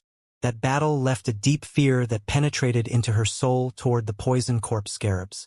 The divine dragon armor immediately on Li Molin, the same azure long sword tightly gripped in her hands, slashing out with mad ferocity. The deities' Templar experts below regained their senses, quickly joining in the attack toward the poison corpse scarabs. Huang Xiaolong waved his arm again, and the Devils and Ghosts flag was laid out instantly. An endless tide of ghost auras submerged Li Molin and the other deities' Templar experts. Evil ghosts and devils came howling, baring their fangs as they entangled the living prey inside the array. The experts made frenzied attacks with their palms, fear deeply etched on their faces. Attack! Huang Xiaolong commanded the Beastmen experts. All the Beastmen experts complied with anticipation on their faces, rushing to attack with vigor. The Devils and Ghosts flag was no longer the supreme ghost flag it once was. With the additional of 20 Saint Realm souls, the evil spirits within now had the strength of a third-order Saint Realm expert. Powerful as those deities' Templar experts may be, in a short time, they would be hard-pressed to break out from that sea of ghosts and devils array. On top of being trapped in the array, with the poison corpse scarabs and thousands of beastmen experts attacking very soon, close to half of the 60 over deities' Templar experts had fallen. Li Molin and Lu Yang watched helplessly as the experts they brought died, one by one, under the beastmen experts' attacks, then were turned into nourishment for the poison corpse scarabs. Their faces lost all color, shackled with fear. Lo Molin's senses ebbed away, replaced by the aura of impending death that seized her heart. 2 hours later, from the 60-plus high-level experts, only a small dozen remained. Li Molin knew very well, if nothing was done, sooner or later all of them would end up as food for those poison corpse scarabs, including herself. Thinking of those little black things crawling all over her body, eating her flesh little by little, that sight was enough to make her lose strength, quivering. Huang Xiaolong, I'm Li Lu's master. Li Molin's shrill shriek cuts the air. If Li Lu finds out that you killed me, she will definitely kill you to avenge me. Huang Xiaolong's brows creased slightly. Li Molin tried again. Let me go. I can speak good words for you once I return to Deity's Templar. I can even tell you the latest news about Li Lu. Then, the great dragon saber appeared in Huang Xiaolong's hand. Slashing down, a strong bloodthirst gushed out from a crimson blood dragon, shooting straight at Li Molin. Flustered and alarmed, Li Molin waved the long sword in her hand and multiple sword rays flew out, forming a great protective barrier. A thunderous bang rang in the air. Ripples of shockwaves warped space as the large blood dragon rammed against the protective barrier. Today you must die. Huang Xiaolong's frigid voice was bone-chilling. Even if Li Lu was here today, Huang Xiaolong was resolved to reap Li Molin's life on the spot. Not only Li Molin, he was determined to slaughter all Deity's Templar's people. All of them must die. Half an hour passed. Inside the Devils and Ghosts flag, a sole Li Molin remained, shrouded in thick death aura. Huang Xiaolong, I'll not spare you even if I turn into a ghost. Knowing that her life would end here, Li Molin screamed, her face distorting with resentment. Also, our temple preceptor has taken a liking to Li Lu a long time ago. Li Lu and our temple preceptor find each other congenial. You will never have any chance with Li Lu. Not ever. Li Lu will kill you to avenge me. She'll slaughter your entire family. Annihilate all your Azura's Gate disciples. Everything you have. Li Molin shouted in a deranged manner, her eyes shining with a manic light. The Tiger Tribe Patriarch Chuck landed a palm strike on Li Molin's back at this point. Li Molin stumbled forward, right into the swarm of poison corpse scarabs. Excited, the poison corpse scarabs rushed up, some about to start from Li Molin's eyes. However, Huang Xiaolong did not allow the poison corpse scarabs to touch Li Molin. Instead, he retrieved them and the Devils and Ghosts flag. As he approached Li Molin, the blades of Azura appeared in his hands. Huang Xiaolong, you? Barely a few words in, the blades of Azura in Huang Xiaolong's hands swung down, and Li Molin's head flew to the sky. Her voice abruptly cut off. Blood rained down where Li Molin was. Looking at Li Molin's corpse with a cold expression, he transferred the headless body into the Linglong Treasure Pagoda as food for the poison corpse scarabs. Liege Lord Beast God is mighty. The Beastmen experts' voices thundered in the square. Huang Xiaolong collected all the deity's Templar experts' spatial rings into his Azura ring. Looking at the Beastmen experts around, he raised an arm to calm the excited crowd as his powerful voice resonated. Begin the Beast God's sacrificial rite. Another sonorous reply came from the Beastmen experts, complying with Huang Xiaolong's command and collecting Li Molin and other deities' Templar experts' heads. More than 60 human heads were placed on the sacrificial altar. When Huang Xiaolong ordered the poison corpse scarabs to kill Lu Yang and the deities' Templar experts, he made them leave the heads intact. When all the heads were lined on the sacrificial altar, Huang Xiaolong proceeded step by step according to the Beast Men's sacrificial rite, lasting over an hour before the ceremony was done. Salute the Liege Lord Beast God. Tiger Tribe Patriarch Chuck took lead. The Beast God sacrificial rite was completed, therefore Huang Xiaolong was, beyond any doubt, the new Beastmen tribe's Beast God. In a blink, the mass of Beastmen experts fell to their knees in worship, each of them showing reverence, worship, and great ardor. Huang Xiaolong briefly scanned over the mass of prostrating silhouettes before telling them to rise. Bring forth Andrew, Huang Xiaolong ordered. Although Huang Xiaolong pierced the beast god's scepter through Andrew's forehead, shattering a large hole in his skull, Andrew was still alive. 2 lion tribe elders half-carried, half-dragged Andrew before Huang Xiaolong. Everyone watched quietly, waiting for Huang Xiaolong to speak. Andrew conspired with deities Templar, luring the Beastmen tribes to submit under another. According to the Beastmen tribes' law, what is the penalty for this? Death by 1,000 swords piercing the heart. Tiger Tribe Patriarch Chuck stepped forward in reply. Huang Xiaolong nodded. Battle chi gathered around his palm, forming into sharp swords. With a flick, the sword energy pierced into Andrew's heart. Andrew let out a hoarse, blood-curdling scream as the sword energy pierced through his chest, coming out from his back. Just like this, the sword energy repeatedly pierced through Andrew's heart 10,000 times before stopping. The heart was the body's most essential organ. Regardless if one was a Saint Realm expert or a God Realm master, the heart was still considered a weakness. 10,000 times pierced by a sword, one could hardly imagine the torment. After the punishment was dealt with, Huang Xiaolong took out the Devils and Ghosts flag, allowing it to swallow Andrew's soul. The Beastmen experts felt a chill in their hearts witnessing the cruel punishment that Andrew subjected to, and in the end, not even his soul was spared, being swallowed into a wicked flag. Feeling worse than anyone present was the Snake Tribe's patriarch, Danny.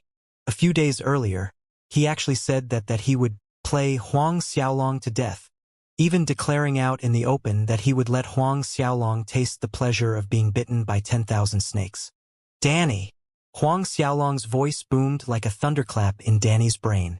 A violent shiver ran down Danny's back as he walked forward a few steps before kneeling on his knees. Liege Lord Beast God, have mercy This small one wasn't aware of Liege Lord's identity. Please spare my life. Don't worry, I won't kill you. Huang Xiaolong drawled, not showing any emotion on his face.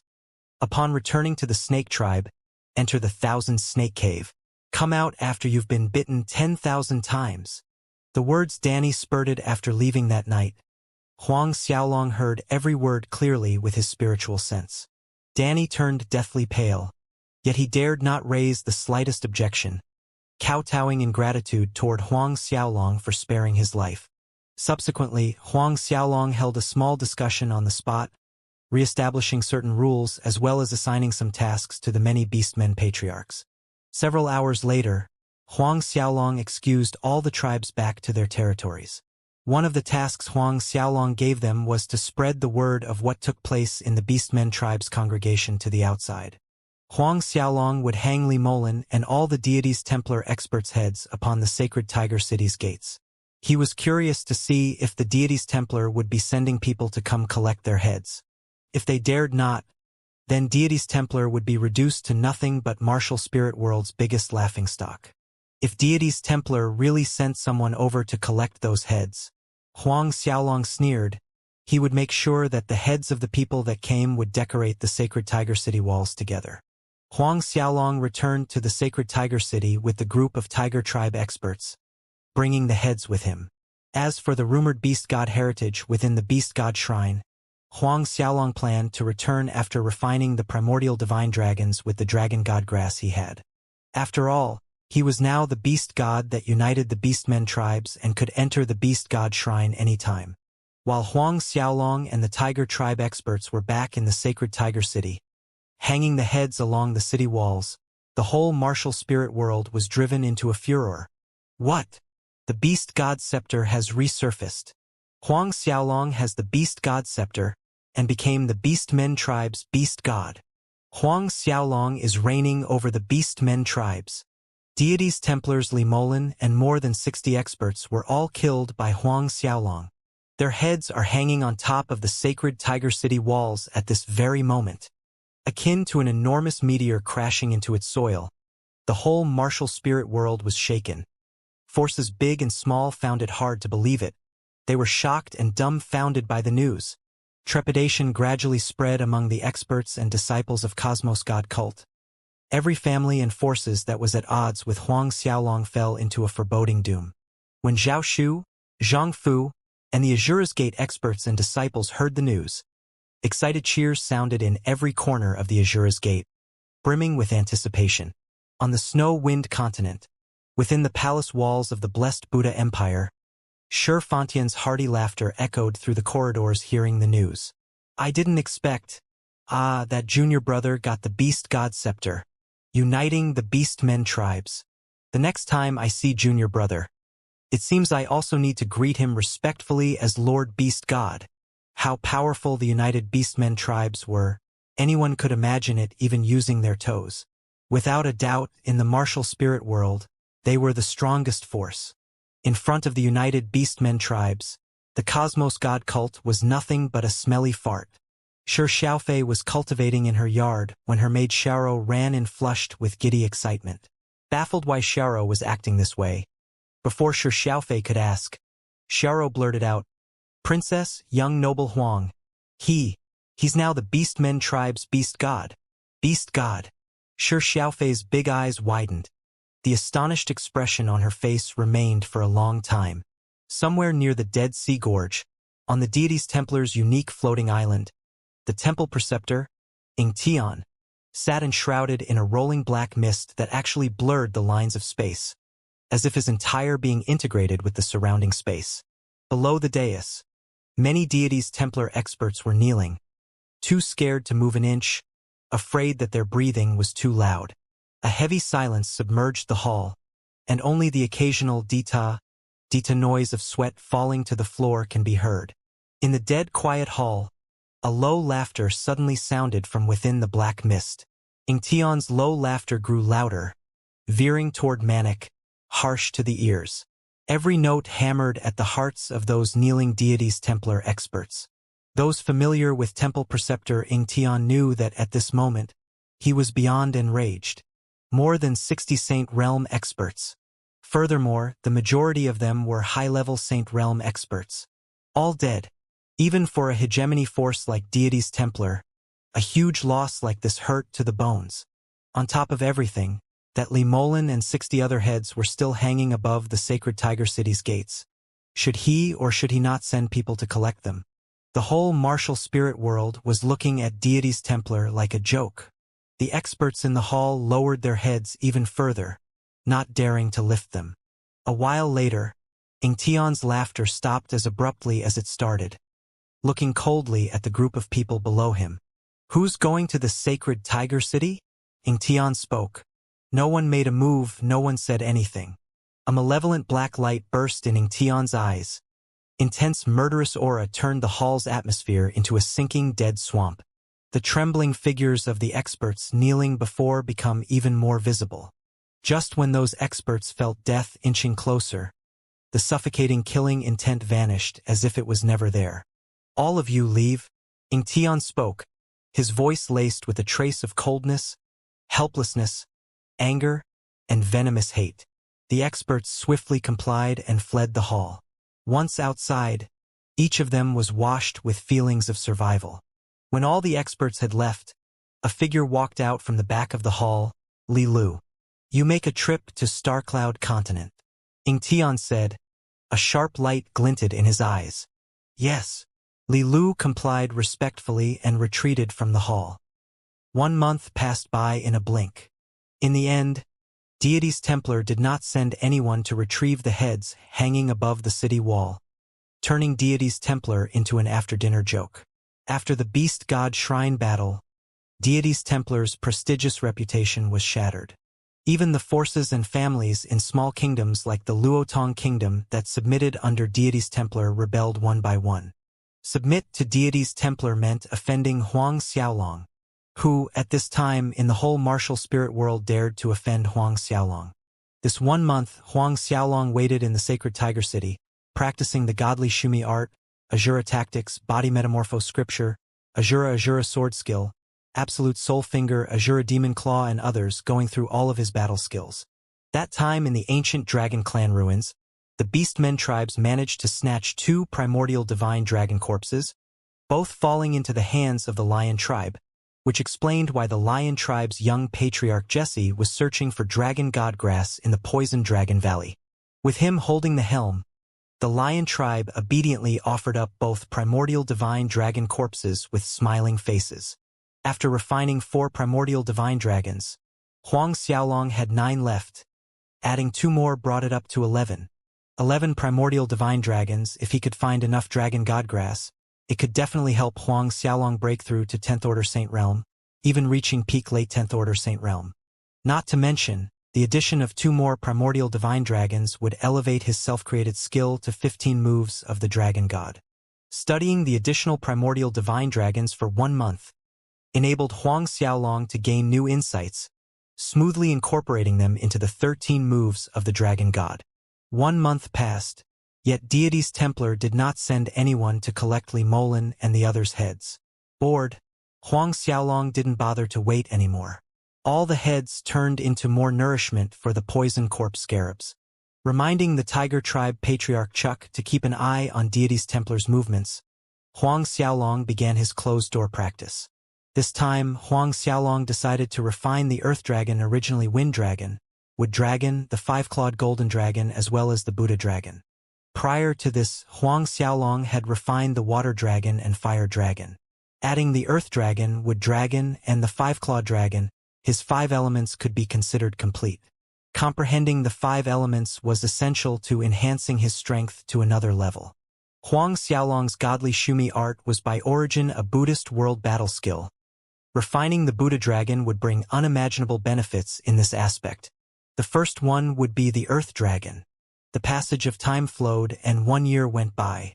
In this 1 year's time, the entire martial spirit world seemed to have folded within itself, shy and quiet.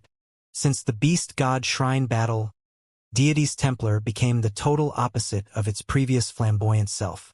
Even the Cosmos God cult on the Starcloud continent quieted down and behaved, all the way to the Bedlam lands, where killings were an everyday occurrence, toned down. The entire martial spirit world's weather seemed to center around a certain person. Huang Xiaolong. In this 1 year, every force, sect, and family in the 36 oblasts under the Azura's Gate governance declared their willingness to submit under the Azura's Gate, including those that were swaying between other forces such as the Distinct Void Door, White Phoenix House, Cosmos God Cult, and other 12 super forces. Finally, this sudden calm and quiet provided Emperor Duanren with much-needed breathing space from the noose that Deity's Templar roped around his neck. 2 years swiftly passed. After refining the Earth Dragon, Huang Xiaolong continued with the Wood Dragon, and now he was refining the 5-clawed Golden Dragon. At the moment, looking from the side, Huang Xiaolong looked like he was cocooned inside a golden dragon. The 5-clawed Golden Dragon was known as the Dragon Clan's royal blood, the highest existence amongst the 15 primordial divine dragons Huang Xiaolong had. 2 years and 8 months passed. Huang Xiaolong sat cross-legged at the center of the 10 Buddha formation. The spacious hall lit brightly with a gentle luminescence coming from the various golden Buddha images and shadows of primordial divine dragons hovering behind Huang Xiaolong. From the outside, Huang Xiaolong looked as if he was coated with a layer of golden paint. Then, without warning, his body shook violently for a second as a low, crisp, breaking sound was heard from inside his body, brilliant light shining through. A terrifying force swept to every corner of the Shumi Temple. It was a long time before the energy dissipated. The brilliant light dispersed, as did the shadows of Buddha statues and dragons. Huang Xiaolong opened his eyes. A series of crackings rang in the hall with a little stretch. 2 years and 8 months, he finally refined the Earth Dragon, Wood Dragon, 5-clawed Golden Dragon, and Buddha Dragon. All 36 stalks Dragon Godgrass were used up, directing his spiritual sense internally to check his body's condition. The veins running through his body were akin to primordial divine dragons hovering within his flesh. His physique was 20 times sturdier than before. The battle chi in his chi si was a roaring golden color, while the 10 thunderballs in his dantian turned into 10 gold cores that were 20 times bigger. 9th Order Saint Realm. Huang Xiaolong's battle chi actually broke through to the 9th Order Saint Realm. Despite only being an early 9th Order, Huang Xiaolong felt as if he was overlooking the world, invincible throughout. This was confidence born from distinct real power. His physical body surpassed any godly weapon. Huang Xiaolong took out the great dragon saber and cut it against his own skin, but it merely left a white line on his palm. He inhaled deeply, exiting the Shumi Temple a short while later. Just as he exited, he summoned Tiger Tribe's patriarch Chuck over. Seeing Chuck arriving, Huang Xiaolong said, "I will not use the poison corpse scarabs. No battle chi. No battle skills. If you can defeat me, I shall reward you with 100 pieces of dragon blood crystal." 100 pieces dragon blood crystal. Chuck was stunned at first before excitement took over. "Liege Lord, is what you've said for real?" Swaying between joy and disbelief, Chuck asked for affirmation. If he defeated the Liege Lord, he'd get 100 pieces dragon blood crystals. He knew very well that before entering closed-door practice more than 2 years ago, Liege Lord Beast God was only a 7th Order Saint Realm, but regardless how much one could enhance their strength during closed-door practice, Liege Lord Beast God should, at most, be a mid-7th Order Saint Realm. "For real?"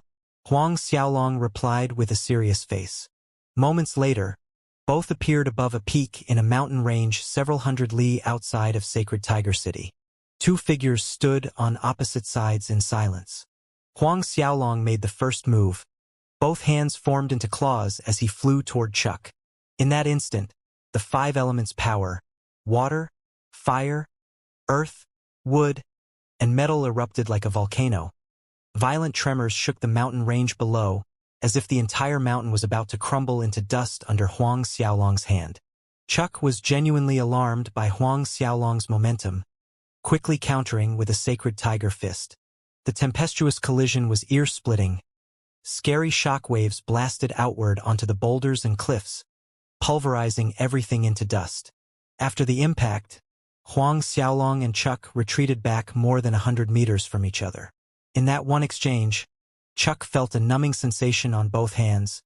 The expression on his face showed his shock. Amongst the beastmen, other than the previous Lion Tribe patriarch Andrew, he could confidently claim that he had the strongest physique. but now he was forced back by Huang Xiaolong to the point of feeling numb. Moreover, there was a slight tingling pain. "Ha-ha! Come, let's continue." Huang Xiaolong laughed eagerly, waving his fist this time. The frightening speed caused great friction against space, causing a sharp scratching sound against the wind that traveled several li. Even before Huang Xiaolong's fist arrived, Chuck already felt a prickling danger. The overwhelming destructive power enveloped him as his face went pale. Lacking the confidence to take the hit head-on, he steered to the side with force. Still, he dodged Huang Xiaolong's powerful fist. Chuck looked over and was aghast to discover that in the place he stood in just now, space looked as if it sunk in, imprinted with a giant fist. Space was something intangible to begin with. How could someone's fist be imprinted in space? What mind-blowing concept was this? Before Chuck could compose himself, another powerful tide of energy rolled toward him, startling him. Huang Xiaolong flickered into a blur, launching another attack, aiming a palm at Chuck. Panicked, Chuck's palm shot out to block the attack. Blow for blow, the two exchanged more than a dozen moves. After a dozen exchanges, Chuck's shock deepened, and a foreboding fear sprouted in his heart. For he noted that Huang Xiaolong's physique was sturdier than even his own, probably more terrifying than an ancient mythical beast. Just now, he landed a full-force punch on Huang Xiaolong's chest, but he merely staggered several steps back, without even a scratch on him. What depressed Chuck above all was that his own hand actually felt pain down to the bones. He highly doubted that ancient mythical beast's flesh was tougher than this. In total, Huang Xiaolong had refined 8 primordial divine dragons. His true dragon physique now surpassed the dragon clan's 5-clawed golden dragon emperor during the ancient times. Despite being a peak late 10th order Saint Realm expert and possessing strong physique due to his origins, Chuck still fell short compared to ancient dragons, not to mention against the 5-clawed golden dragon. 1 hour later, Chuck had resorted to beast transformation. After the beast transformation, Chuck's defense rose to another level, adding his advantage as a peak late 10th order Saint Realm strength with Huang Xiaolong not using any battle skills. He was finally able to slightly suppress Huang Xiaolong. Every punch and palm strike from Huang Xiaolong jarred his bones so badly that Chuck felt like his bones were falling apart. Yet Huang Xiaolong's movements became more fluid and natural as time passed, even growing stronger as he battled. "Liege Lord, stop, stop. I'm not fighting anymore. Not fighting." 2 hours later, Chuck wailed in dismay, shaking his head and waving his hands. He frighteningly stared at Huang Xiaolong. He really dared not continue to fight further, otherwise, his set of tiger skeleton would really be disassembled by Huang Xiaolong. Hearing Chuck's pitiful wails begging for mercy, Huang Xiaolong finally stopped, laughing. "It's gratifying. It had been quite some time since he last enjoyed a fight this much." His body sung with joy, feeling comfortable from head to toe. After refining 8 primordial divine dragons, there was some true dragon essence residue that wasn't fully absorbed into his body, pooling inside different parts of his body. This fight helped him absorb that essence residue completely. Seeing Huang Xiaolong agreeing to stop, Chuck heaved a great sigh of relief. He was exhausted and drained, lying like a dead corpse on the ground, wishing he could just sleep for a few hundred years like this. Watching Chuck, Huang Xiaolong took out a 10,000-year purple blood, human-shaped ginseng. "Swallow this." Chuck looked over numbly, spotting the purple-colored ginseng in Huang Xiaolong's hand that emitted a fragrant scent. His senses were instantly stimulated. All his lethargy vanished. "This is purple blood human-shaped ginseng above 10,000 years old?" Chuck asked, his larynx contracted a few times. "More accurately, close to 40,000 years. Huang Xiaolong corrected. Chuck quivered. "Liege Lord, it's fine, swallow it." Huang Xiaolong more or less guessed what Chuck was about to say. "Yes, Liege Lord." Chuck complied, swallowing the purple ginseng down. Warm energy immediately flowed to every part of his body, warm and comfortable. "Come on, let's head back," Huang Xiaolong said. Pulling himself out from the warm comfort, Chuck quickly stood up. It didn't take long for both of them to reach the manor's main hall. Sitting down, Huang Xiaolong asked Chuck about the situation of the Beastmen tribes over the last 3 years. Chuck reported everything to Huang Xiaolong, and when his report was done, Chuck asked Huang Xiaolong, "I found that Lion Tribe's young patriarch Jesse, he's currently hiding in the demonic beast clan's Nine Dragons Temple. Because the Nine Dragons Temple is not weak, this small one dared not act recklessly. That year, during the Beastmen tribe's congregation, the young patriarch Jesse at that time did not participate. Later, he received news of his father's death and that Huang Xiaolong was the same human he ran into in the Poison Dragon Valley. Terrified, he fled, taking countless priceless treasures that the Lion tribe had collected over thousands of years to the Nine Dragons Temple, requesting for their protection. Receiving many treasures from Jesse, the Nine Dragons Temple promised to ensure his safety. Hiding in the Nine Dragons Temple. Huang Xiaolong nodded, his expression calm that one couldn't read what he was thinking. However, this Lion tribe young patriarch was a trouble that had to be uprooted. "Have you fought with the Nine Dragons Temple Master before?" Huang Xiaolong asked. "I did, Liege Lord. This small one made a trip to the Nine Dragons Temple 2 years ago, requesting them to hand Jesse over.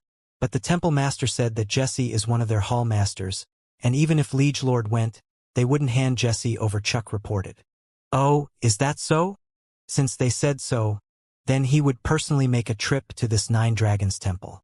The demonic beasts clans on the 10 Directions continent stood at par with the Beastmen tribes, and their strongest forces were the 3 temples. The Nine Dragons Temple, Violent Lion Temple, and Ape Deity Temple. Amongst the 3 temples, the Nine Dragons Temple ranked above the other 2.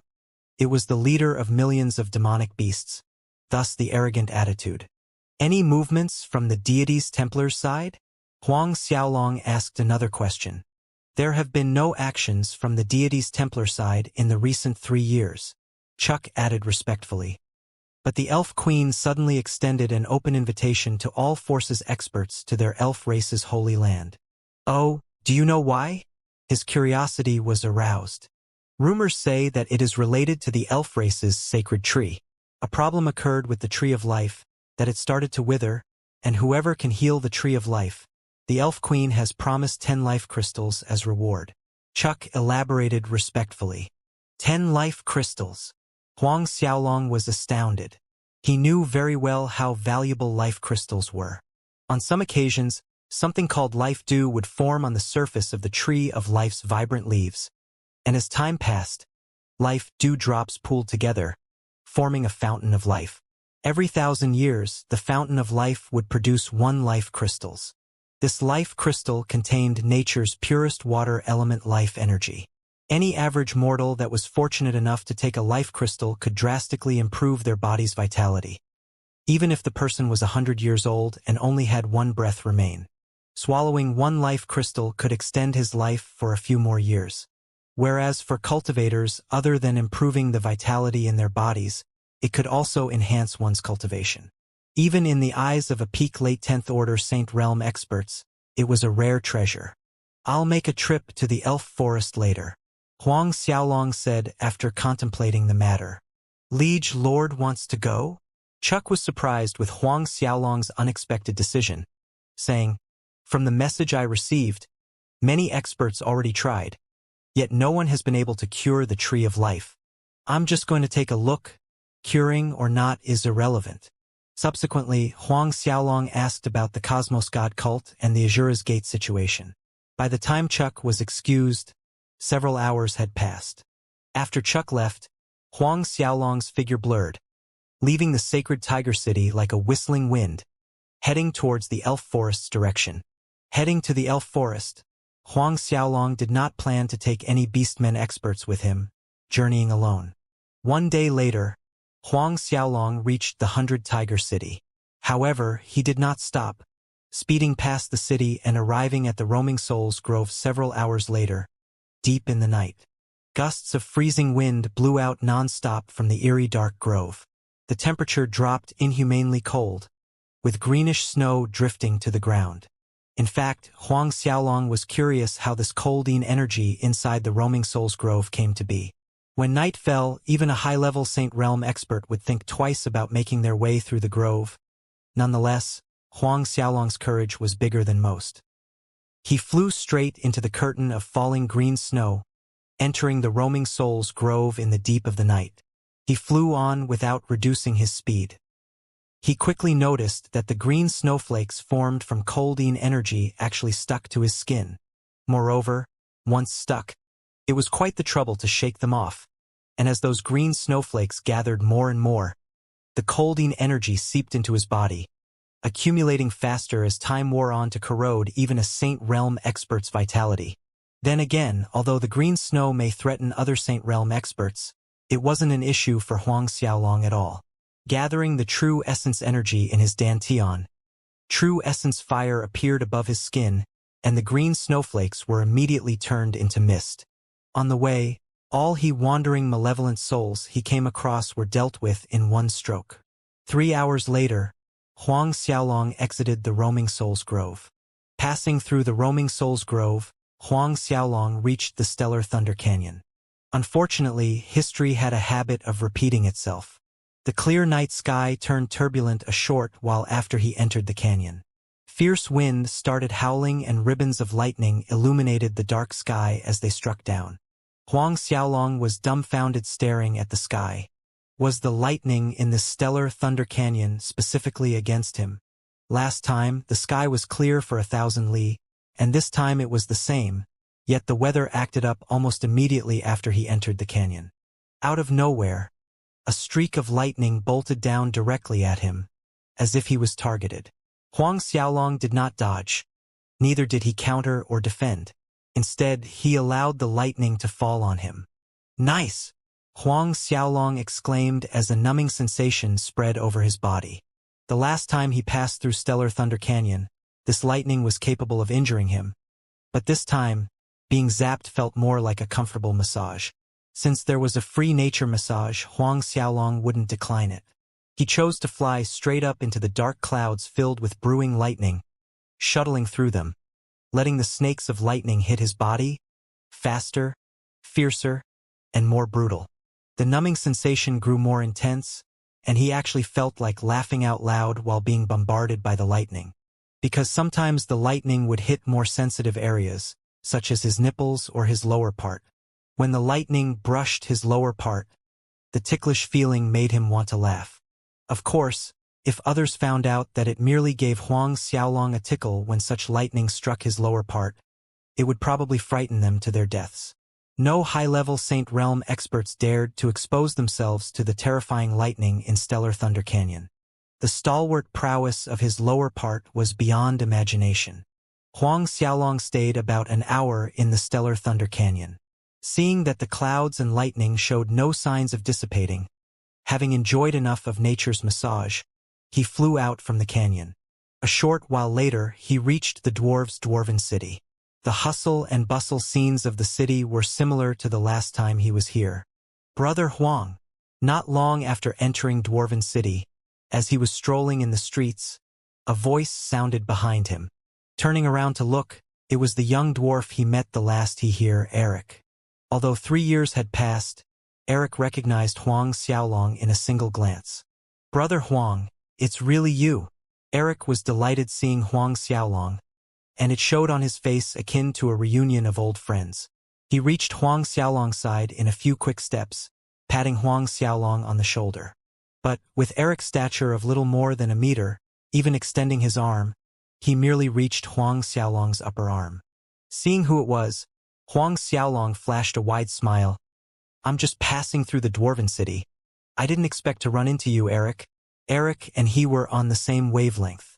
Hearing that Huang Xiaolong still remembered his name, Eric was very happy. Come, Brother Huang. Let me treat you our dwarf race's specialty wine. As Eric said so, he pulled Huang Xiaolong by the hand without waiting for an answer, to a restaurant located in the city center. Though Huang Xiaolong smiled helplessly, he did not refuse Eric's invitation. After all, so many experts had tried but couldn't cure the elf's tree of life. He was in no hurry to rush over. Eric led Huang Xiaolong to a big building structure while introducing, "This is the biggest restaurant in our dwarven city, called Hero Restaurant." Huang Xiaolong listened with a smile. The biggest restaurant in the dwarven city, in his eyes, resembled a slightly larger earthen house. Inside the restaurant, the tables and chairs were made out of stone. They picked a corner table and sat down. Eric took it upon himself and ordered a table full of dishes and 2 jugs of their best wine. "Brother Huang, where are you planning to go passing through our dwarven city this time?" Eric asked as he opened a jug of wine, releasing a fragrant scent in the air while pouring Huang Xiaolong and himself a full bowl. "To the elf forest," Huang Xiaolong answered frankly. Eric was stunned for a moment before laughing. "I heard there's a problem with the elf's tree of life. Is bro planning to cure the tree of life? Our patriarch also went and tried half a month ago, but unfortunately he returned without success." Huang Xiaolong merely laughed, not answering Eric's inquiry. Lifting up the wine bowl, the 2 of them clinked and down everything in one gulp. The dwarf race's wine invoked a peculiar taste, pure like nature, fleeting but at the same time leaving a fragrant spicy trail. "Eric, so you're here." All of a sudden, a dozen dwarves rushed into the restaurant, exuding a fiercely hostile air as they stomped toward Eric and Huang Xiaolong's table. Eric frowned slightly seeing the person. "Franz, what are you trying to do?" Eric snapped. The several dwarves behind Franz spread out in a semicircle, blocking all retreat routes as Franz grinned at Eric with humor that didn't quite reach his eyes. "What I want to do? Eric, 2 months ago your old man borrowed 5,000 gold coins from us to buy mining materials. Today's the due date. The son bears the father's debt. If you cannot cough up the coins today, don't even think of walking out of this restaurant." Eric's face scrunched up in anger. He did not hear a word of this matter from his father, but judging from the current situation, it was probably true. Even for the likes of Franz, he would not cook up such a blatant lie. Despite half-guessing the genuineness of the claim, 5,000 gold coins were no small sum. The wealth he had on him amounted to a little more than 200 gold coins. "How much in total?" Huang Xiaolong interjected at this point. His voice drew everyone's attention to himself. "Brother Huang, this—" Just as Eric opened his mouth to object, Huang Xiaolong waved his hand, assuring him, "It's fine." For him, coins were mere numbers. Disregarding other sources, just the gold coins found in over 60 spatial rings from Limolan and the other deities Templar experts from 3 years ago were enough to drown the entire dwarven city when piled together. Franz's eyes rolled over Huang Xiaolong from top to bottom, laughing as he said, "Skinny human punk. I almost couldn't tell that you're someone loaded. That time, Eric's old man borrowed 5,000 from us, based on 1/10 monthly interest. Counting to date, the sum is 6,000 gold coins." "What did you say? 1/10 interest monthly?" Eric jumped to his feet in anger. "Franz, why don't you just go rob?" He had never heard of such ridiculously high interest rate. Franz flashed an evil smirk. "This was agreed upon when your old man put his name on the paper." Eric wanted to argue further but was stopped by Huang Xiaolong's extended arm. A finger pointed to an empty space between them and gold coins drifted into a neat pile. Shimmering golden light filled Franz's vision. The sudden pile of gold coins shocked everyone watching. Seconds ticked, and a short while later, Franz regained his senses, ordering one of his men to count the gold. "Boss, it's exactly 6,000 gold coins," the man reported to Franz after he was done with counting. Franz turned to Huang Xiaolong with a beaming smile. "My apologies, I was hasty and run off my mouth. It's not 1/10 interest but 1/5, 1,000 gold monthly interest, so the total is 7,000 gold coins. There's still 1,000 more." Eric was genuinely enraged this time, taking a step forward. "Is that so?" Huang Xiaolong looked at the dwarf Franz with indifferent eyes. Clearly, this Franz took his generosity for granted. His little crooked mind spun quickly, hiking the price up another 1,000 on the spot. For him to be able to give out illegal loans inside the dwarven city, this Franz probably had quite the backing, otherwise he wouldn't have the guts to do this. Franz laughed. "Yes, of course, if you do not have the remaining 1,000, you can pledge it against that ring on your finger," pointing at the azure ring on Huang Xiaolong's left-hand ring finger. Although he had no idea what kind of ring it was, His experienced eyes still determined that it was very valuable, definitely worth more than 1,000 gold coins. Huang Xiaolong found it ironic that a street thug actually dared to covet his azure ring. "Are you sure you want this ring?" Huang Xiaolong smiled. Franz nodded confidently. "Sure." Huang Xiaolong raised his arm, his finger lightly tapping on the 10 centimeters thick stone table surface. In everyone's eyes, a clear finger-sized hole appeared through the hard stone table. Franz and his lackeys stared stupidly at that small finger-sized hole, unconsciously drawing in a cold breath. When their gazes focused on Huang Xiaolong again, the shred of arrogance had vanished, replaced with fear. "How about this? If you can pierce a hole like I did on this table, I'll give you this ring," Huang Xiaolong offered. "Misunderstanding. It's a misunderstanding. I made a mistake. The interest is only 1/10. Franz frantically waved his hands with an awkward smile on his face. Not waiting for a reply, he signaled the men to collect the money on the floor. He couldn't wait to flee the scene. "Not so fast," Huang Xiaolong drawled. Franz and his lackeys stiffened on the spot. "Brother, your intention?" Franz asked cautiously. "Loan slip," Huang Xiaolong reminded. Only then did Franz remember. With swift movements, he took out the loan slip and placed it on the table courteously before turning around and fleeing the restaurant. Picking up the piece of paper, he passed it to Eric. Eric looked at Huang Xiaolong, filled with gratitude. "Brother Huang, don't worry about it. Save the words." Huang Xiaolong smiled. "Several thousand gold coins is nothing much for me." Eric put away the slip, saying, "Brother Huang, are you a high-level Xiantian realm expert?" In Eric's eyes, only high-level Xiantian realm experts had the power to pierce a hole through the thick stone table. The tables in this hero restaurant were custom-made using the dwarf race's highest quality mineral rock. They were so hard that average weapons couldn't even leave scratch marks on their surface. Huang Xiaolong merely smiled instead of answering. Eric, who has been observing Huang Xiaolong's reaction, thought that it was acquiescence in silence. He sighed. "With brother's strength, amongst the human race you must have quite a high status, right?" On the 10 Directions continent, a high-level Xiantian realm expert was sufficient to hold an elder position in the bigger human race clans. Not knowing how to answer, Huang Xiaolong continued to keep silent. "Cheers." Huang Xiaolong raised his wine bowl. 2 bowls made a soft clink sound. Wine flowed and words were exchanged. Huang Xiaolong found out that Eric was obsessed with weapon forging and had a great talent for it. In fact, there were similarities between weapon forging and refining medicinal pellets. Certain techniques used in refining medicine were applicable to weapon forging as well. In the past few years, Huang Xiaolong had been practicing the Gold Dragon pill refinement tactic and know it well like the back of his hand. Hence, Huang Xiaolong's opinion on weapon forging greatly benefited Eric. When both walked out of the restaurant, it was 3 hours later. Eric insisted to send Huang Xiaolong off till the city gates, and when they parted, Huang Xiaolong gifted Eric with 10,000 gold coins. During their talk, Huang Xiaolong knew that Eric had a dream to open his own weapon forging shop. This sum of 10,000 gold coins was enough to open a big weapon forging shop.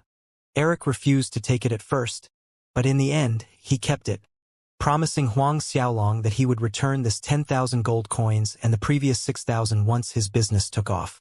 Huang Xiaolong smiled, not minding it. With Eric watching from the city gates, Huang Xiaolong left the dwarven city, heading off in the elf forest direction. It didn't take Huang Xiaolong long to leave the dwarf territory, arriving at the edge of the elf forest. Just as he entered the forest, his path was blocked by 2 exquisite female elves. "State your purpose." 2 pretty female elves sounded lofty and terse when questioning. Huang Xiaolong then told them his purpose.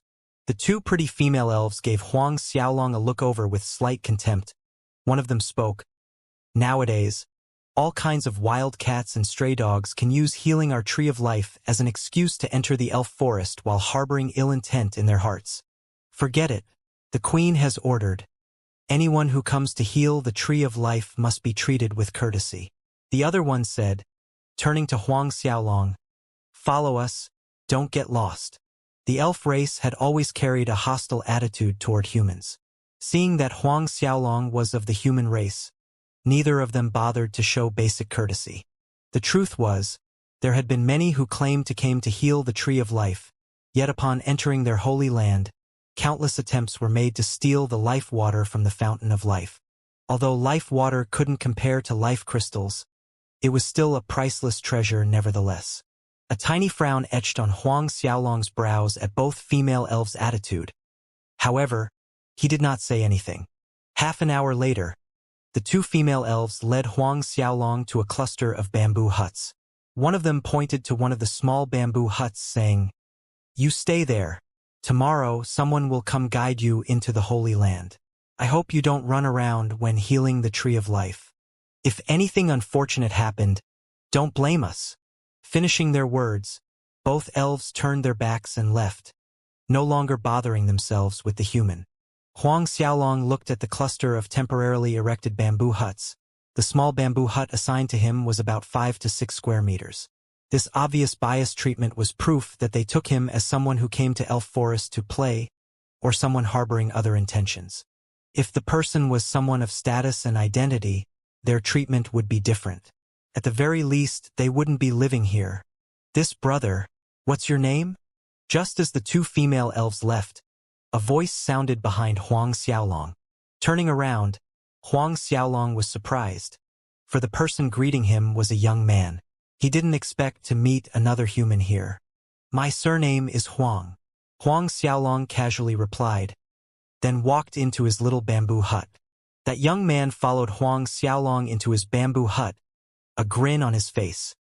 "This one is Zhu Yu, from the Vermilion City, a disciple of the Zhu family." On 10 Directions continent there were about a dozen human-governed cities, and this Vermilion City was one of them under the Zhu family's control. A human force that was capable of governing a city, it was proof of their strength. "Oh, do you have matters with me?"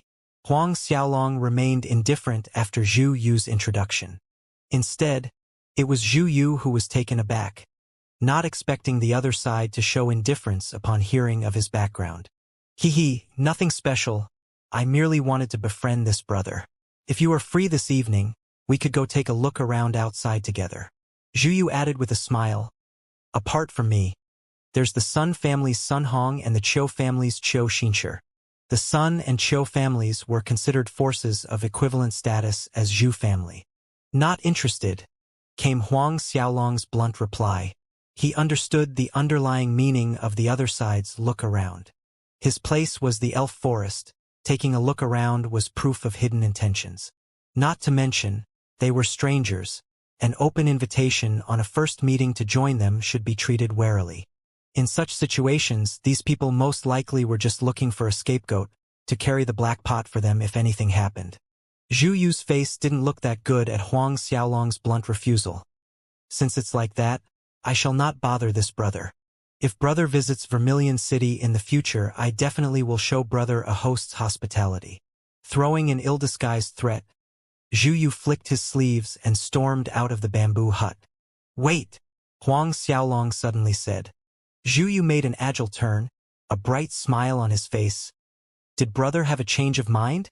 This is the right attitude, the wise know how the current flows." Huang Xiaolong ignored Zhu Yu, lifting his arm with a finger pointed at Zhu Yu's shoulder, piercing a hole right through it. Zhu Yu screamed as his body made a beautiful arch in the air. "I won't kill you this time, now scram," Huang Xiaolong warned coldly. Though he would rather not get entangled with these small characters, he wasn't someone any small characters could threaten as they wished. Zhu Yu scrambled to his feet from the ground, eyes filled with fear. He didn't expect this person who just arrived today to be so strong. He himself was a Xiantian second-order expert. Up on his feet, Zhu Yu didn't utter a word, hurrying back to his own hut.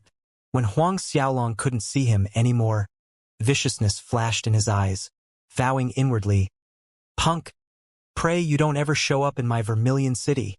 Huang Xiaolong threw the incident out of his mind, sitting cross-legged in the hut and entering meditation. Night gradually descended. The elf forest under the blanket of darkness exuded a mysterious aura of natural beauty. The mottled silvery moonlight reflected by the night canopy resembled the rippling water on a calm lake, blurring the lines between reality and illusion. Gazing at the soft moon hanging high in the night sky, Huang Xiaolong thought of his family. It had been several years since he arrived on the 10 Directions continent. The long absence made him long for them. When the things here were done, he planned to first make a trip back to the Azura's Gate headquarters to reunite with his family. The life crystals from the Fountain of Life were, in fact, useless to Huang Xiaolong. But that was not the case for his parents and siblings. It would bring abundant benefits to them. They were the main reason why he made this detour to the elf forest this time. If he could heal the Tree of Life, the 10 pieces of life crystal would help extend his parents' lifespans since they had yet to break through to Xiantian realm.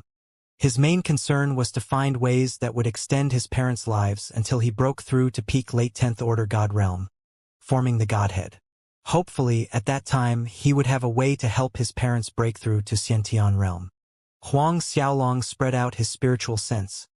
Everything within 10,000 li radius was reflected clearly in his mind. After refining 8 primordial divine dragons, his spiritual sense was enhanced by leaps and bounds as he broke through 9th Order Saint Realm. Now, his soul mandate and ancient puppetry art had reached the 8th level. The night passed in peace. Moonlight slowly faded with the rising sun.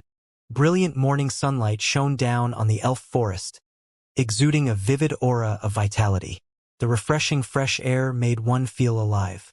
Shortly after the sun rose, a group of elves arrived at the cluster of bamboo huts to lead Huang Xiaolong and the others to the Holy Land of Life. "It's you!" an astonished voice exclaimed just as Huang Xiaolong walked out from his bamboo hut. Looking over at the source, the leader of the group was none other than the female elf he met 3 years ago, named Lina. Although Huang Xiaolong didn't know what status this Lina had within the ranks of the elves, he guessed that it wasn't low, at least high enough for her to lead 1,000 elves to encircle him last time. "Miss Lina, what's the problem?" A male elf approached Lina's side inquiring while shooting Huang Xiaolong a suspicious glance with traces of hostility in his eyes. "It's nothing." Female elf Lina recovered from her shock, quickly covering her gaffe. "Let's go." 3 years ago, even their elder Julio wasn't this young man's opponent. Forget the elves behind her right now. And the male elf beside her was one of elder Julio's disciples. Led by Lina, the 20 people in the bamboo huts were escorted into the elf race's holy land, waiting at the periphery area. "Everyone, kindly wait here while I inform our elders." Lina spoke politely while looking at Huang Xiaolong before she turned and left.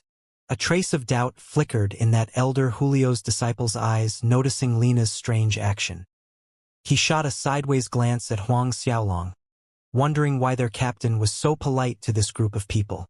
Was the reason related to this young human? Zhu Yu hung at the back of the group, staring at Huang Xiaolong like a venomous snake locked on a prey. Beside Zhu Yu were 2 young men, probably Sun Hong and Qiu Xianxia that he spoke of yesterday. Both were also staring at Huang Xiaolong's back with similar hostility. On the other side, Lina entered a tall tree tower inside the Holy Land, informing Elder Julio that she had brought the group of people over. After a slight hesitation, she added, "Elder, that young human from 3 years ago is also here." Young human from 3 years ago? For a moment, Elder Julio was confused, wondering who Lina was referring to. Then, all of a sudden his face tensed. You're talking about that black-haired young man?" Huang Xiaolong naturally left a deep impression on Elder Julio. 3 years ago, he was repelled by Huang Xiaolong. Sent flying would be more accurate. "Yes," Lina confirmed. Something flickered in Elder Julio's eyes before he calmed down. "I'm going to notify the Grand Elder." He left the room in swift steps. When Elder Julio went to report the matter to Grand Elder Celine, the Elf Queen Kelly was present as well. Both of them were surprised, for Huang Xiaolong also left a deep impression on them. "Celine, you go greet him," Elf Queen Kelly said in a serious tone. "Yes, Your Majesty."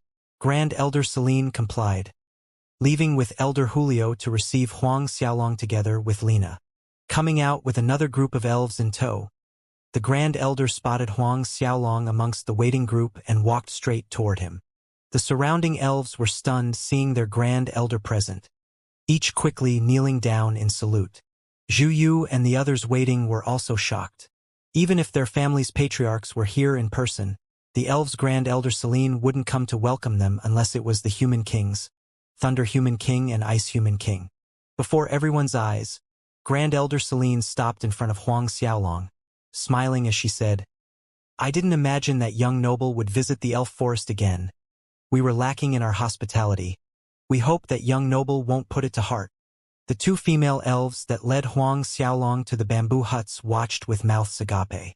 Zhu Yu and the rest bore similar expressions. Zhu Yu's face was ash-gray from the shock. Although he wasn't clear of Huang Xiaolong's identity, being greeted by the elves' Grand Elder Selene was sufficient to tell Zhu Yu that Huang Xiaolong was not someone he could afford to offend. Putting himself aside, not even his Zhu family's patriarch could afford to offend him. Among the group of shocked faces, Huang Xiaolong's expression remained calm and unaffected. Several tens of thousands of years ago, the beast men reigned over the 10 Directions continent.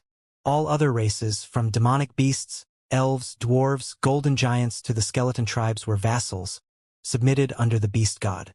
The beast god was 10 Direction continents' god. Whether it was the beast king or the elf queen, both were subjects of the beast god, his servants. And Huang Xiaolong was now the new beast god. It wouldn't be deemed too much even if Elf Queen Kelly were to greet him in person. But then again, the Elf Queen Kelly and Grand Elder Selene didn't know that he was the new beast god. "Young noble, this way please." Another wave of shock coursed through everyone present. Grand Elder Selene's courteous attitude far surpassed their imagination, to the point she even used the word please. Huang Xiaolong's face remained stolid as he nodded. Before everyone's shocked expressions, Huang Xiaolong followed behind Grand Elder Selene, disappearing from their view. The elves' Grand Elder Selene carefully led Huang Xiaolong to the center of their holy land. Huang Xiaolong's keen senses felt the fluctuations of vitality in the air grow stronger as they moved closer to the center of the holy land. The strong life energy in the area seemed to originate from that one massive tree. The Tree of Life. Huang Xiaolong studied the towering massive tree in the distance. Spiritual life energy was pouring out in abundance. Yet he had an indistinctive feeling from the trunk of the tree. Its spiritual life energy was rapidly seeping away. At this rate, according to Huang Xiaolong's estimation, in no more than 10 years, the Tree of Life would wither completely. No wonder the Elf Queen was willing to use 10 pieces of life crystal to attract so many experts over as a reward for healing the Tree of Life.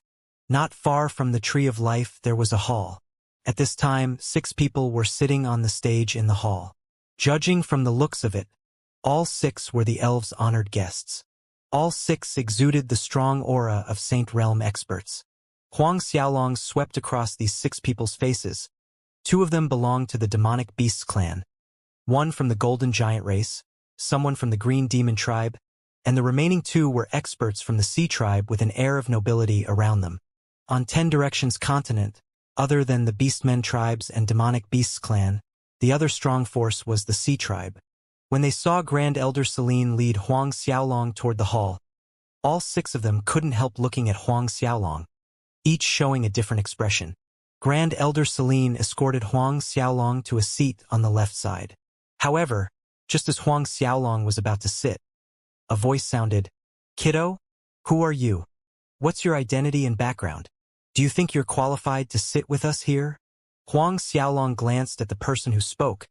It was one of the middle-aged men from the demonic beasts clan, clad in a deep purple brocade robe embroidered with a sea dragon. Grand Elder Selene's face tightened at the baseless provocation, afraid that Huang Xiaolong might be angered, giving rise to an awkward situation. She hurried an introduction to Huang Xiaolong. "Young noble, this one is 9 Dragons Temple's 6th Hall Master." "Oh, so it's the 9 Dragons Temple. 6th Hall Master, Aoshin." A cold sneer sounded in Huang Xiaolong's heart, taking a second look at the other 5 people.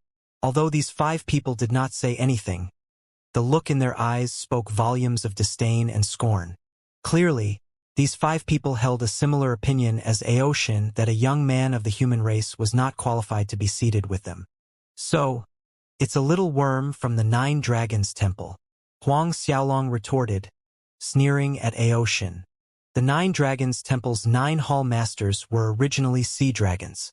Despite being looked upon as one of the dragon clan's descendants, their bloodline wasn't pure enough, especially when compared to someone like Huang Xiaolong who had refined 8 primordial divine dragons and fused with the dragon pearl. Therefore, they could only be considered worms crawling on the ground. This Nine Dragons Temple knew very well that the ex-lion tribe young patriarch Jesse was wanted by the beast men tribes, but the Nine Dragons Temple openly declared that Jesse was under their protection. This was tantamount to slapping the beast men tribe's face, not putting the new beast god Huang Xiaolong in their eyes. He had planned to make a trip to the Nine Dragons Temple a few days later, after the things here were settled, but he didn't expect to run into someone from the Nine Dragons Temple here. Worm. It was like someone cast a spell over the hall. One could hear the drop of a needle. Everyone who heard Huang Xiaolong's words watched with intrigue while the 5 other people started to gloat. From their perspective, a young Un from the human race only had one predictable end, provoking the Nine Dragons Temple's 6th hall master, Aoshin. Grand Elder Celine was dumbstruck looking at Huang Xiaolong. Didn't she just tell him that this middle-aged man was the Nine Dragons Temple's 6th hall master? But this young human actually treated her words as passing wind? Even their elf queen treated the Nine Dragons Temple with courtesy. Aoshin was stunned. Despite quickly regaining his senses, he still wore an obvious expression of disbelief from what he heard. The other side, what did he just say? Little worm. Aoshin jumped to his feet, killing intent sword sky-high, laced with surging beastly aura. Death-seeking punk. Aoshin's eyes narrowed, about to attack. 6th hall master. Cease your anger. Grand Elder Celine cried out anxiously. This young noble is an honored guest invited by our queen. Please give our queen face and don't take offense. She was aware that this Nine Dragons Temple 6th hall master had always admired their queen, which was why she used the queen's name. Just like she expected, hearing that he was invited by the elf queen, the monstrous killing intent was gradually repressed. Aoshin pointed at Huang Xiaolong, his eyes like a violent undercurrent beneath a calm surface. Fine. I shall give face to the elf queen. If this kid crawls around the hall like a worm and kneels until this whole thing ends, I will spare his life. Since Huang Xiaolong wasn't qualified to sit with them, he should just kneel. Celine turned to Huang Xiaolong with a troubled expression. Young noble, this you? Yes, the strength Huang Xiaolong displayed 3 years ago indeed surprised her. But nonetheless, in Celine's eyes, this young man was not Aoshin's opponent. For a peak late 9th Order Saint Realm Aoshin, killing Huang Xiaolong would be an easy matter. However, Huang Xiaolong shook his head smilingly at Aoshin. Giving face to the elf queen, if you crawl out from the hall like the little worm that you are, I shall consent to spare your life. Shock could not describe the look on everyone's faces staring at Huang Xiaolong. You, even if the elf queen pleads on your behalf, you must die. Snapping back to his senses, Aoshin let out an angry roar, his body disappearing in a blur. In the blink of an eye, he appeared in front of Huang Xiaolong, slamming out a hard fist. Grand Elder Celine's face became ashen. It was already too late for her to stop Aoshin. She could only watch from the side as Aoshin's fist came in contact with Huang Xiaolong's chest. A muffled blast rang. Celine closed her eyes, unwilling to watch Huang Xiaolong's lifeless limp body crash to the ground. However, she was baffled the next moment. It grew quiet after the initial muffled collision. No miserable screams, no heavy thump of a body thrown to the ground. Moreover, the hall was filled with an eerie silence that could be felt even with her eyes closed. What happened? Bafflement and curiosity rolled into one, and she opened her eyes. Her jaw dropped in astonishment and incredulity at the scene in front of her eyes. Huang Xiaolong ignored the agape expressions around. His head was lowered, looking at Aoshin's fist on his chest with a stoic face. This is your strength, worm? Are you trying to scratch an itch for me? Scratch an itch? A strange expression emerged on everyone's faces at that phrase, whereas Aoshin had an ugly grimace of anger. In the next moment, Huang Xiaolong raised an arm and landed a punch on Ao Shun's chest. A low muffled sound was heard, followed by a series of crackling noises. Ao Shun let out a miserable wail. His body flew out from the impact, crashing into a large stone pillar in the hall. The stone pillar cracked, crumbling down on Ao Shun's body as it rolled to a corner, covering him in layers of rubble and dust. The hall once again fell into heavy silence, looking at the pile of stone rubble. Everyone secretly drew in cold breaths. One punch. Ao Shun was sent crashing into a stone pillar with one punch. The Nine Dragons Temple's 6th Hall Master Ao Shun, a peak late 9th Order Saint Realm Order Ao Shun, who had the sturdy physique of a sea dragon, was actually sent flying in a single punch. Grand Elder Celine felt her heart palpitate watching the scene. Her body trembled, but only she knew whether it was from excitement or fear. Her legs weakened slightly, pressing together. Not even their elf queen could do this. Although their queen was a 10th Order Saint Realm, Ao Shun's battle prowess could rival their queen's strength due to his sea dragon physique. While the rest were stunned, Huang Xiaolong walked toward Ao Shun. When he was in close proximity to Ao Shun, Huang Xiaolong stamped his foot on the ground, lifting the layers of rubble and dust to reveal Ao Shun's sorry figure beneath. Piece by piece, the rubble flew back, and seconds later, the rubble disappeared and the shattered stone pillar stood in its original place as if it was never destroyed. This unbelievable scene sent another great wave in Grand Elder Celine and others' heart, so much that they could almost feel their glutes quivering. For to their knowledge, not even an earth element magus could do this, restoring rubble to its prior state. Ao Shun, who was sprawled on the ground, bounced up together with the rubble when Huang Xiaolong stamped his foot. The rubble was restored into a stone pillar, but Ao Shun's body plummeted heavily to the ground.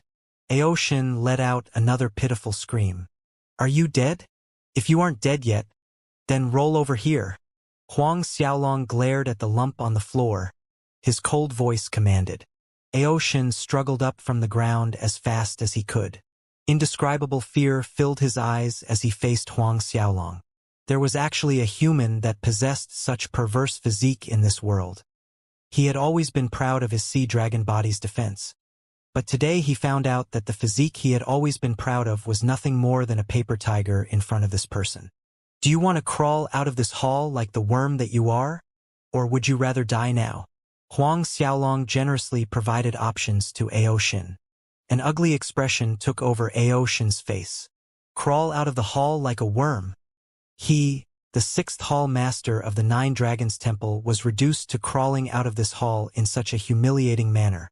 He stared at Huang Xiaolong, and a cold shiver snaked across his heart meeting Huang Xiaolong's sharp gaze. From the young man's eyes, Ao Shun was absolutely sure that he will do as he said.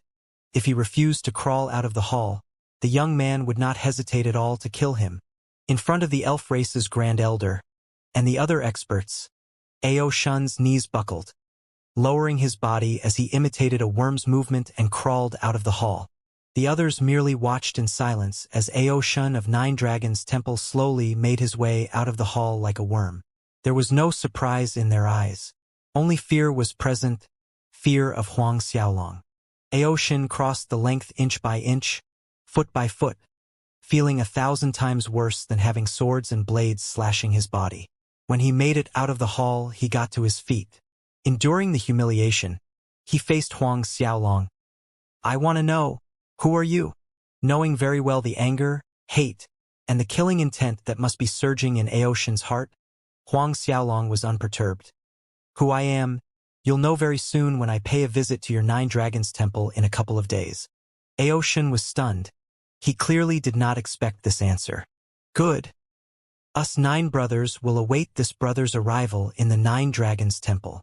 Suppressing the killing intent in his heart, Ao Shun turned around and left, disappearing from view in seconds. It took some time for the rest to adjust their mood watching Ao Shun's sorry figure leaving. Huang Xiaolong turned to the seat assigned by Celine earlier and pointed to it, asking, "Am I qualified to sit here now?" "Yes, yes, yes, yes." The remaining 5 people hastened to reassure Huang Xiaolong, bobbing their heads up and down. Huang Xiaolong sat down without a word, but when the 5 people lowered their butts hesitantly, Huang Xiaolong spoke. Do you think you're qualified to sit with me? Huang Xiaolong's question rendered the hall into a deathly silence. The 5 people that were about to sit paused, their butts hovering a few inches from the chairs. The expressions on their faces weren't very good. After all, the 5 of them were highly respected high-level Saint Realm experts, patriarchs of their families, renowned existences on the 10 Directions continent. But now, a young human was questioning their qualifications to sit down with him. They were not qualified to sit next to a human brat. Despite the grimace on their faces, none dared to lower their butts on the seats, and definitely no one wanted to be the first one to raise an objection. Hee, what Senior said is right, we don't have the right to sit with you. One of the Sea Tribe men spoke, but the smile on his face looked worse than crying, extremely forced. He straightened his body. The female Sea Tribe member beside him followed his lead and stood up. Seeing this, the remaining 3 hurried out of their awkward positions. Senior, just now Grand Elder Celine was ill at ease recalling her attitude earlier, wanting to explain. It's nothing. Huang Xiaolong waved his hand, waving the matter away. The Queen arrives. At this time, a loud cry announced the arrival of Elf Queen Kelly. Detecting the ruckus on this side, Elf Queen Kelly had rushed over. Huang Xiaolong was too shy to remain sitting when the Elf Queen arrived, thus stood up. After all, the current Beastmen tribes did not rule over the 10 Directions continent as they did in the past, and the elves were not the beast god's subjects. Elf Queen Kelly already knew what took place in the hall before she arrived. She walked straight to Huang Xiaolong, greeting him as Senior with utmost respect.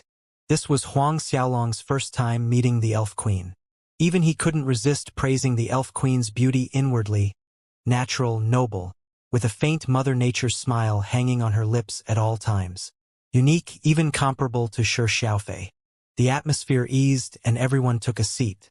With the Elf Queen's presence as the host, Huang Xiaolong wasn't so thick-skinned to continue making things difficult for the other 5 people.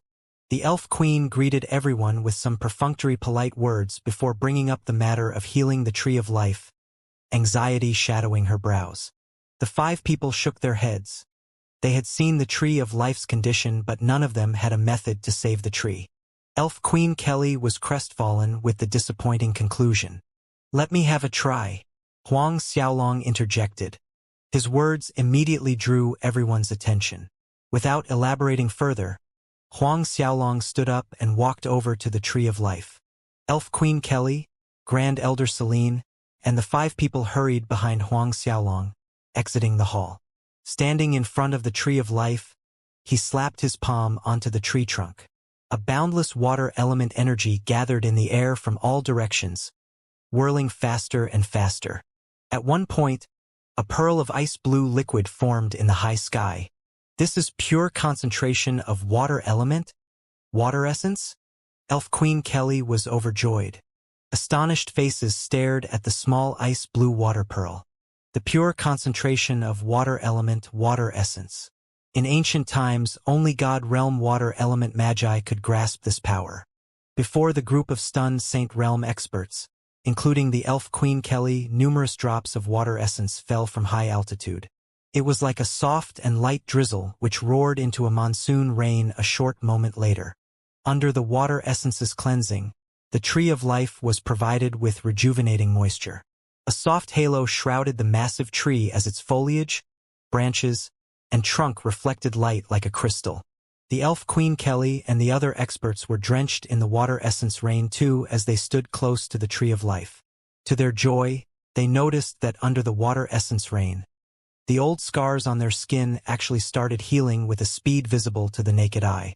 Scabs grew and fell, revealing smooth, youthful skin, supple and tender, aglow with a jade-like luster. Internally, their own life energy was nourished, brimming vitality filled every part of their bodies. The rain went on for an hour before Huang Xiaolong finally stopped, a little short of breath. Popping a medicinal pellet into his mouth, he quietly initiated instant recovery to replenish his depleted battle chi. To Elf Queen Kelly's pleasant surprise, she immediately detected that the life force had stopped seeping out of the tree of life. Their race's sacred tree was overflowing with life energy once more. Moreover, its life energy was even more vibrant and faster than ever before. On behalf of our elf race, I offer our deepest gratitude to young noble for his grace. Elf Queen Kelly said to Huang Xiaolong, a happy and sincere smile on her face, showing her heartfelt joy and gratitude. Huang Xiaolong reciprocated her smile. Just a helping hand, moreover. I did it for the 10 life crystals. Laughter rang out near the tree of life. The elf queen invited everyone back to the hall, and they all took their previous seats. After everyone was seated, the elf queen sent someone to bring the promised 10 pieces of life crystal, handing them over to Huang Xiaolong herself with both hands. Looking at the 10 life crystals in the elf queen's hands, twinkling like stars and emitting a captivating, abundant life energy, Huang Xiaolong suppressed the delight in his heart and received the life crystals. The tree of life was cured, and the elf queen immediately ordered a celebratory banquet. Huang Xiaolong agreed out of politeness, while the 5 experts also stayed to join in. The banquet lasted several hours until dusk, the evening sun disappearing on the horizon just as Huang Xiaolong decided to take his leave. But Elf Queen Kelly was one step ahead of him. It's late. I've made lodging arrangements for the night. We have troubled young noble today. Curing the tree of life must have exhausted young noble's battle chi. Please rest here tonight. The guests were stunned at the Elf Queen's insistence. Grand Elder Celine was shocked the most as she looked at their noble queen with wide eyes. Their queen had never, ever invited any young man to stay overnight.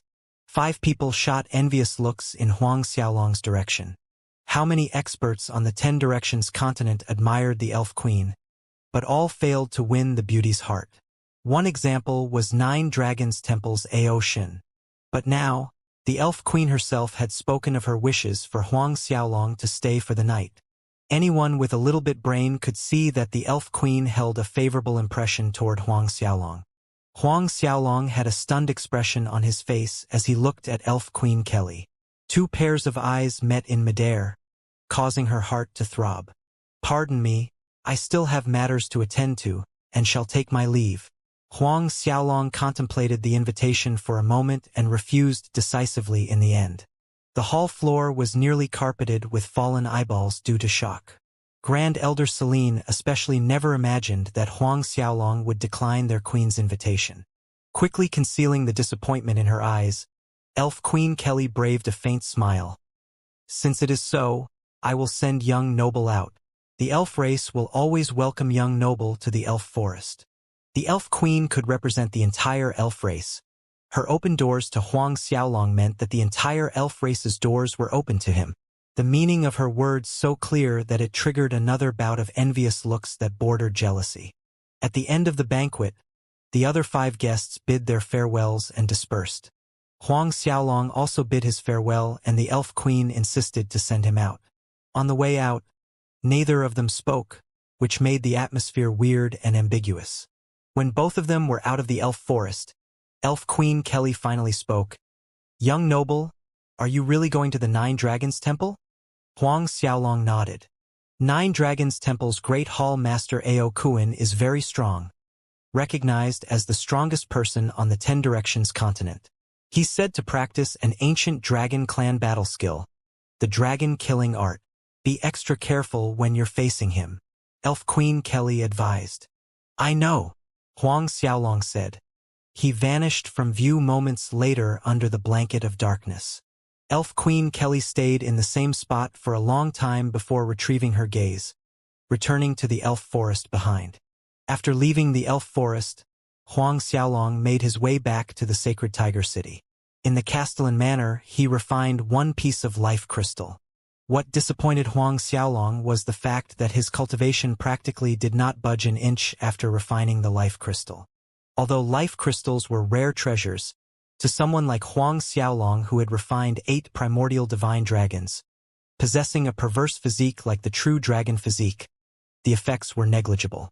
Looks like it won't be possible to break through to 10th Order Saint Realm in a short time, Huang Xiaolong thought to himself. After stepping into high-level Saint Realm at 7th Order, Every small order breakthrough required several times more energy.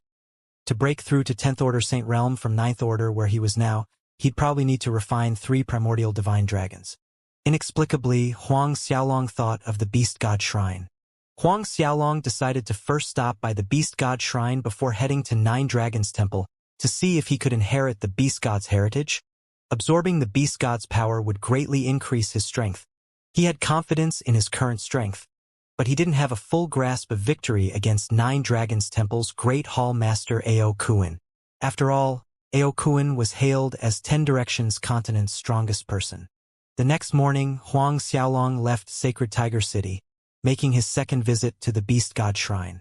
For days later, Huang Xiaolong stood at the square in front of the Beast God Shrine, taking in the sight of the shrine. Shrouded in a halo of mystery beneath the dazzling sunlight, it gave off an everlasting, ancient, and powerful aura. The Beast God Shrine stood proud and brilliant, creating a breathtaking scene. Compared to the previous rowdiness during the Beastmen tribe's congregation, the surroundings were quiet, and under the quietness was a whelming silent pressure. Huang Xiaolong walked toward the shrine, one step at a time. The Beast God Shrine was a towering structure that encompassed several li of land. Above its massive entrance was the symbol of a mythical beast that was exactly the same as the mythical beast head on the Beast God scepter. A thought struck Huang Xiaolong and he took out the Beast God scepter, holding it in his hand, yet the grand entrance remained closed without the slightest reaction. Pondering the issue, Huang Xiaolong channeled his battle chi into the Beast God scepter, fully activating the seal inside the scepter and projecting all the mythical beast bloodlines contained within. In that split second, all the mythical beast symbols above the massive shrine entrance burst out in dazzling light. At that moment, the tightly closed entrance slowly opened by itself. After a while, the dazzling light dimmed and dissipated. Holding the Beast God's scepter in his hand, Huang Xiaolong stepped through the entrance, which closed itself behind him after he walked deeper into the shrine. Looking at the interior of the shrine, its space was filled with large statues of different mythical beasts. Those mythical beast statues looked like they were placed according to a certain array, and with a quick scan around, he calculated an even number of 300 statues. Not one more, not one less.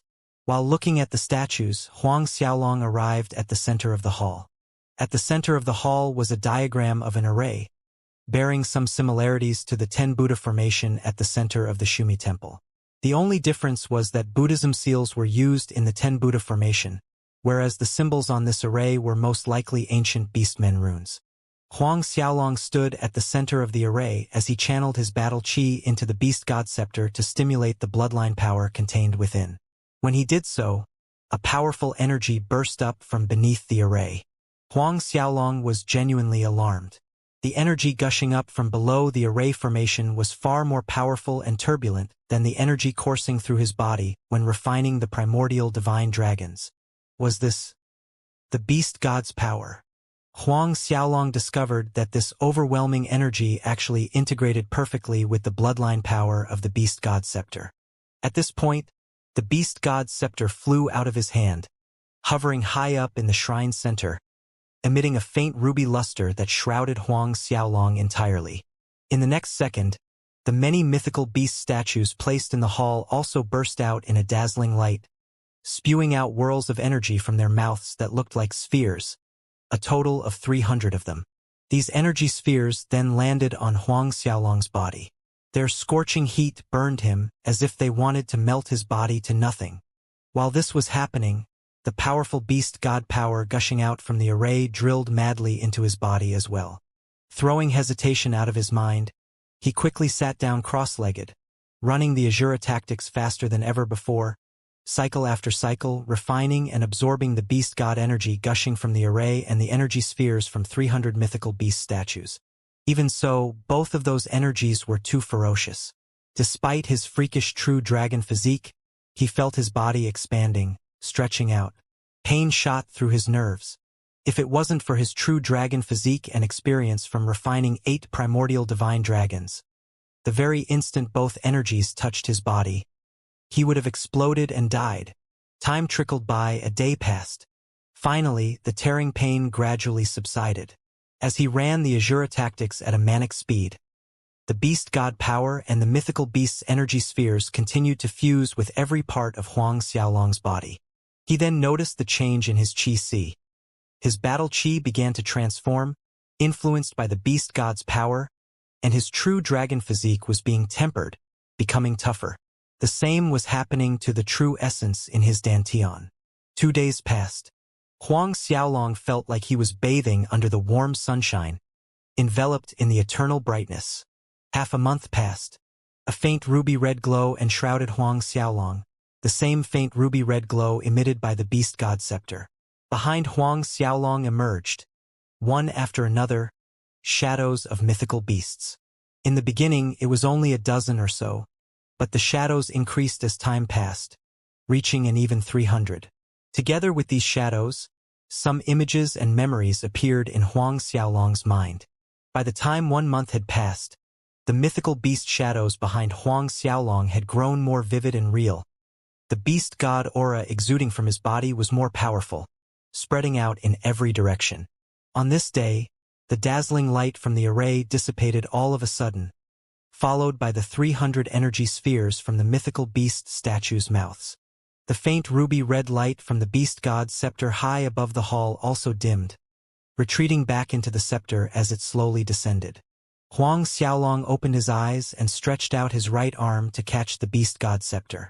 Only at this moment did he feel a true bloodline connection with the beast god's scepter, truly becoming a part of him, of one body. He put the beast god's scepter away, allowing it to submerge under his skin.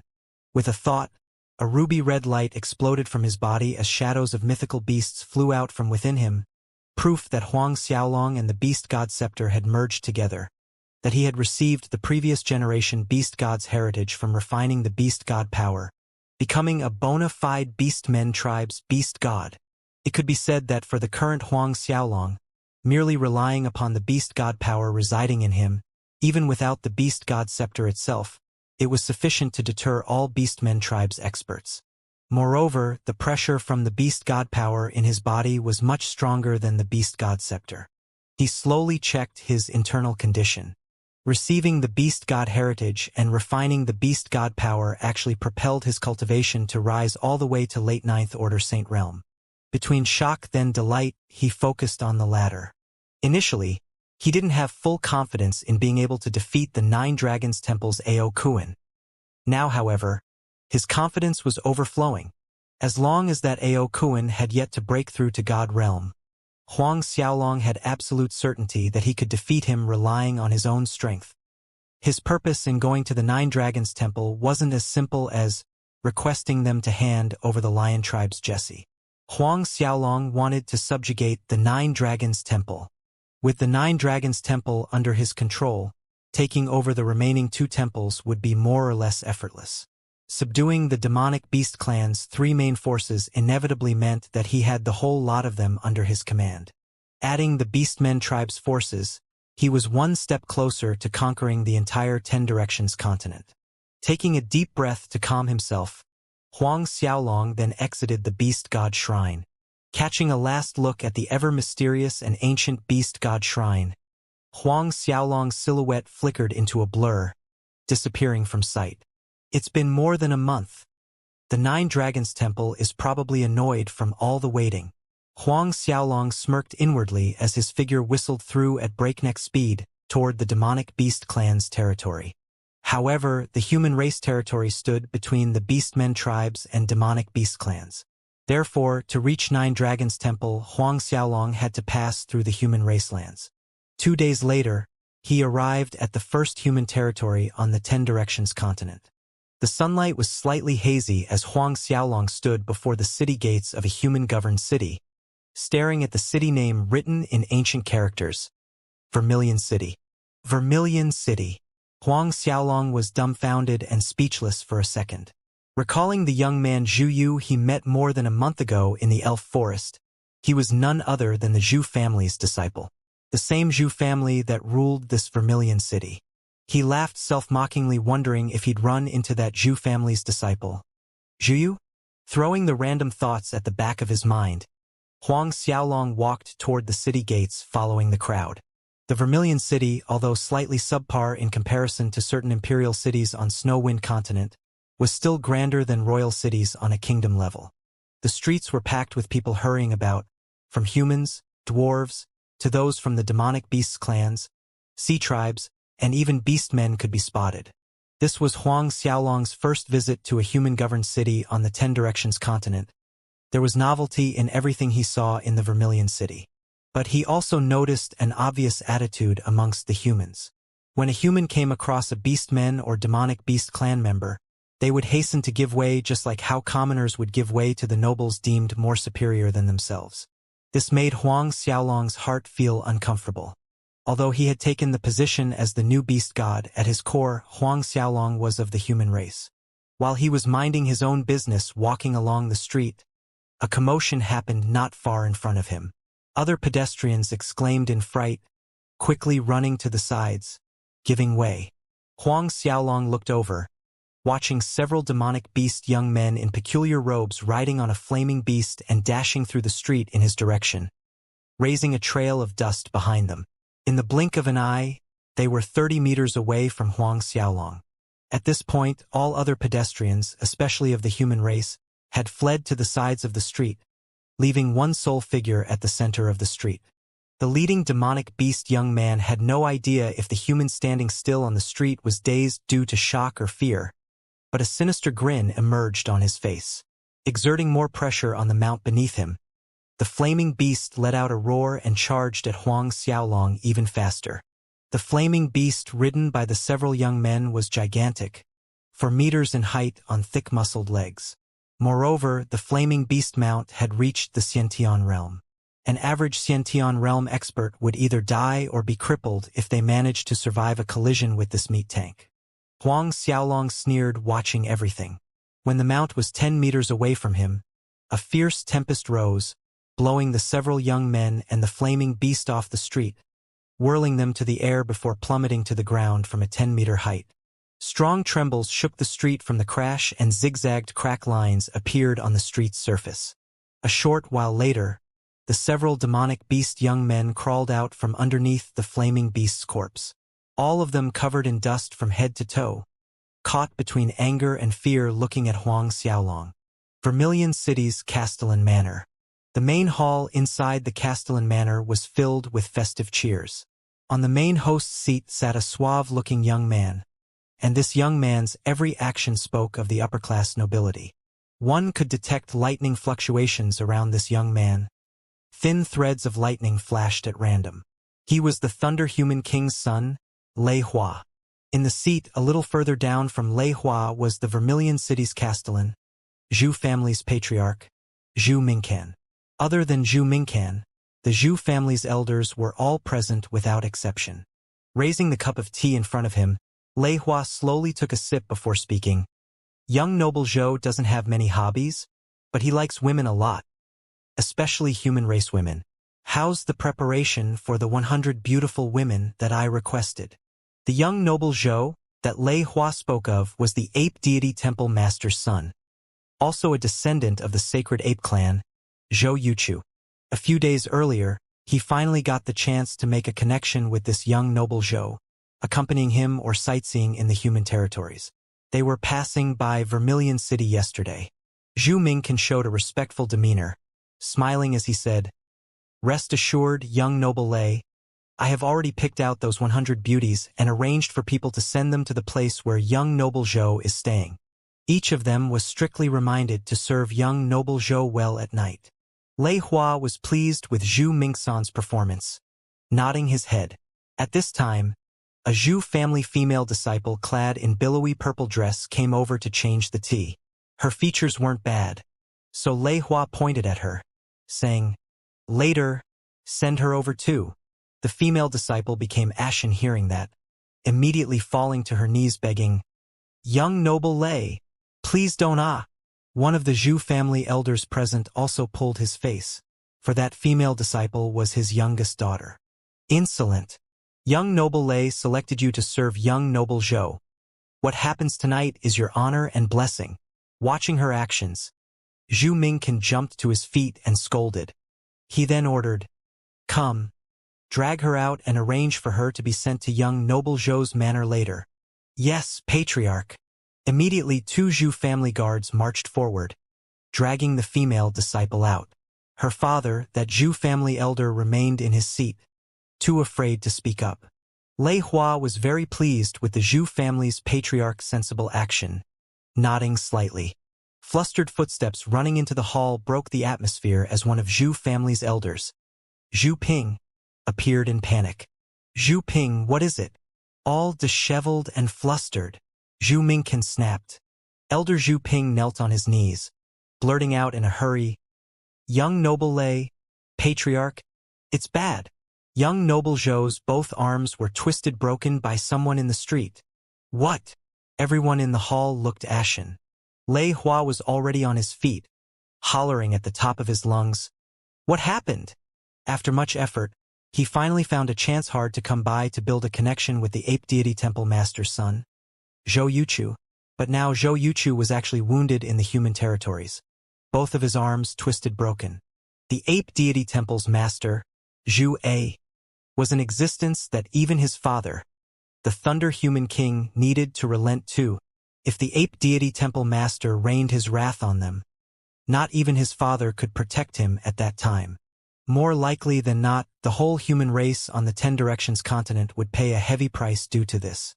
The Zhu family elder, Zhu Ping, quickly recounted what happened frightfully. Hearing that a young human blocked Zhou Yuchu's path in the street, moreover killing Zhou Yuchu's flaming beast mount and subsequently breaking Zhou Yuchu's arms, Lei Hua's heart plummeted to the bottomless abyss. At first, he had fervently hoped that the person who injured Zhou Yuchu was not of the human race. And that was a slim chance that his father could cover for him a little. Go find out. Investigate which family that young man belongs to. Go find out and annihilate every member of that family. Immediately. Right now. This instant. Blood vessels turned Lei Hua's eyes red. He roared at Zhu Mingqian. Cut down all their heads. Bring them before Zhou Yuchu as an apology. Understood, young noble Lei. Zhu Mingqian's heart flipped over like a bellied-up fish. Wait! Lei Hua fixed a deadly glare at Zhu Mingqian. This matter. If you fail to complete it well, I will annihilate your Zhu family. Do you understand? Zhu Mingqian and the Zhu family's elders felt cold sweat pouring down their backs, complying in panic as the dread of death descended down the entire Castellan manor. Pass the order down, close down all the city exits. Go gather all the Xiantian realm family disciples and follow me over there. Capture that young man. Lei Hua barked out orders in frigid voice. A sky-piercing killing intent exploded in his eyes. In the blink of an eye, Lei Hua, Zhu Mingqian, and a mass of Zhu family's experts rushed out from the manor, stomping toward the street pointed out by Elder Zhu Ping. Zhu Yu was part of the Zhu family's main branch descendants. He was a second-order Xiantian realm, and thus he was part of the group of experts following behind Lei Hua and Zhu Mingqian. When we capture that young man, do not kill him. Leave his dog life for young noble Zhou and the ape deity temple to handle the matter themselves. On the way, Lei Hua reminded Zhu Mingqian and the rest. Hopefully with this, he could appease young noble Zhou and the ape deity temple's anger. Rest assured, young noble Lei, Zhu Mingqian continued. At that time, I will surely make that kid understand the meaning of hell. At the same time, in another part of the city, Huang Xiaolong twisted both Zhou Yuchu's arms past the breaking point, and then sent him flying up into the air with a kick. That kick accurately shattered his beast core. A miserable scream escaped Zhou Yuchu's mouth, lying on the street and spurting mouthfuls of blood. As he tried to get up, the look in his eyes was vicious and resentful, locked on Huang Xiaolong. You will regret this. In a while, I will make you regret this. Regret that you came into this world. Is that so? There were no changes to Huang Xiaolong's expression, except for that tiny smirk tilting the corners of his mouth as he moved closer to Zhou Yuchu. Seeing Huang Xiaolong approaching, all the false bravado left Zhou Yuchu, his legs sliding backward in retreat. Kill him. I want you all to kill him, he bellowed. Zhou Yuchu's personal bodyguards once again pounced on Huang Xiaolong. Huang Xiaolong casually waved his hand and the several demonic beast bodyguards exploded. Blood and flesh splattered all over the street. Do you know who I am? I am the demonic beast clan's ape deity temple master's son. You lowly human scum actually dared to cripple my arms and shatter my beast core. Zhou Yuchu roared at Huang Xiaolong. Let me tell you, not even your human race's Thunder Human King dares to fart in front of me. You're dead. You're absolutely dead. I'll annihilate your entire family. I will rape all the women in your family. Zhou Yuchu snarled in madness. He was the ape deity temple master's most doted son, of noble status. Everywhere he went he was layered with flattery and praise. But today, a lowly human had the guts to break his arms and shatter his qi. Is that so? Huang Xiaolong's expression turned cold, sending Zhou Yuchu to the air with another kick. And another kick knocked him into a series of walls, destroying several buildings. With a deadpan face, Huang Xiaolong walked toward Zhou Yuchu.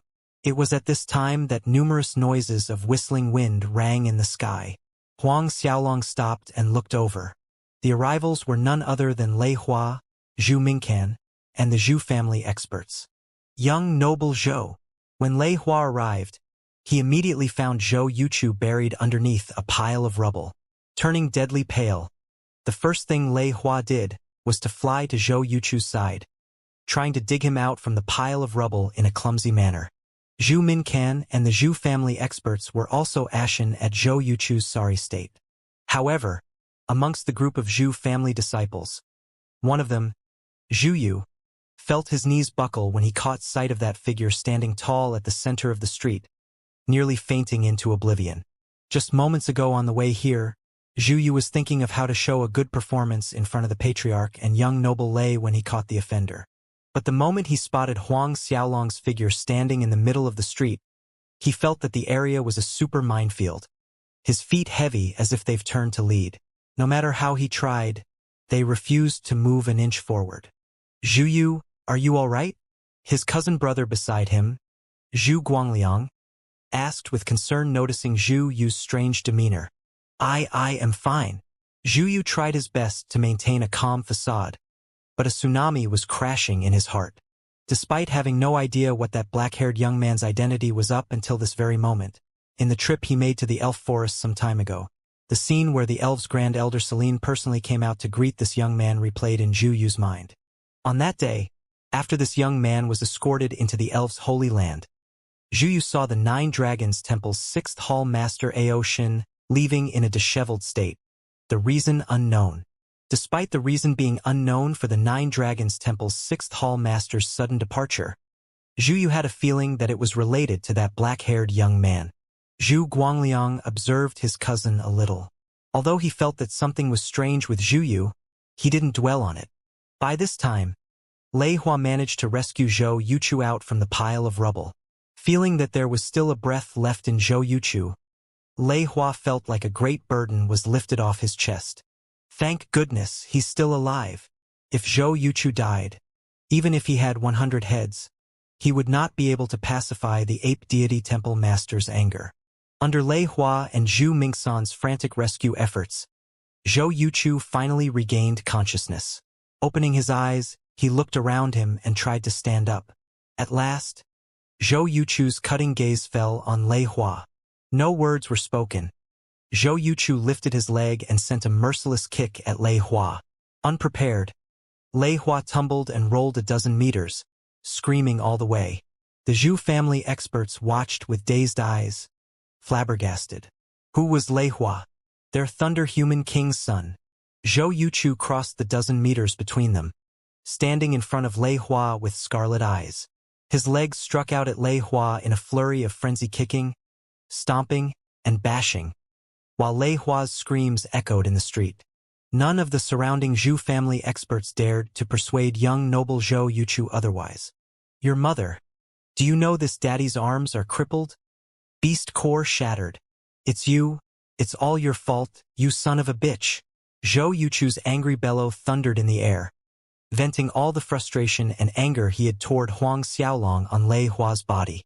If it wasn't for Lei Hua inviting him to sightsee in the human territory, His arms and beast core would not be in this situation now, crippled. Lei Hua endured the torrent of attacks, trying his best to protect his head and his face, but never once did he try to counter or dodge. Huang Xiaolong watched everything with a stoic expression. A while later, Zhou Yuchu was tired from all the kicking and finally stopped. "Get the fuck up!" As the last spurt, Zhou Yuchu sent a kick right at Lei Hua's crotch. The last kick was unexpected. Lei Hua's hands clutched his crotch in pain, mouth agape soundlessly. One could see his face turning a slight purple due to the pain, however. He gritted his teeth and slowly climbed to his feet. "It's that punk!" Zhou Yuchu pointed at Huang Xiaolong, barking at Lei Hua. "You know what to do, remember? I want him alive." Forcing an ugly smile on his face, Lei Hua acknowledged respectfully. "Rest assured, young noble Zhou, I've already ordered people to investigate this punk's background. As long as he's one of Vermilion City's family disciple, I will make sure that tonight all the women in his family are sent to young noble." Only then did Zhou Yuchu look slightly better. Seeing this, Lei Hua turned around. Deep viciousness glinted in Lei Hua's eyes, staring at Huang Xiaolong. If it weren't because of this damn punk, today he wouldn't be kicked by Zhou Yuchu in public. That last kick from Zhou Yuchu contained great anger. One could imagine how heavy that kick was. Even now, the sides of his upper thighs were twitching with pain. Lei Hua slowly walked over to Huang Xiaolong. Strong killing intent stirred fierce winds, sand and dust flying in the air. "Do you know who I am?" Lei Hua coldly glowered at Huang Xiaolong. Huang Xiaolong's calm voice sounded, "I know." Lei Hua was stunned but quickly recovered. He was the Thunder Human King's son. As a member of the human race, it was granted that the other side knew who his identity. "You're a dog," Huang Xiaolong added. "Dog." Monstrous killing intent exploded in Lei Hua's heart. His palm struck at Huang Xiaolong's chest. "Die! Die! Die!" Countless streaks of lightning accompanied his palm strike, transforming into lightning snakes. Rapid Lightning Hand. Rapid Lightning Hand was his father's ultimate skill. Amongst so many sons, the Thunder Human King only taught this battle skill to Lei Hua. The lightning snake's movements locked all escape routes, bringing with them the lightning's power of destruction. The momentum terrified the surrounding Zhu family experts. Every one of them retreated in a hurry. They never imagined that Lei Hua would take care of the black-haired young man himself. It was obvious that he was beyond enraged. In an instant, Huang Xiaolong's figure was drowned in numerous lightning snakes, drilling into his body. "Don't accidentally kill him," Zhou Yuchu cautioned, anxious that Lei Hua would go overboard, killing that punk in anger. A thunderous blast sounded when Lei Hua's palm struck Huang Xiaolong's chest. The lightning snakes drilled even more frantically into Huang Xiaolong's body. "Great! Young noble Lei is mighty," Zhou Mingcan was the first to cry out. On cue, the Zhu family experts began to offer their praises, as if trying to outdo one another. "Half-saint? Rapid Lightning Hand? The Thunder Human King's son is this kind of wastrel." Huang Xiaolong stood there, immovable like empty tie, smirking at the other side with contempt. Lei Hua was wide-eyed with shock, staring at Huang Xiaolong. Before Lei Hua could react, overwhelming power fluctuations flooded out from Huang Xiaolong like angry tidal waves. Lei Hua felt as if a great ancient mountain slammed into him. His body flew out like a withered leaf, landing hard like a dead dog on the street. A deathly silence descended over the street. All the Zhu family experts that were cheering and praising Lei Hua shut up abruptly. Their words stuck in their throats, rooted where they stood. Everyone was staring dumbly at Lei Hua's body, not knowing if he was alive or dead. Huang Xiaolong walked over to Zhou Yuchu. The ape deity temple master's son lost all the color on his face. Finally, there was a thread of fear in his eyes facing Huang Xiaolong. You dare!" Zhou Yuchu staggered. Huang Xiaolong lifted a finger up and pointed lightly. The absolute sole finger pierced through Zhou Yuchu's forehead with no suspense. The disbelieving look on Zhou Yuchu was his dying expression. A lowly human race dared to kill him? His throat moved, but before any sound came, his body tumbled down. A thunderclap rumbled in Zhu Mingcan, and the Zhu family elders' minds watching Zhou Yuchu's body fall. Like an apocalypse. Zhou Yuchu was dead. The ape deity temple master's son was dead. On the other end of the street, Lei Hua struggled to his feet, just in time to catch a glimpse of Zhou Yuchu's corpse tumbling down. Lei Hua directly fainted. Huang Xiaolong took the time to scan the people around and spotted Zhu Yu hiding at the back of the Zhu family's disciples. Zhu Yu, right? We meet again. All the focus suddenly turned to Zhu Yu. The intense stares made Zhu Yu unable to catch his breath. You're the Zhu family's patriarch? Huang Xiaolong looked away from Zhu Yu to Zhu Mingcan. Zhou Mingcan stiffened, nodding woodenly. When the ape deity temple's people come, tell them that I will pay a visit to their temple in 10 days' time.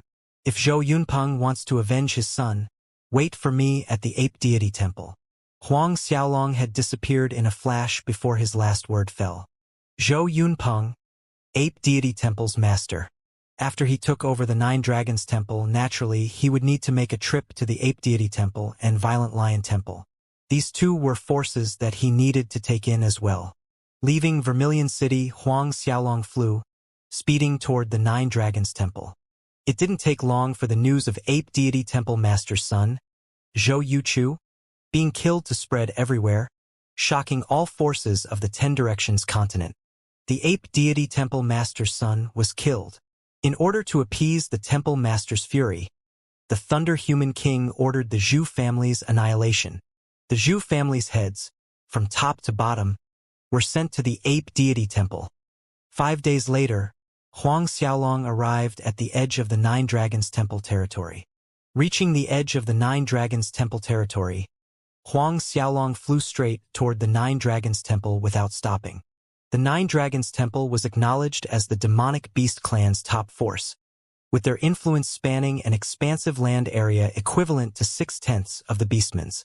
Even so, with Huang Xiaolong's current speed, he reached the Nine Dragons City in a day's travel. The city nestled itself in nature, undulating mountains surrounding it in all 4 directions. The city was practically weaved into the mountains, and the Nine Dragons Temple was located right at the center of the city.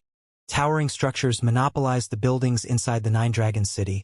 Its city walls were double the height of the Sacred Tiger Cities and wider than normal city gates entrance, enough to allow 100 people standing side by side to pass at the same time.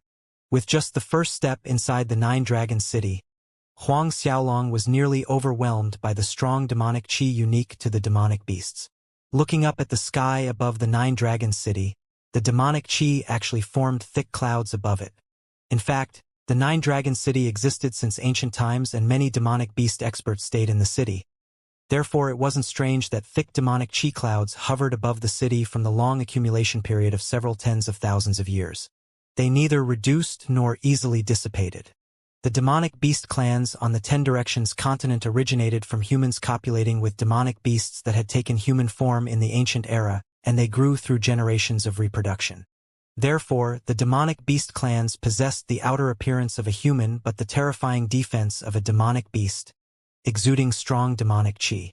These demonic beast clans cultivated beast cores inside their bodies, unlike humans that formed a qi sea. Moreover, they had a unique beast taming art that enabled demonic beast expert with a powerful spiritual sense to control 2 to 3 demonic beasts at the same level as them. This was what made others wary of the demonic beast clans. Entering the Nine Dragons City, Huang Xiaolong leisurely strolled on the streets. He noticed that the pedestrians around were mostly demonic beast experts, with an occasional beastmen or sea tribe member passing by. Even rarer were humans, and those people only came to the city with business. At this time, inside the Nine Dragons Temple, 9 people were sitting in the Great Hall. One of them was none other than Ao Kuan, who fled away in a sorry state after being defeated by Huang Xiaolong in the Elf Forest. Sitting in the main seat was a stalwart young man with an imposing aura, clad in a deep mulberry-purple brocade robe. Even with him simply sitting there, he gave others a feeling that he was overlooking the world. This young man was one other than the Nine Dragons Temple Master, Ao Kuan, the demonic beast clan's strongest expert, and also the Ten Directions continent's #1 persona. No one knew exactly how strong Ao Kuan was. What the public knew was that 500 years ago, the Beastmen's Lion Tribe Patriarch Andrew, Tiger Tribe Patriarch Chuck, and Snake Tribe Patriarch Danny lost 3-1, easily defeated by Ao Kuan. Since then, no one had seen Ao Kuan battle again in the last 500 years. More than a month has passed. That brat still hasn't shown up. Aoshin grumbled, his temper flaring. Sixth brother, you think that brat will really dare to come? Sitting in the seat closer to the center, ranked 5th amongst the 9 brothers, Aofeng taunted. Only those with big muscles with no brains like you believe that he'll show up. What did you say? Aoshin leaped to his feet in anger. Enough! Ao Kuan sitting at the top spoke with an air of nonchalance. Stop bickering. Only then did Aoshin let out a snort and return to his seat. Attack few days ago. The ape deity temple master's son was killed. How do you all see this matter? Ao Kuan asked. Big brother, you're saying that the person who killed the ape deity temple master's son and the person who defeated sixth brother are one and the same? Second bro Ao Sen tested inquired. Ao Kuan nodded. It's a possibility. But I cannot figure it out. When did such a freaky younger generation appear in our martial spirit world? Third bro Ao Bai exclaimed. He defeated sixth bro in 10 moves. That day, being forced to leave the elf forest and run back to Nine Dragons Temple was the most humiliating matter for Aoshin. To the others, he claimed that Huang Xiaolong defeated him with 10 strokes. But Ao Kuan and the rest weren't aware that Aoshin was actually defeated in a single move. Even so, Ao Kuan and the rest were still shocked, because they knew that Aoshin was a peak late 9th Order Saint Realm expert. Defeating Aoshin in 10 moves. Only Ao Kuan had this kind of strength. If their second brother Ao Sen used his full force from the beginning, he could barely manage to do so. Perhaps he's not someone from our martial spirit world. Ao Kuan stated his thoughts after pondering the matter in his head. Not from our martial spirit world. The 8 others were stunned at this possibility. Ao Kuan explained, our martial spirit world is just one tiny, in the vast galaxy. Peace Emperor world, Glory world, Everlasting world. Any one of these worlds is stronger, 100 times more powerful than us. Their experts are as common as the clouds. Zhao Yi, the castellan of the strongest city within the Bedlam lands, Sin City, is someone from the Peace Emperor world. Sin City's castellan, Zhao Yi, originates from the Peace Emperor world? Waves of shock swept through the brothers. Ao Kuan went on. To list the people who I'm wary of in the martial spirit world, they would be Deities Templar's Temple Preceptor, the Cosmos God Cult Leader, and lastly, Sin City's Castellan. Big brother, if the person who killed the Ape Deity Temple Master's son is the same young man who defeated sixth brother, Vermilion City is not that far from our Nine Dragons Temple. That young man's next destination is most likely our Nine Dragons Temple. Seventh brother Aoe said. Ao Kuan nodded in agreement. Based on that person's speed, without hindrance, he'd reach our Nine Dragons City tomorrow. Second brother Ao-san spoke. Regardless which world's expert he is, if he dares to show up, the Nine Dragons Temple will be his burial place. Okuan waved his hand. Don't shout kill and death every time you open your mouth to speak. If he's willing to submit under Nine Dragons Temple, we can consider giving him the position of Supreme Enforcer Elder. Third brother laughed. It's still Big Brother with the better mind. Our Nine Dragons Temple would be adding on another expert. We'll absolutely be able to suppress the Violent Lion Temple and Ape Deity Temple till they can't breathe. Ninth brother Ao Kwang interjected. But he killed the Ape Deity Temple Master's son. If he submits under our Nine Dragons Temple, the Ape Deity Temple Master would surely come over to ask for him. Ao Kuan was unperturbed. A mere Ape Deity Temple. I dare Zhou Yunpeng to come make a ruckus in our Nine Dragons Temple. That's right, we don't even put the Beastmen tribes in our eyes. Forget about mere Ape Deity Temple. Eighth brother Ao Dong exclaimed proudly. Ao Kuan then asked, how's that Lion Tribe young Patriarch Jesse doing? Now, only our Nine Dragons Temple dares to protect him. He has nowhere else he can turn to. Of course he's more than loyal and devoted to our Nine Dragons Temple. His hatred toward the Beastmen tribes grows every day to the point of killing every beastman he comes across. All in all, the number of beast men that died in his hand has reached 800 if not 1,000. Second brother Aosun replied. Sixth brother Aoshin sat there quietly without uttering a word. There were several times where he wanted to speak, to confess that he was actually defeated in one move, yet the words would not come.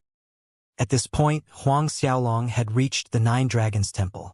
In front of Nine Dragons Temple was a large square, and above the square were sculptures of 9 large sea dragons, emitting a faint formless pressure. Observing the 9 sea dragon sculptures, Huang Xiaolong could see that each of them was created from each hall master's own demonic qi, which explained the invisible pressure coming from them. Average Saint Realm experts would not be able to get too close to the 9 dragon sculptures. Huang Xiaolong slowly walked toward the 9 dragons temple entrance. Stop right there!